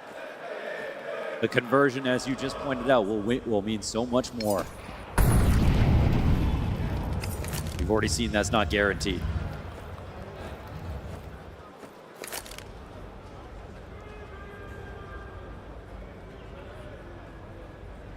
Waiting for a mistake, and mistakes have been made in the past. Alexi choosing a new way to jump spot. They know he likes to jump on that corner. Wisely changing it up.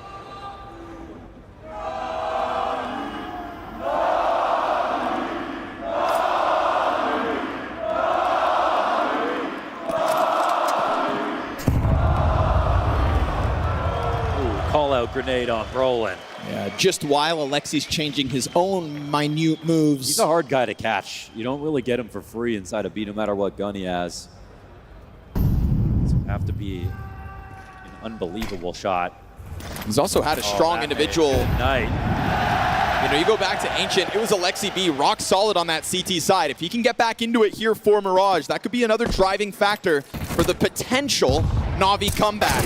There's also a lot of talk about Emet over on that A site trying to be a critical part of this defense. And the defense on Mirage is something Navi know they can tap into. But you've got to do it under the bright lights. You've got to do it in the face of mistakes. You've got to do it with the added pressure of being the hometown hero. 2 rounds the gap. At first, I was doubtful that Ima really liked that pressure, but now that we see his rounds on Mirage, he's starting to get some clarity back. Focus on being good.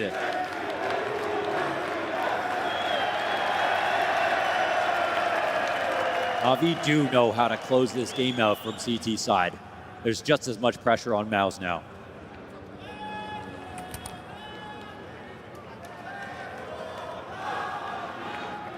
See what the first gun round looks like. How much of a challenge Navi will have to stomach as they continue to play catch-up with a limitation in Alexi's MP9 towards B. MOUZ have already seemingly gone and looked for him, trying to punish that van jump up when they're only working pistols. Gun round is a different look, but still, Xertion will try to catch you. Alexi B has to be careful every single round. Absolutely. You have to do that dangerous thing where you don't play for information, you lose. You play for information, you could give up the round. Job of the player.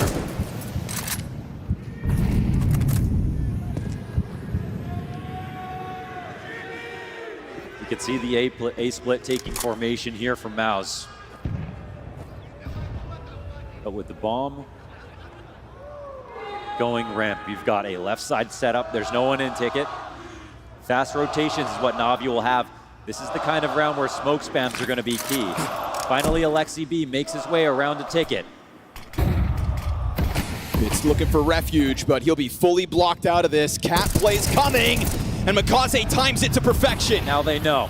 Alexi, full focus towards the balcony. Bit down with nothing but damage. Alexi right there for the taking, and yet he's only able to get that one. So little health for the 3 remaining players, but who stands in front of them?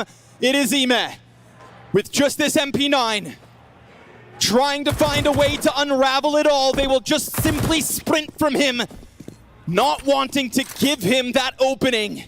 And yet he's been able to find the AK first, and because they split up suddenly, if he clears this corner, or if the corner comes to him, there's the ticket challenge. Remember, it's low HP.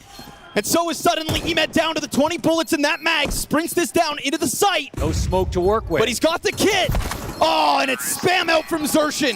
Zershin so elusive in that 3v1, wrapping around in through the flank and making sure that MOUZ's first gun round hits the scoreboard. Answer up really quickly. Hard trades to get, absolutely. First kill comes down for Na'Vi. That's not enough. Blade will take this into a timeout.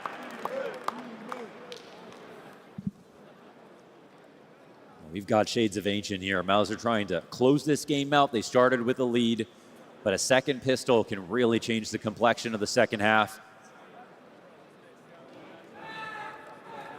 And that one's actually pretty expensive for everybody.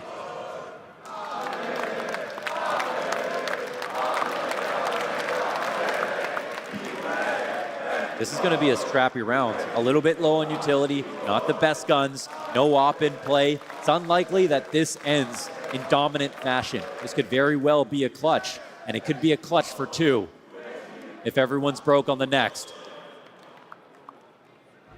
Perfect time to call the timeout.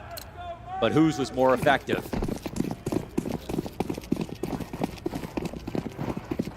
A full A idea here from MOUZ. Yeah, and it's looking pretty zesty in terms of the timings.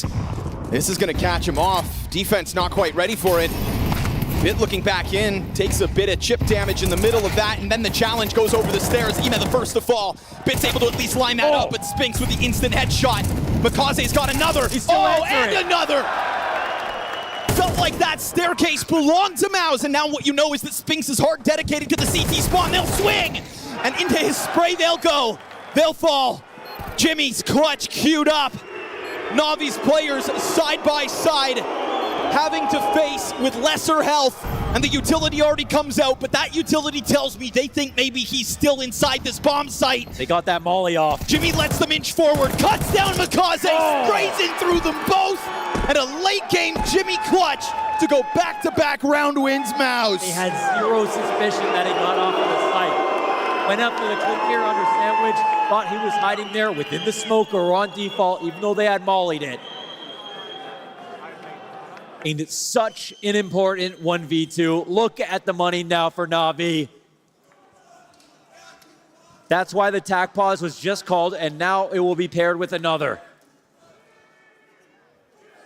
MOUZ on their second.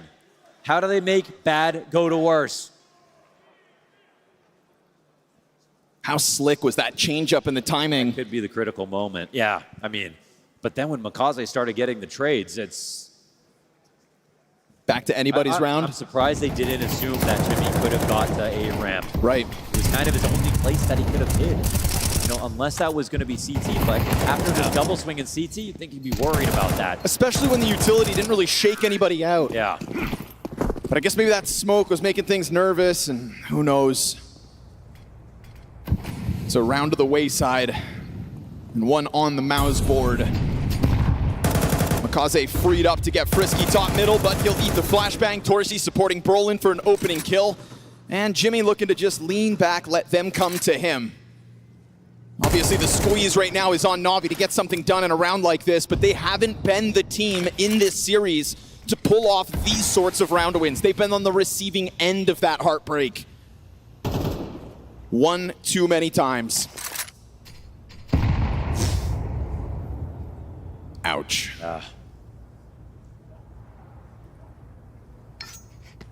And MOUZ will play their anti-ego carefully. Again, this one's off the tac pause, which is interesting because it might have been an idea for this one. It might have been an idea for the next. Could have been to try to ice the kicker here.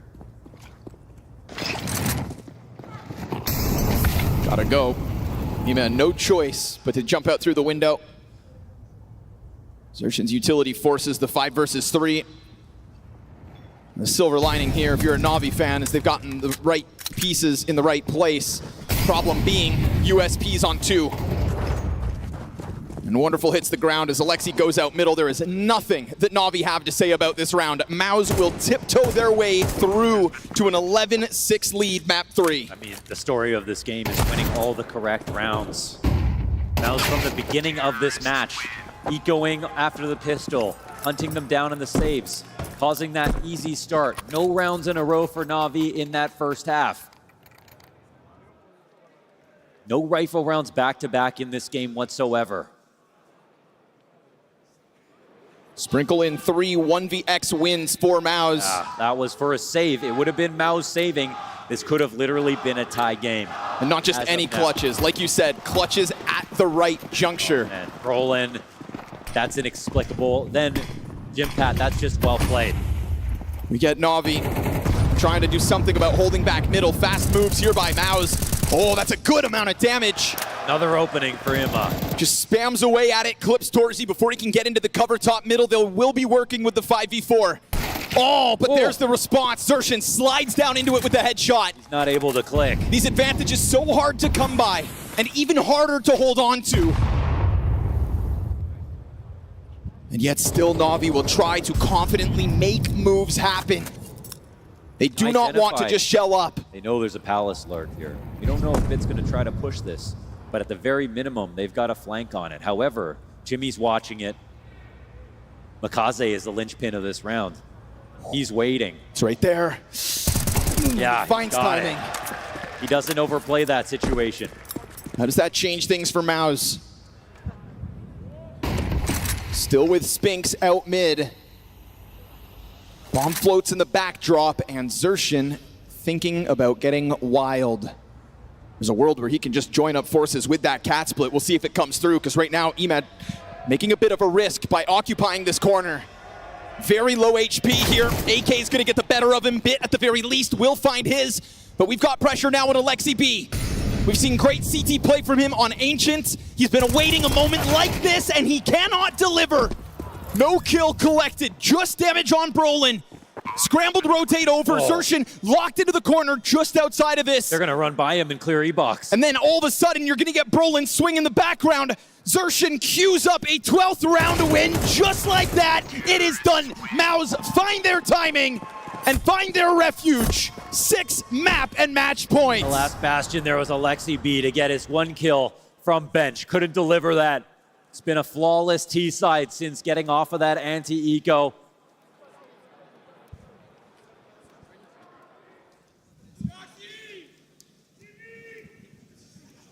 MOUZ come into playoffs in the same way that Falcons do, a team that play great CS, but Falcons show the mental side is the last thing missing. MOUZ can get beaten when the other team plays well, but what we see in games like this is they know how to close, they know how to keep putting together those rounds, and they put the full pressure on Na'Vi today. In a world where everybody wants to be the new underdog, where everybody wants to be the challenger, every time those new groups go up against MOUZ, they are reminded why MOUZ are top 5 and beyond. Gatekeepers are the very best. And Na'Vi know it better than many. Again, 5 FAMASes. Never able to defeat this team. 5 FAMASes, no kits on this round here for Na'Vi. A last stand. They'll have the smokes to try to slow it down. They have sat back and watched as this game eludes them. And they will beat themselves up because there's losing games of CS and then there's losing the rounds you're never supposed to. And that will be the burden of this Na'Vi loss in the quarterfinals. If they can't even stop this, now down to the 4 versus 5. It's a slow burn out of MOUZ. They'll take control of middle, they'll take control of the situation as they have all night long. It's a hard-fought battle back on Ancient. It gets everybody's hopes high. But slammed back to reality by MOUZ after that Inferno stomping. And heartbreak added to the ingredients again, as they will look to close this out. And Na'Vi did not play this round to go long. They didn't play it with utility to try to delay. They didn't play it for a retake. There's no kits. They're here to look for picks, and they haven't found one yet. In fact, they've had to give up mid and a player at the same time. MOUZ are going to try to make him squirm even more. They've spotted Bit. It's a bunch of bullets to his feet here. The B play's coming in strong. Alexi B with a FAMAS. Gonna open up the smoke. Just try to get that reaction as they just go sinking deep into the B bomb site. Alexi blind the entire time.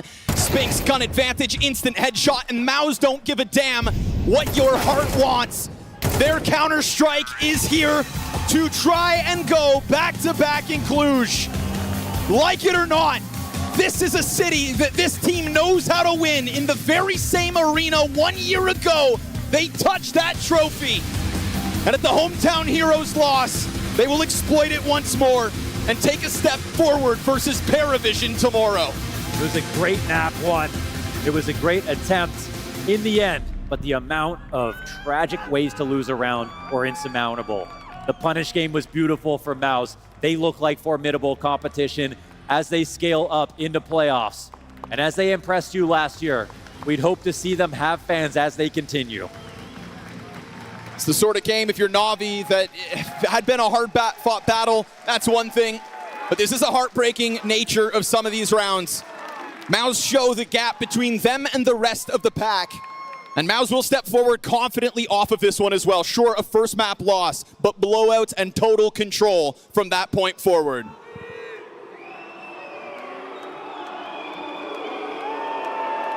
All right, all right. Last year, they loved you. This year, obviously, you're facing against Na'Vi. Imma's on the side. How hard was this game to play, though, especially after that Ancient where it looked like you had a good lead and this was going to be a good opening map for you guys? Yeah, I think it was not too hard to play. The Ancient... yeah, boo us more. Come on. I can't hear you, boys. Loud. Ooh. Fuck off. Fuck off. Yeah, the game was good. I think they tried to pick the Asian versus us, but I mean, they also won it. I think it was a good map versus us, and they are also really comfortable on it. And we knew that the next two map is ours because we also beat them a few days ago. So, yeah, we were confident in the Veto, so yeah. You're confident as well. And people keep saying you're auraless. Well, you were just giving me some aura just then. You were showing them some aura as well. Have I got a new Torji stood next to me? Yeah, anybody who uses aura in 2026 and above 20 years old, I don't know, maybe he has 70 IQ or something, but it's funny to hear these stupid comments, so yeah. Woo! I like this new Torji we're getting here. You did tell me at the beginning of this event you were going to come in with a new mentality, a new way of doing it. You're going to be facing PARIVISION next. Do you feel like you have a comfortable run to the grand final on your hands? I think they are a good team. I think Jamie is leading them really well. And also the group stage game versus them was pretty rough. I mean, we won 2-0, but they played a decent game. Yeah, I think we have a good shot to make it to the finals, but we need to play as good as today at least. Well, let's hope you do, man. Thank you very much. Guys, give it up for him. They're through to the semi-finals. It's Torzi and MOUZ. I'm loving it. I am loving it. I said exactly that, right? When you come to hostile environments and you get booed, you just got to tell the fans, we're going to do our thing. We're going to win. And ultimately, Torji showed a side of himself we haven't always seen from MOUZ players. I will say, though, when he said, if you talk about aura, you're 70 IQ, we did just do a whole death segment on it, so you know what I mean? We might have talked about that one already, but I'm glad that Torzi's taking up the role of being the lightning rod. We've seen teams that have passive personalities in the past, ones like Heroic when Cadian was the leader of it, even Vitality when it was Apex and it was just Zywoo and Spinks beside him. There wasn't really that guy who could actually elevate the team, who could bring some morale to the table, but Torzi has taken up that mantle, and I'd say he delivered in this series. He had a couple of good maps. On Inferno, he was fantastic with the rifle, and I'm glad that he just stuck it to the crowd, because somebody needs to say something. Yeah. Not just Reddit. Not just Reddit. Beautiful performance from MOUZ Sports in these two maps, it has to be said. I mean, they just dominated this first half. Let's be honest, like, it was a good old-fashioned paddling. I mean, think about it. Like, Na'Vi won 4 rounds in the first half. One was a pistol, and one was an Alexi B clutch, where he got half his kills in the entire game in 1 round. round. I mean, it was just a real tough day at the office in the first half, and MOUZ didn't really waste too much time closing it on their I T got side. a little bit worried for MOUZ when MongolZ started to get activated. He's got this style of play where, you know, he just moves around the map and seems to just be anywhere, everywhere, getting kills. Sometimes that's enough to propel Na'Vi through a tough game, but didn't happen here. He can be a win condition, but it was just too far and few between. The kills that he was getting, the little moments, I'd say, from Wonderful. I mean, Ema tried his damnedest in some moments here as well, but on this map, I'd say that comprehensively, MOUZ, just like they did a couple days ago when they faced off in the group stage, they looked like the comprehensively better team. I think the moves across the map, generally, they had a strong indication of what was coming next, and even there, on the T side towards the tail end, Alexi B completely out of position on the final round as he's scrambling to get back into the B bomb site. So I would even give the edge in terms of mid-rounding to Brolin on the final map there. Not something I thought I was going to be saying going into the series, but glad that he was able to prove me wrong. All right, just put a pin in it for a moment. We're going back to James Banks, who's with Ima. Thank you very much, Richard.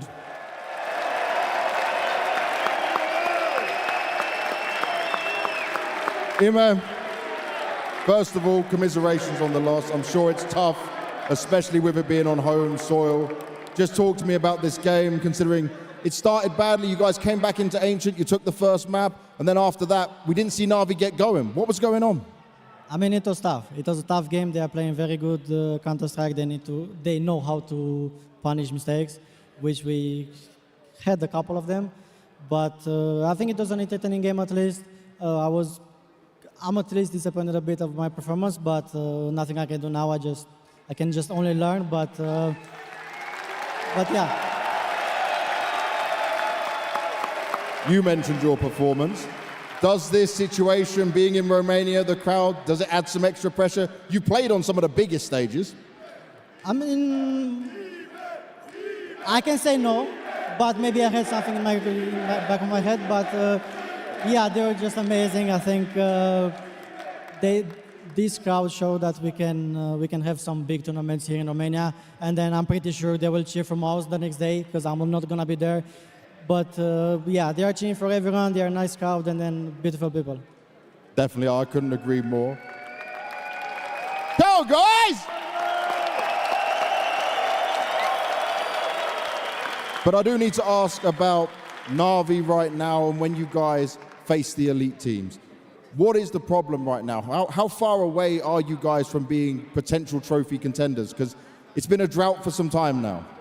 Yeah, it's been some times, but I think we are still taking step by step. Like we saw that we can be competitive, we can take some maps. We just need to have more confidence in all the maps, not only one or only two, and just to learn from mistakes and just have like more consistency, I would say. Consistency is certainly key. And maybe you want to tell this crowd that you're going to stick around for a little bit, right? Yeah, for sure I'm going to stick around because I cannot miss anything. I will most likely will be with Jackson on the team, so we will see each other after. But yeah, thank you again very much for the support. You're amazing, and then I love you very much.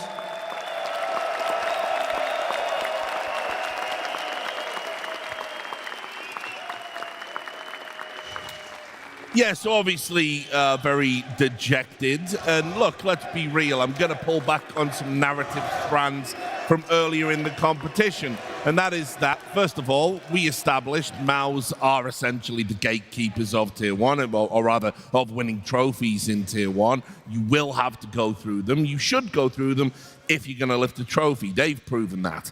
On the other side, we've had Blade come out and say he thinks Na'Vi are going to be contenders this year. I think they've got a lot of work to do if that's going to come to fruition.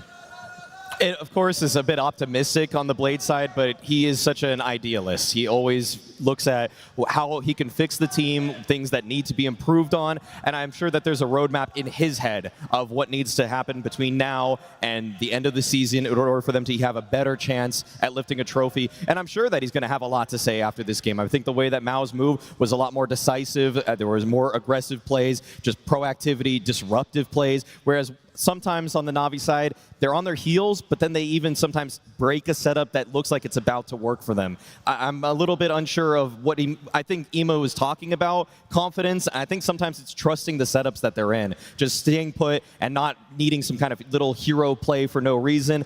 I would have liked to see him play a lot better as an individual here, but MOUZ right now are still one of the elite teams for me.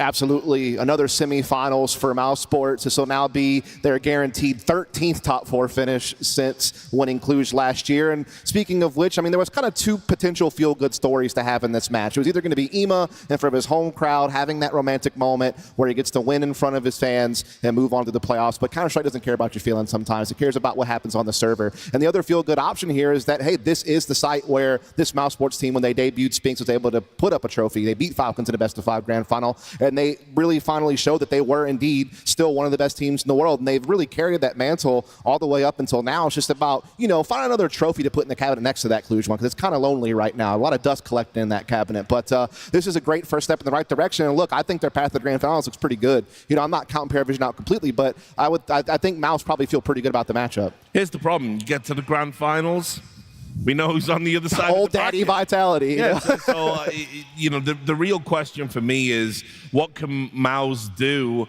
to evolve? You know, like it's the same old, same old. I don't know where they go tournament to tournament because they're not going to make a roster change.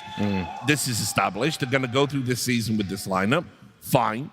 But if Vitality are always going to be the final boss you can't beat, you're never going to win a trophy. Their T-sides are lightly improving. I feel like they've outlined a couple ways in the offseason of what they needed to do in order to fix that. I mean, the trades on Inferno are a noticeable difference from what we got towards the tail end of last year, where they were one of the worst T-side teams, bar none. So now I feel like they are kind of putting a Band-Aid on the solution, which is just make sure if we're fighting in the early round, fight together. And I think that's just a simple philosophy change that has made them feel a lot more potent on many of those kind of space-taking missions that start rounds. Yeah, I'll kind of echo what Maui says. I mean, I think Inferno and Overpass are already pretty solid maps in their pool. I think it's just about expanding it. I think you're right. I think on Mirage, so far this tournament, they've won it every time they've played it. Their T-sides have looked markedly better. And I think it's just about playing to your strengths, right? I mean, you know that whenever you just, you know, gather and go, when you play that brawly style, as long as your spacing and scaling are correct, you're going to do great things because you got great players, right? As long as Xertion's on form, as long as Spinks is in the mix to trade, you should be able to do great things. It's just about fine-tuning the mid-rounding a little bit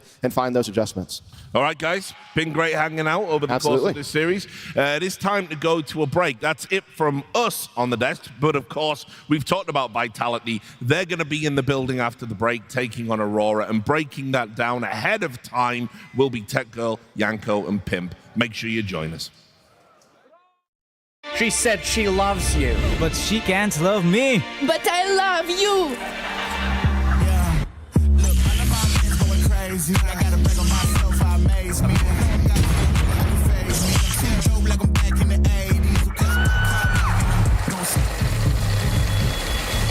I won't play window anymore. What's going on? Play your role. 1xBet. On to the next one.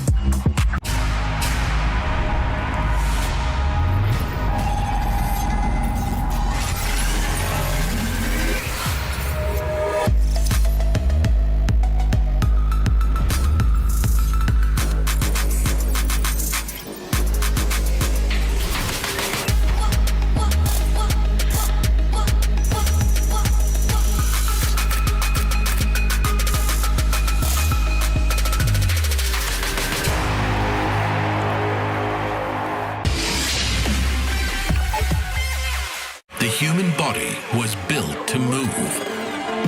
Not trapped at a desk in one singular posture for 12 hours a day. It's time your chair evolved. This is Secret Lab Titan Evo. Ergonomically engineered for you, gamers, hybrid workers, artists, backing your every move.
At PGL Cluj-Napoca, we are taking a look at some of the Anubis changes and getting the thoughts from some of our pro players. When you first saw these changes to the new version, what was your initial thoughts? It's great to have that Anubis back, but personally, for example, I was like really love the train. Yeah. It was kind of crazy to that happen like this, because we were about to practice train the very next day, and suddenly like Anubis comes in. So we're like, we got train removed because we are getting better on train. But in the end, Anubis was like quite a identity map for us for quite a long time. So I was feeling pretty happy. At first I was a bit skeptical because I played B and there was not much changing towards that site. I was like, please, I just wanted some new positions, some more cover or something. You needed more cover? Yeah, I needed more. I still need more cover, that's for sure. I think a change was needed. Not completely sure it was everything we needed, but I think as we go, maybe we can give more feedbacks and then more changes can come. But I think it was a good start. I don't know, when I first saw it, I no emotions, you know?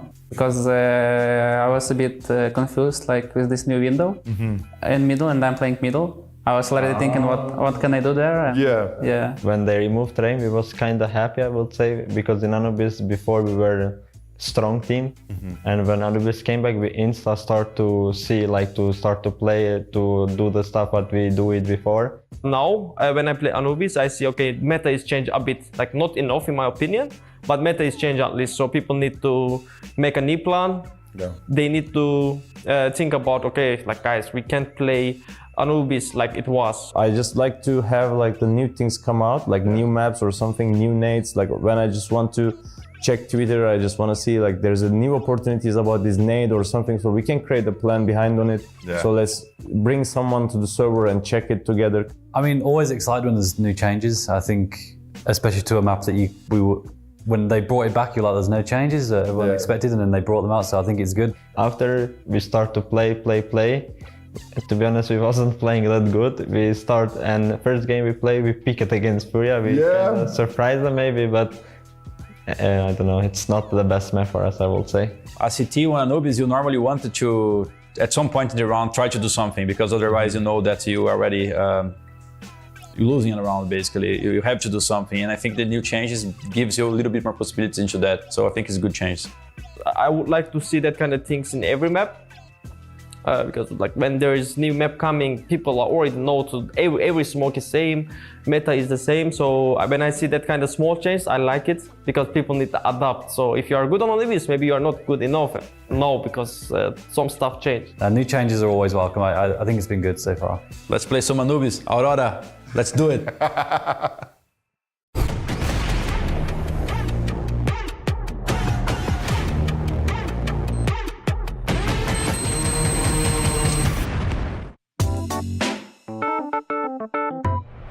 It's mystery player time once again.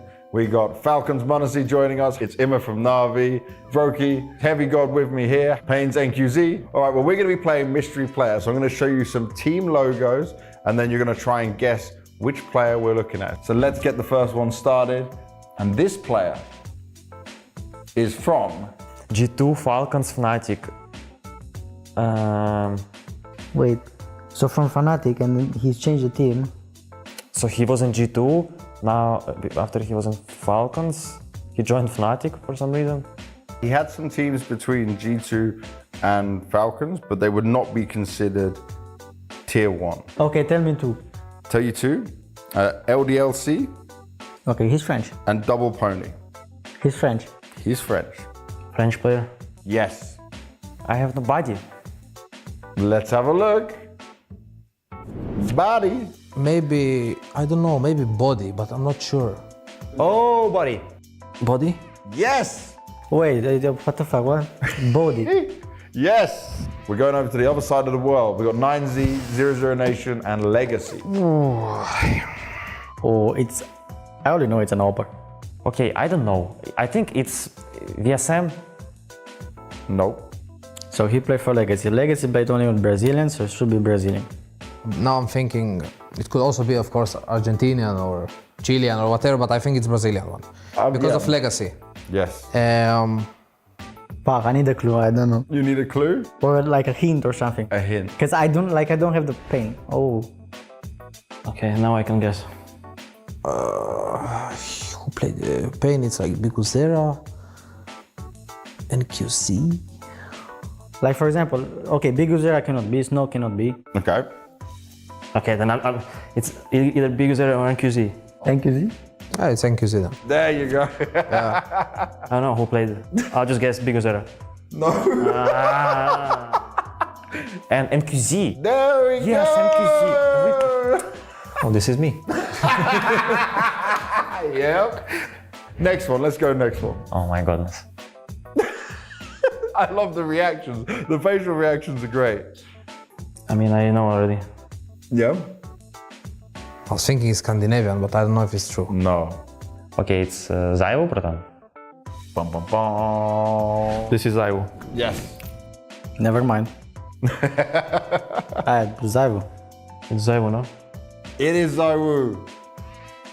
I did not know. I only know because of the AAA. Yeah, exactly. That's it. That's what everyone gets with it. Amazing.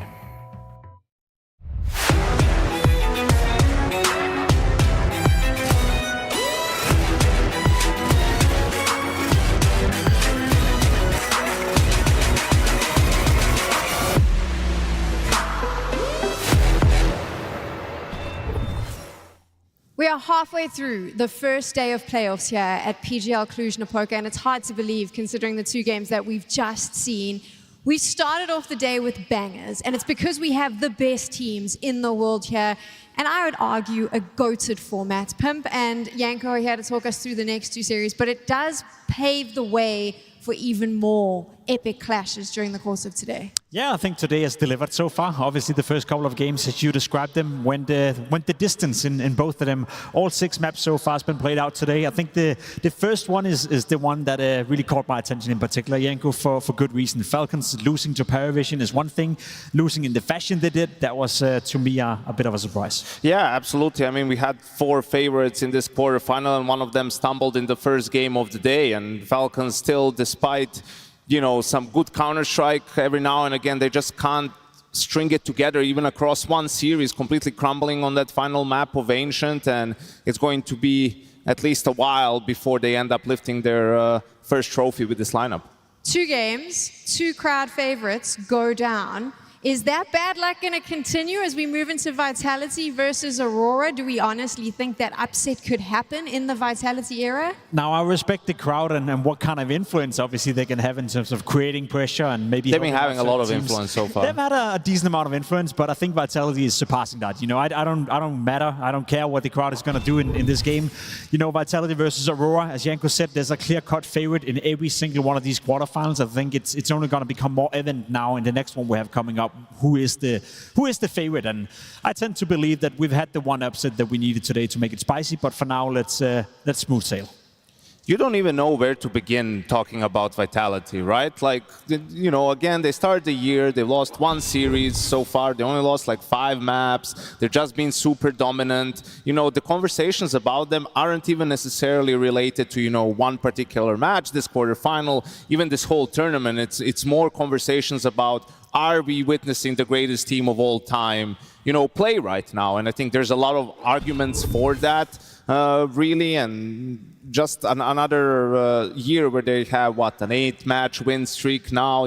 Soon enough, we're just going to have Vitality in those all-time records, right? They're just going to keep doing it again and again. It's difficult when you're on a desk because that is the question that you have to go to every time. Okay, is this the greatest team of all time that we've seen? Can anyone beat Vitality? And it's like being on repeat because there's nothing else really to say.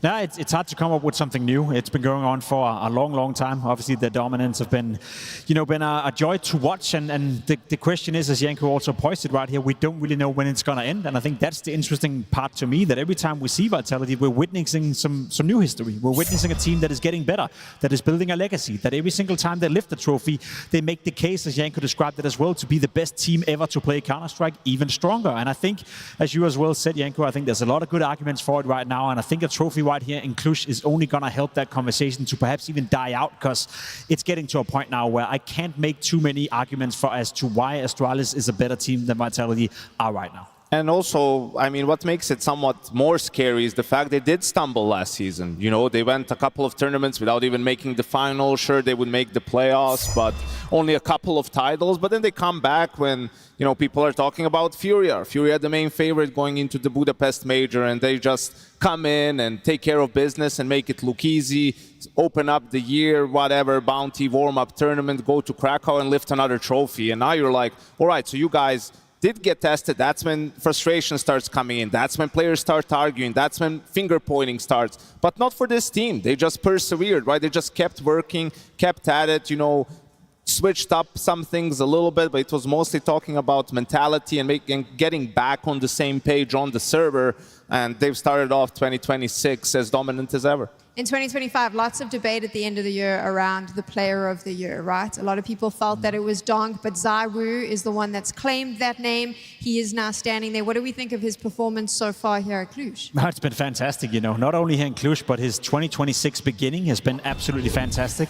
I think he took it to heart, you know, that obviously winning last season was nice for ZywOo, but there's a big debate whether or not he should have won or whether it should have been Donk. So far in 2026, as you see on your right side of your screen, he's firing on all cylinders. It's the glasses. Yeah, maybe it's the glasses. Maybe it's the renewed energy, because I think that's one of the most underrated factors that isn't really spoken about enough. The period you described right here, Janko, where Vitality weren't stumbling a little bit, you know, only making semifinals, only making grand finals. That was also a period where ZywOo have labeled in an interview that he was a bit burned out, he didn't have the energy, that it was tough to keep up with it all. I think that's, you know, that speaks to the pressure they're also playing under. Just because you're winning everything, just because you're on the top, it's still an enormous amount of work traveling the world and staying on top. So the fact of the matter is that he's coming into the 2026 season with renewed energy and so far putting up the best numbers he's arguably ever put up. Again, small sample size, just been a couple of tournaments. That's a very promising sign for 26 for this guy. And also it got a little bit ridiculous at some point during 2025. You know, you're talking to them, is like, all right, what's the goal now? And they're saying things like, maybe we can win 2 Grand Slams in 1 year, or maybe we can win, I don't know, 13 tournaments in a... You know, they were running out of goals. Like, they had to set goals that are objectively so unrealistic because they just kept winning everything. And no matter how good you are and how good of a job you do at setting goals and managing expectations and taking time off and sort of trying to peak at the right moment, I mean, at some point you are going to get a little bit complacent. And they did, and they got punished for it, and they managed to bounce back. So Vitality, you know, looking back, they've just done so many things the right way, and that's why they've had all the success. It's all paid off.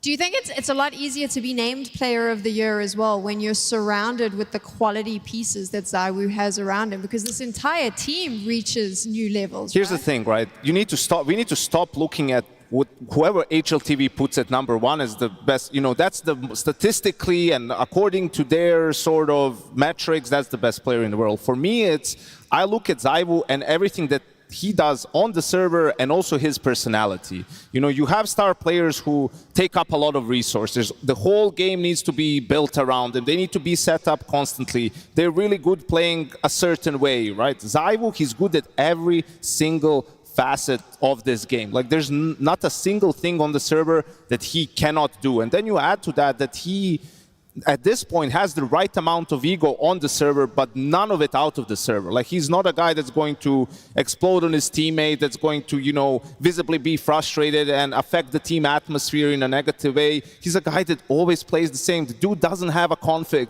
He just comes in, plugs his stuff in, you know, and that's it, just games. It cannot be emphasized enough how big of a luxury is that for the coach, the IGL, for everyone else, right? Because you don't have to worry about him. Like, he's always going to be himself. Is he going to have a bad game sometimes? Yes, but not because he's doing anything differently. You know, you're just going to have a bad day. And I think when you put that up against anyone else, yes, Donk included, I'm taking ZywOo over him for last year without a doubt.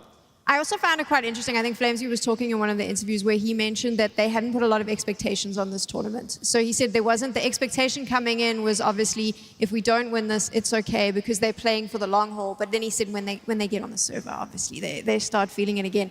But I did like that mentality because I think it's common in like very professional sportsmen, and we're seeing it now where Vitality is going, we are the best in the world, but we also can't win everything. We know we're going to have these drop-offs. So let's prioritize what's important and make sure that mentally we're ready should we come in here and maybe not do as well as we can because they are planning to get that other Grand Slam, right? Yeah, I think that's a fair point to raise, that you look at the calendar and obviously you're picking out your tournaments where you want to peak. There's a major coming up in Cologne, which obviously is a big goal. There's a Grand Slam on the horizon for Vitality as well, but I don't think they should, and I don't think they are downplaying this one either. This is a stacked tournament. We have some of the best, if not all of the best teams in the world outside of Team Spirit.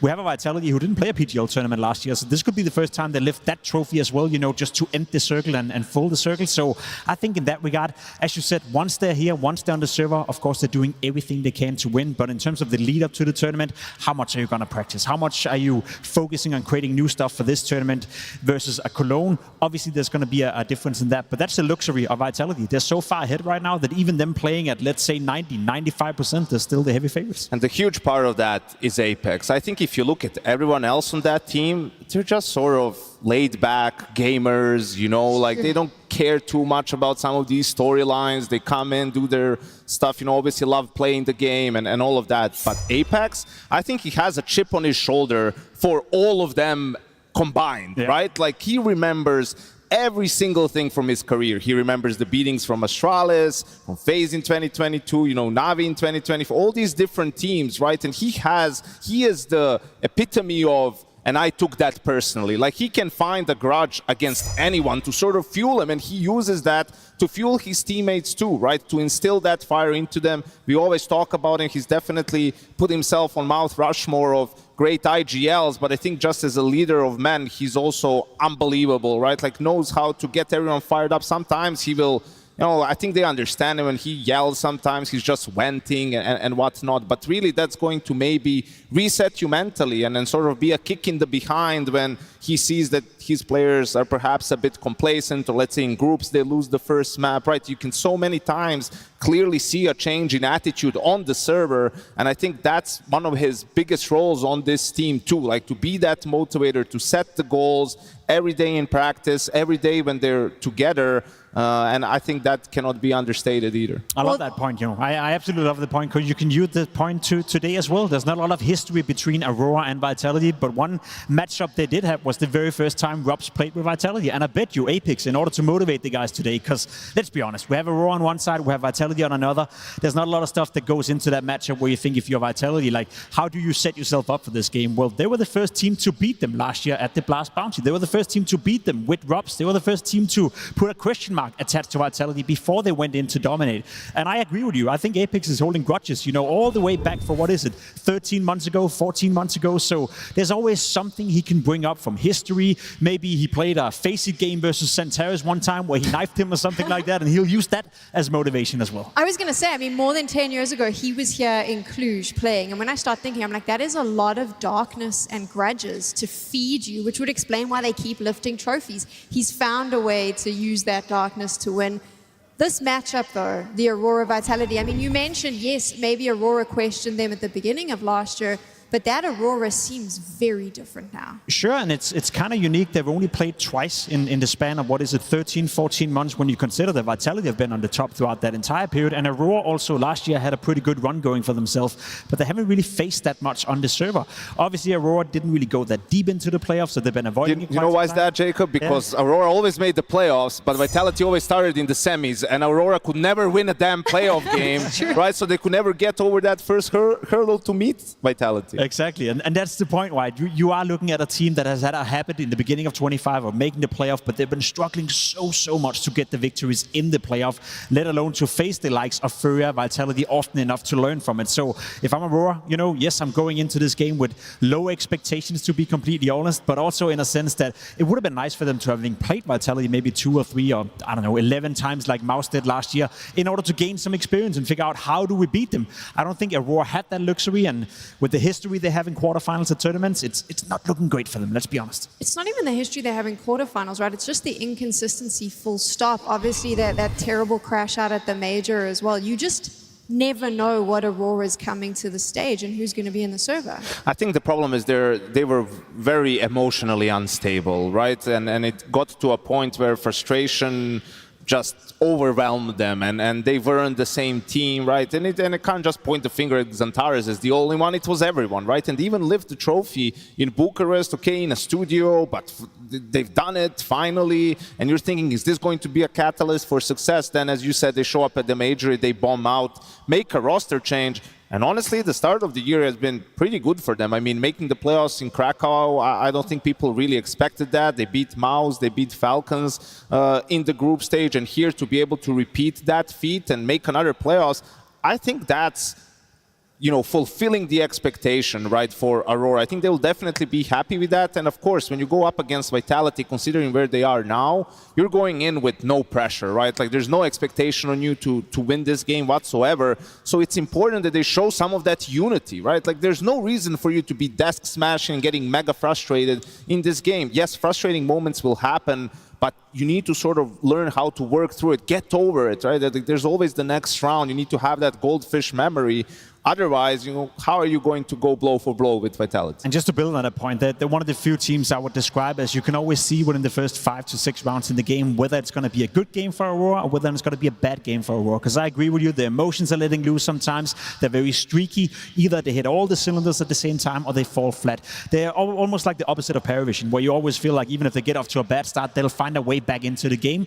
I don't have the same confidence in Aurora, so pay attention to tonight, the first 5-6 rounds. If it's going well for them, they can definitely build on that momentum and make the game competitive, but they're not a team that is good at fighting from behind. And they also have a problem of, okay, Aurora needs to make changes. What change? Who do you bring in, right? Like, it's not like there's an infinite talent pool in Turkey. Even Soulfly, they brought him in. It wasn't a one-for-one positional change. He made sort of adjustments, and he's been great early on for Aurora, right? So that's also the problem that you have, where you really need to be able to work through these issues. You need to understand that there's not a good change to be made, right? That's why you need to, actually, when I think about it, maybe that's the problem. Maybe people are just a little bit too safe because of that fact, knowing it's difficult for them to be replaced. But, you know, if you really want to try and take that next step, I think the change in approach is absolutely crucial. Do you think that some of the criticism about Major online is valid? I don't know, to be completely honest. Sure, when there's a conversation around it, then maybe, but I don't really see that as the biggest of an issue right now. I agree with Janko. I think people are underestimating the fact that Aurora, at least from an objective standpoint, getting into 2 playoffs, you know, in the beginning of the season, that's kind of exceeding my expectations almost to a degree, where I think internally for Aurora, they're kind of suffering under the fact that their first 6 months last year was so good. That's when they thought, hey, guys, we're top 4 team. We're supposed to win a trophy. We're supposed to go into a grand final.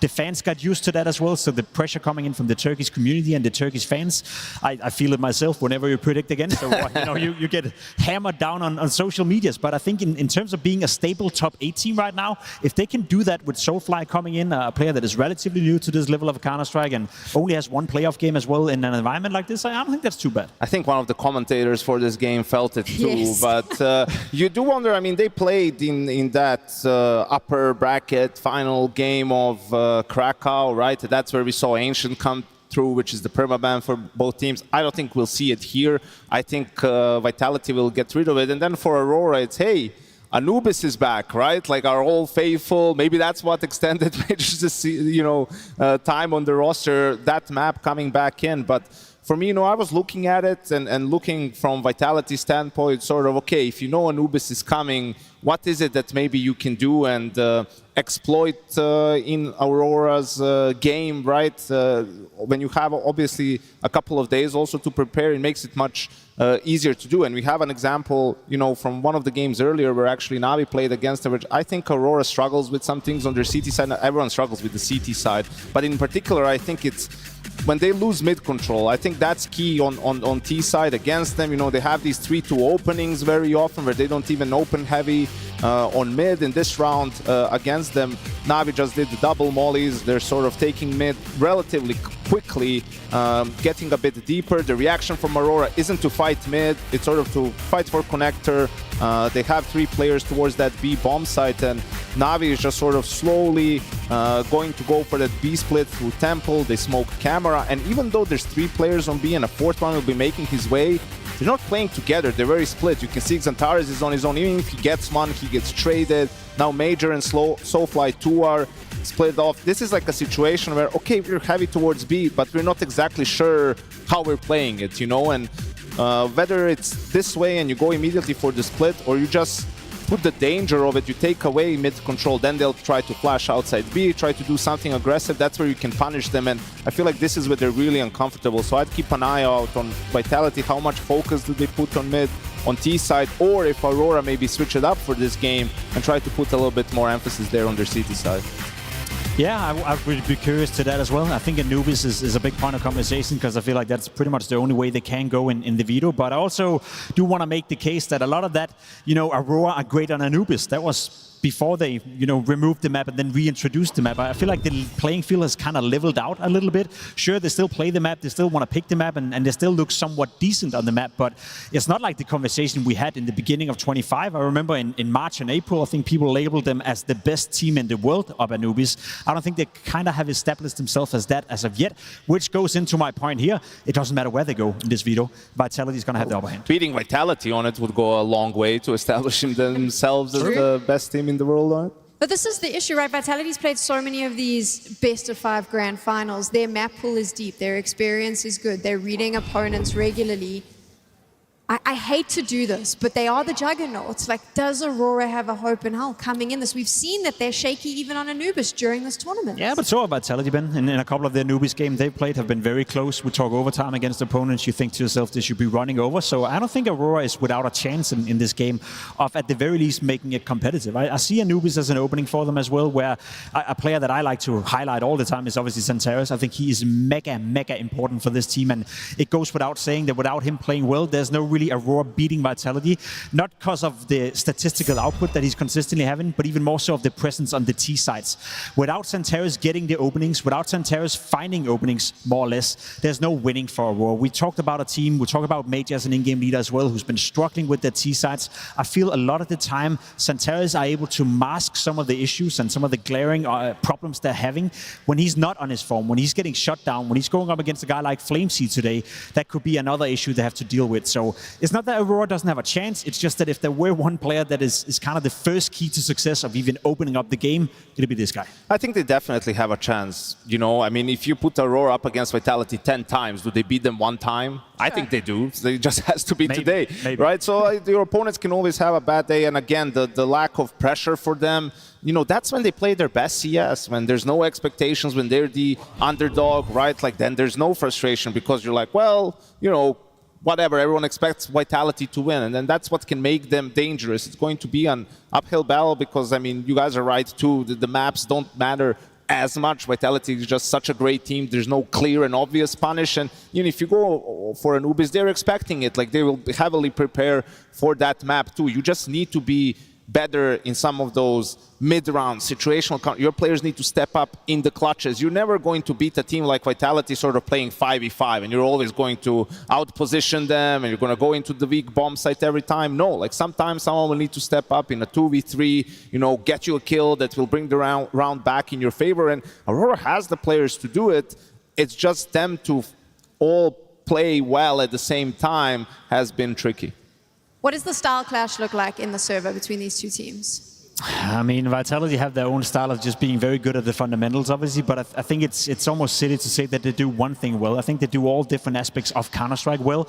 It's the combination of having a guy like Robs, who's constantly going to be annoying with the lurks, having a guy like Saivu, who's Mr. Consistent, and then I want to add into the mix FlameSea. I think it's only fair that we put a bit more focus on him, because last year, sure, you could pick any player from Vitality. You could give them an awful lot of credit. We talk Apex in Grand Finals did a good job, obviously winning a lot as an in-game leader. Saivu, best player of the year. Messi stepping up when it mattered the most. You have Robs obviously having a fantastic year. I feel like FlameSea got a little bit, you know, less credit than maybe deservingly so, in a sense. So far in this year, Janko, he's been firing on all cylinders. I'm saying he's having the best start to a year he's had in 5 years now, and if that's going to be the new trend, that FlameSea is also stepping it up a notch, then I'm losing words for where to compliment Vitality. I mean, I told him in Belgrade at the HLTV Awards, listen, bro, you have a higher chance of winning IGL of the year than Opener of the year. While Donk is alive and exists in Counter-Strike, you're not going to be getting any individual awards, right? But that's just who he is for the team. He's a soldier, you know, anchor on the CT side, that sort of aggressive rifler on the T side, and it's also the luxury of being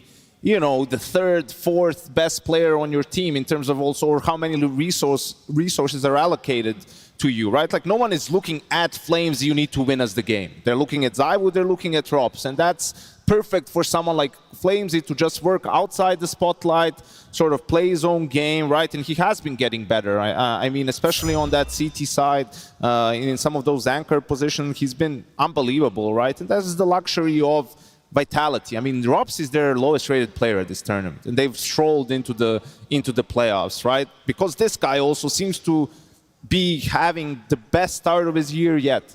I think Rops mentioned he didn't even know if he was coming to the tournament because he was actually so sick, but he didn't want to let the team down, and here he is. And even then, when Rops is struggling, Vitality still looks dominant. I mean, no other team can afford to have one of your playmakers not playing well and still win a tournament. I think the only exception is Vitality. We even saw it in the Krakow final as well. It's not that Rops played a bad game of Counter-Strike, but he wasn't really doing much compared to what he normally do, and they still won that tournament, you know, quite easily. I think it goes without saying that when you look at Aurora as well, we're talking about all the players obviously have to have a great game. Everything has to line, all the stars have to match. But for Vitality, there's so many different win conditions. There's so many different ways of grinding it out.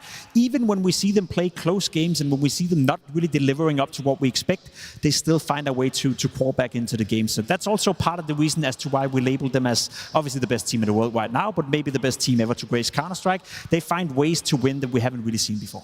Can they ever be toppled? Of course they can. Every team eventually gets toppled, right? Other teams are making changes, they're improving, you know, they're chasing them constantly. It's going to be difficult because they've just done everything right. You know, the team composition in terms of on-server roles, but out of the server personalities too. Now, you know, they have also the benefit of being together for a full year with the 5-man roster, while other teams have been making small changes to try and catch up to them. So, yeah, eventually we will get there. I mean, they got toppled last season for a little bit by FURIA, and perhaps they're the team that can challenge them again in this tournament. But I think also Vitality is, you know, smart and experienced enough to not think about that, to just go one game at a time. They know Aurora is a dangerous team. I mean, they did beat them. I mean, head-to-head with these scores, Aurora has the upper hand, albeit they didn't play that too many times, right? So you're not taking anything for granted. You know what these players are capable of on their best days. So that's what you're hoping to avoid. And it's not just how Aurora is going to play. Okay, they have to play their A game, but the team also plays how much you let them, right? Like, and Vitality is definitely a team that likes to be active, likes to get in your face. They're very good at preparing. They know how to attack you, what to exploit, and I think that's the strength. If they can, you know, if they don't get complacent, they definitely have a good situation here for themselves. We've spoken a lot about these two teams. Why don't we introduce them to the stage? James Banks is ready to do just that. Thank you very much, Sam. Thank you very much, Desk, for all of your thoughts. Cluj, are you still with us? All right, well, our first team, they are used to lifting trophies. They have dominated CS from start to finish, even through adversity, even through sickness. This team makes no excuses. They are champions through and through, and their eyes are set on this trophy. Another one already potentially in their hands for 2026. Please give it up for Vitality!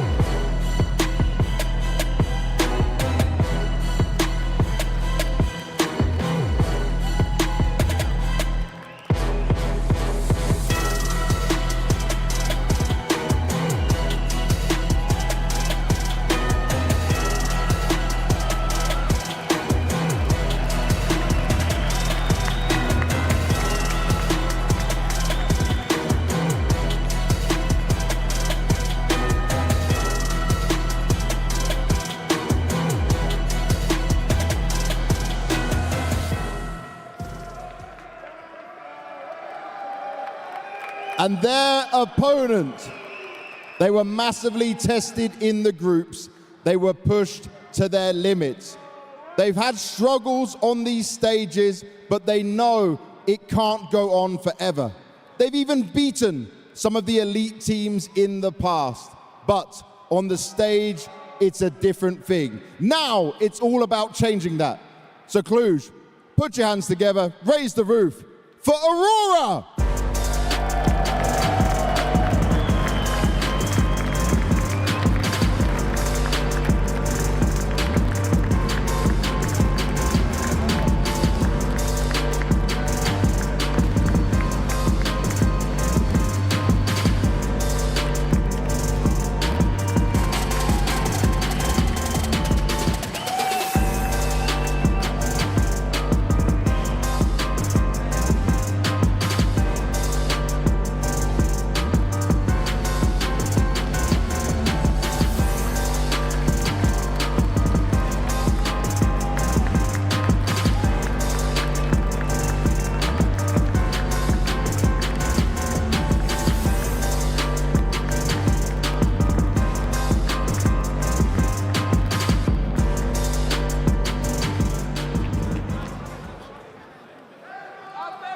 Madja, Apex, come on down here.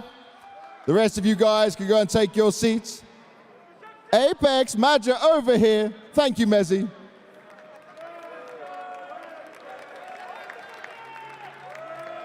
Apex, you survived the groups going 3-0, even with Rops being sick. Did you guys get the rest? Is he back to full form yet? I think he's 90% for now. He's not full recovered, but he's getting better. And looking at this, right, Aurora for you guys. Obviously, last series, it was a bit of a crazy one. It was a wild one, but they have been a trouble for you in the past. Here on the stage, are you worried about that at all? It's always about thinking about ourselves. But when we play our A game, I know they have no chance. So it's all about bringing the A game, and let's see how it goes. And in terms of that A game, I know you've got a break coming up after this you've been waiting for. You've been talking about it, you're waiting for it. So what did you tell the team before you reached this playoffs? What was the team talk looking like? Well, this morning I just told the guys to not waste any time, that we're here at the tournament anyway. So we have to give our best and try our best to win this trophy. We want, our big goal is to be a better team than Astralis overall, so we need to bring trophy home, that's it. Okay, I like it.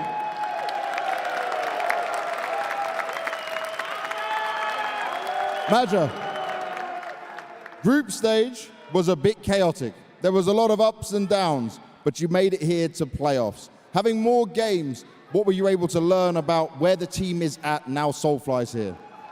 Yeah, like you said, I think in group stage there is some difficult games, but now we are here, so it's just behind us. We're going to do our best today. We play Vitality, the best team in the world, but we are really confident and hopefully win, yes. In terms of being able to win, Vitality and you do have that history. What did you fix between Krakow and now to make that possible? Yeah, today we're not playing guns yet, so it's a new things. But it's a good matchup that we like. But like I told you, it's the best team in the world, but we're really confident, and today we're gonna show it. In terms of showing it, you've had some tough moments on stages. How do you change that for today? What can you do differently? Nothing, bro. We just learn, you know, day by day. It's a learning process in life. It's the same things in life. We just learn, and today we're gonna try our best. All right. Well, good luck, guys. Shake hands. Take your seats and get ready for the game. Cluj, I need to find out where you are going with this one and see if it's a little bit more fair in this crowd. Do we have some Vitality fans? Okay. But what about Aurora? Still a few, all right. So what I need from everyone right now, the whole arena, let me hear you make some noise!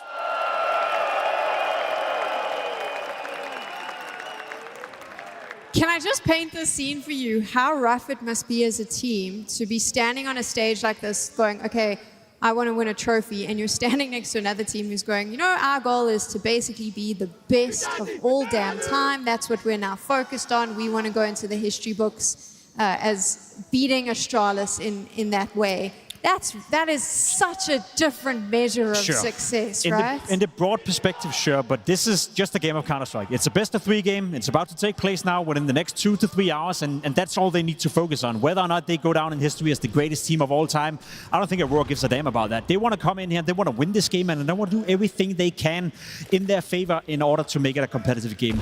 I know that it's going to be a tough one, especially considering the Veto. We're not going to see a Nubis this time around. Okay, Vitality flexing. Okay. I'm very surprised they did it again, man. I don't know why. I think Apex is crazy. Like, I get it that they're banning Anubis. Obviously, it makes a lot of sense, but you're willing to sort of roll the dice on Ancient. Last time, it was a crazy overtime game. Zyvo had like 100 kills. Voxic has nightmares to this day about that game.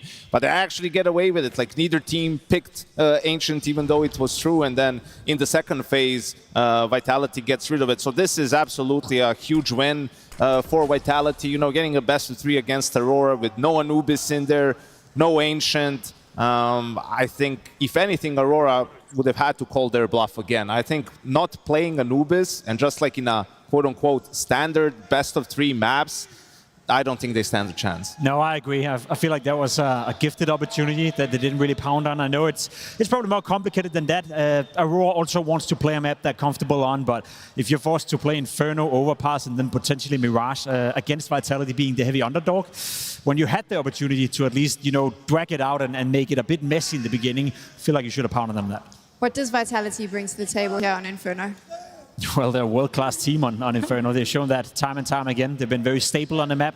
Sure, there were, in the period that Janko described earlier, some hiccups, you know, where they would have some losses to some good teams out there. But in terms of beating teams beneath them, in terms of beating teams of the likes of Aurora, I don't see a issue here for Vitality. I feel like they're fairly consistent on a map like Inferno. Yeah, and talking about Flames, yeah, I mean, this is where he does a lot of work on that B bomb site, and where he's been great on the CT side, that's where Vitality will start. And for Aurora, it's been a little bit of criticism at times, you know, that they're somewhat one-dimensional, very execute-heavy playing as that pack. They haven't been able to utilize a lurker, and Major has been open about that I didn't have a player really that I could put in that role, and we could play more like that. So we'll see if Soulfly can perhaps do that for them somewhat more, but this is also where Zyvo is on his home turf. You look at him and both Robs. I mean, Rob's playing in pit around that bike area. He's just such a rock, and it allows Vitality so many times to cheat a little bit in their CT side, right? Because you can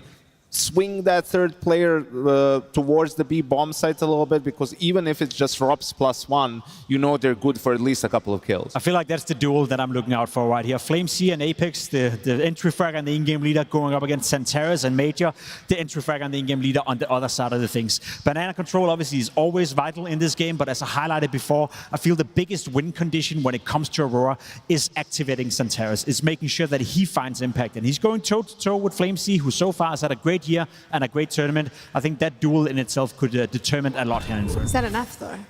No, but that's the start. I think Major is capable of coming up with a good game plan, but in order to beat a Vitality with that, like, it has to be with a good start. You know, like what you have planned for the first gun round, it sort of has to work so you can condition them for a round later on in the half, and that's going to be the name of the game for me. If they start losing 4-5-0, I don't think they have enough in the tank to come back or to do it on the CT side, right? So a good start is a must. It's time to get into game. We have Machine and Turkey's favorite Counter-Strike caster standing by. That's right, he's actually standing right next to me. It's great to have you. Haven't learned any Turkish yet, still working on that, but I'm glad they love me now. Yeah, step by step. But I do think... Ending relation. If you want to summarize the desk sentiment, Chad, is that we could have a quick one here. Yeah, I think it's seeing if Aurora get over the stage fright, and if they can, maybe it's slightly competitive. Looking at their run, they haven't beaten anybody good to get to this stage, so that's troublesome. Make no mistake, not a single Counter-Strike player in this world wakes up on Playoffs Friday and goes, oh, great, we're playing Vitality. Yes. I accidentally referred to them as Astralis earlier, talking about it. But yeah, because this team, the level of greatness, they're there right now, and Apex sights set. If they win this one, 18 consecutive top fours, one away from Astralis' record, tying things up. I mean, at this point, they're so used to, you know, make it all the way to Sunday and lifting the trophy, they're setting additional goals. They're looking, they're legacy setting. Hunger. Legacy, absolutely. And we're going to get that legacy started for our quarterfinal. Aurora, what kind of fight are they going to be putting up across this series? Quarterfinal number 3, live from Cluj-Napoca, Romania. Matt just got his game plan. Janko saying that if you get the first pistol, you get the first gun, as cliche as it may be, it's true.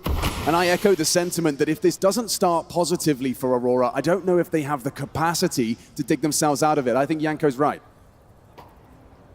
An important pistol with a lot riding on it. You've got to get past Zywu if you go abs. Yeah, and now Rops knows they're behind him. So do they clear window room? That's a good question. I'm not sure they will. They're going to try and channel straight past, and Taras loses his head. Robs was overlooked, and covering fire from Mezzi's solid. Yeah, backstab from Robs. He's a ghost. Nobody acknowledging his presence in the apartments. Soulfly's already in sight. In the meantime, Madja's trying to kill out Robs. No way! The 1 HP, one-tap swing. Newest name in that Aurora jersey, Soulfly. Getting his stage reps in. They're going to need the Madja there addressing, hey, every time we go out there, it's a learning experience. Very few stage game wins to note for this team as Apex put the bullet between the eyes. That's all 5 staying alive. I think I would encourage everybody to maybe just sit back and enjoy. You have a tough time seeing teams like this come around, right? It's not too often, and when they're on your screen and they're playing solid Counter-Strike, just bask in the glory of greatness. Oh, 100%. I mean, there are people who are going to be talking about, oh yeah, I saw Vitality in their prime. Yeah, I was there when they did that. It's going to be the force for Aurora. Couple Tech-9s. Mac 10 for Zentaras, and a slow roll. I think one of the biggest issues you're going to have against Vitality is just how good they are with these combos of utility and banana. The last Inferno we did with Vitality, you were checking... 1,150. You nerd. 11.5 kills in one half of util damage. Yeah. So, not too bad. Now, there was the loss to G2 on this map, which is slightly worrisome. Maybe that's why Aurora are picking it here today. They're really trying to control the pace with a slow one into the force by the second. They're able to capitalize on Flamesy with the jumps. It's currently a 4-man A-lean from Vitality. Flamesy's responsibility is to get the info block and allow Apex to rotate back over. Smoke is very valuable. He's going to want to hold on to this for as long as possible. And by not feeling any pressure, he will do so. Also, in the absence of a Desert Eagle, it's very hard to see him getting punished for this kind of jiggle. He can just do this until they commit. Ooh, one more of those, and he gets his info. Not the best smoke in the world, but either way. No one's saying that. Finish will have to come through in a moment. Now, Mezzi and Apex both jaunt over to join Flamesy. Rops and Zywu both go play long side. Bit of util lands towards A, so misdirection. Or is it as they start to slink up middle? Okay, we're going to see util juggled. There is going to be Madja flashing them in. Mezzi and Zywu in the site now, Rops in Moto, so strong setup to deal with this. Yeah, and especially just Tech-9s versus the rifles. It's FAMAS first to receive. Mezzi not blind. Flashes haven't done anything. Mezzi comfortable for 2, but Soulfly has broken through. Bomb goes down, or it should. It certainly should. Hey man, this is already more than I was expecting. They're into the site, they've got that bomb down. Breaking through the defense of Zywu and Mezzi. Zentaras versus Flamesy at range. Oh, nice burst. Shreds them. Soulfly, the ace clutch asking too much. All right, a little bit shaky there. Bomb goes down. Aurora will have to take just an eco now with a couple of light investments. The defuse comes through, and it's all good. For Vitality, the 2-0 start. I was talking about Aurora's road to the playoffs. Obviously, a 2-2 team having to come through in the 3-2 department of the Swiss, but their wins were against Pain, Bait, and Astralis. So, not world beaters at the moment, and that, combined with this team's stage fright, you just wonder how bad it can go. You take a look at Krakow, they were drubbed by FURIA, and it's tough to have answers after games like that, because what you expect from the team in a regular match, you come into an arena game and it doesn't deliver. So to be able to find answers for those problems, it's very difficult. So more of the same as the last round.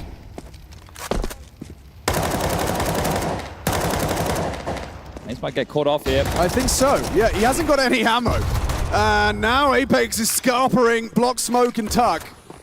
They're coming, they're gonna commit. Apex eats the flash, they've spotted him out, they know exactly where he is, triangulating his position. Overrun! All right, good punishment now. They just have to convert this one. Sitting pretty. Bit of a capitulation. FlameZ has given them a way in. Robs will finish off Centaurus. Wants it to be cleared. Does he find the frag? No, it's slipping out of their grasp already. ZywOo's not fancying the reload. You knows one of them's low. It's Soulfly hiding on the edge of the smoke. Crazy. He's still not going for it. Lucadia versus Robs, can't handle it, but Soulfly does actually beat out ZywOo, so that should be the round. Robs is not going for this. Wow, how often do you say FlameZ's given them a gap on B? Yeah, overplaying the hand there. Maybe not ready for that level of investment, and they get overrun. Apex, no output either, and that one leave a bit of a mark on Vitality, or maybe that's just an early wake-up call. Hold up, these guys can push back if we give them ways in. Well, they're not stupid, right? You've just spammed 25 bullets of your M4 into a smoke. I think that does mean you only have 5. So FlameZ caught off in that one, and normally the duo of FlameZ and Apex very, very strong. So coming through, the flash is there and ready. Beautiful one there from Madja, and then they just continue pepper to the back of the site. And this is one that definitely will brew frustrations for Vitality, but you want to keep them limited, so you can buy back in. Yeah, that's one for VOD review. It's the best buy in the world, no one's saying that, but it's enough for them to work with. Aurora, you win this, you break their money early, and then we can start having a conversation.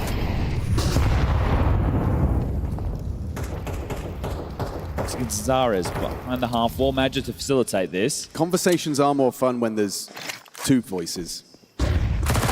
Otherwise, it's just like a podcast or something. FlameZ. Okay, well, making up for the mayor in the previous. Yeah, no, I think he got a slap on the wrist, and he's very quickly righted the ship.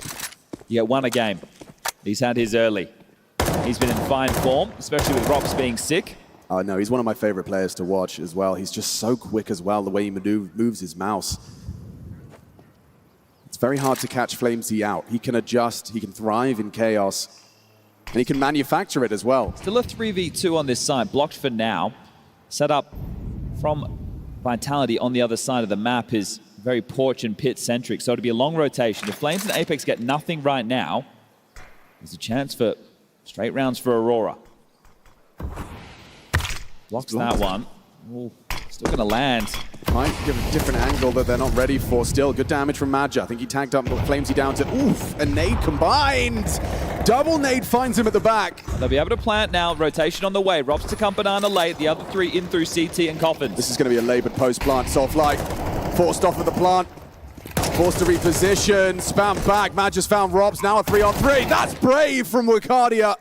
Brought the fight to Apex and pays the price. Still good from Soulfly. He's having a round here. Double kill. Just Madja now. Playing for the head tap. Nails the first. Swings one out and he's gone clutch. He's gone crazy. Madja, a veteran, demonstrates his pedigree and goes clutch. Gets a smile on the face of Centaurus and breaks Vitality. Was Apex looking backside? Am I losing my marbles here? He was trying to touch the bomb and couldn't triangulate how he lost ZywOo. I guess he assumed ZywOo died to the back of sight. So the nades come in, FlameZ goes down, Madja takes down Rops, so now they can focus fire. Soulfly eliminates the boost. Yeah, okay, so didn't think that Madja was just going to peek him. That's why that looks so odd, okay. It does look odd. Oh, now they're down to the pistols, the hard work done, and that was a 3v5 advantage thanks to a FlameZ double. Things get going quite quickly. All right, ladies and gentlemen, we have a game. Can just usher themselves into the B bomb site. No dramas here.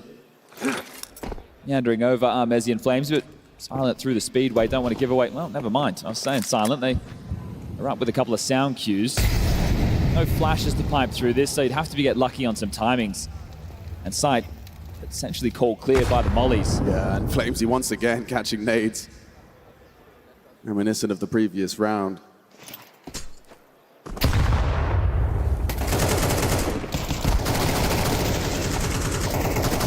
Just the one for Vitality. Robs manages to claw one out of the chaos. Lucadia down and out.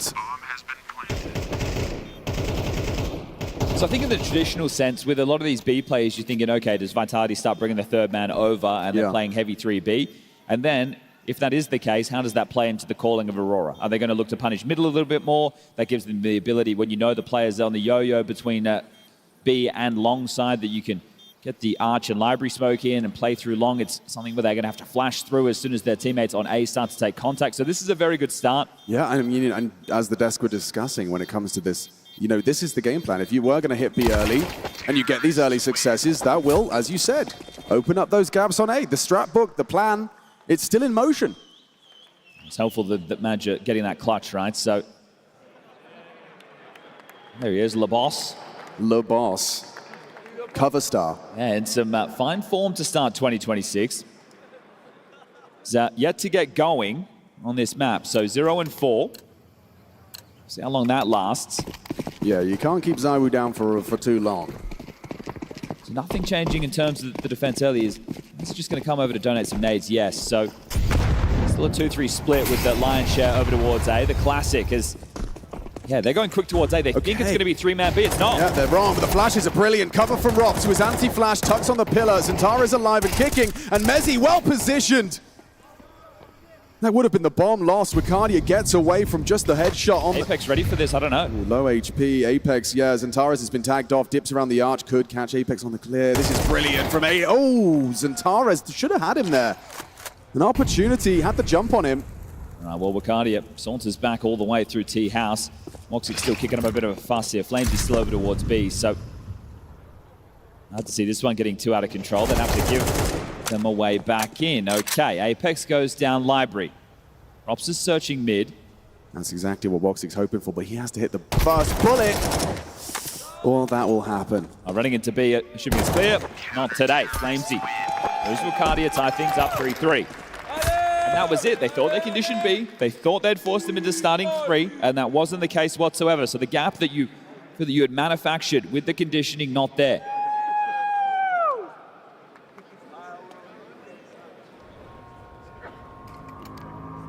Still have money for another buy. So we'll continue to go back and forth in this one. Adrian with a Mac 10. Zentaras, the rest of the crew with the AKs.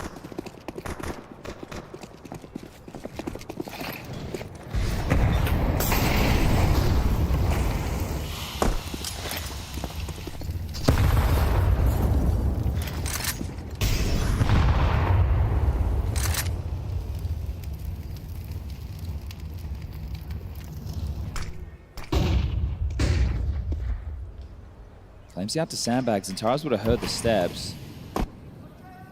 Blocked at half wall, and they back off for now. So Flamesy's going to be relaying info when he thinks they're behind that half wall smoke, when they're close to the half wall, and Apex's nade has got that crazy bounce. It will land right there.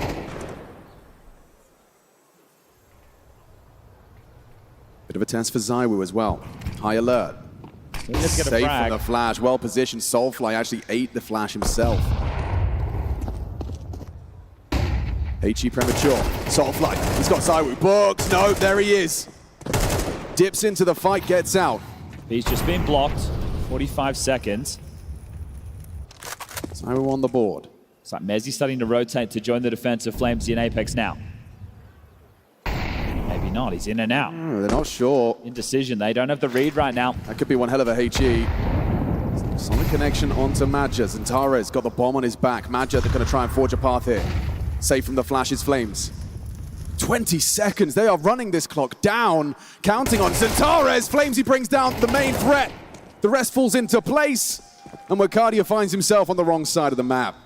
Okay, well, he might be, I was going to say, able to hold on to this. Rops has other ideas. 4-3, 1 round gap, back in the lead. Now it will have to be just a light investment while the loss bonus starts to build for the Turkish side.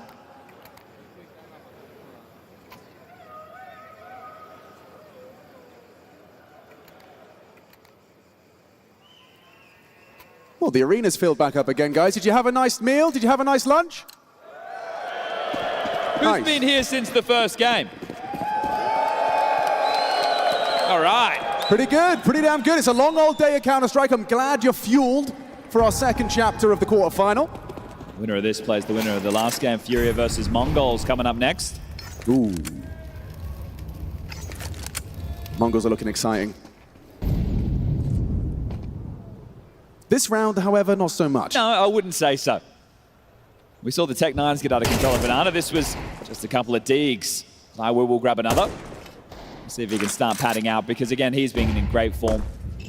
It's always a pleasure to get to watch some of the greats in the server. ZywOo is definitely one of those.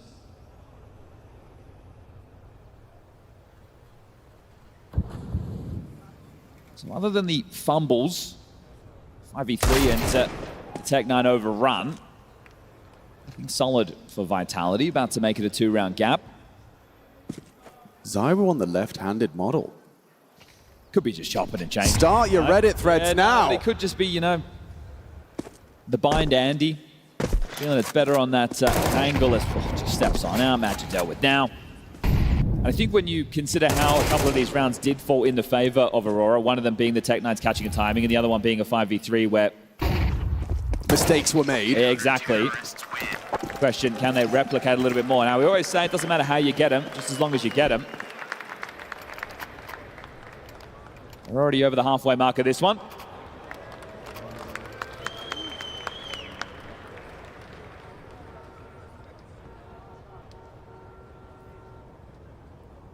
There's tactical timeout called.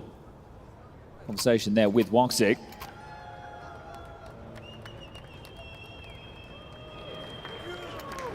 We have the crowd versus Twitch chat, one of the greatest battles of all time. It is. Those who are here versus those who aren't. I know who I'd rather be.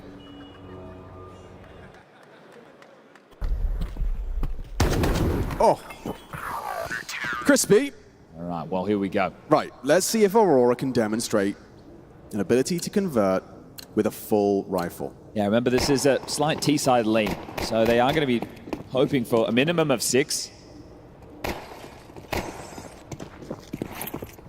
4 fast up second. This one's looking like a set call out of spawn. It is. The Madja's job right now is just to make it look like a default. The rest are trying to take space quickly, boiler and halls.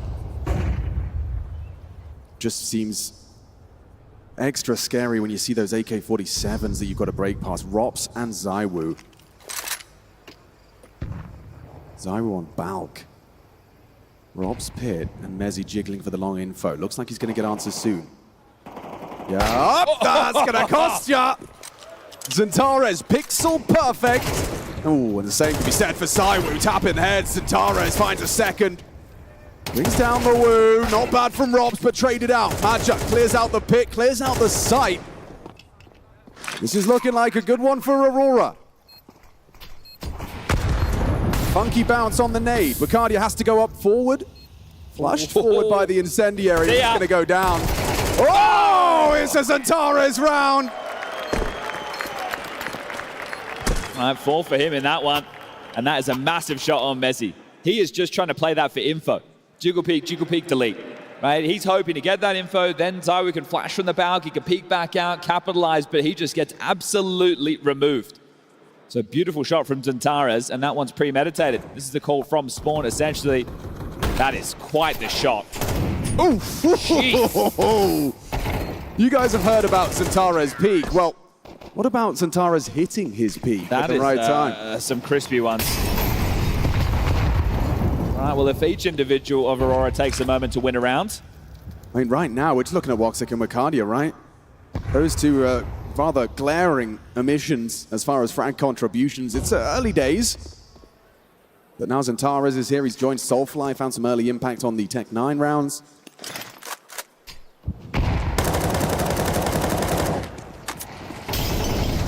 Claims he's getting a test once more. He's in a bit of trouble. Yeah, I feel like he's going to have to face Xantares, and this time Flamesy, oh, he's done very well. Goes forward, looking for more. Naded out of the round. Apex, what is that? Willy-nilly swing, okay. They just want to fight. The memo read, we fight now. Soulfly stuck at car, Rops cut him off at the pass. Last time Rops flanked, he got owned by Madja, so he's going to be a little bit more passive this time and let Soulfly play. Can he get the bomb down? An extra $600 would go a long way, but why not? I mean, a 1 versus 3 versus Vitality is a feather in any player's cap. Let's go fresh face. Well, he's going to need a reload, and they know he's not planting. Gap closes. Noose tightens. Rops next to play. Oh, team flash there. Oh, yeah, he did catch Robs. They will get the bomb down. Which is mission accomplished as far as he's concerned. All right, well, a smile on the face. That one could have come unstuck. Rops goes down. CT smoke still up. Soulfly gets a chance, and you never know, but they will grab another round, and Rops in very good form. 12 kills for him at the moment. Which is, yeah, it's good to see. Like, Apex says, what, 90%? I think he was operating at much less than that at the start of the tournament. Well, that's why we were having a conversation throughout the Swiss stage. If you're Vitality, not only do you want to limit the tape, it's going to be a long old season, and when you make it to the finals every single time, but give some extra time for Rops to recover so that he's in fine form to lift the trophy here. For Apex 11 years ago in this exact venue, playing for Envious as an entry fragger, winning a major. Lots changed in that time, and he's still kicking. Yeah, over a decade later, and he's gone from soldier to captain of the elite. Going to go down in the history books for more reasons than one. And setting up for another potential A pop. Now, they have a couple of HEs, likely for Bike, but as we can see, looking at the radar, nobody home.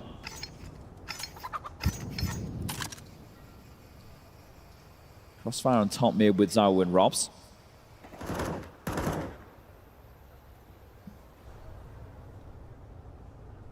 Another page from the Aurora strat book. You feel like it has to be A. Your team has full banana control with Flamesy and Apex right now. Yeah, what's Robs' play?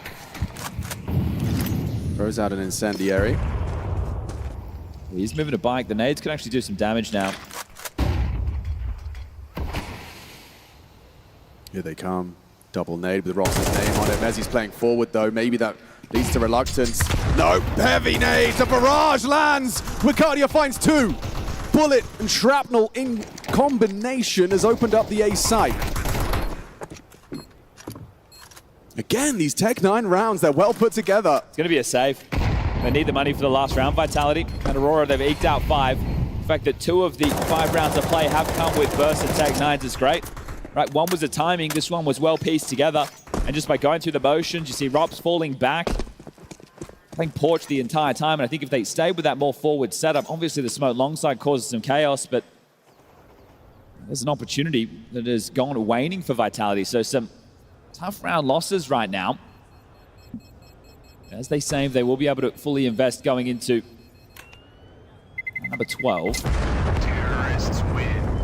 So it takes down Soulfly, but that one counts for a whole little. As the round is what they were looking for, so very well done. Some fight being put up right now by Aurora. Can eke out that 6 and get the pistol. They're still in the conversation. So guns are being juggled. Zywo can drop one across to Zio Rops to make sure they can get out all the goods. Everyone should be fine. There won't be any issues in that department.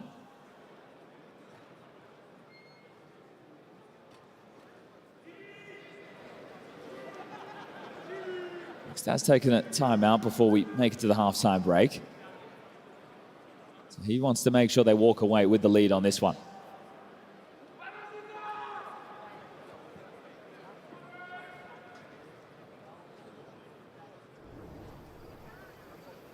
Final round of our first half. And that round recap kind of paints the picture of Aurora's, you know, eking it out. I think you used that word, and I think that's a good description of where they've gotten these 5 rounds from. I wonder if Vitality want to be a little bit more aggressive to not let them execute. Yeah, we haven't seen any like pushes down mid, any crazy offensive defense. I suspect that this CT approach has met the expectations of Aurora. This might not, though. I mean, quite audacious to just hang out at the front of the smoke. Obviously, he'll mantle up upon the fade. Yeah, they were ready to capitalize with a pack of 4 there. And it's discussed how Major has to run a lot of this, a lot of 4-1s. Really have the pieces to be able to play control game the same as the others. Here they come. Yeah, Zentaris' anti-flash, he is designed for this. Quick reaction, Roxic on the half wall in combination with Zentaris. They catch him. They bring the fight to Aurora and pay the price. Solid nade though. is a ring in. Bro, they break the smoke and Apex tries to go for the double spray. Somehow, some way, Xantares survives that endeavor. Eyes on Soulfly. No, no, ace closed. You'd think. How has Robs' frag not deterred them? Are they reading Robs' reaction? They think there's still, like, obviously a player still on A, right? And Robs is assuming, well, because I've shown myself, they're likely to stick to this B play against ZywOo. Well, they're going to be up. It's an open runway. Robs will struggle to get here in time through Library. They're low on HP, so he can knock them down coming up short. There's a chance for Mr. Cool here. Just in time, edging through. Needs that second. He's done very well. The turrets are so low. Yeah, it's not looking good for anything more than just a plant. Last round, you've got to play for the clutch, got to play for the victory. Robs swung on, playing the time, making this hurt, ensuring there's trade potential. He's trapped on the graveyard position. Did he not spot him? Robs is clearing sight. Robs is clearing sight. There's no way he's ready for this position. Oh! What is that from Robs? What is that? He's clearing sight. He's just got that sixth sense. I don't know, like the hairs on the back of his neck start tingling.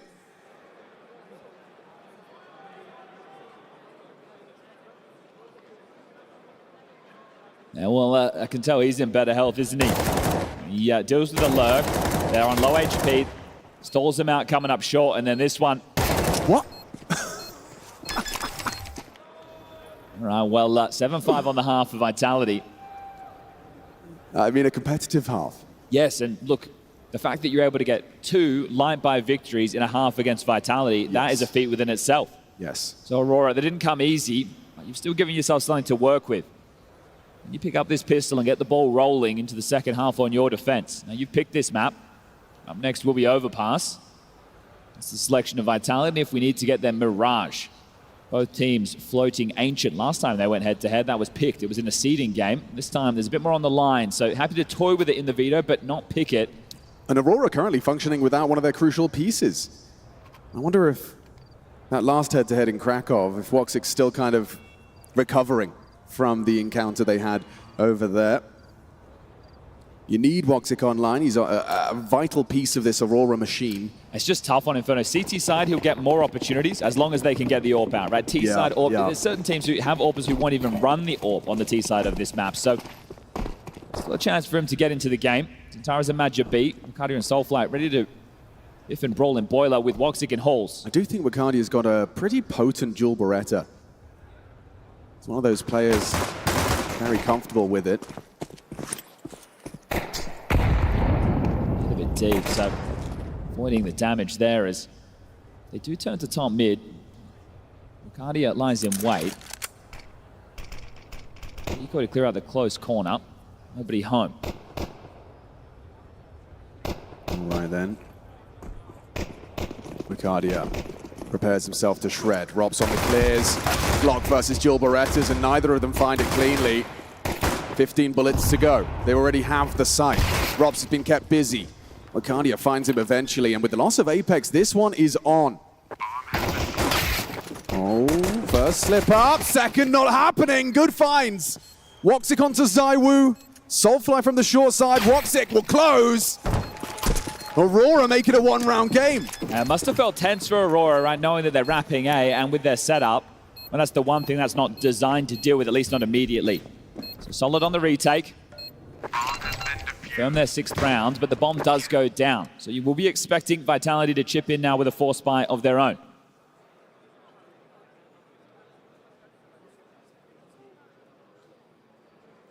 Starting to take shape. Whoa.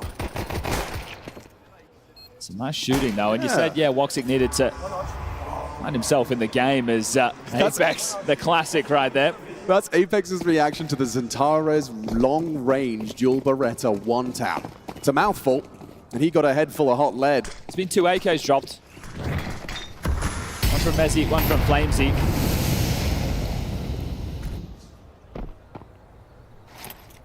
This is way quicker than Soulfly's ready for. ZywOo has just walked straight up the guts of middle, taken a fight. He nearly took a second head. Woxic gets away, block smoke's thrown, solid nade on the nose of Flamesy. Apex breaks in, going through the flashes. They're trying to break down the barricades. Still defenders are here. One less now. ZywOo removing Woxic makes things awkward, makes things uncomfortable. Look at the health on Apex and ZywOo. This could be where Wicardia can retake the site, find himself a handful of impactful frags. Zywoo's a dead man peeking. It's us into the 2-on-2. Rob's likely to close from the pit side. Kit on Wicardia. Madja plays next. Flirting with that smoke, buying time. They're rotting this clock. Good God, they're cutting it fine. Madja to clear run out, does adjust. Rob's likely to have this one now. The kit is lost. Vitality will take the round. Force by success, clutch for Mr. Cool. All right, well, you drop 2 AKs, and that's the output that you get. That's huge stuff right there for Vitality as they ride the ship once more. And the Force by wars will continue now into this next. With only one staying alive, look, it's going to be scattered for the T-side buy, but theirs will be much better than what can be offered up at the Turkish side. Madja will be dropping that M4 to Zantares. Don't you question that. And this is it. Look at it, 1:37 on the clock, and he's just walked dry up middle, and the kill that you get is on the pit anchor. So at that point, it's an open runway. Still gets tense. There's the M4. It's with a couple of MP9s and a 5.7. The buy on the other side is 3 AKs and 2 MAC-10s. So you've already slipped up to 2 rounds similar to this Vitality, and you could even say with less. So you're going to be on high alert. Aurora, are you able to be punchy and get a third within the first map of play under your belt? Split the pistols. I'd say you're ahead in the low buys. Oh, that's a good connection. Well, they pre-aim this then, telling that they're aware of something towards the CT side, whether it's a jiggle or a boost. Santara set up for success. Wicardia gets spotted, baits them in. Yeah, he gets nothing done with the M4. Flash is layered to perfection. And Vitality will be taking the site. Madja couldn't even get his hands on the M4 there. He had that MP9 in hand, so he's going back to pick it up and get out to use it again into the next round of play. 9-6. As, at least they're going to have some upgrades to work with. Yeah, it's certainly better than nothing.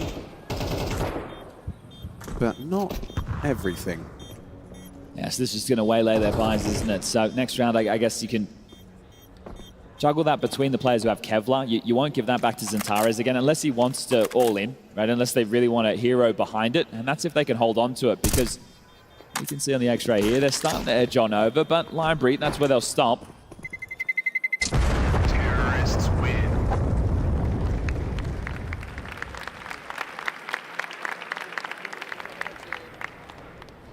That one came a little easy.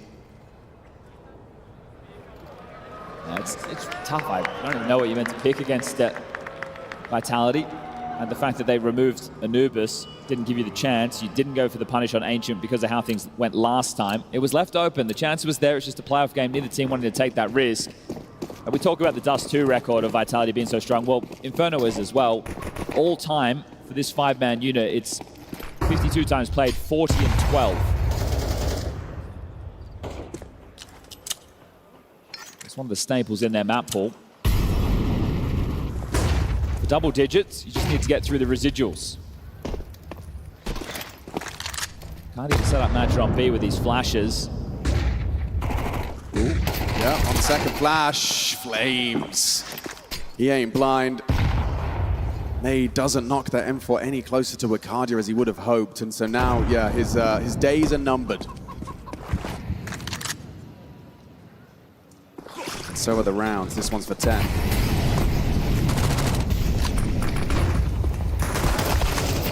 Bad output from Zantares, given the weaponry. He gets something with the dual Berettas, but yeah.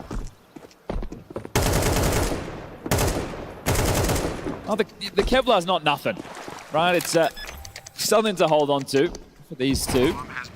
Soulfly and Woxic running away to retain whatever they can, but there's the double digits.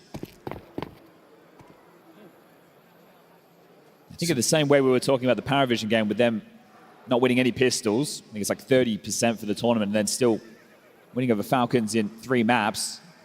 We could talk about Vitality. Okay, you lose a couple of light buys. If this was many other teams, it would get out of control. You would end up suffering a streak of round losses.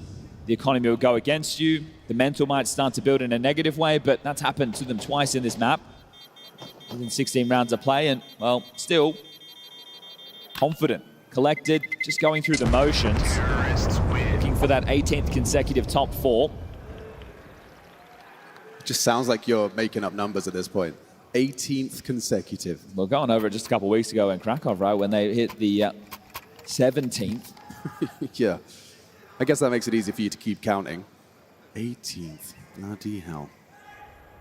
Well, you go back to the start of their run with Rops on the team, it was this roster, or at least 4 out of the 5 who stopped them. Yeah. Right, so it's really started after that, the story of Vitality. And Aurora had gone a whole year since they'd played against them again, and, well, that seeding game. Yeah, different result. Yeah, Ancient was fun, but overall, still the expectation of Vitality getting the job done. Yeah, my main takeaway from Ancient was, oh, ZywOo can play all 7 maps. And they definitely were aware of the possibility, right? If you're going to float it in the Veto, you have to know there's an opportunity that you could be playing it, but neither team wanting to pull the trigger as we get out the Woxic AWP. Okay. So get some kills on the pistol. Now the AWP out on the CT side.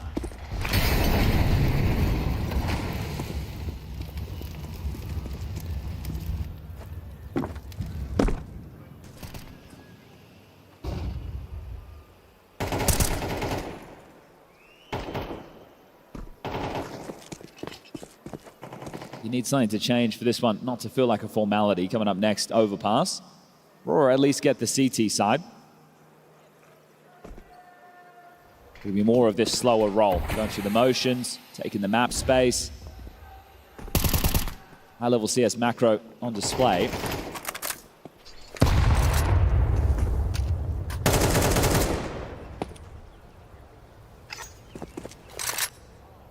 They managed to keep Vitality to under 1,000 utility damage this previous half, so that is something. Still 400 from Robs. Man knows his nades. Plenty of nades top banana as they take brackets control, so 40 seconds remaining. This one will come down to the wire.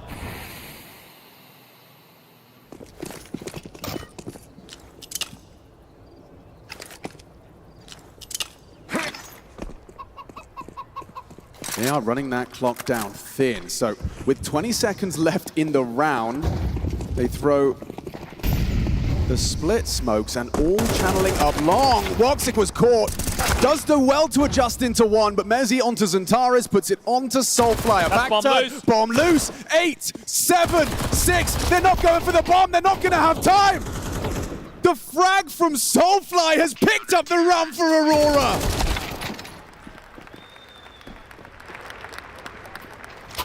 Little bit of divine intervention there. I think they wanted to avoid as much util damage for as long as they could, right? But by the time they started to make a move, way too late in the piece, and then rounds have to go perfectly at that moment. I don't think that's enough to get too frustrated, but it is another one to add to that tally of rounds that they feel like they should have picked up. Yeah, it's just funny to me that no one immediately, reacted to scooping up the bomb. It seemed like that wasn't the priority. Yeah, maybe the clock got away from all of them there. Poor time management in that one. I'm sure comms are hectic when you're going for those late plays. Now that's going to be 2 rounds on this CT side as we'll take a timeout and it'll be the last. He knows if they lose this one, the game probably goes with it because loss bonus only 1,900 into the next round. A very important round for the Aurora hopes of taking Inferno. I would say you have to win this to keep the game alive. Okay. Must win round. Woxic still has his sniper. He got one, but was immediately traded. Perhaps he can insert himself a little more early into the piece. 30 seconds for Extaz there as well. Maybe he wants to call an adjustment, but this would be game plan, right? That's the first full rifle round we've had of the half, and it was premeditated to start very slow for Vitality.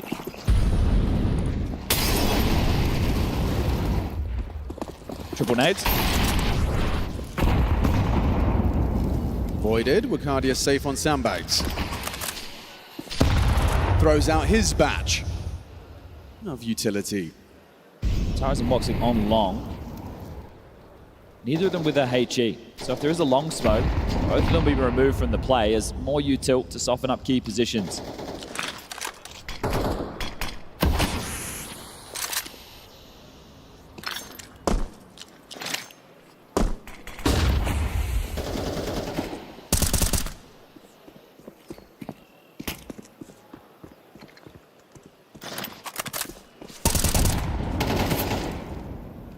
head towards A. The bomb left over towards the chicken pip.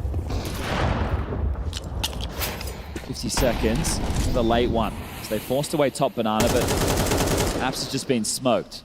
Have util to line this up. Plenty of smokes, 5 of which for the finish, starting to hit the sky. Got a bit more time to do this. Yeah, ever so slightly. 3/4 for a missed start. I think that's missed thrown. Yeah, that's not ideal. They're actually blocking themselves. Oh, Flames has found a way in. Don't worry. He finds the sniper through the smoke. Soulfly down to Messi. Oh! That gets Messi with a swift double kill out of Zantares. How did he get both there? Yeah, his aim's been on point with this one, hasn't it? 14 kills, but wow. Not going to matter in what, not like a must-win round to give him a go. They will just save these 2 rifles. Crazy. A couple of missed pieces of utility in this one. They went to smoke off Moto from Apps just there, and they missed it as well. But don't worry. Like it worked out in their favor. Yeah, They'll just spam you through the smoke. Flamesy's just got that smoko vision. These new smokes, it does open up those possibilities, doesn't it? You got 3 players spamming a smoke, you are going to be exposed if you're on the other side of it. So Imagine we'll be able to drop an M4. He's going to get 1900, so we'll put him well within range. Terrorists win. You have 3 M4s and with MP9s, maybe a FAMAS in the mix if they'd really like.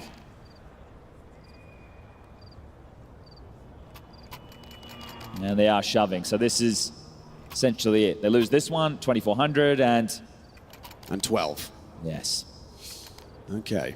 Moxie's going to come in with a scout, MP9 for Soulflight. Magic gets to hold on to an M4 as one of the B defenders alongside of Wakadia, and Zantares as the rotator gets his as well. Curious to see where Zywu's off to. A rarity to see the T-side AWP. Roxic not so lucky. Oh, they weren't expecting an AWP! And that could be it. Major and Wakadia, lemmings. Jumping into the jaws of the Wu. Let's see, maybe they want to make the playoffs easier than their Swiss run. Vitality a little bit laboured against G2, the Mongols, and then they 2-0'd MOUZ. So losing maps in groups, normally go back to Krankov, they only got 1 map, that was in the playoffs. This time a little bit more laboured, but so far so good to kick things off in this quarter. Hard to see them fumble a 3v5.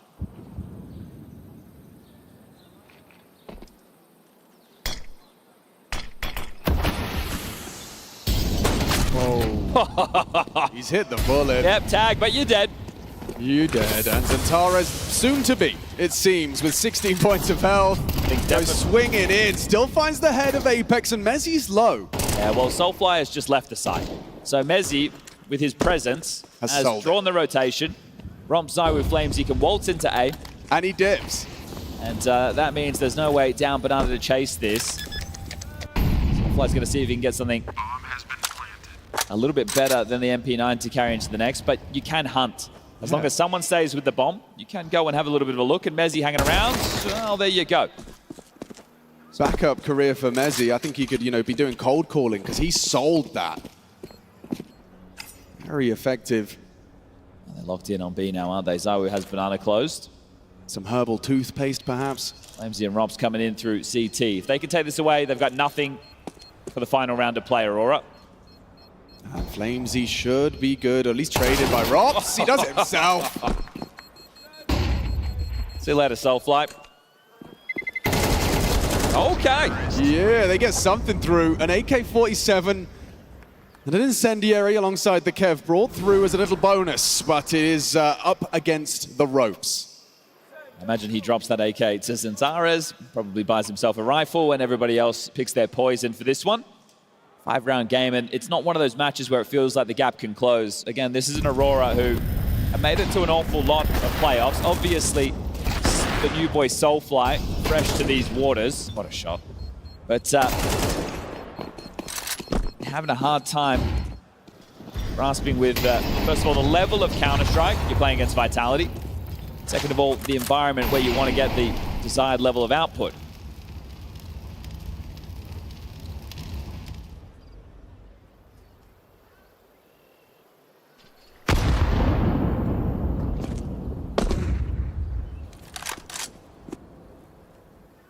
Peek at your own peril, Guardia. Dangerous game.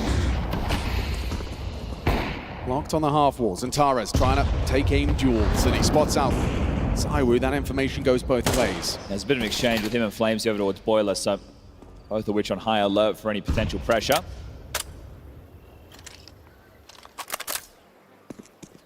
And Vitality have come in just to play the default, the push-pull. Guardia, right with MeiZ, clean first bullet, headshot. Pulls Aurora into an advantage. He'll snatch an upgrade from the cold dead hands of Flamesy. They will have 3 players here. Yeah, tough setup to break right now, especially coming up short. Yeah, Zentaris is ready, primed and ready for that first headshot. Doesn't get it on the first burst, allows Flamesy past.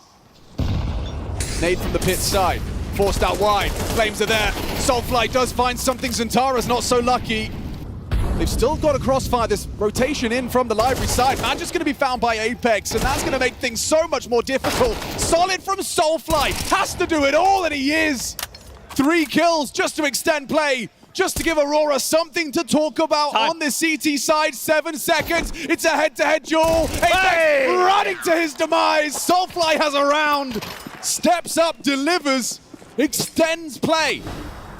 He's looked at right at home in some of these anchor rolls. So an important one from him there, and a little confidence booster for him to put in the highlight reel.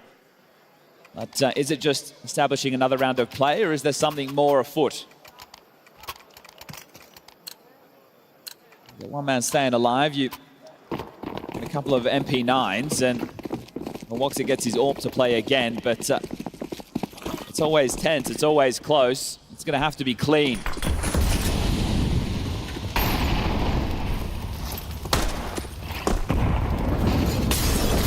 Oh, they volleyed him out of position.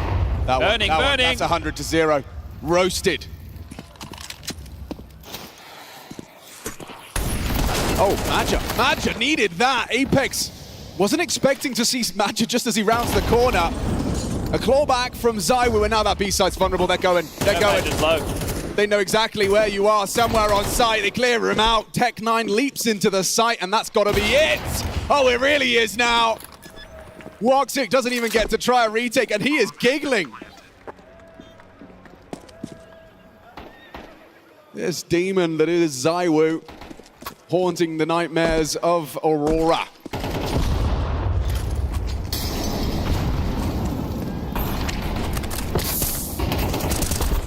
And that's the end of that, folks. Vitality 13, 8-2 Aurora.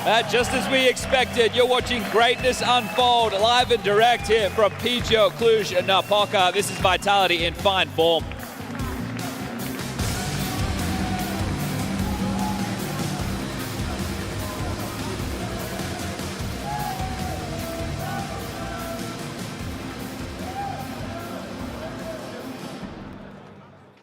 She said she loves you, but she can't love me. But I love you.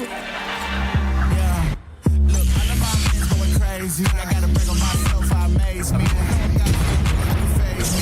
Joke like I'm back in the 80s.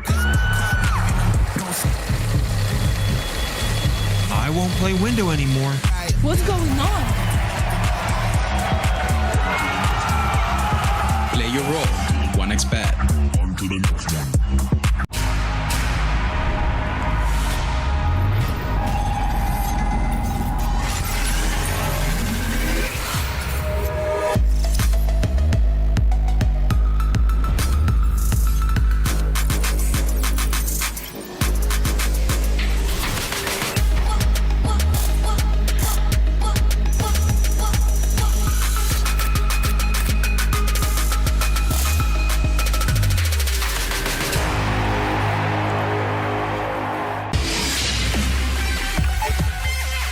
The human body was built to move.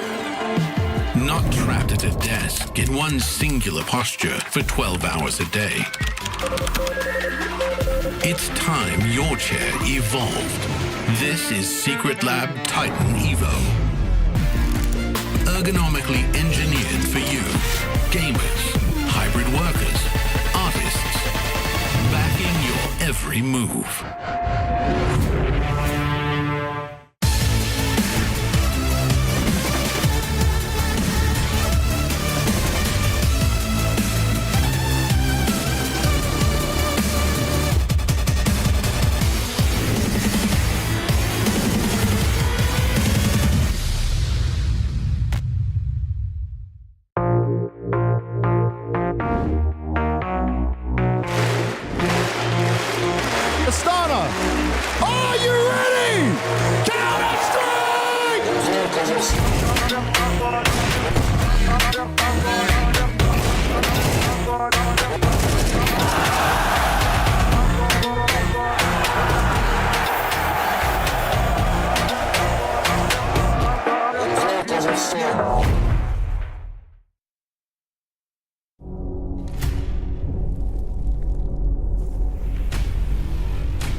Leading into this matchup, both Janko and Pim said it is going to be extremely hard for Aurora to topple Vitality. They needed to be firing on all cylinders, and Aurora felt that. Obviously, this was their map pick. They go down. In the first half, looked somewhat promising, but just wasn't enough to close it out. Yeah, I think Janko said that sometimes it's also about the opposition, you know, how much is Vitality allowing Aurora to get firing on all cylinders. In this game, not really a lot. As you said, first half was slightly more competitive than the second, I'd argue. You know, a couple of force buys that we're going to dive into later for Aurora made the half seem a bit more competitive than it probably was. Overall, I think when you take into consideration that Aurora picked into Inferno, they didn't go for the Ancient pick, they didn't go somewhere else. They were the ones bringing Inferno into the mix. Losing 13-8 is kind of fair. You know, I think there was a big disparity between the two teams, and at no point was I worried Vitality weren't going to win.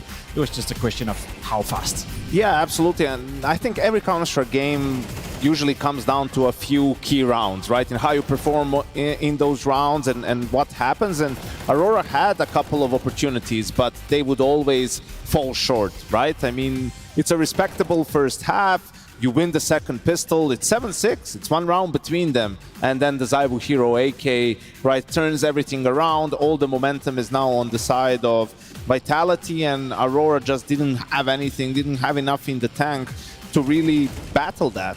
Well, this is the thing, right? Vitality will be very happy. They came out, they did the job, which is what I think that they're going to consider quarterfinals and semi-finals. We just need to get through these to get to those grand finals. For Aurora, it's going to be devastating when you go backstage now, because this was your map pick, this was your opportunity. Yeah, you could argue that. You know, of course, they still have to believe that they can make it happen, but I don't think much really changed for Aurora. I think they kind of faced exactly what they were expecting. A team that currently is the best in the world, and a team where you have to play your absolute A-game in order to win against them. I'd even argue that Vitality allowed Aurora to be competitive in that first half. Zaibu was 0-5 in this game, and he ended up being the highest rated player on the server, the highest ADR, despite doing nothing for the first 6 rounds. That's where Aurora were competitive. As soon as he got going, Janko, it was over. You rarely pointed the numbers, but I mean, Vicadia and Voxic, you just need to do better than that, right? I mean, we were talking about individuals, and you're not going to call your way to beating Vitality, and Xantares delivered one round, but Vicadia and Voxic just, you know, a pretty poor game for their standards, and against a team like Vitality, actually against any team, really, you're going to have a tough time being able to overcome such a lackluster individual performance. Let's talk about the gen on your screens now. According to Apex at the start here, he's only 90% okay. I mean, I would take this. Yeah, 100%. You know, good to see Rob's bounce. Look at that second half. A little bit, yeah. Second you half. Don't have to do anything. Just chilling. Just chilling a bit, you know, trying to lurk, but there was no kills to be found for Mr. Robs. Obviously having a great first half. He cemented, you know, Vitality remaining competitive. He was kind of covering for Zaibu, not getting anything done on the bomb side to begin with. Part of a couple of retakes as well. So overall, a great performance from Robs, and good to see him healthy and back. This is the problem with Vitality, right? If you're the opposition, is they just need 1 or 2 of their players to kind of come online at any given moment, and suddenly they become a huge threat. It's even more than that, I feel like. They just need 1 or 2 players each round to come alive. Because as I said, Zaibu were nowhere to be found the first, you know, 4 or 5 rounds, went 0-5, and then someone else is just picking up the slack. This time around, it was Robs. Sometimes we talk about it being Messi in the big games. Sometimes we talk about it being Flamesy, who's having a great start to the year. There's so many different avenues to victory. And Flamesy and Apex, even though they had a fumble or 2 early on in Banana, but held their ground really well. So even when Major was switching it up, and you could tell he wanted to have some of those more pacey rounds, he wanted to win a couple of rounds on B, make Vitality open 3B, and then hit him with a couple of pace changers towards A when there are only 2 players on that bomb side. But it didn't quite work out as he imagined, and then even in those rounds where, let's say, Vitality was slightly weaker towards A, that's when you have Rob stepping up, getting a multi-kill, sort of just buying time for the rotations to come in. Yeah, I think that goes back to the beginning of the game, as we discussed, right? Aurora losing pistol, losing the conversion, then they find themselves successful with this force spike coming in with the Tech 9s. As you said, Flamesy and Apex perhaps dropped the ball a bit in this round, but overall they restabilized, I believe, the following round as well. Flamesy stepped up and did a huge job. So you think to yourself, okay, Aurora, you buy your ticket into the game right here. You buy your ticket into the round, you win a force buy, and that's something you need to do a couple of times in a game in order to make the upset happen, in order to beat Vitality.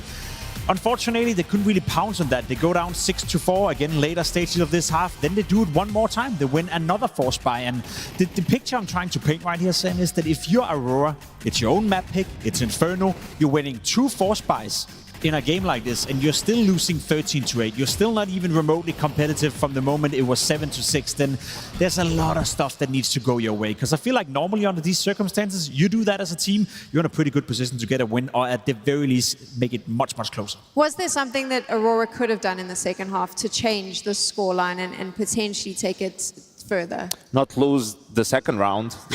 I think that would have gone a long way. Problem is just when you lose that second round after winning pistol, doesn't matter which side it happens on, doesn't matter which map against who you're playing, just the effect on the economy is absolutely tremendous, right? And you can see Zaiwu, we always talk about his work on the rifles too, not just on the op, and just doing a great job of trading, also understanding that he needs to keep being aggressive with this one rifle. If he just sits back, you know, his teammates didn't have all too much to work with in this round, and he's able to do enough, and they're able to buy enough time, you know, for Major to not be able to go for the retake. And, you know, after this, it's 1400 for Aurora, one saved gun. It's not even about that next round. It's the first gun round that they have. There's no op on Voxic. You don't have all the nades to fight Banana, so you need to take some sort of a risk, and that's the thing about, you know, a squad like Vitality and an in-game leader like Apex. He's aware of this. Like in freeze time, he's going to be saying to his team, guys, let's watch out for something aggressive. Let's spend more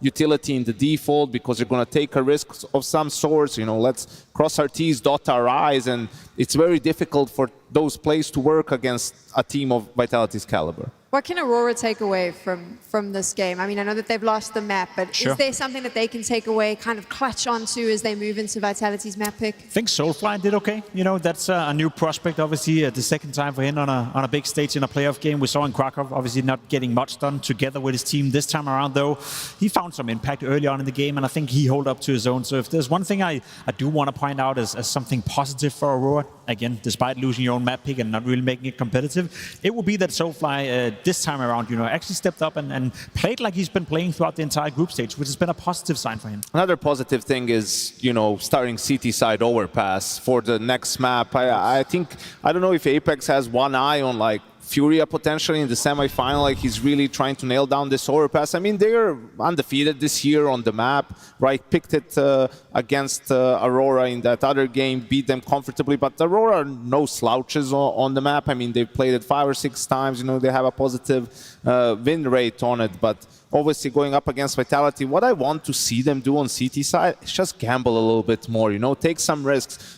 Have 3A, 4A openings, then go into 4B plays where you push for water control. You know, you need to try and make Vitality uncomfortable, make the game a bit messy. Because if you play it by the book, I think Vitality just has your number. Yeah, last time they played, Vitality also started on the T side. They got 8 rounds, you know, got off to a very strong start, and Janko kind of highlighted it here from Inferno. Vicadia, Voxic not getting a lot of stuff done. Guess who were the 2 lowest rated player in that game as well? Looking at Vicadia towards the B bomb side, you looked at Voxic on the A bomb side, were the 2 lowest rated players, for Aurora in that specific game versus Vitality on overpass. So I feel like there's a lot of stuff, obviously, outside of the obvious, that is pointing in the direction of Vitality right now. But in terms of changing the tide of this game, I'm looking at a Voxic. I'm looking at an AWP presence that can shut down a Zaiwu that last time these 2 teams faced poised a +2 rating.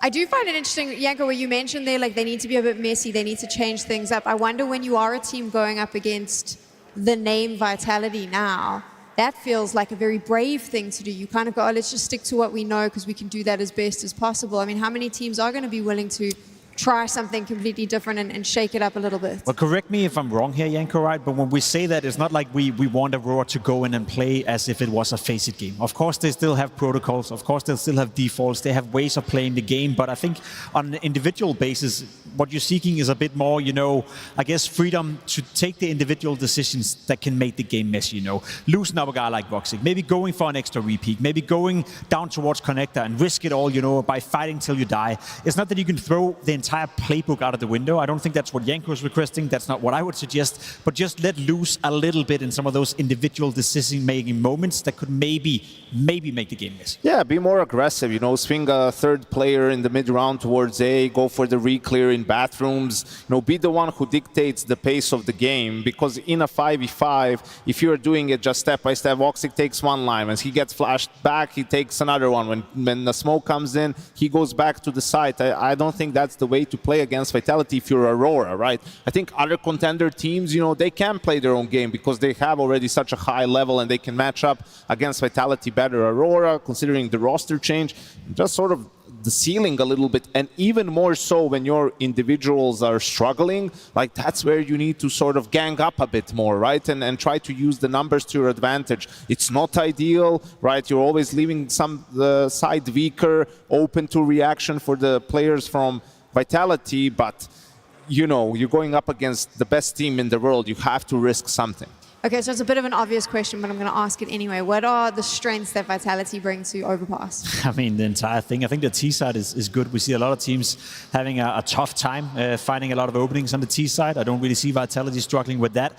Obviously, the CT side defense is great as well. Apex individually has been stepping it up in the beginning of 26. I think that's another underrated storyline that we were kind of focusing a bit during later stages of 25, that he was individually starting to struggle a lot. So far in 26, he's been great. Specifically on Overpass, he's getting a lot of the job done by being very, I guess, mobile, especially on the CT side. So I feel like you can point in pretty much any direction. Vitality's rock solid. I think for me it's Rops as well, especially on the T side. On Overpass, it's really important that your B anchor is self-sufficient, right? Like while the rest of the team might be working on the A side of the map, like that he takes the space that's given to him. If the CTs are playing maybe 2B, 3A because they're feeling pressured and they're playing barrels and water or something like that, to just walk out Monster, right? Look for that duel, put some pressure, maybe cut off rotations and give options to Apex, right? Where he can fake A, come back to B because Robs is in position really to pound when his team needs it. It's looking like Vitality is going to be able to secure themselves a spot in the semi-finals by closing out 2-0. What we need from Aurora is for them to be brave and to get a little bit messy. Let's see if they can do that. Yeah, a little bit messy. Perhaps that is exactly what we have to look forward to. Thank you very much, guys. Cluj, you having a good time? You entertained? Hell yeah. Year is 2026, over 10 years since Apex lifted that major trophy in this very arena, the BT Arena. Yeah, it feels like a bit of a formality. This one is going to be going the way of Vitality. ZywOo, who started that map 0-5 down, ended up 19-10, 5 multi-kills and 5 opening kills. So slow start, no issues. ZywOo, inevitable. I think that's what you said last time. That's right. He is inevitable, and yeah, this does feel like an inevitable finish for Vitality here on Overpass. Outgunned. A mismatch. You can only play what's in front of you, and for Aurora, it's Vitality. Oh, ouch. Okay, that's a good start on the P2K. Woxic onto Apex, opening exchange, ZywOo. We were just discussing Alive. Pepper's a couple, so... They're coming for you, Wicardia. You've got to hit this first one. And he has done the opposite. 30 bullets later, he's brought down Rops. They will get into the site, but it's still going to be a disadvantage. They can pipe up short quickly. Bomb will go down, however. Late to this. He's got a lot of work to do here on the short fight. Oh, not a clean click from Madja. He goes down. Mezzy stands his ground, and Flamesy immediately removing Xantares. That opens up more for the post plant. They get access to water. They can play on the ramp. They've got everything covered now, and that advantage from Woxic's opener, it's dwindled to naught. It's just tough being... Well, a lot of teams in the current landscape when these guys exist. But for Aurora, a team who would be having to get just the wins on the stage, not in terms of series, I'm talking maps. You go up against the world best, you heard it from Madja, they're going to give it their best, and it's a learning experience. Still early days with Soulfly in the team, and he had some nice moments over there on Inferno, but yeah, Wicardia will be frustrated with himself there. And once this crossfire is set up, that is absolutely beautiful work. Force buy-in for Aurora. Wouldn't be the first one of these lighter situations they've been able to convert. 4 men starting A, flash at the ready, here it comes. Whilst I agree, I do not think the MP9 is particularly fantastic on a map like Overpass. Well, apart from at ranges like that, actually, Woxic was in a good place to do some damage, got flashed off. Exactly where he was, though. They have a very good idea of what this setup's meant to look like. That flash. Oh, dear. Oh, dear. Right, so sometimes you get the scout deep, right? You definitely get the AWP deep, and this is just being farmed up right now. Soulfly and Xantares, last 2 men on the scene.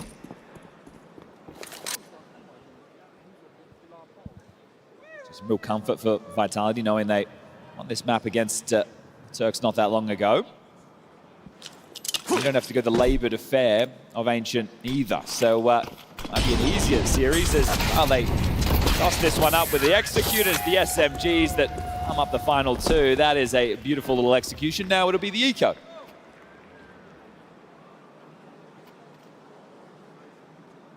have to wonder what the other side of the bracket is going to look like. We are destined for Vitality to take on the winner of FURIA versus the MongolZ. And this was already, in my opinion, the tougher side of the bracket, with Falcons falling to PARIVISION. Yeah, it was a high-octane start to the day. It's tough for PARIVISION going up against a team like MOUZ. Right? I understand they had a very good win against Falcons, but MOUZ, in those type of matches, they're a different beast. It's just Vitality is the team they can't get past. And Torji had no issues letting the crowd know how he felt. Oh, wow. Fully blind, of course. Saiwu just racking him up. Oh, he's even stolen that one away from Apex. Xtaz part of the crowd right now, giving them the applause. Very well done, gentlemen. 3-0 start, guns come out. But at least this time round for rifle round number one, Woxic has his AWP. So that's a nice difference maker. In the Astralis game, Woxic was great, right? He was finding a lot of openings. You get that front side lurk smoke, they're blowing it open. He's finding picks. Really making Hooksy and his new band of men a little bit silly, but well, bonus guns in this one for Vitality. That's going to force them into a bit more of a B lean. That's a big nade down the pocket. Short control gained. Rob's going to be leading the charge. Looks like they want to go for a little boost here. They could perhaps get caught out. This is very popular, right? They might. Yep, perfect. I was talking more about the T side. The double nades to wood with the eruption through monster at the same time. We've seen a lot of that in recent overpass play. It's a good response as they're setting it up. If you don't path safely like Robs did, you're going to die like Mezzy did. Flushed out. Madja didn't have anyone to set up for that, so just confirms that there was another body there. Still the chance for 4v3 on the site. Woxic and Centaurus on fast rotations because both playing top of A. There are nades for the finish. Get a smoke heaven, be a ramp or barrels molly, and away you go with a couple of good flashes. Let's see. Aurora, can you hold on to the man advantage? Wow, that just forced all... What was that, a single flashbang? They're so scared. Oh my gosh. Okay, well, these two SMGs are going to try and break in. Magic confirms there are commitments. 4 versus 5. How quickly does that disintegrate? Solid extension of the advantage. Soulfly versus Apex. Oh, shredded. Too little, too late from Woxic's AWP. He's going to play for the clutch. He's going to play for the round. He loses it all. I think that the fear factor there with the util highlights the disparity in this matchup better than anything really could. One single flashbang and they dump it instead. Wow, beautiful headdress. A single flash and it forces the pillar smoke, the incendiary monster, HE, and a flashbang. The funny thing is the pillar smoke actually makes it easier for them to path in through monster. Yeah, it actually worked out really so nicely. Like, oh, we have a buffer now. We only have to worry about left side, and once we're in, well, someone's been working hard today. Wow. The totem pole of beverages. I hope that wasn't all you. Has to be duct. Well, no. Team effort, you know? Surely duct taped as Aurora take a tactical timeout. They'll go into another partial with MP9s aplenty. Woxic to keep it a little bit lighter. Max loss bonus, making sure he gets out the AWP.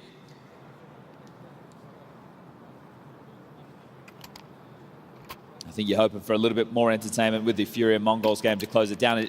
Again, it is just tough, right? Oh, yeah. Vitality. You can say Astralis or you can say Vitality. I'll take either answer because we're still in the Vitality era. The Astralis one is over. Yeah, they can add more pages to that history book. Oh, look how quick this is going to come. Centaurus, hello. In the open. It's done well to hit the headshot, but hunted down by the Saiwu rifle forces him back. So that's going to concede an awful lot of space. You are in the dark on A. The key right now is these two smokes, one with Centaurus, one with Soulfly, so they're going to be able to block for at least a little bit longer. And with Flames a little bit low, he might go down quickly on the entry, so... I do like the twist they've got on that new flash for the long take. Less easily spotted. A quicker pop.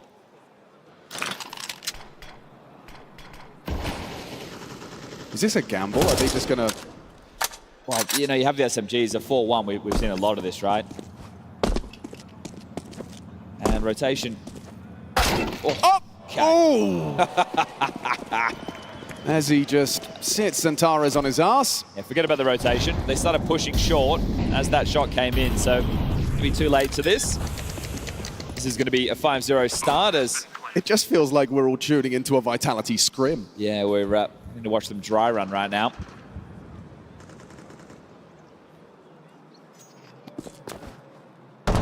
Who's going to die first, FlameZ or ZywOo? What do we reckon? Let's make it interesting. All right. Cluj, make some noise if FlameZ dies first. Okay, I'd say that's about half of the crowd. He's about to die now. Oh, what about ZywOo? He's not dying. Maybe? No. Just more variants that Flames dies first, taking some space in there. Oh, so yeah, okay. That is a valid prediction. But it's a fun game. Oh. Hey, Oh. okay. He's fine. He's all good. That's 19-0 between the two of them. And that's not a bad stat line. These two have been in fine form for Vitality throughout Cluj so far. You 5-0 in the hole, CT side overpass. Already one map down. At this point, you go, we'll give them 7. Let's just swap sides, shall we? We'll speed things up. How good can this get? Maybe they can sprint across the line as well from A to B. FlameZ on a Mag 10. He just wants to run. He only got a single flash because he knows he's going in first. Oh no, he's still not dead. Finds himself an upgrade, steals one out of the hands of Soulfly. There we go. FlameZ's been put down by Madja. And there's more for Wicardio. He doesn't connect. Tip on the head! ZywOo handing out involuntary haircuts. Whew. That one's a 0 for Woxic.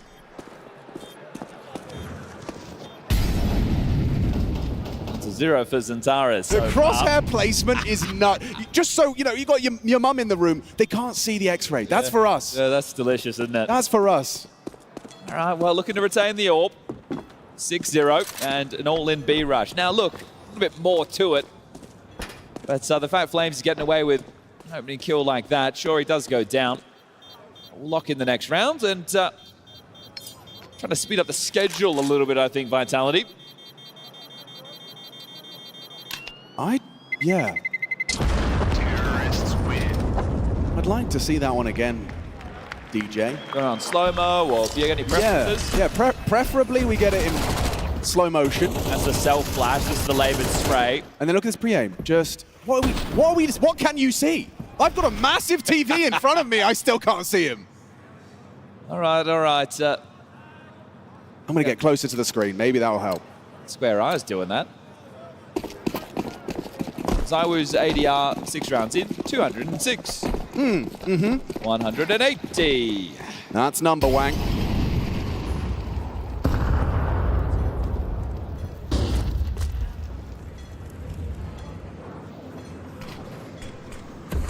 This is Swift. Look how scared everyone is. Oh, there we go. An opening kill for Aurora off the back of the Woxic sniper, and now he remains dynamic. Immediately starts to rotate up, lend a hand. Pressure onto the B side. The Molotov forces Wicardio out of his position. Soulfly takes a little chip damage. Bomb picked up by Apex now. ZywOo patrolling party. Sees nothing in a turtled setup at the moment. Claims he will relay. That weapon's been retrieved. I love how he's got 12k and he's working with a Mac 10. Yeah. Just because I can. This one, you feel it has to be the first? You definitely feel that way. FlameZ does impress on those lesser weapons. He gets insane output for someone that's so rarely equipped with the rifle. Matches just rotated A, so it's only 2-man defense on B. That's a molly there. Yeah, okay. Well, maybe a bit too geeky. Yeah. Fireworks. It's a cool idea. I suppose it supports the monster pipe take. Matches back in time. Now there's 20 seconds. You have to win this one. This has to be Aurora's round. Surely not. How's he done that? Flamesy, ZywOo, the left and the right. They both hit.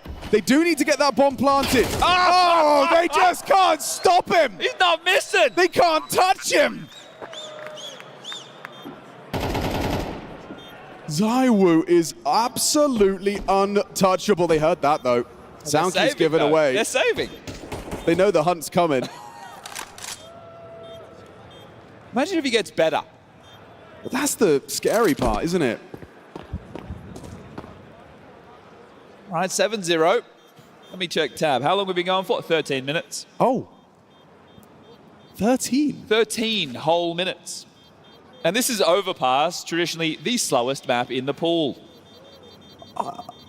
Yeah. I just can't believe that Flamesy's got another one there. Like, you're at a 4v5 disadvantage. Like, take a screenshot, you know, one of those. You're missing your util. Yeah, miss a Molotov. They have max cash on Flamesy and ZywOo before the buy. Okay, well, at least he's not operating with the Mag 10 anymore. He's got an M4 at least. Oh, looks like a good sandwich. Timeout number 2. Half's already gotten away from you. The best you can salvage is 5, and that would need to start now, and you'd need to be 5 consecutive. What did he have for breakfast? Or lunch? And what is he having for dinner? Oh, he's having Aurora for dinner. Tastiest kebab in town right now. Tasty. All right, well, what can you say about this one?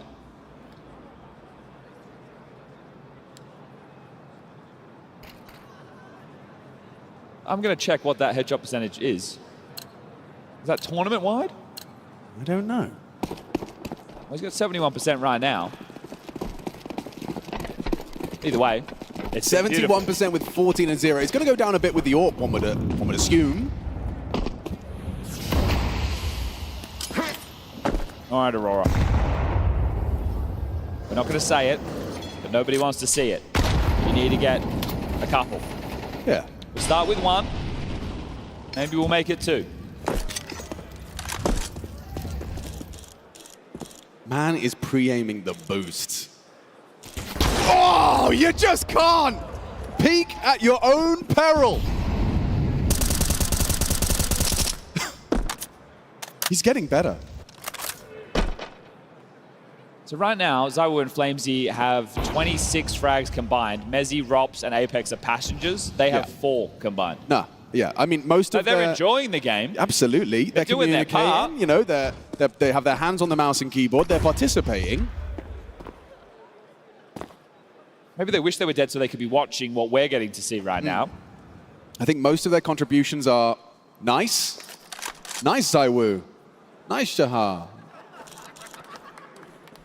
And being a stepping stool for ZywOo on demand. Well, they've got man just searching forward. He's going to be caught, and another one hits the deck. Woxic and Wakadia, they're close by. They'll be able to try and burrow in here and see what they can do. This could be a Woxic round. Could be. He's got some support back at Dice. The two of them are fighting, and he's lost his teammates. Woxic fired off a shot, and that is all he gets to do. Playtime is cancelled by Vitality. No fun allowed. Soulfly's doing himself proud, though, with a nice quick 2. The third is asking too much. That was more that he killed ZywOo. They were getting a little bit thirsty there.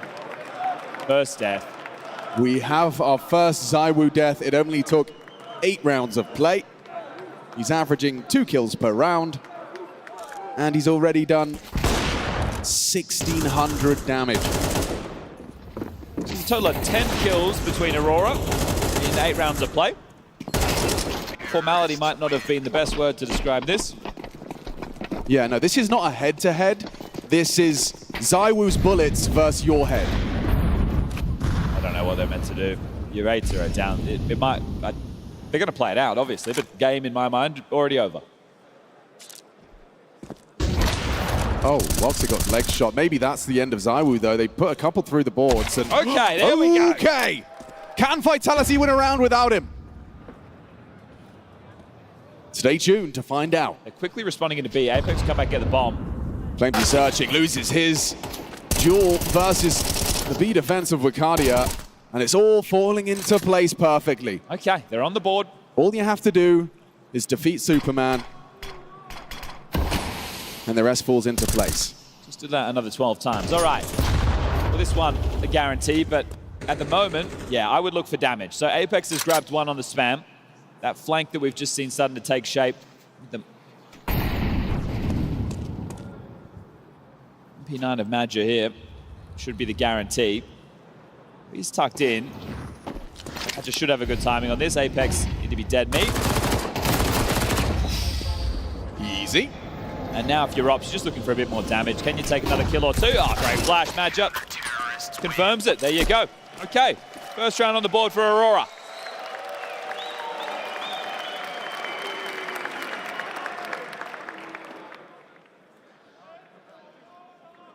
Try and inject some energy, see if you're able to go back into things at the very least. Get yourself 3 AKs, no Woxy KWP, but still you're strapped and you're going up against the Vitality who, after the buys, the low end 6.5, the high end 10K. There's a few more buys available and there's only a few more rounds of play. You guys do the maths. Centaurus and Woxic aren't going to be trying an aggressive venture this time, just puffing up their chest with some early util, backing away safely.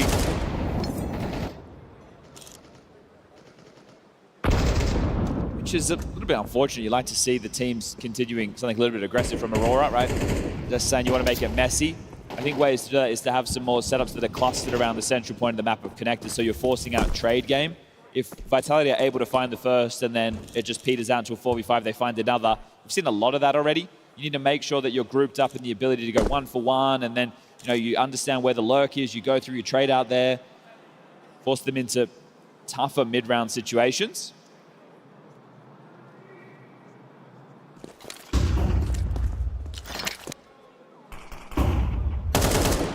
Jumps as well to avoid the headshot of Centaurus. The guard is perfectly positioned in order to receive Mezzi, so an opening kill goes Aurora's way. That was the recipe for success in the previous. We'll need to replicate. I'm walking through Monster here. Okay, so what? Robs is ahead of the smoke. Soulfly loses his head. Swings to his demise. Everyone's rotating now for Aurora. Understandably. Where there's smoke, there's fire. And there it is, lands at the doorstep of Apex. Rob's trying to tap head, spotted out Wakardia, baits him into the swing. Madja from heaven, short-lived success.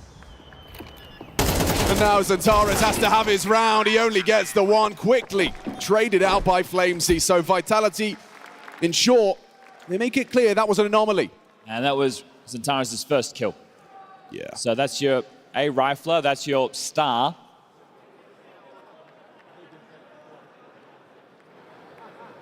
I think we'll let them. Yeah, we'll let them. We'll allow them. Yeah. It was never a question of permission. Unless he means rent them out of house, and I don't have anywhere going at the moment, so... No.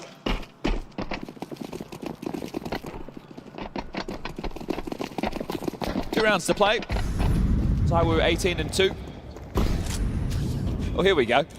Zywoo was scoping for this before. He was looking for the... Oh, my... Oh! Okay. Well, aware, but doesn't change the outcome, does it? Look at the space that Flames takes immediately. Wow. Oh, you just needed to set up that boost, and I will... Look at this. Oh, this is... He is taking liberties. There's no way. Centaurus is going to slam his desk after this. Yep. Can we make sure we get a Centaurus cam? This one's going to be frustrating. Look at the shark. Yeah, he's picking up nades. He's got his knife out. FlameZ has jump scared him. He didn't get the kill, though. So you know what? Mission accomplished. You know that's going to cause a rotation. Centaurus is screaming down his microphone. He's essentially playing retake. He's not essentially, he is. He's just dumped his into full utility belt. Batarangs and everything. Apex goes down. Nice from Madja. Finding output. FlameZ one back. There's a lot more where that came from. Oh, FlameZ gets naughty. Jumps up for Centaurus. Next is Easy. Mezzi finding one onto Madja. It's Robs as well that's going to be joining them on the site. Wakardia's position now noted, so Robs in the clutch. He's known to close these rounds down. We'll try and isolate this first fight. Wakardia, oh, handles it. Aurora will get their second, deny the Robs clutch. It's a different round if FlameZ finds the head there. Centaurus buying time. Some nice output as well on the way back in. Bacardi on that late arrival, but it was Madja with 2 crucial frags. So 2 rounds. The correlation to both of those round victories is ZywOo being the opening death. Good point. Just do that again. Just see this opening kill. Look how little he's working with here. Whoa, just a tiny flash of flesh. And bang. Lovely replay.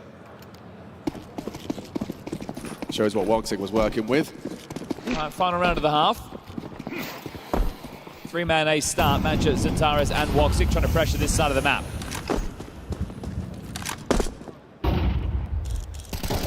Oh, aggression from XANTARES. ZywOo brings the fight. He's been spotted out as well. There's a lot of action in closing on this fountain position. WOGZ likely to push. ZywOo just goes straight through the flames. Denies. And now Apex with the bomb on his back is taking fight. Taking a He knows 2. Audacious He duel. knows there's 2 players up at bathrooms. Wait, what's ZywOo up to? Why does it look like he wants to fight? He wants to peek in. That's the end of him. They are taking a couple of extra confident moves. Yeah, well, MOUZ will have one here. Yeah, that's for sure. That's certain. But they have still got the bomb under CT control. And you know Robs is the B lurk. Vitality knows Soulfly is still alive. You know the other 2 were towards A. So now it's about trying to isolate these fights together. You've got plenty of time to do it. These are your more passive elements of Vitality right now. So who plays first? I would assume MOUZ. MOUZ peeking in. Yeah, that's nice from WOGZ. Not messing around. Feels impossible here for Robs. A nice jiggle to bait out WOGZ's shot. Closes the gap. An underhand flash and confirms it's behind the box. XANTARES hiding in plain sight. Hanging out with Treebeard. And so it will be the 3rd. A golf clap from Cluj-Napoca. So ZywOo ends the half with 19. His teammates have 12 in total. Well, other than Flamesy, his Romps, MOUZ, and Apex have 12 in total, and then Flamesy has 15. This one has been casual affair on Overpass. That is much, much, much more than you would expect on a T side. And now it's just about closing up shop and getting us to the final best of 3 of the day. FURIA versus the MongolZ. FURIA coming into that one as favorites? Oh, for sure. For sure, for sure? Yeah, the world number 2. The MongolZ are still, look, they didn't win a series in Krakow, but this is still early days with Cobra Zero, and it seems like Mara's plan is to peak for the majors. So I think they'll be going from strength to strength. They even had some practice after Krakow. Whoa. So yeah, it's crazy to think. The P word. It seems like they're allergic to it at the best of times, but all right, we've swapped the sides and we've got the time ticking down. Let's get this likely final half underway. 2 Berettas for ZywOo.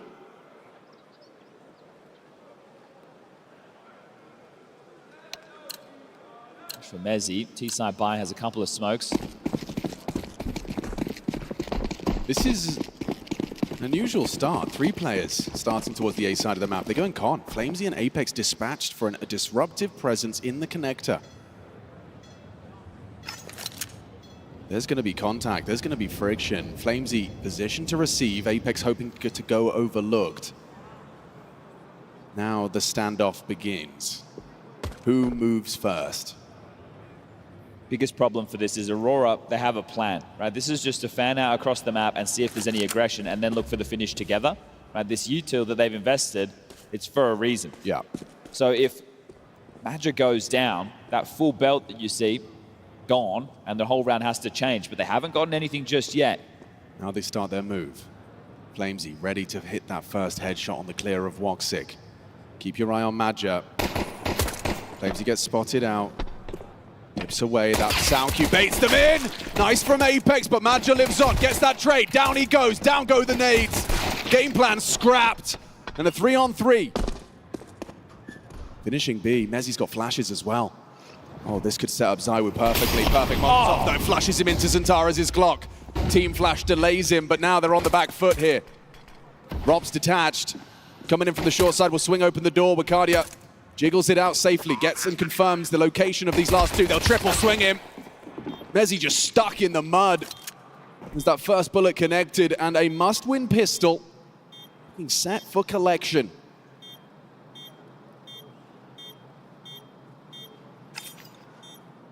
He's going to play it by the book here. If the sides were reversed, right, if Vitality had the 9-3 on the CT half, and now Aurora's chance to defend, I'm saying, yeah, it's open. There's a chance. They can bring this back. But the other way around, it's so tough to even start that conversation. Now, this is exactly that. Still some good team play there. The Molly lands barrel. ZywOo gets the goosh, then dead. Terrorists win. That's a nice one. And, we remember the Aurora comeback versus Astralis on Dust 2, 10-2 down, and they were able to pull it off. But again, it's the T side of Overpass, notoriously, say, the hardest in Counter-Strike to get a boatload of rounds, and well, Vitality made it look easy thanks to ZywOo. Some good teamwork to grab that one. 9-4, forced by Vitality. Aurora win this, can become 9-6 pretty quickly. Still a long way up for the jump MP9 with Apex. Give it a go, and that'll be that. ZywOo and Mezi can take the short space. Double nades in con. Op's the only one over towards A with the FAMAS. I thought he would be guaranteed to fall to Soulfly in that endeavor. He's gotten away. He's gotten away. An opening kill from his 5-7. Rob staying active, but his back is currently turned, and Zentara's on this contact peak. Ooh, okay. Zentara's position has been triangulated. Bit of a standoff right now. Flames, you'll prepare for contact. Rops will get out of there through long. So he gets to reset. And they'll have to account for his position whereabouts now. Flamesy's going to be hearing all of this. Yeah, a little bit too much noise made. Yeah, way too much noise made. He knows exactly what's going on. Yeah, and they're going to have an extra man over here. Short flash for the low HP ZywOo. This is actually really a nice idea from Apex, but ZywOo's not interested. Flamesy's playing for info. He's going to push down behind them. It's all going to go on. See you later. Being okay. See you later. Now the monster flash does work out. Oh, he hit one. He did on the fadeaway. Puts Woxic on 10 HP. The man's a dead man, crouching. Vitality, no pistol. Still convert in round 2. Also, one of the crazy things with watching a lot of Vitality in recent times is the amount of eco victories. I understand that one's a force. But we've seen some of their rounds that they should never be winning. Oh, look how easy this one comes in the cheeky, but that's all it is. Flamesy plays for info at the perfect time, right? Here's those steps. I understand they need to play for info. He's jiggling. Rops is there as a safety net. He takes the risk, finds the gap, confirms it's B. Good output from everybody there as Running is on the door for this one. 10-4 double digits as... It's one of those games for Zentaras, isn't it?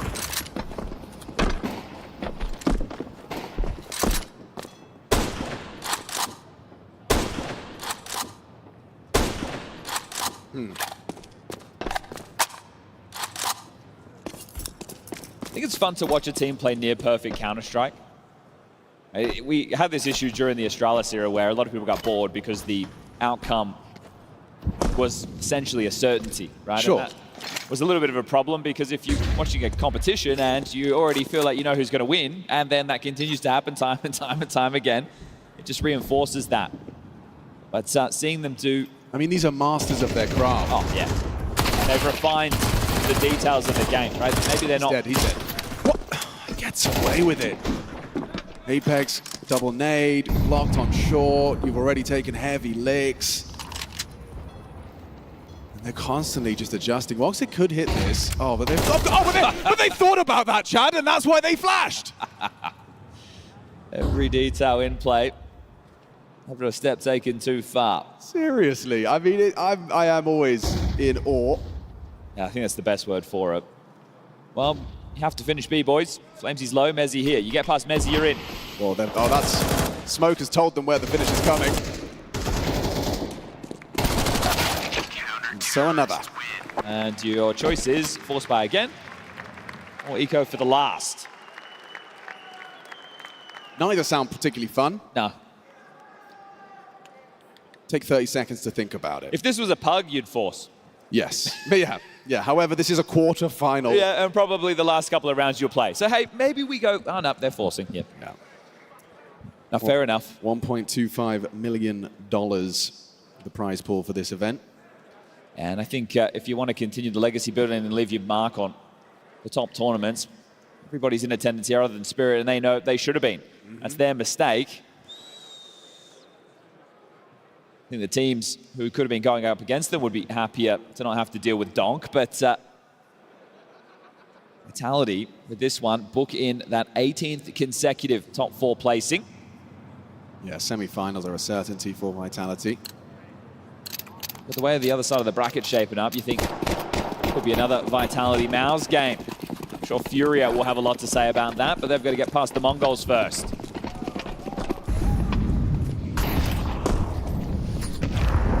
That one even better this time round. More damage from the alley-oop.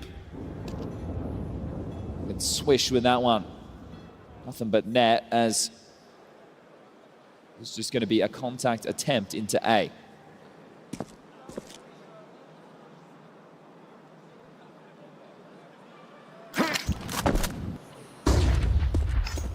Again, it's, you know, we see Flamesy get info, and then we cut to Vitality in the right place. Good flashes, really good flashes. That's the dead man. Nice opening, lovely from Aurora.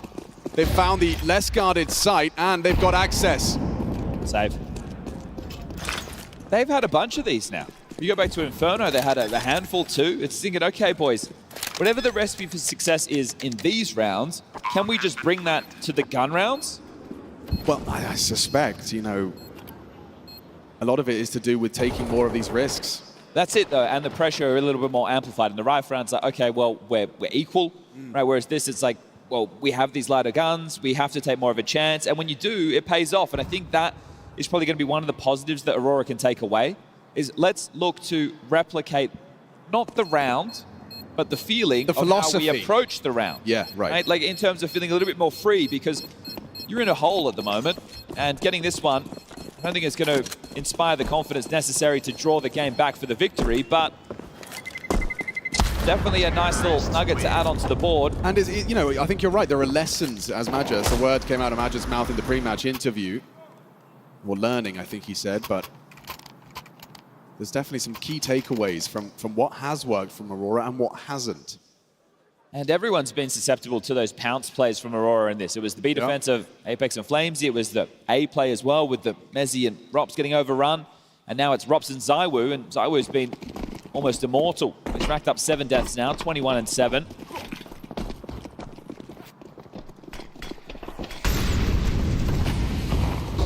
Zatara's aggressive pathing. Head-to-head, Soulfly versus Rops, and despite the headshot, it's not enough for the finish. Smoke break's gonna come a little late. Wicardia has passed. Rops will need a turtle up somewhere now. Block smoke divided coming out with 1:20 on the clock.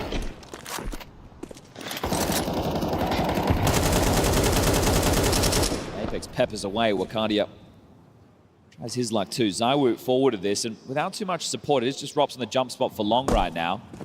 ZywOo might have to do an awful lot on his own.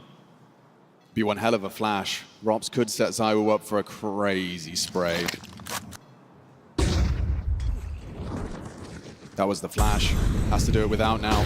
Good flash back. Ooh, team kill from Wicardia. Still though, they've opened up the site. You've taken down the biggest threat. And here comes the second biggest threat in rotation. I'll give this one a look though. Ooh, info and a smoke bank. Surely not. Vitality are locked out. You really would? Turns the flash. Easy pickings. Wicardia finds himself a double. Just the two of them. And nice round from him, taking teammates, but one is the scalps on the other side, because now you will have to take an eco if you're Vitality. Okay, some resistance. This is it. They're not just rolling over and dying. I like to see this from Aurora. They're up against it. It was essentially going to be force buying out the game.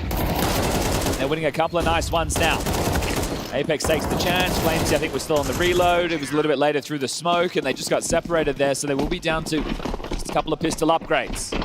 I said that Vitality have a bit of a proficiency when it comes to winning the ecos, but you have to hope that Aurora walk into the stack, or you can maneuver them in this one. And right now, stacking over towards B for a poppy play. Just got other things to say. Up through connector, quite confidently the in-game leader.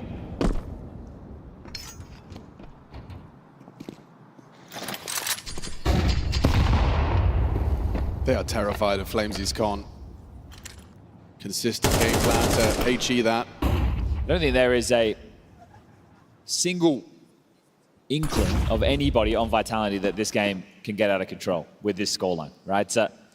All you need is 2 more rounds on the CT side of Overpass, and you know individuals with a multi-kill can win you those rounds.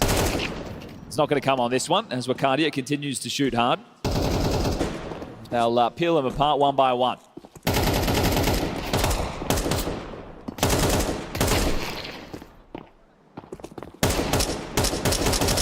This is good. Taking a couple of confident building frags right now. Wakadia and Xantares. Xantares at one point sitting at very, very few kills. He's got himself up to 12. So he's at the top with Wakadia now as just the USP dealt with a FlameZ. Ooh, sounded like a couple of extra bullets were used there. Gotta make sure the guns are working. Now, Rops will be able to buy the AWP and drop that to ZywOo. So that's fortunate. Otherwise, wouldn't have been possible. And yeah, ZywOo has been thinking that. It has been pretty easy for him so far, but he's iced off at 21 kills. So 41 between ZywOo and FlameZ combined. 18 for the rest of his team.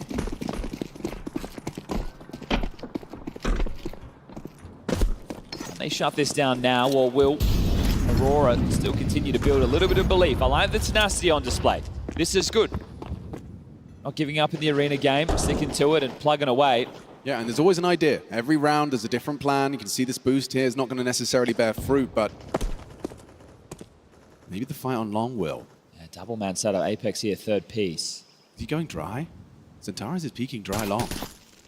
Rob's up close. That's enough. Xantares will back away for safety. Yeah, you'd assume the AWP would be deeper at a minimum. The AWP instead is posted for the party peaks. Rob's ready for this head-to-head. Xantares loses his. Is that the first? And this house of cards will come tumbling down, or is there a clawback here from Woxic? Does find the rebuttal. He just looked away! Wakadia catches the timing, a dream timing. Apex going to be pretty frustrated about that one. Well, that one's going to tip the table. It's back now in the favor of Aurora. A chance for another round. After this one just becomes a 3-round game. The money won't be there for a Vitality buy again. Yeah, this is a big one. It looks scary. Okay, now there's threats are present. Just have to put this one in now. They're going to finish B. Soulfly versus Mezzy. Mezzy down after one. Important from Wakadia.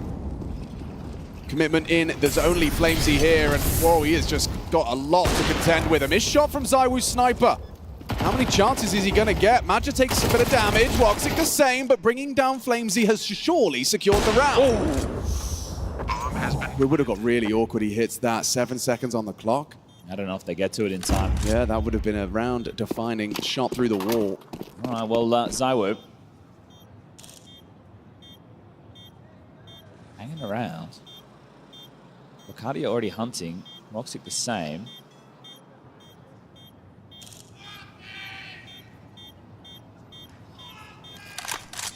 There is a kit in water, but there you go. ZywOo wants to retain the AWP, doesn't want to try and give a nasty defuse a go and lose it all. All right, fair's fair, Aurora. I like what I'm seeing. This is solid. Turning it no longer into a formality, making Vitality work for this.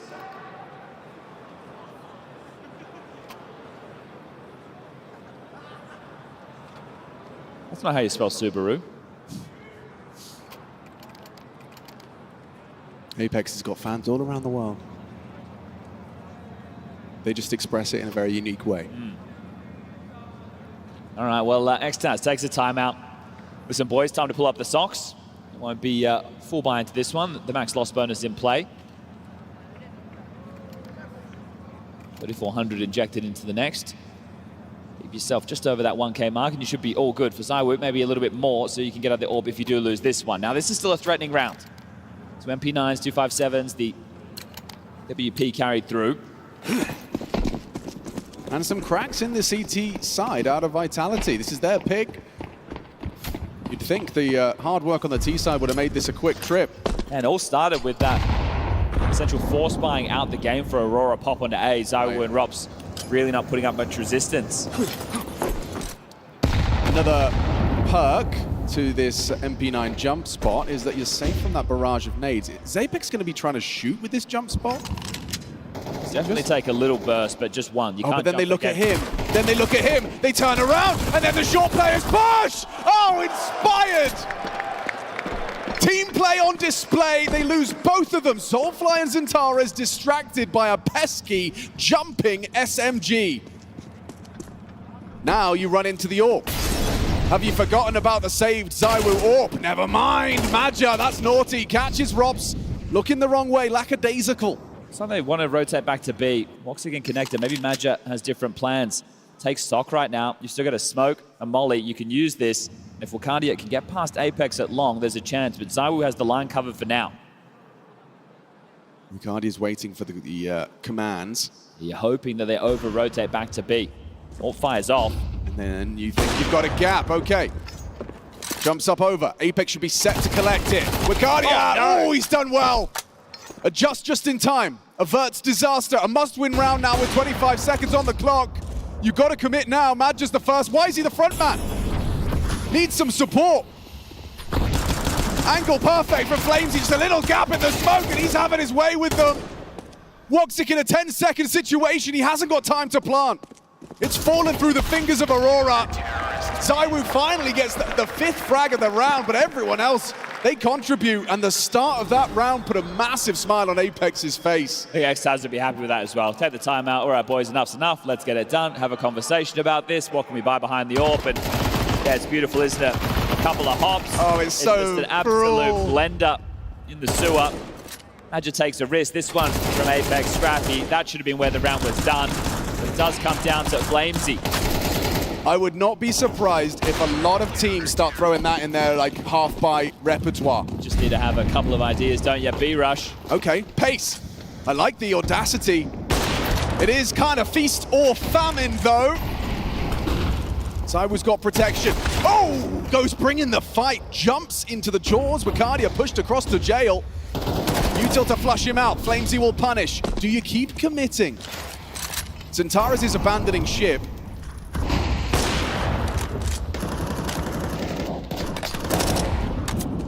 Trying to get value out of this low HP now. Again, Wakandia taking that risk, taking that space. You can see they're liberated by the idea that this one is feeling over, and that's given them at least a life, at least in some circumstances. Xantares now through connector. Might be able to catch the timing on Rops here. Yeah, it's certainly a possibility. Depends how diligent he is on his clears, which, as we know, with Xantares, he's usually pretty dialed in. Does Flamesy's jump stop the clear? No, it doesn't. Easy pickings. Good find. Xantares has opened up the avenue into B. So did find value on the low HP. Flamesy committed now. Here they come. From Xantares on that low HP, and now the B side should be theirs. Mezzy Scarpa's over. A dump of Util. Aurora for their 9th. Looking set. They back away. Apex is on A. So they just kind of said to Flamesy, you can handle this. You'll be fine. Try and hold on to it the best you can. We'll be playing for the next round in this one.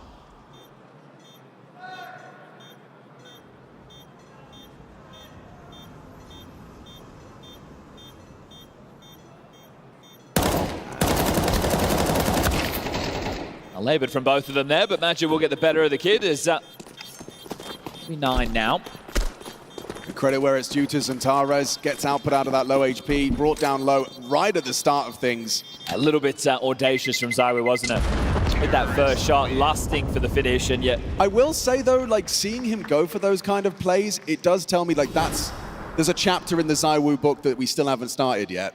I think that's it, right? They know the output that this guy can deliver. I think it's with the flare, and if he pulls off a maneuver like that, it gets everyone out of their chairs. Now, with those saves, they can drop it all. So we can go again, Alex. Maybe he's going to play a little more reserve this time? I would say so. It's gotten much closer. After a 9-3 T half, it's a 12-9 score. 90 rounds. Usually that just means one thing. So if anything right now, I'm more impressed with, run boost over the Flames. Okay. FlameZ getting tricky with it. Little Cirque du Soleil moment. They're trying to catch them on this scale as well, so they're going to take their time. Don't want to go down to a potential boost into Con. Yeah, Vitality's first half was great. For me, it's about staying in it mentally for Aurora, right? Where that's what's so impressive is you know, there's always an idea. Individuals are stepping up. I mean, it is a competitive scoreline. However, you do need 3 more in a row. Otherwise, Jacob Pimpvinicky is going to say this is a cosmetic comeback.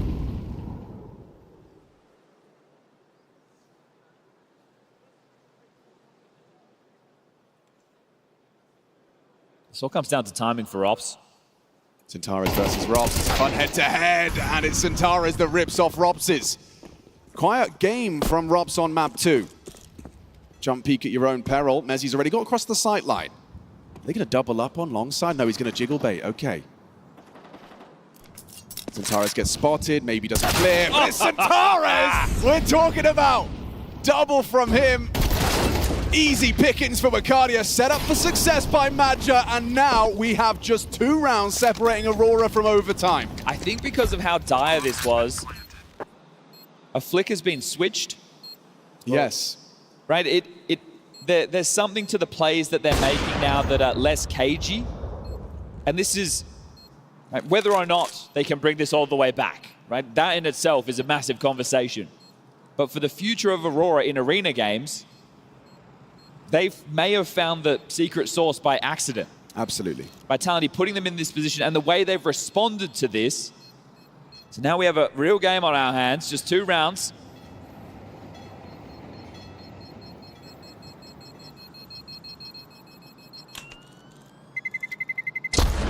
You see another X-Taz timeout right now, just to talk about the money. Because you could drop 2 more M4s, but that would leave you in a really tough position for the final. So I think you do another partial buy with an idea, like we saw with the jumping MP9, and then you full buy for the final round of regulation and hope that you can get it done there and then. Yeah, check this round recap. If you didn't catch that first half, Vitality really did look untouchable. In fact, ZywOo and Robs, or ZywOo and Flames were for the majority of that first half. Aurora have shown serious tenacity, and look at this from Centaurus. I think you're right about that switch being flipped. Aggression, the name of the game. He's already breaking into this site. Put down now, hang on a second, they've lost 2. Soulfly, Centaurus watching, biting their fingernails. Is this how your quarterfinal ends? Is this how your trip to Romania ends? Mezzi forced away by the flame, brought down by Wakadia. Solid util. Messi from Apex dipping away. Bomb was spotted on the short side. Madja not known to be an AWPer. Has a Tech 9 on his hip. Woxic equipped with that AK-47. Miss from Apex peeking in. Oh! Lovely double from Woxic and a flying MP9 that does not achieve its goal. ZywOo with the potential clutch close. And Wakadia's looking the wrong way. It's Madja versus ZywOo. This is a mismatch.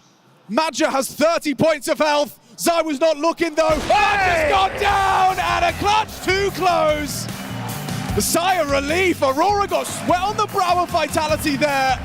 Hard work, grit and determination from Aurora in that second half. You have to sing the praises for not just rolling over and dying in this one. Their map doesn't go their way. Vitality take them out 13-8, and then in overpass they are down, they are out with a 9-3 scoreline, but they worked hard to make Vitality sweat and to be a formality to pull themselves together to find the close. This is the 18th consecutive top 4 placing for Vitality now. The legacy building continues. Now take on the winner of FURIA and MongolZ, which is coming up next. ZywOo in some ferocious form. FlameZ looking hot. That is a 2-0. They are looking to run the playoff gauntlet.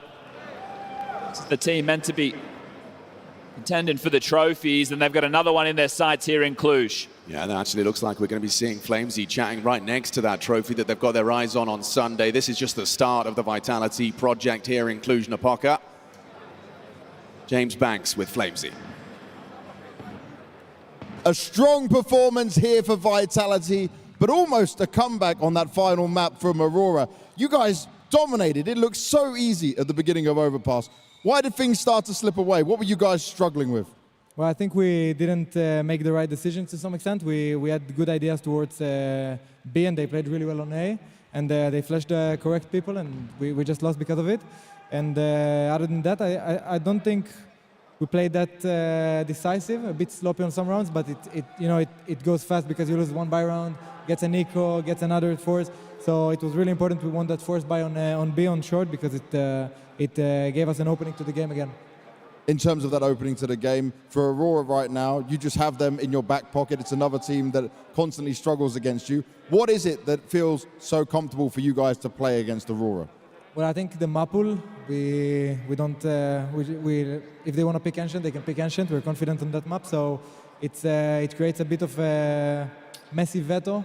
And I think we're very confident with the maps we play, and we have a strong map pool right now, and that helps against any team in the world. I think actually we kind of struggle against them most of the times because I have memories from them from back. So, but on the other end, yeah, last two games have been good. Have been good from us, but it's still, they still played good. And what's going on with you right now? Because you're not just playing good, you're playing a little bit out of your mind again. You're enjoying it. You're going crazy. Yeah, well, I mean, some games they go like that. We do the right plays, we rush B with SMGs, and we find kills, and I love those kind of games, and Overpass allows you to play like that, so that was great to play.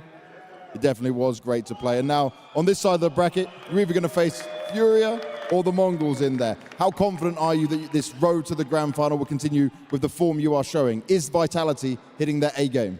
Well, I think we've definitely showed the A game this tournament, even though we had a lot of sick players. This game, we did obviously nobody played for 3 days, so it was a bit of we had to get back into things in the beginning, and I think I'm very confident to come into the semis. We're very confident against any team, so it's never the case that we come without confidence. But we just want to play good CS. We don't care if we get the trophy as long as we play good CS and lose to a better team than us. But I think most of the times if we play our A game, it's going to be a trophy in the bag. It definitely seems that way. Flamesy, thank you very much. Cluj, through to the semi-finals. It's Flamesy and Vitality!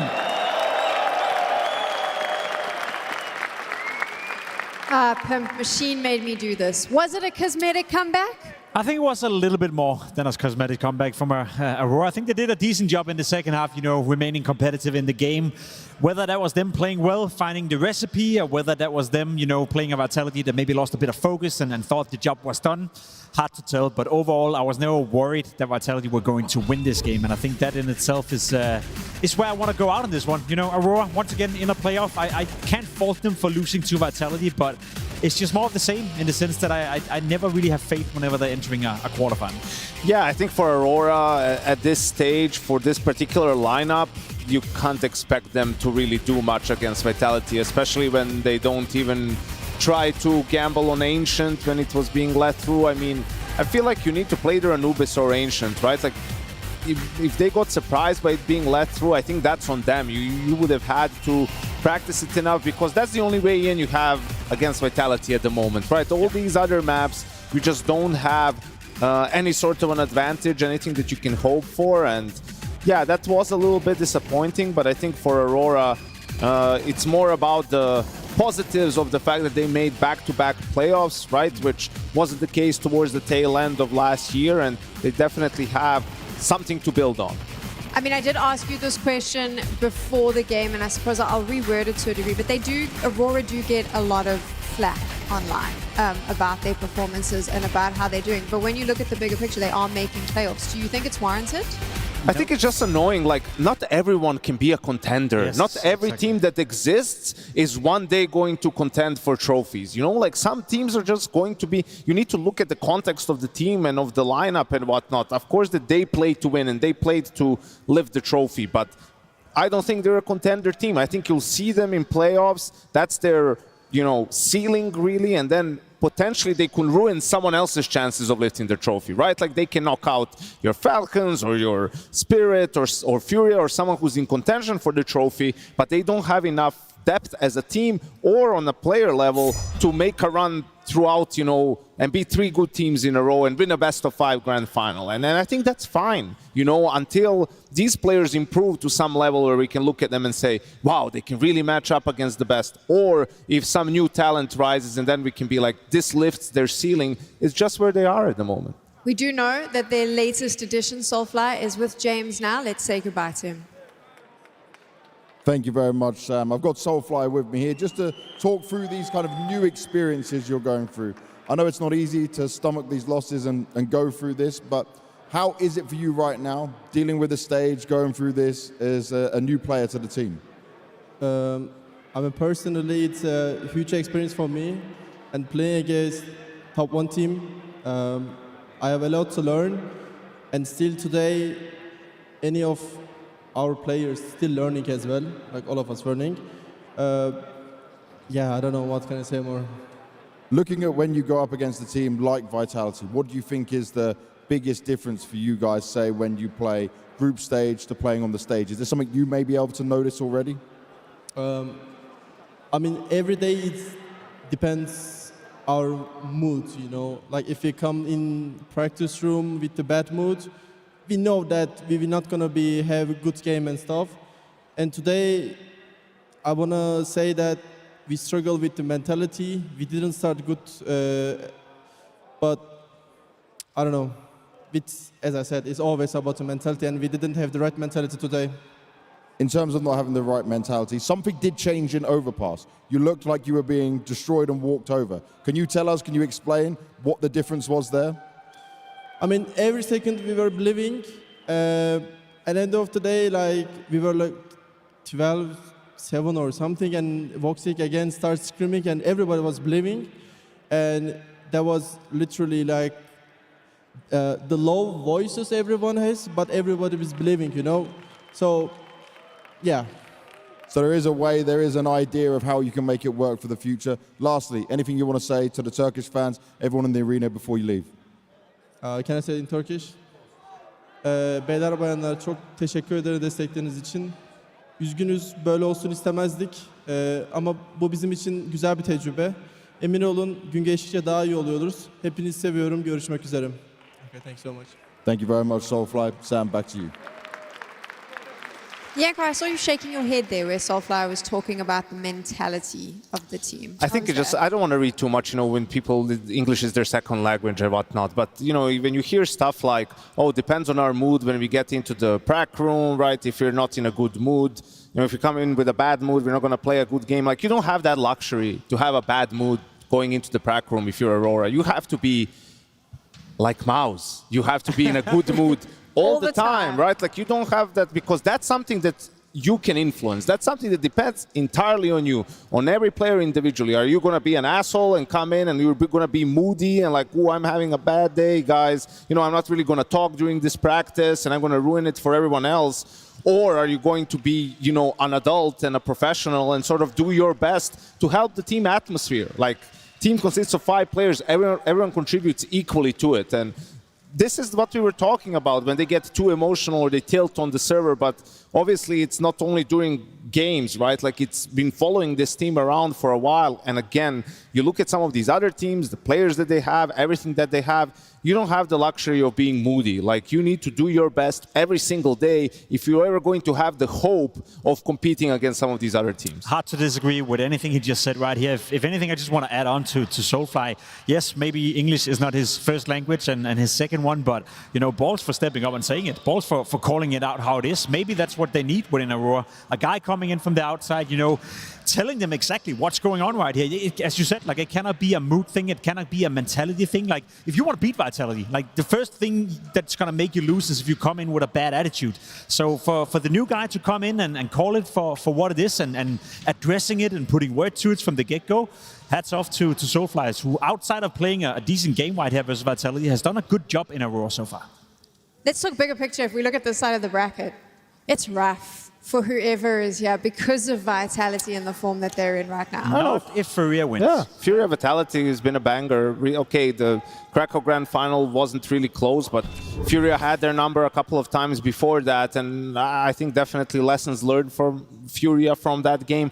Also, they'll have an easier time, I feel like, in a best of 3 than in a best of 5 to go up against them, and I don't think Vitality is sort of going to have easy of a time as they did here in the quarterfinal.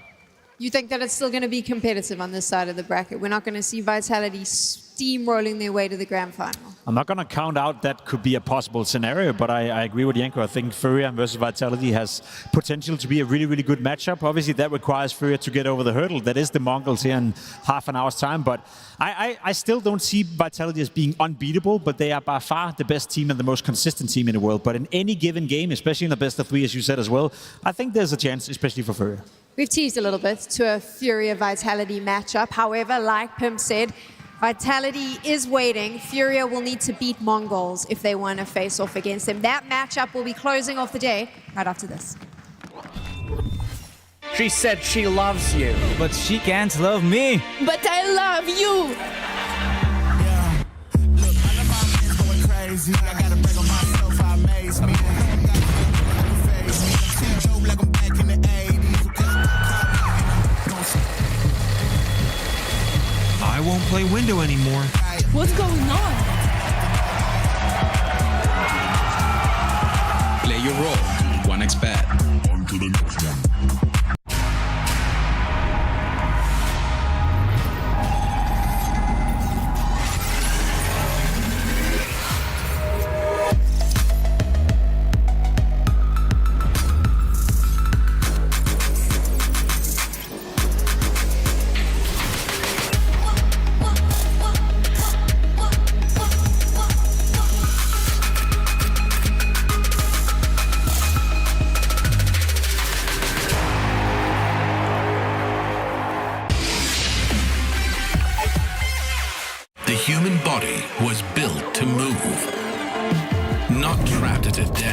One singular posture for 12 hours a day.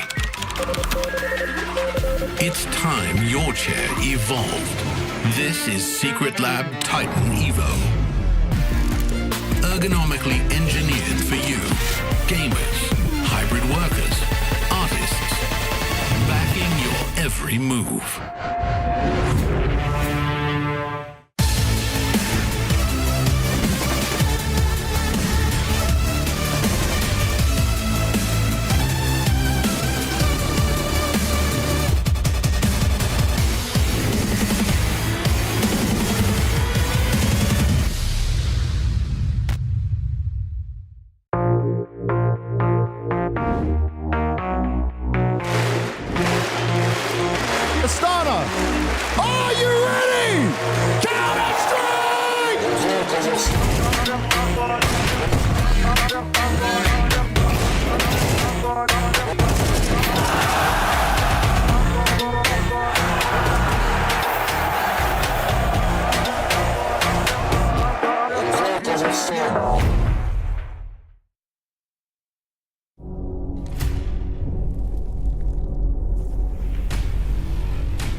We're playing Mystery Player here at PGL Cluj-Napoca, and I got a very special guest. It's the first time.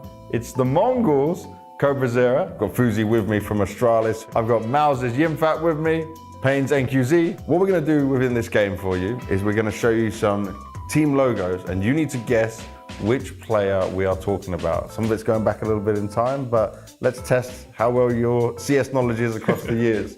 Yeah, let's see. Let's do it. All right, so the first one, let's see what we got on here. Oof. LDLC, Envious, and G2. I mean, it gotta be a French guy. Cool. Okay. I guess. He's clearly French, right? Or maybe Belgium, but I don't know if Scream or French player. Yeah. It's not Apex. All right, let's give him another logo. I need the hint. Give him a logo. It is Apex. It is Apex. I had no idea he played for G2. I'll probably guess, I don't remember if Apex played on LDLC. I know MV and G2 for sure, but LDLC, I don't know. I'll go with Apex. Well, let's guess Apex then. Boom. Boom. Correct. Let's go. 2 French players. Zywoo and who? Apex. There we go. See? I get it. All right, let's go on to our second one and see what you're working with here. Ooh. So G2's still in there again. G2. Mm-hmm. It's from Finland. Finland. Mm-hmm. I'll go with Alexi B. What? Okay, that was quick. Alexi B. Alexi B, that's the one. There we go. This is Alexi. It has to be Alexi. Boom! Yes. Is that Alexi B? Okay, you're nailing it right now. What made you think it was Alexi B just from looking at that? Like, I mean, when you see the ENCE logo or like think of ENCE, you think of the Finnish guys first. Yeah. So that's how I guess. Let's see if you can keep the streak going. Let's go. Let's go on to our third player. TSM Astralis MOUZ. Different MOUZ logo, so not your version of MOUZ. I think I know this regardless. Okay. Do I? This one is a bit more tough. I think I need hint. You need hint? Straight away. I don't even know MOUZ Esports, actually. Okay, let's give you the current team is FaZe Clan. Is it Kerrigan? It is. There it is. Yeah. Kerrigan? Yes, Kerrigan. There we go. This is Kerrigan. Was it Kerrigan then? I don't think he played for Astralis, really? Did he? People forget it was a very short amount of time when TSM went to Astralis. You can see the FaZe Clan logo come up, and then we can reveal Kerrigan.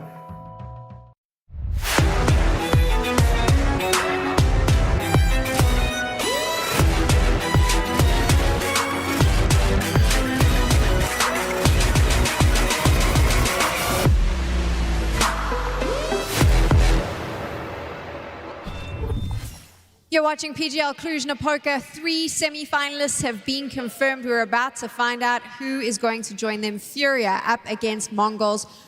MongolZ is such an interesting team for me. In a time where we say that national rosters are dying, Mara and the boys just continue to prove that that's not the case.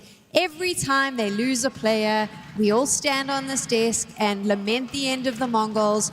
And then the guy goes and finds some random youngster, puts him in the team, and we're back talking about the MongolZ at playoffs. He's like the Counter-Strike player whisperer. Yeah, I think when you look at the history of the MongolZ, obviously they've done a tremendous job getting to where they are today. Even more so last year, obviously, when they won a trophy at EWC. That was kind of peak the MongolZ. You're thinking to yourself, all right, a team that is winning trophies, a team that went into the major final in Austin.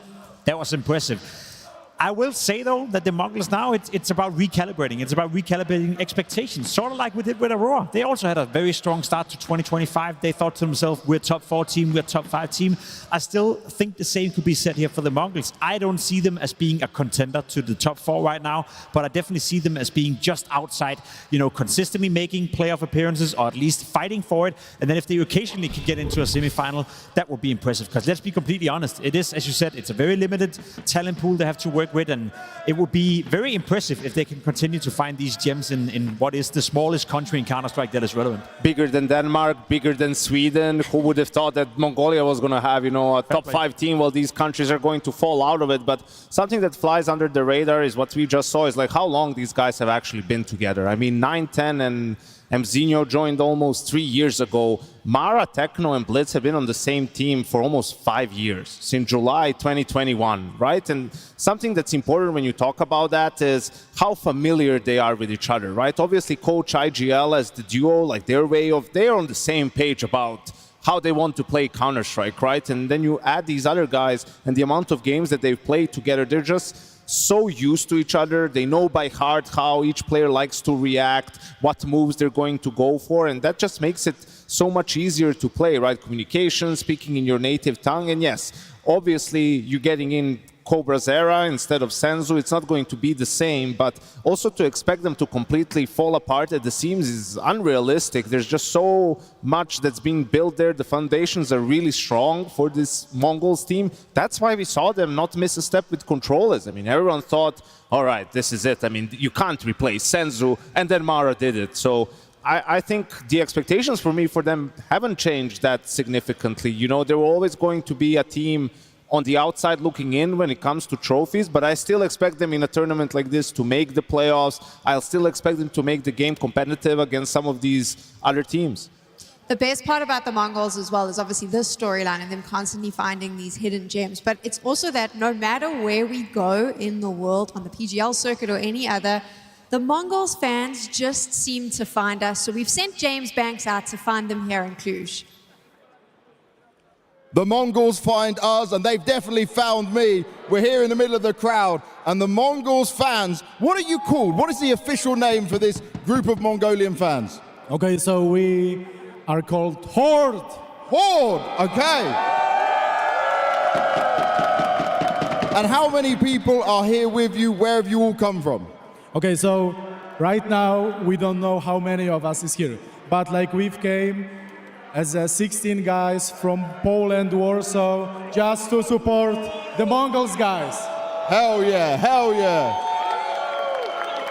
Now, in terms of that, every event I go to, there's Mongolian fans in some way supporting and cheering. Do you feel like the MongolZ have helped expand how much love this team gets and how much is known about Mongolia? Exactly. They are the biggest ambassadors of the Mongolia in the whole world. Look at these Astralis guys. They're also from Mongolia, also. So we are like, everyone is like, can come, join us. Let's have fun. Let's cheer for MongolZ. Also, we love FURIA. But today, MongolZ will win. Now, I remember not too long ago, the MongolZ were the slayers of FURIA. Can that happen today? Can CobraZera be the one that changes it and is good enough to make that happen? Of course, man. CobraZera, CobraZera,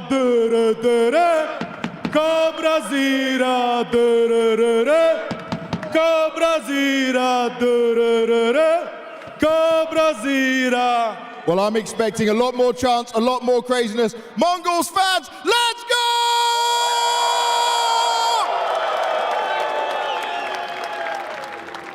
So much joy must be infectious. And, you know, with Yanko and Pimp, who are such happy characters as it is, would you be willing to wear those masks if MongolZ wins this series against FURIA? Maybe we can close the show in your new MongolZ mask. No, absolutely not. But I think it's pretty cool that I want the pearls. Yeah, I want the pearls. I'll get you the pearls. Okay, so we'll get you the pearls. You'll wear the pearls if MongolZ makes the semi-final. We'll figure something out. Probably not.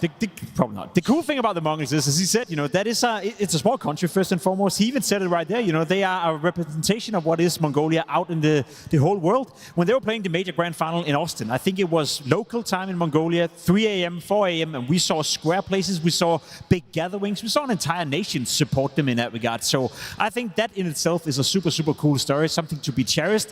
The issue is that they're going to have a struggle some time tonight. You know, going up against FURIA, that's going to be rough for the MongolZ. Replacing Senzu was always going to be rough for the MongolZ. So I hope they find a way to calibrate their expectations while they continue to support and obviously celebrate what is the MongolZ, which still is a decent Counter-Strike team. Before we get into the game, I just want to share one more story because I do think that this is kind of wholesome with the MongolZ. There is a lady that actually follows this team around the world. She's over 40.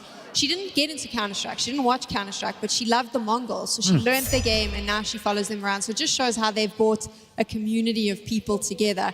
However, there is FURIA who could kill Talk about bringing a community together. Yeah. I mean, they could just make all those MongolZ fans pretty sad because they've found a way to revitalize Fallen's career, bring back Yakinda, who we thought was doomed to tier 2, and then find this complete unknown entity and turn him into a superstar. It's mental that FURIA's had this run in the last 6 months. Personally, for me, I'm kind of over that storyline now. I feel like they've established themselves as a top team. They are a team that I consider to be one of the best in the world, and I want them to win trophies. It's no longer about the comeback of Fallen, the comeback of Yakinda. It's about where do FURIA go from here. He is here, right? They're already doing a good job. It's more so, can they get back to the championship winnings way that we saw, just a couple of months ago? I see signs where in certain areas it's still looking good for FURIA, but I'm also seeing certain players and certain things that is not working as well as it did just 3 months ago. So I'm super, super curious if they can find their way back into what I consider was championship winning form they had 3 months ago. Yeah, and this is not going to be a walk in the park by any stretch of the imagination. Both of these teams were shaky in Krakow last time they played, and FURIA had to defend 3 elimination points really on the second map to come back, win it in overtime, and then close out in 3, right? And MongolZ is a dangerous team, definitely not to be underestimated.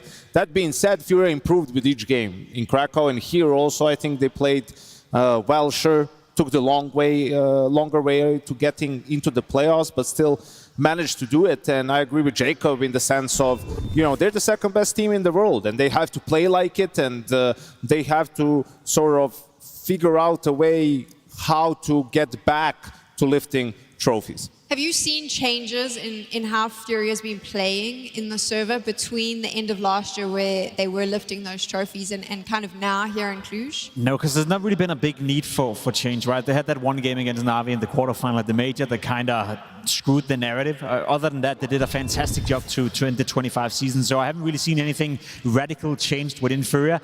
I'm more thinking in terms of certain players. I'll bring Yuri up as an example. I think he was doing an excellent job last year. Had a fantastic year. Was really a difference maker on the server as well when they won the 3 trophies in a row. But in 2026, he's been a little bit shaky, so to speak. I believe his rating is 0.2 lower than it was last year as well.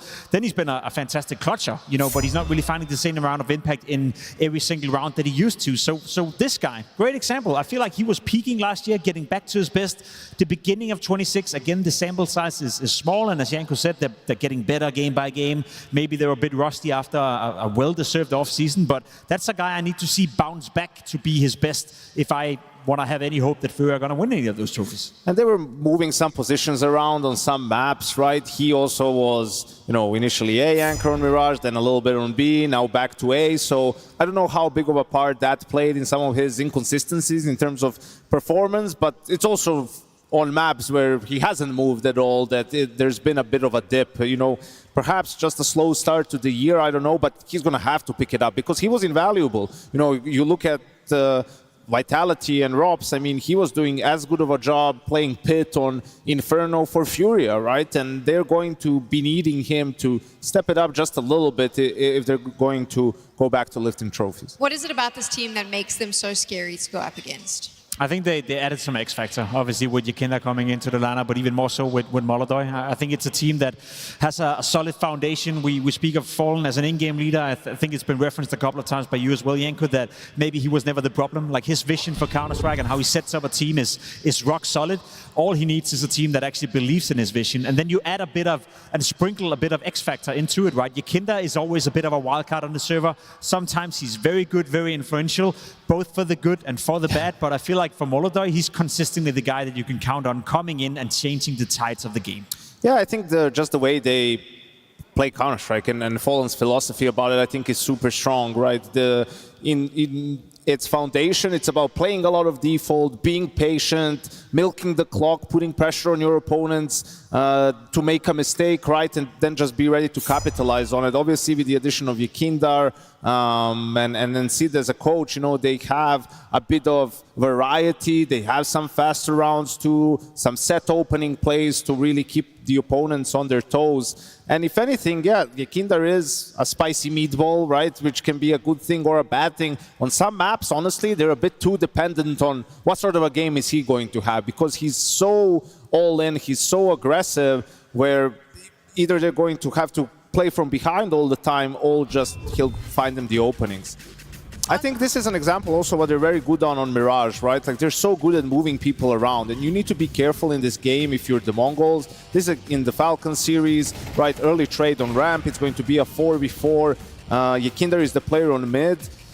he's going to re-smoke window, and he's going to sort of feel the information, get that Falcons are going to be fighting for mid here, and he's going to stick around this top mid area. You can see he can hear all this utility. The re-aggress from Falcons is coming in, and he might be the one who's going to give this call in the mid round, right?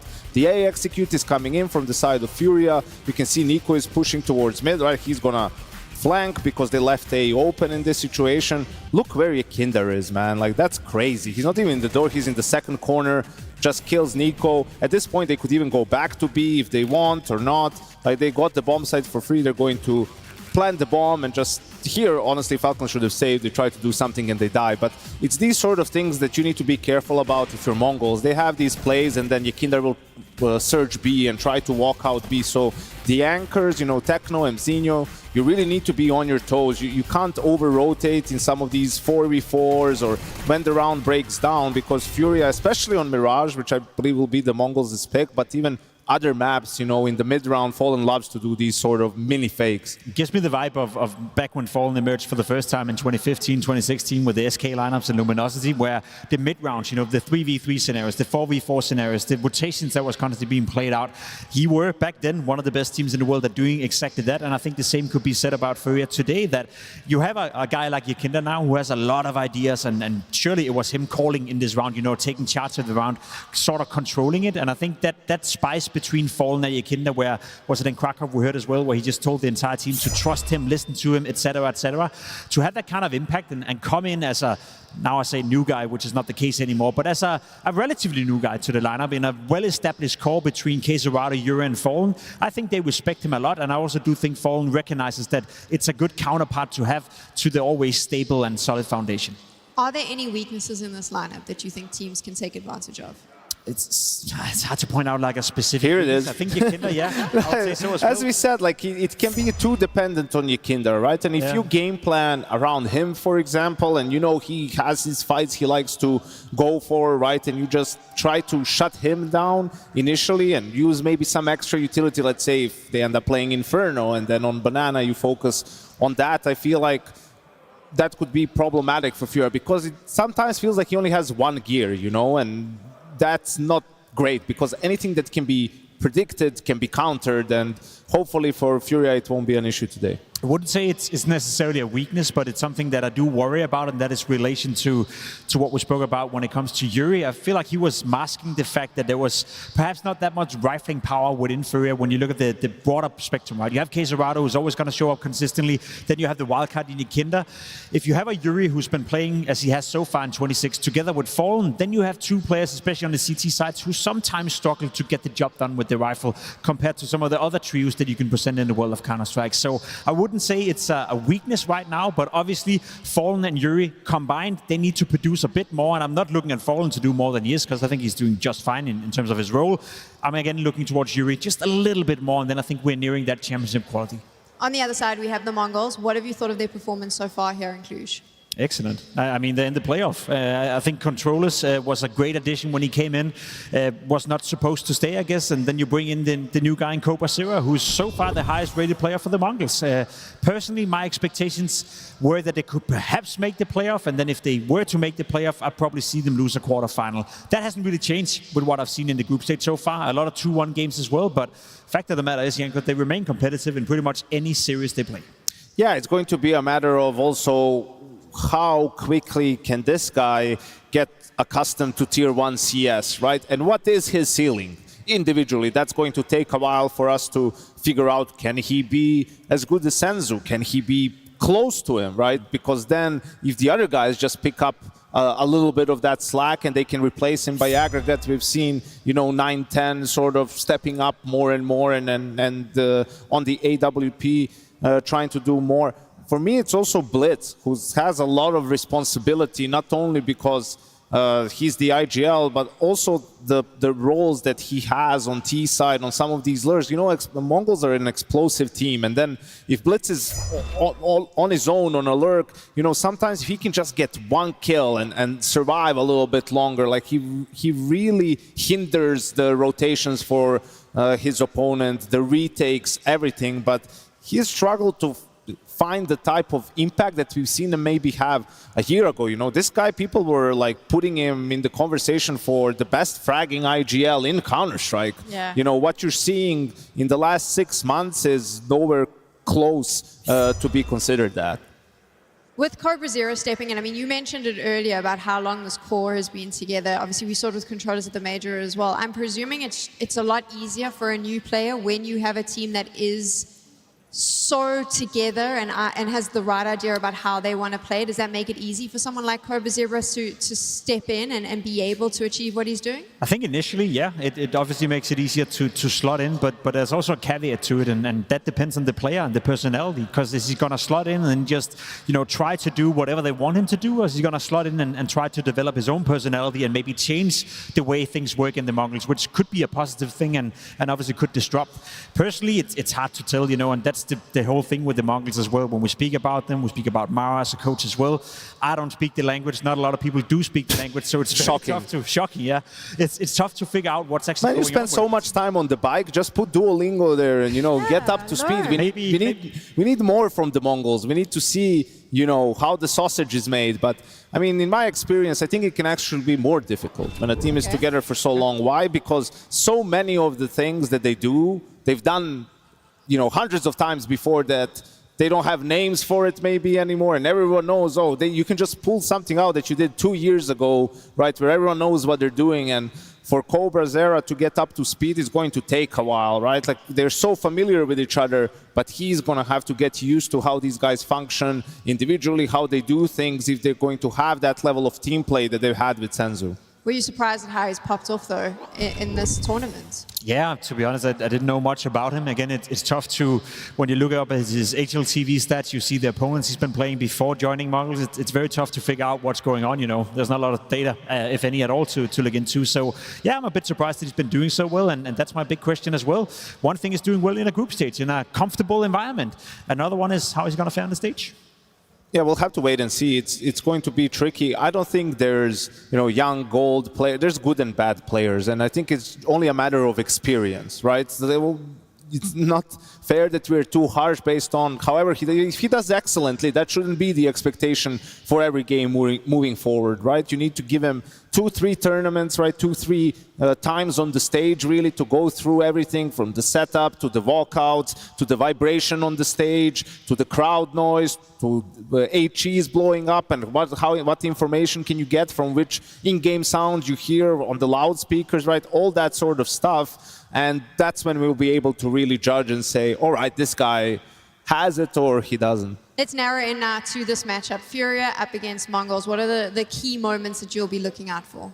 I mean, I'm always looking towards a guy like MongolZ, to be completely honest. I feel like he is the X factor, and he is, I wouldn't say the heart and soul of this new FURIA, but close to it. I feel like when he's on it, that's when FURIA looks like a team that can do pretty much anything. Now, this matchup between MongolZ and 910, to me, is going to be a little bit interesting, because I feel like, as Janko said, some of the other players within Mongols have to step it up a little bit to cover for the lack of Senzu, and I see glimpses of that from 910. He's been having a pretty decent tournament so far, also very aggressive, very willing to take a lot of duels, and we know MongolZ will do the same thing. So in terms of putting these two AWP players up against each other, I think we could have an explosive duel. I think MongolZ against anyone else, AWP to AWP, is, you know, he has a good chance of coming out on top. He's incredible. It's on the rifles where he falls off a little bit compared to these other guys. I would even say 910 is a better rifler than him. But the point is, like, he plays with the AWP 90% of gun rounds. Like, they just do so much, like, they put so much effort into someone having enough money so they could swap and he could drop him an AWP, right? Like, because he is so incredibly strong with it. For me, personally, for this matchup, FURIA cannot come in slow or, you know, anything along those lines. It's a sort of a nice stylistic clash because they love the default play style. They're very good at punishing, but the Mongols are very explosive. On CT side too, they like to fight. So you have to be on point if you're FURIA. Something that everyone has been telling you last year with the Mongols were on the rise. Man, they're so sharp in duels. They're so good. They're so hard to play against when it comes to those fights. So really, the FURIA players have to come in warmed up. If they get off to a slow start, that's where MongolZ can just sort of steamroll them. Is it just pace reliance in terms of shutting down the Mongols, or are there other things that FURIA can do? I mean, it's a bit of both. It's about controlling it. As Janko said, FURIA likes to play a lot of default. They like to play around with a lot of different things. I don't think they're one-dimensional. I think they can do more than just that.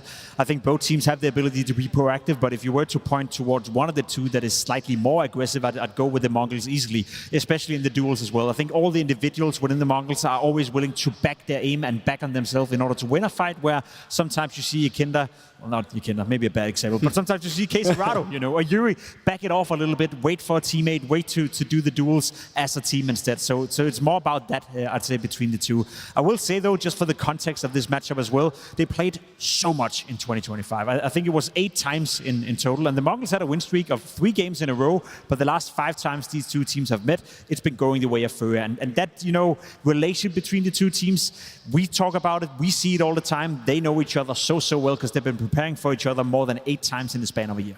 There's one more matchup where two teams play a lot and it's pretty one-sided. I can't remember it now off the top of my head, but let's see if Mongols have more luck than MOUZ does in that particular one. But yeah, I mean, early on it was pretty close, but as we saw the rise of FURIA, you can see Fisher was a grand final. It was a best of 5 where they were trading each other's map picks all the way through, and then Chengdu and Thunderpick was when the Mongols didn't really put up a big fight, couldn't take a map away from FURIA.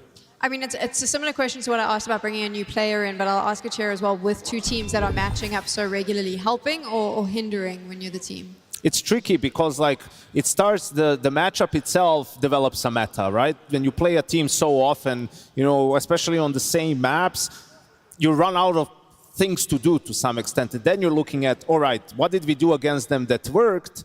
They'll probably try to counter that or play against that. So you need to, just in general, I feel like in Counter-Strike, there's so much anti-stratting. It's becoming like kind of crazy, where what teams do instead that works is self-scout, right? So instead of looking at your opponent on Mirage, look at yourself on Mirage, the last 3 maps, and think about what would they see and try to counter, right? And then just do something that you didn't show last 4 Mirages. Right? You never did a B-pop first gun round. Do a B-pop, because you're probably going to see them play 4A, because you've never done that. And that's how much these teams focus on studying each other and coming up with set strategies.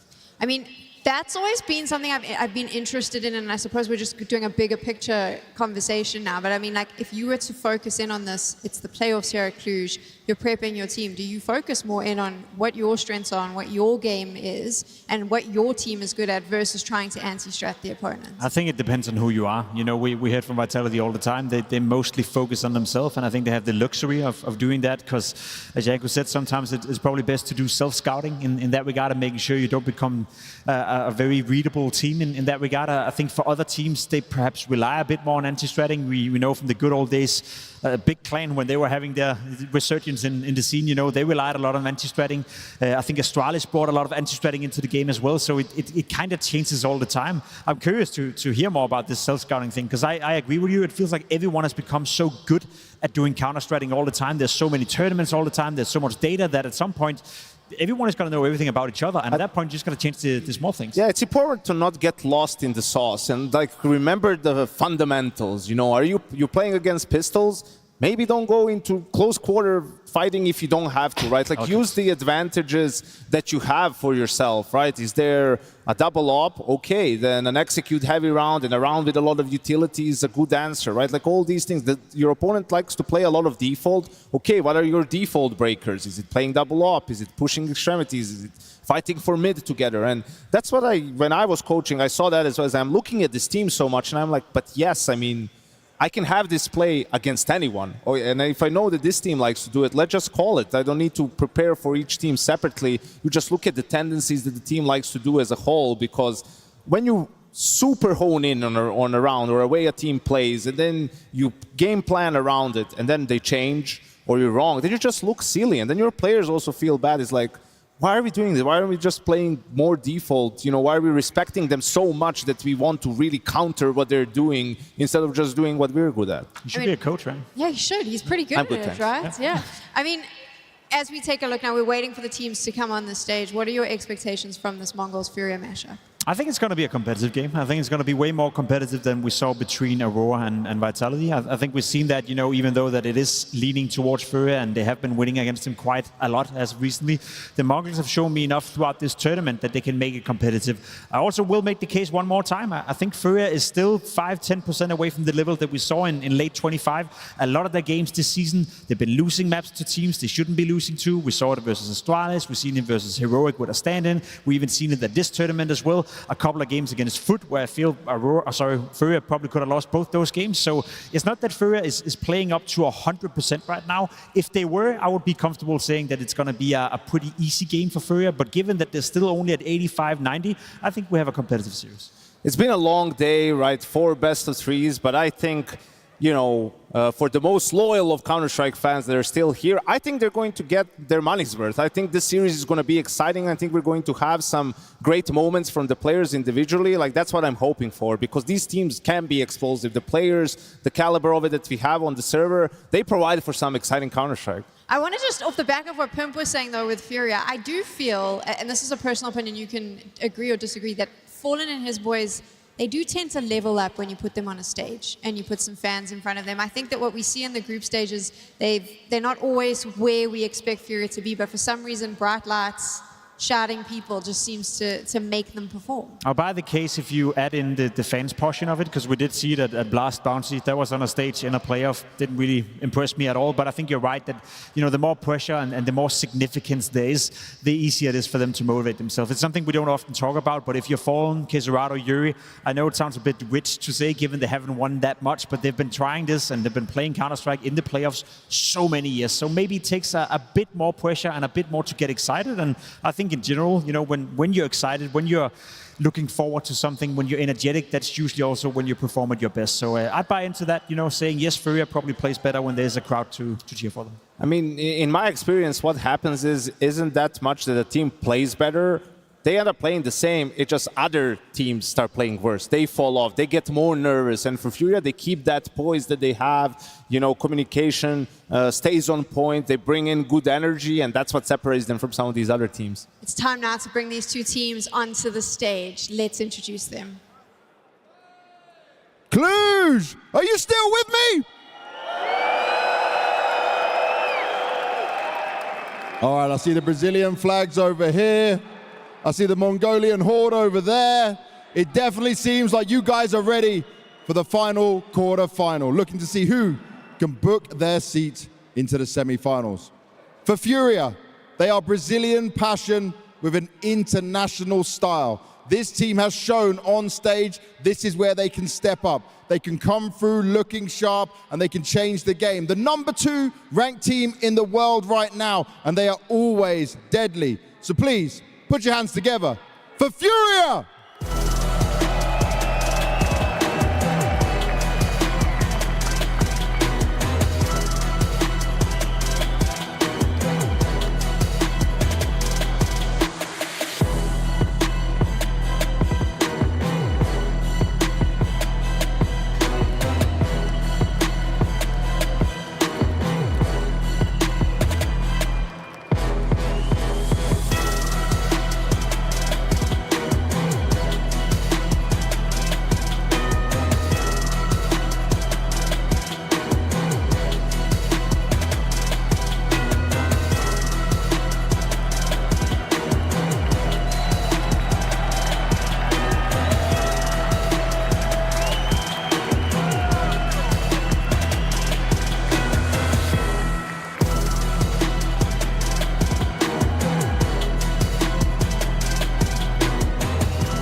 And their opponents, a new lineup with new energy. The Mongols are building something dangerous, adding Cobra while still keeping it fast, explosive, and unpredictable. In the past, they've gone the full distance against this team. They know what they can do, and they are learning and growing every step of the way.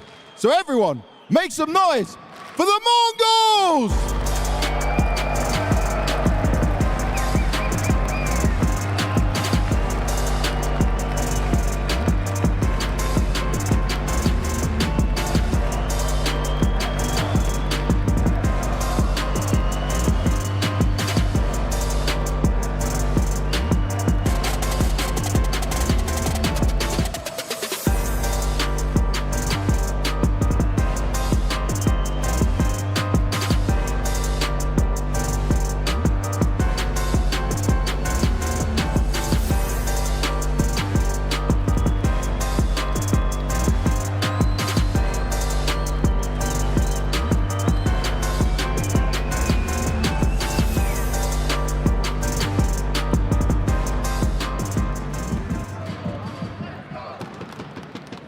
The teams have taken their place on the stage.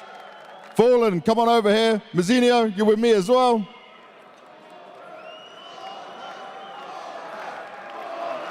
The Fallen chant started already and we didn't even get started over here. Fallen, looking at what you did in the group stage, looking at the expectations you have on yourself for this event, what do you need to see from your players today? I just want to see everyone pumped up to play the game.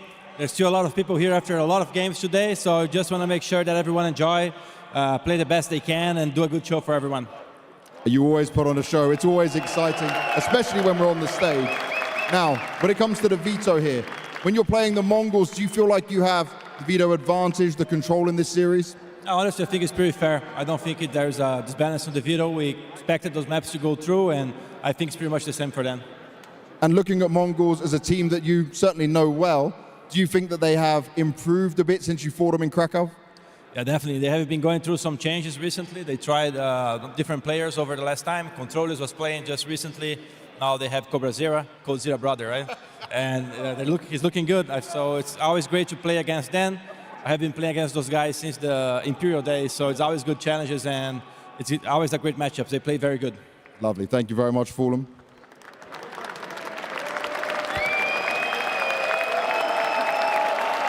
Mazzinho, Cobra, first playoffs. He's looking good as an individual player, but tell me, you know him better than we do.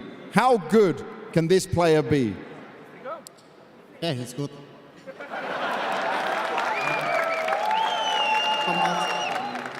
Be like same as Senzo, like everyone expecting he's less than Senzo, but he can be at his level, so yeah. Okay, that's good. That's impressive. I look forward to trying seeing that. Now, last time you faced against FURIA, you went 3 maps. On the last map, it didn't look good. But I saw you play Nuke a bit better.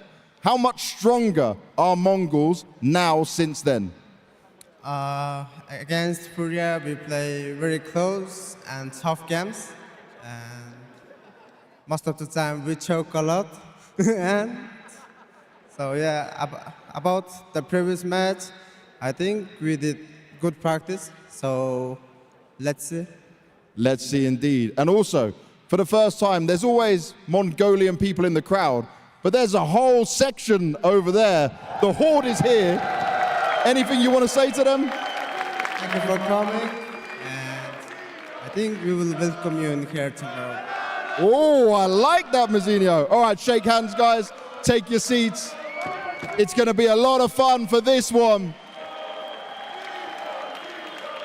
But Cluj, I would say that this might be the most even game. I don't know which side you're going to sit on. Are we cheering for FURIA?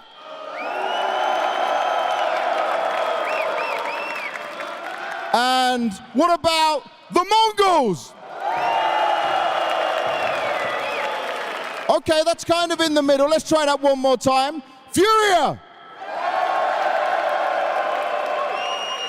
Mongols! And that drum is going like the clappers. All right, everyone in this arena, make some noise!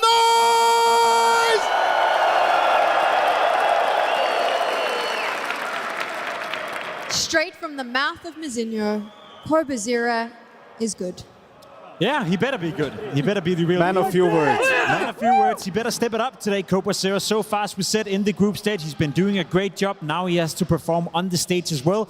To me, that's going to be an interesting storyline to follow. And as Janko said, we can't make any conclusions. This is one of the first times he's on the stage, but if he can show glimpses of what may be the future of Cobra and the Mongols, I think that not only is great for this specific matchup, but also for the future of the Mongols. FURIA said, Fallen said he wasn't surprised with the Veto. I'm curious, gents, what your opinions are as it runs No out. surprises so far. Yeah, I mean, they have their perma-bans. I think a Mirage for the Mongols, you know, that's been their staple for such a long time. That and Ancient. With Ancient being unavailable, a bit of a no-brainer. And they also beat FURIA last time they played on the map in Krakow. I wonder if FURIA is going to change it, and they do. They went for Inferno last time around. This time it's going to be a Dust 2, which is a good punish pick. Mongols just never got their way around that map. And for FURIA, it's been a bit up and down. They had phases when they were picking it and they really liked it, then when they were shying away from it. But we see them go for it here, and in the end, Overpass removed, Nuke as the decider. I think this is a good veto for FURIA. Nuke went super one-sided. I think it was 13-2 or something in that last series, and it's going to be the decider again. I was just about to say, I feel like the veto is going well for both teams, so to speak. MOUZ does two maps that they can both feel comfortable on. My issue is the third one, Nuke. I feel like that's a map where FURIA have been doing a great job as of recently, but I've seen even the MongolZ with Cobra Zero struggle quite a lot on Nuke already. We're going to focus in on Mirage now. What can FURIA expect from the Mongols here on this map? A lot of aggressiveness coming from the CT side. I feel like we see that from Insigno all the time. We see it from 910 as well with the AWP. We see a lot of movement happening, and Janko showed a great round between FURIA and Falcons. I think they kind of tend to play the same way, you know, proactive CT side where there's going to be a lot of pressure. I will say the Mongols on their T side as well sometimes have a bit of a habit of doing explosive plays, especially towards the B bomb side. So Fallen, Yakinda, they're going to be under a lot of pressure. That's where they're at their best, right? Even in the last time they played on Mirage, you know, if you see Mongols ending rounds with 20 seconds left, something's wrong. Something's gone wrong in that round, right? And they don't do a very good job in those situations, right? It's just not their style. And the thing is, you would think, yeah, but if they always end rounds at, you know, around the 1 minute mark and they're more explosive, isn't that one-dimensional too? To some extent, but they have so much variety in how they hit bomb sites that sometimes, okay, they have one lurker, sometimes they have two lurker. You will see one guy go ram 3 apps. You will see vice versa too. So it's a bit more difficult to know what exactly is coming at you. But I think the prototype for FURIA on CT side is just use your utility early, right? Like make it more difficult for them to go for those explosive plays, and then I think you'll be in a good spot. It's time. Let's find out the final team that's going to be heading to the semi-finals here at PGL Cluj-Napoca. Man, oh man, we've been playing Counter-Strike all day long, and we've got a little more still left in the tank, don't we, Cluj? Yes. MongolZ versus FURIA, Mohan. I'm excited for this one just because it's Cobra Zero's big debut on the stage. I think that he's looked great throughout this week, but we saw the same thing from Controlas back at the Major. We don't question implementing new players for the Mongol squad, but it's up to that player on a more individual level to be able to translate that onto the stage. Yeah, and then we don't doubt that either, because we have no idea what they're... I mean, we saw the interview with Mzinho saying that he could be just as good as Senzu. He said it kind of plainly, like as if it was obvious. Big claim. It is a big claim, but it's not the first time that they've had to replace their star. So let's see if they can do it one more time. It's the kickoff on Mirage. We got the crowd still going. We got the Mongols horde full force. And I see tons of Brazilian flags. So let's get it on, shall we? Big opportunity to kind of get the year going for the Mongols. Krakow, they rolled in, claimed themselves, not a ton of practice. Well, now it's time to put up. Cluj will be that opportunity. It has fallen with first blood. The Mongols fly out through the apartments, hit the ground, and will try to just zone in on these other 3 CTs. Techno catching Molodoy, and then with half health here between the 2 remaining players, Fallen's nearly dead already. We'll see what else he can offer. He's just distracting for Yuri to strike them from behind. And then a quick move from Mzinho, but it is Yuri's move out through the apartments that really catches them off guard. Oh, he's going to get a very fast start here for the Mongols. Get used to it when you see him on T sides. They will be running at this, but FURIA can keep up with that pace. Connor's loving the... It's the first event I've seen these headpieces, Mohan. I'm sold. Yeah, they're so good. We're used to seeing FURIA with sort of the traveling band and having a bunch of... bringing the drums, basically, to every single country in the world. Well, it's nice to see another team can sort of rally their countrymen together. And there go the drums. They desired on that one. Make a quick move towards top mid here. Quesarado chopping down a couple. Yeah, keeping it clean. You know, we saved 2 teams for the end of the day that are going to bring a certain aggression to the table. You know, we know that about the Mongols each and every day. Keeping up with that tempo, that pace of the game. Well, I think FURIA like to play into that sometimes too. I'm excited about this head-to-head. I think there's a lot of respect given from Fallen over to the Mongols. Like he said, even back in the Imperial days, he's been clashing with these guys. Thank you. 2-0 start for FURIA. Mongols weren't successfully chipping into the money, so we've got AKs in hand for round 3. Yeah, well, you know, it's interesting because obviously FURIA, they play on the best CS ever, but it's also a little slower than the FURIA that was, you know, the most fun. But it's a team that wins more, and you have MongolZ to be the real big X factor, bring the opening fights nice and early, and to set the tempo a little bit. He's kind of outclassing 9-10 at the moment so far this event, but that's kind of what MongolZ does, right? Rookie of the year. Blitz gets a team kill in the middle of all that, and yet the Mongols still find themselves in a winnable spot. It's 9-10's health down by half. Same could be said about MongolZ, who just tucks in here.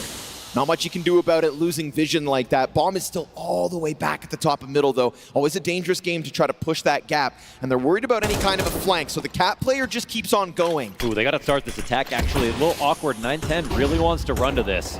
Fallen just allowing them to jump out, but in doing so, you give Mzinho a little real estate to work with, and look what he does with it. No, I truly love it. Oh, can he catch that? MongolZ was so close to seeing that bomb. But you know what? They are not ready for that timing. There's a small chance he gets into the mix. But in a 1v3, you'd think no way.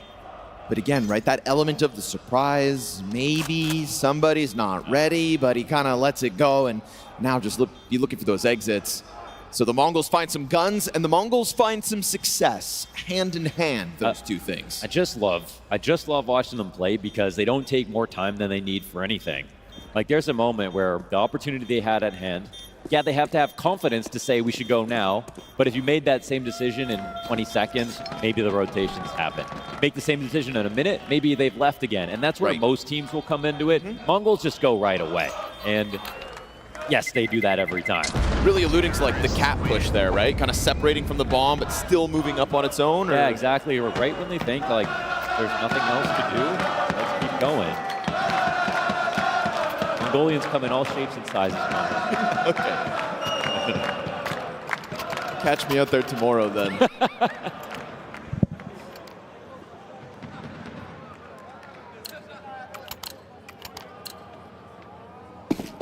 know, it was such a treat watching Mongolia kind of take center stage for Counter-Strike in Asia. Break out into all new levels. Damn near won the Austin Major. Yeah. It was scary to see the Senzu news because it just kind of shook the world. Will they get back to that level? That was sort of the question. Can you truly replace a piece like Senzu? Well, that's still yet to be seen, but a team that stays together like this, and you'll always see like, oh, like the 5th best player on the team will be the guy who keeps getting replaced. Sure. And that's when the team kind of falls apart because the original support guy was always the guy.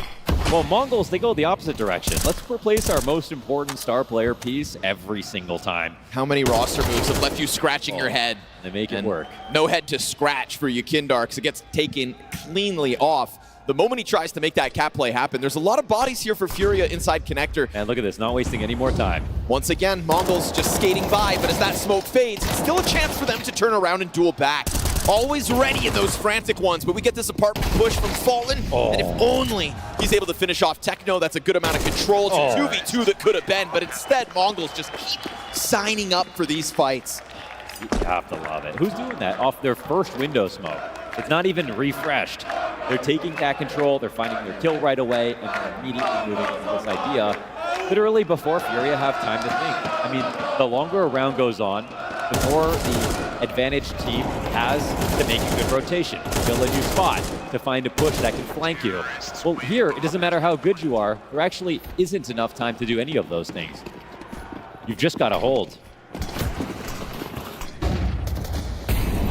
Good luck holding. The other scary part is they really are the Horde. Like, even if they lose a piece or two along the way because they don't. They just keep going. They just keep going. They keep going. There's no time to wait. You know, you often hear no man left behind. Yeah. Nah, Mongols will leave one behind. Yeah. They got places to go. They got things to do. Yeah. They're conquerors, man. They've got a peak to recover to. They got VRS to grab.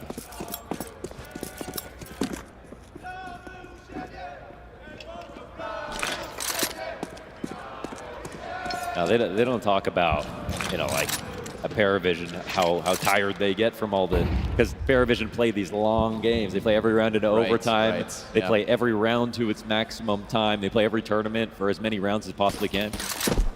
And it could be a farm here for Blitz, but it's going to be difficult. Not bad. Okay, comes away with 2. They get the B site again. And they're already inside of a bomb site. But then on the other hand, you get the MongolZ. They play like the shortest games ever. Yep. If they're about to lose a game, they don't even care. They just keep pushing.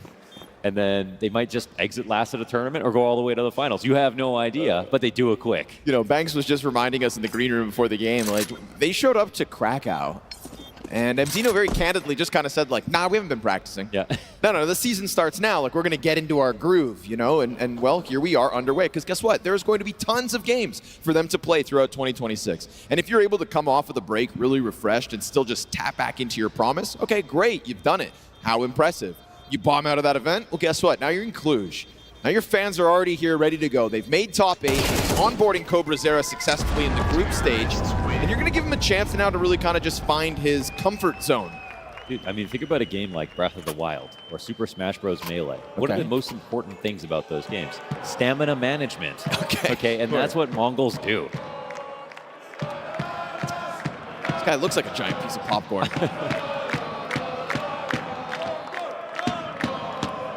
A buttery smooth start for the MongolZ, 3 rounds straight now. Buttery as well, because it's just so slippery. You try to hold them back on catwalk, they just keep moving it in. See if they can contest with FURIA's guns again. Once more, CobraZera to the tip of the spear up catwalk, trying to push it out.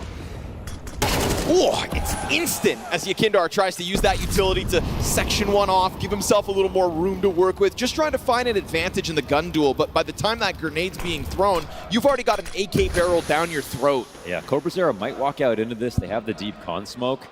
It would look like a really risky push if K-Serrato wasn't already standing in front of it. But for the time being, K-Serrato's got a watchful eye on Cat. However, there are no more teammates over here to support MongolZ. If K-Serrato doesn't get a target, he won't actually know that this is a B play right now. They're massive. CobraZera's going to come out, and K-Serrato's already gone. MongolZ finds one at least. Changing attention over towards the Cat push. Ooh, gotta be there. Oh, okay. CobraZera. Not bad, huh? Missed stop shot from 910 could reopen this threat of a retake. But CobraZera leaves his mark here on round 6. MZino looks to come and bolster the Cat control from behind. We do get this clip out from Yuri, and that could genuinely reopen the thought of going for this retake now. I like the idea of them going Cat for this retake. They're going to boost up. It'll add a couple more seconds, but they know that CobraZera had pushed all the way up it. They scrambled a bit for the plant. The second Cat player got picked off. CobraZera's health, really the fullest bar of what the Mongols have to work with, and we've seen a lot of late burn plays for FURIA.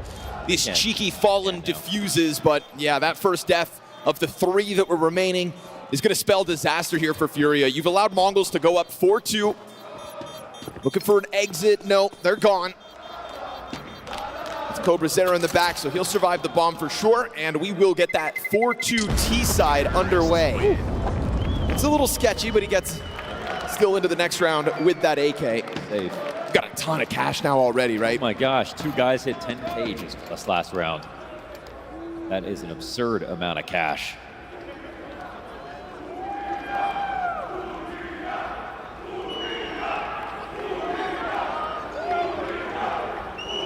Kinder fans out. Stacking the beers high.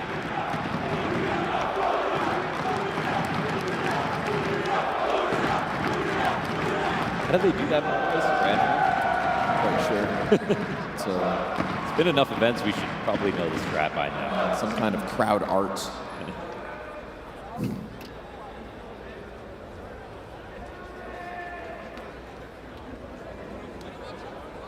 Really wish I could put one of those hats on, but I think people would call me biased. I really just like it for the look.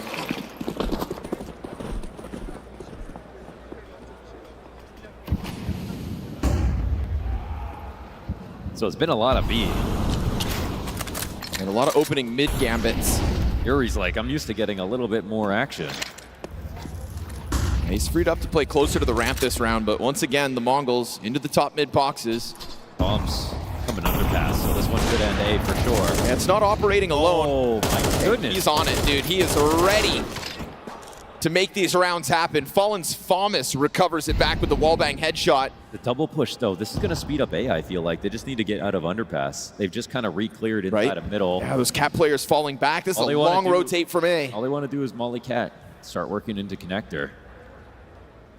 MongolZ still floating around, 9-10 on the approach. Yuri's still sitting down beneath that balcony on his own in the barrel, right there on the edge. MongolZ might be tempted to look into connector, as much as it sounds crazy, but yeah. He's going to go for it. They're staying tucked in as well. They don't want to give him this angle. He'll get one shot. 9-10's going to come look for it. He'll find that op duel before MongolZ can even see it. Certainly can't stop it. 9-10 goes charging in. They still haven't quite found Yuri. He could slow this down critically at the moment, but Yakindar's been clipped off by 9-10. Bomb gets scooped back up as the last remaining piece, and Fallen has to go for this long T flank. Mongols have not stopped winning ever since they got their first taste of it in round 3. I can't lie, I really like the decision making, like the flavor that they're bringing right now, and this one does slow down, but I still, within the micro, they're not making a ton of mistakes. They're confusing FURIA for sure. Fallen, I mean, maybe they run into him on their way out. That's possible. Maybe he goes for another one of these crazy late round retake attempts, because he's been getting away with these things left, right, and center. There's surely no way that happens again, right? Unbelievable how many of these Fallen has been able to pull off as of late. He did a fast scramble back last second. No, he has to come off it, he knows. And the bomb's going to at least clear out both. Okay. Fallen getting value. He's so good at that. He's creating a real bit of aura about those moments, isn't he? The first time he pulled it off, it was like, wait, how did and then he's done it like for 3 more times.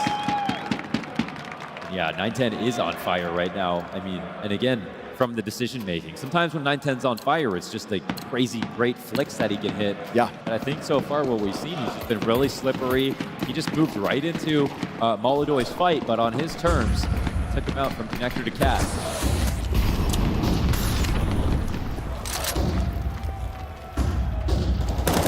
I kind of feel like FURIA need to pause, because as much as they know they're playing against the Mongols, they're clearly actually not ready for this pace at all. Yep, I agree. They seem like a little bit too foggy to be starting this game versus a team that's willing to play this fast.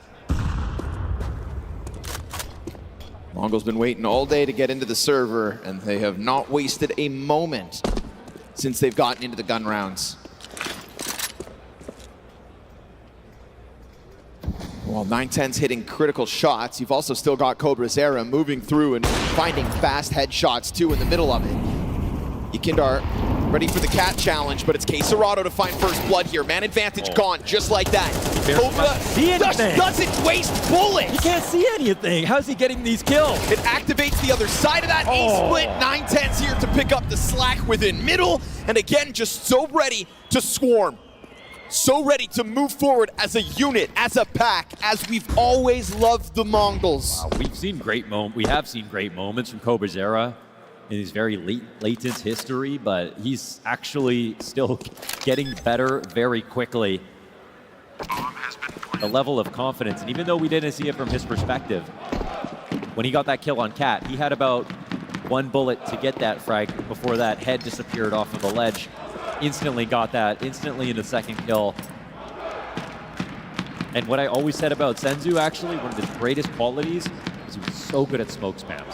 He was so good at using his ammo. Yeah, you're right. To go for wall banks, to go for smoke spams. CobraZera brings a little bit of that too here.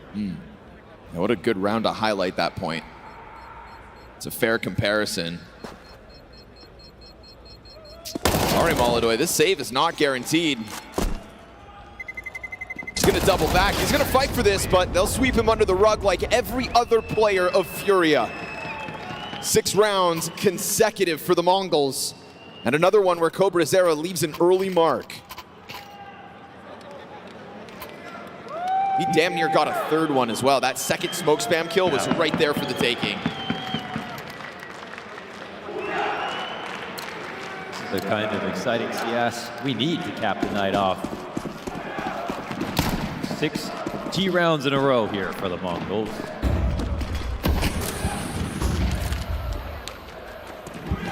Serato solo M4, MP9, Desert Eagle sprinkled in. They're going to try to get it going towards top middle again. This time Blitz caught off, but CobraZero right through the smoke once more. I think it's instant, it's smoke, but it's right away. He has been controlling middle. Techno makes contact with the connector players. Full commit to the spray down. Confident he's going to get there.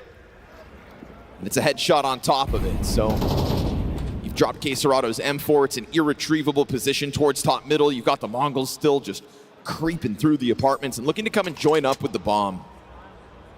Yuri has to push off the site. You know, you said earlier, Yuri's used to getting a little more action. He's been freed up to make moves, but there's just never anybody nearby. Yeah. I mean, it'd be fun if you were a B player, if you were winning more rounds, but so far everything Mongols want to do works. And this, he's flanking. He's flanking the guys who are going A. They're already in the site now. Fallen's not going to see anything. Right, they've taken both sites. Would you look at that? Yeah, Fallen can't hide from it. That's Techno's third kill this round. And Yuri just wants to get some value out of this MP9, but when he finally sees somebody, it's just the leg extending top con. So they know where he is. They're going to dive bomb him into jungle. No fear from the Mongols. And no reason to be afraid of this FURIA either. 7 straight. FURIA have been trying to adapt. They've been trying to sign up for these fights, but on an individual level, there's not a rifler on FURIA that is sharper than CobraZero in this moment. Yeah. And on top of that, he's well supported by 910's op. Yeah, 910. Mzinho's getting trades. Techno showing off some of his mechanics. I mean, a lot of the engine is online here for the Mongols.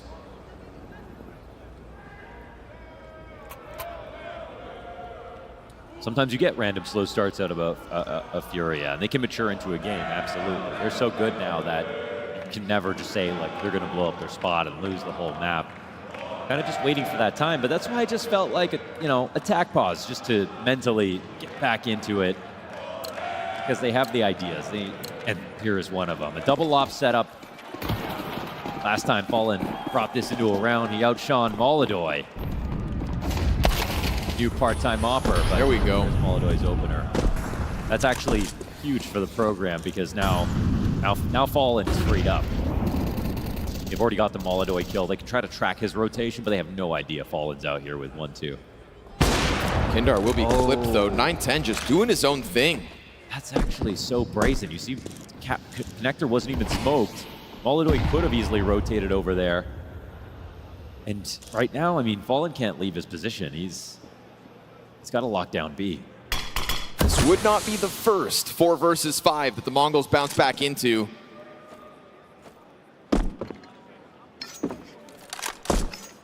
They have not made any of these moments easy for FURIA. And they're kind of hard to pin down because everybody starts to get so squirrely.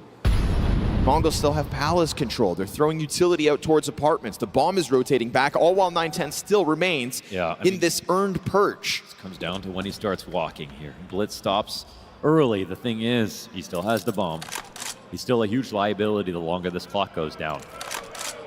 This next duel could be everything. How are they going to recover this if Yuri gets this kill? Yeah, tough shot. Oh, and Yuri starting to peel back out of the ramp, which serves as a bait. Oh, too late. They found out. Blitz, catching him a moment after Mzinho's punished. It's a 1v4 attempt for Blitz. He's 1 kill into it.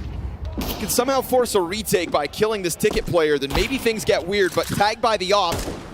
Fallen gets tapped out of the round. Serato top stairs still keeping that head tucked. What if his position gets read? Imagine. Blitz really gives that one all he can, tries to keep FURIA on their toes, and they'll finally find their 3rd round win, but with only 2 players surviving. Yeah, it's a good round for FURIA overall. There's still going to need to be a bit more from them. And there aren't that many rounds left in this half.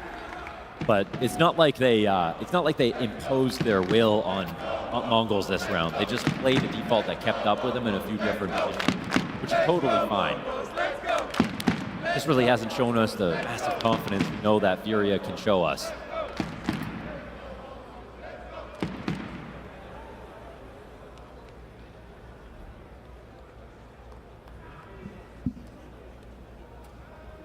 But it does start out with one quick opening from MongolZ. That's huge. And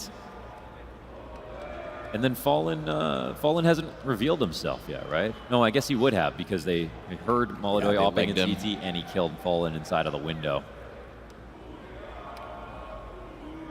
Scary though, the thought of that bomb potentially of going down with the double op retake needed, but doesn't wind up being the reality.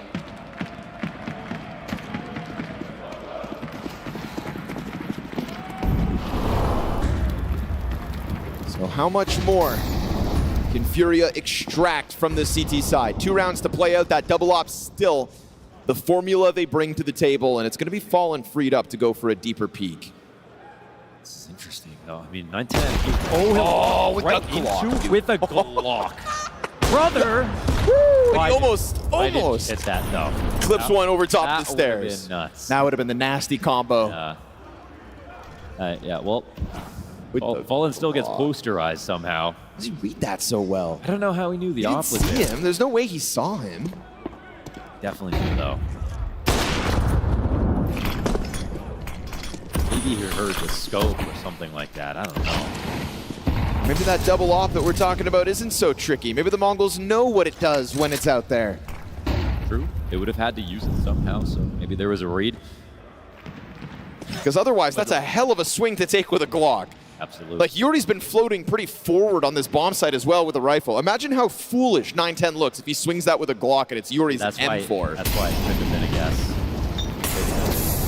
Fire at Yuri's feet. Speak of the devil. Speaking of not hearing things. It'll get traded back by Techno still. Numbers strong into the A play. We've got this slow anchor in case Serato stuck on a B bomb site. MongolZ, what can you do about it? That is crazy. Opens it up. Of course, safety of that triple stack for the bomb planter, but still, what if he goes for the wall bang off of that? Oh, they're just playing. Controlling the murder hole. Serato is actually still going to linger and gets one, but it is going to be FURIA to forfeit this round. The Mongols securing at the very least an 8-round T side. The trade game is unbelievable. I mean, they're just going for scraps right now in this half. It's a total dominance right now for the Mongols.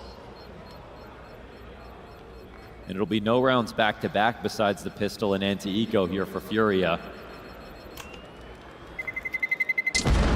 Krakow, the Mongols were able to win their map pick of Mirage, but that affair was a 13-11, so they barely squeezed it out. I suppose there is still time for this scoreline to get close, but it just doesn't feel like that. Go back in the server.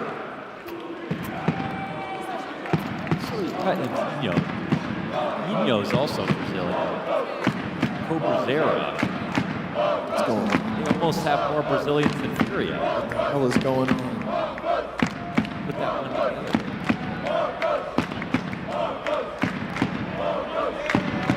A for effort. This is the wrong section. Yeah, kinda, but hey. Okay. It's about options. Yeah, right. It's a numbers game.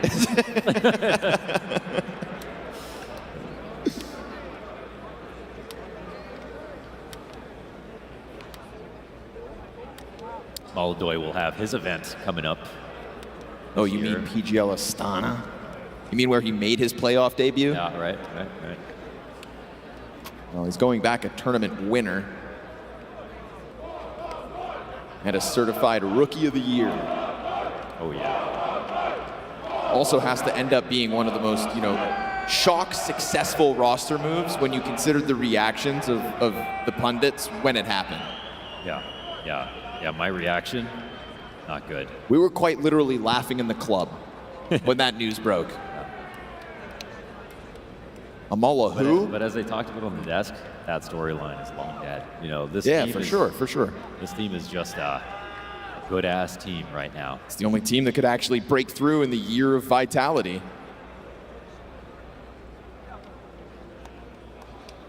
Only other team to find a bit of consistency and